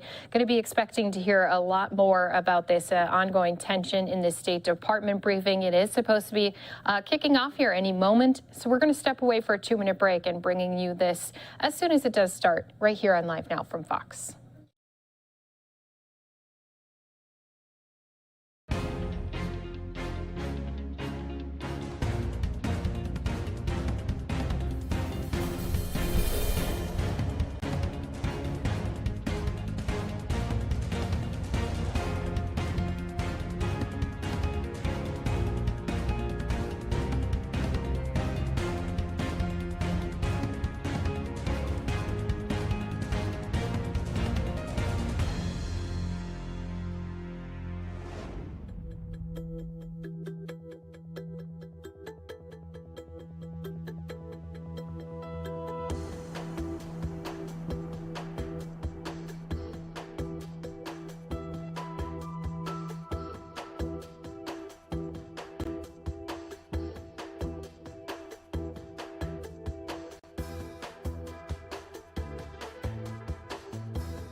Welcome back here to Live Now from Fox. You can see we are still waiting for spokesperson Ned Price to step out and begin the briefing with the Department of State here. As soon as that does begin, of course, this is going to be a press conference, so we're going to bring to you in full here. So we, again, expect a lot of the conversation to be geared towards the tension happening on the Ukraine-Russian border. So as soon as this does begin, again, this will be something we'll jump into.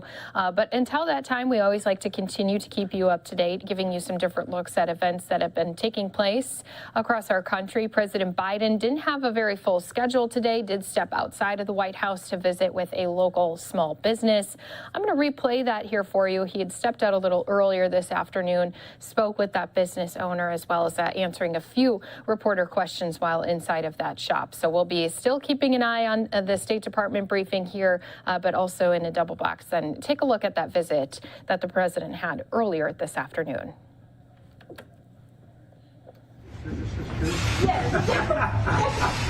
Yes. And you're back. I was just asking, my Lord. Yeah. What would make you decide to start the store? I was babysitting in LA, so I was like, I can make money. I really draw for the kids. So I was not doing stuff that I draw on the onesie and stuff. Yes. Oh, Yeah. what's your fastest selling product? The onesies, everybody, so many on the hill, so everybody on the hill. They say like most of the kids on the hill is wearing my onesies. Yeah. Well, I tell you So what. like this is like a DC flap that we put the animal instead of star Yeah. to be our own design. I'll be darned.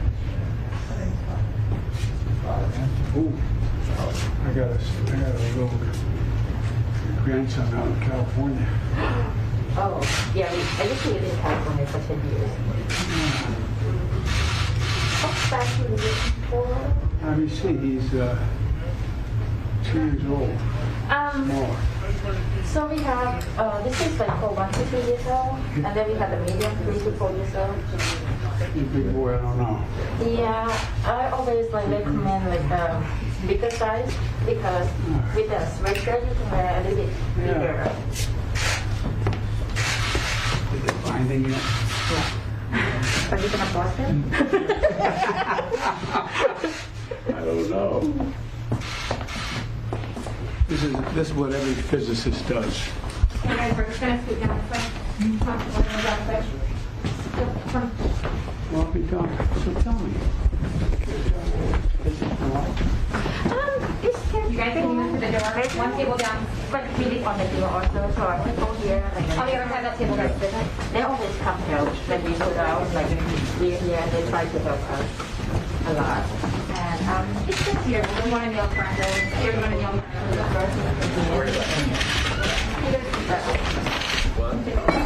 we still have hope. No, that's just, you know, there's 30% more small business working last year than any time in the past. Yeah, we just open it in June 26th. I know. Yeah, so we just like try to. Hey guys, we need to keep them down. Yeah. I think that's our top here, but if you guys want to go behind them. Pretty cool. Yeah, so. Hey. Just turn off your batteries. Now, is that for people to go try stuff on? Hi, how are you? Hello, Mr. President. Good to see you. Good to see you. I'm doing well. How about yourself? Good, no complaints.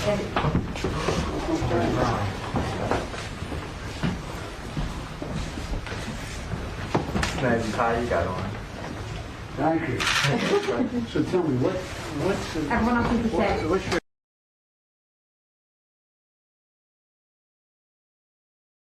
Yeah, because like we're gonna start having more class with it for like the neighbors. Like my daughter wanna come read to the kids. She's already there, but doing and we're gonna try to have like art and craft stuff for people to come in and be involved in the store also.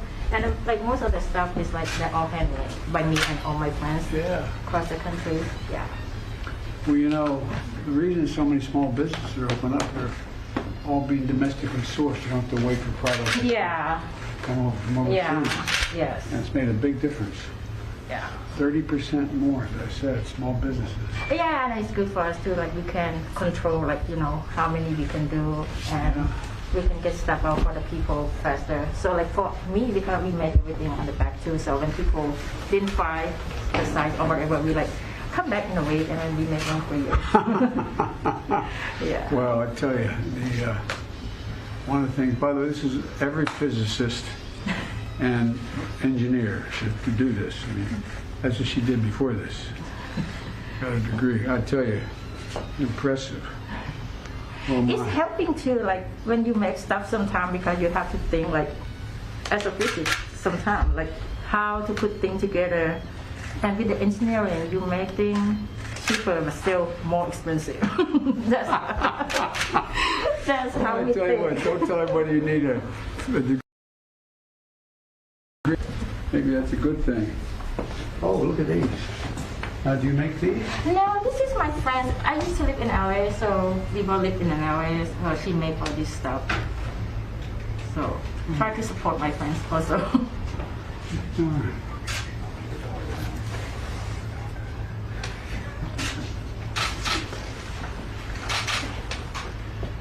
I can't see the store and not buy something.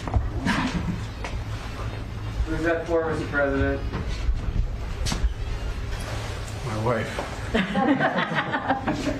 My grandson. Oh. I'll be done. I'm going to put him on the counter. Okay? I want to read it. Yeah. I'm not ready. So tell me more about, like, is your one time busier than another, or is it weekends, or is it? Yeah, I used to, like we do the wholesale also to do other stores, and then like across the country, and then we used to be at Eastern Market because we live on the hill, so we just do that. And then during the pandemic, it's kind of funny because people was helping me. They found me out when everybody stopped making stuff, and then they're like, you make like the mask. So people start doing that, and then I'm like, maybe I could have the store and doing things. Yeah, I mean, like in DC, people always helping, like the neighbors and the community always helping. The small business. Well, big deal. Yeah. What you got over here? Don't move, guys. I don't want to have you. No, this. No, don't have to move. You just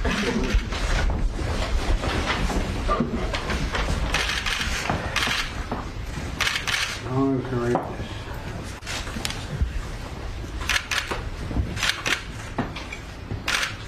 I know, that's what we were talking about too. Like, it's not quite right, but it's oh, it's close. It's close. Yes. I'll be darned.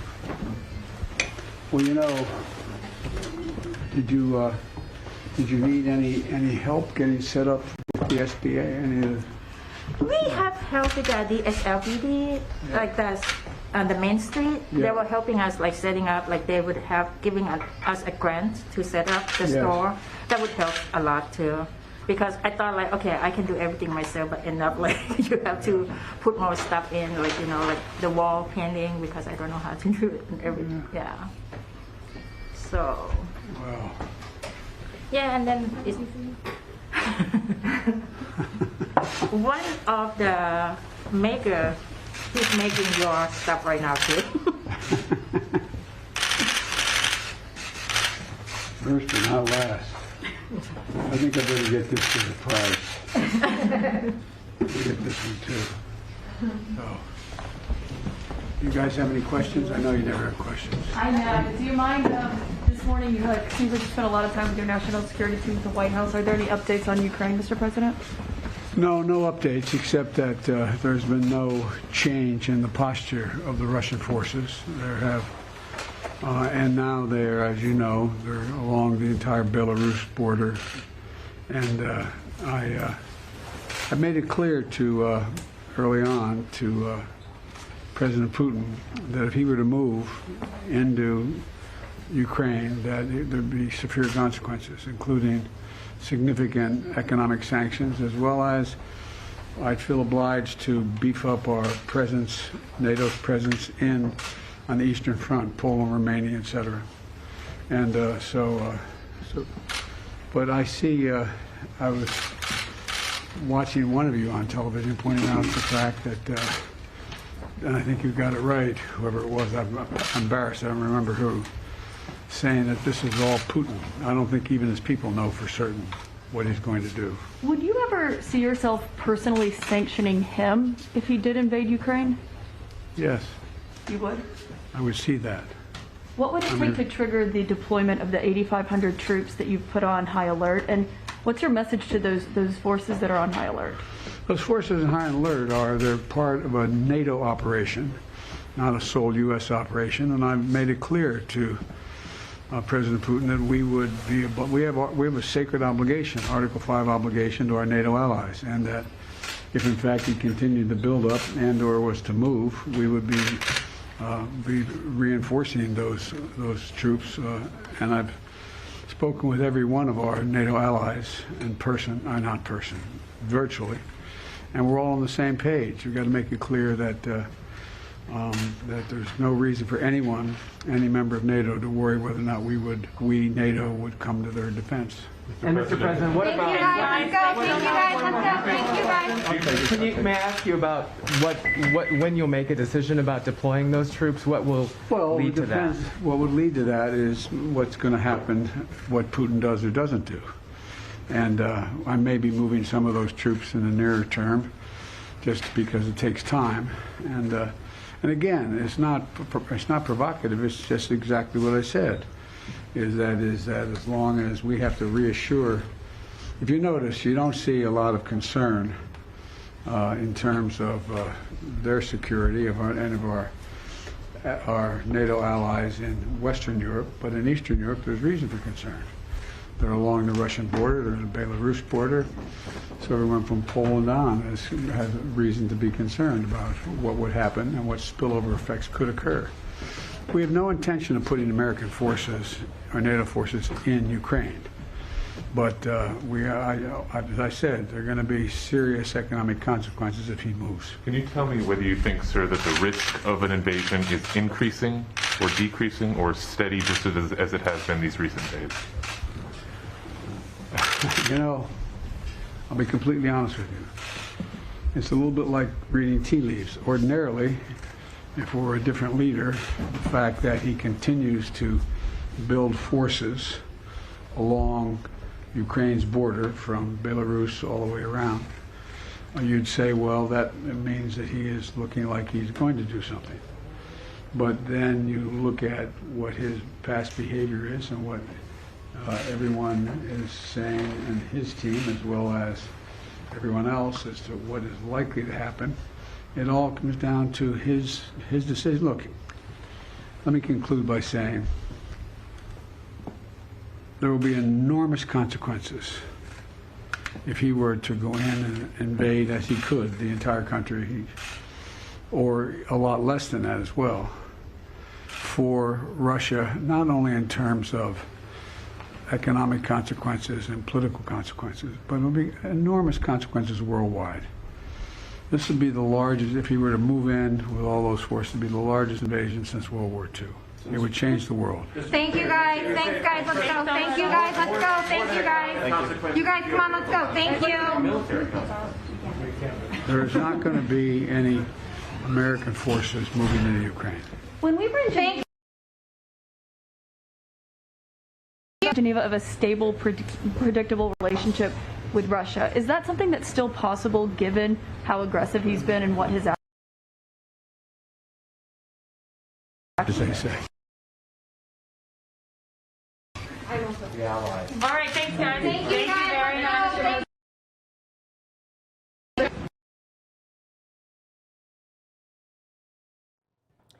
Okay, so as the video kind of goes in and out right there, again, we have this podium set up for the State Department briefing. The president actually taking a few questions right there about Russia, and we'll hear from spokesman Ned Price right now about what's next for the Biden administration when it comes to the Ukrainian invasion. Questions. We'll start with Russia today. And the decision by Russian authorities to add imprisoned opposition figure Alexei Navalny and 8 of his allies to the registry of so-called extremists and terrorists is disturbing. Russian authorities already have effectively criminalized one of the country's remaining independent political movements with their earlier designation of Navalny-affiliated organizations as quote-unquote extremist. This latest designation represents a new low in Russia's continuing crackdown on independent civil society. We urge Russia to cease the abuse of quote-unquote extremism designations to target nonviolent organizations, to end its repression of Mr. Navalny and his supporters, and to honor its international obligations to respect and ensure human rights and fundamental freedoms. The Russian people, like all people, have the right to speak freely, form peaceful associations to common ends, exercise religious freedom, and have their voices heard through free and fair elections. Mr. Navalny remains imprisoned on politically fabricated grounds. We have been consistently clear about that. We call again for his immediate and unconditional release. With that, happy to take your questions. Thanks. I want to start with Russia, but not with Navalny. A couple things, but they'll be brief. One, do you have any timeline now? The White House punted to you guys when they were asked when the written response was going to be sent to Moscow. Do you? So what I can tell you, Matt, today is that the response has not yet been transmitted to Moscow, but I can assure you that once the response is sent, we will let you know. So stay tuned. So, and you'll also be giving it to us as well? So we will let you know.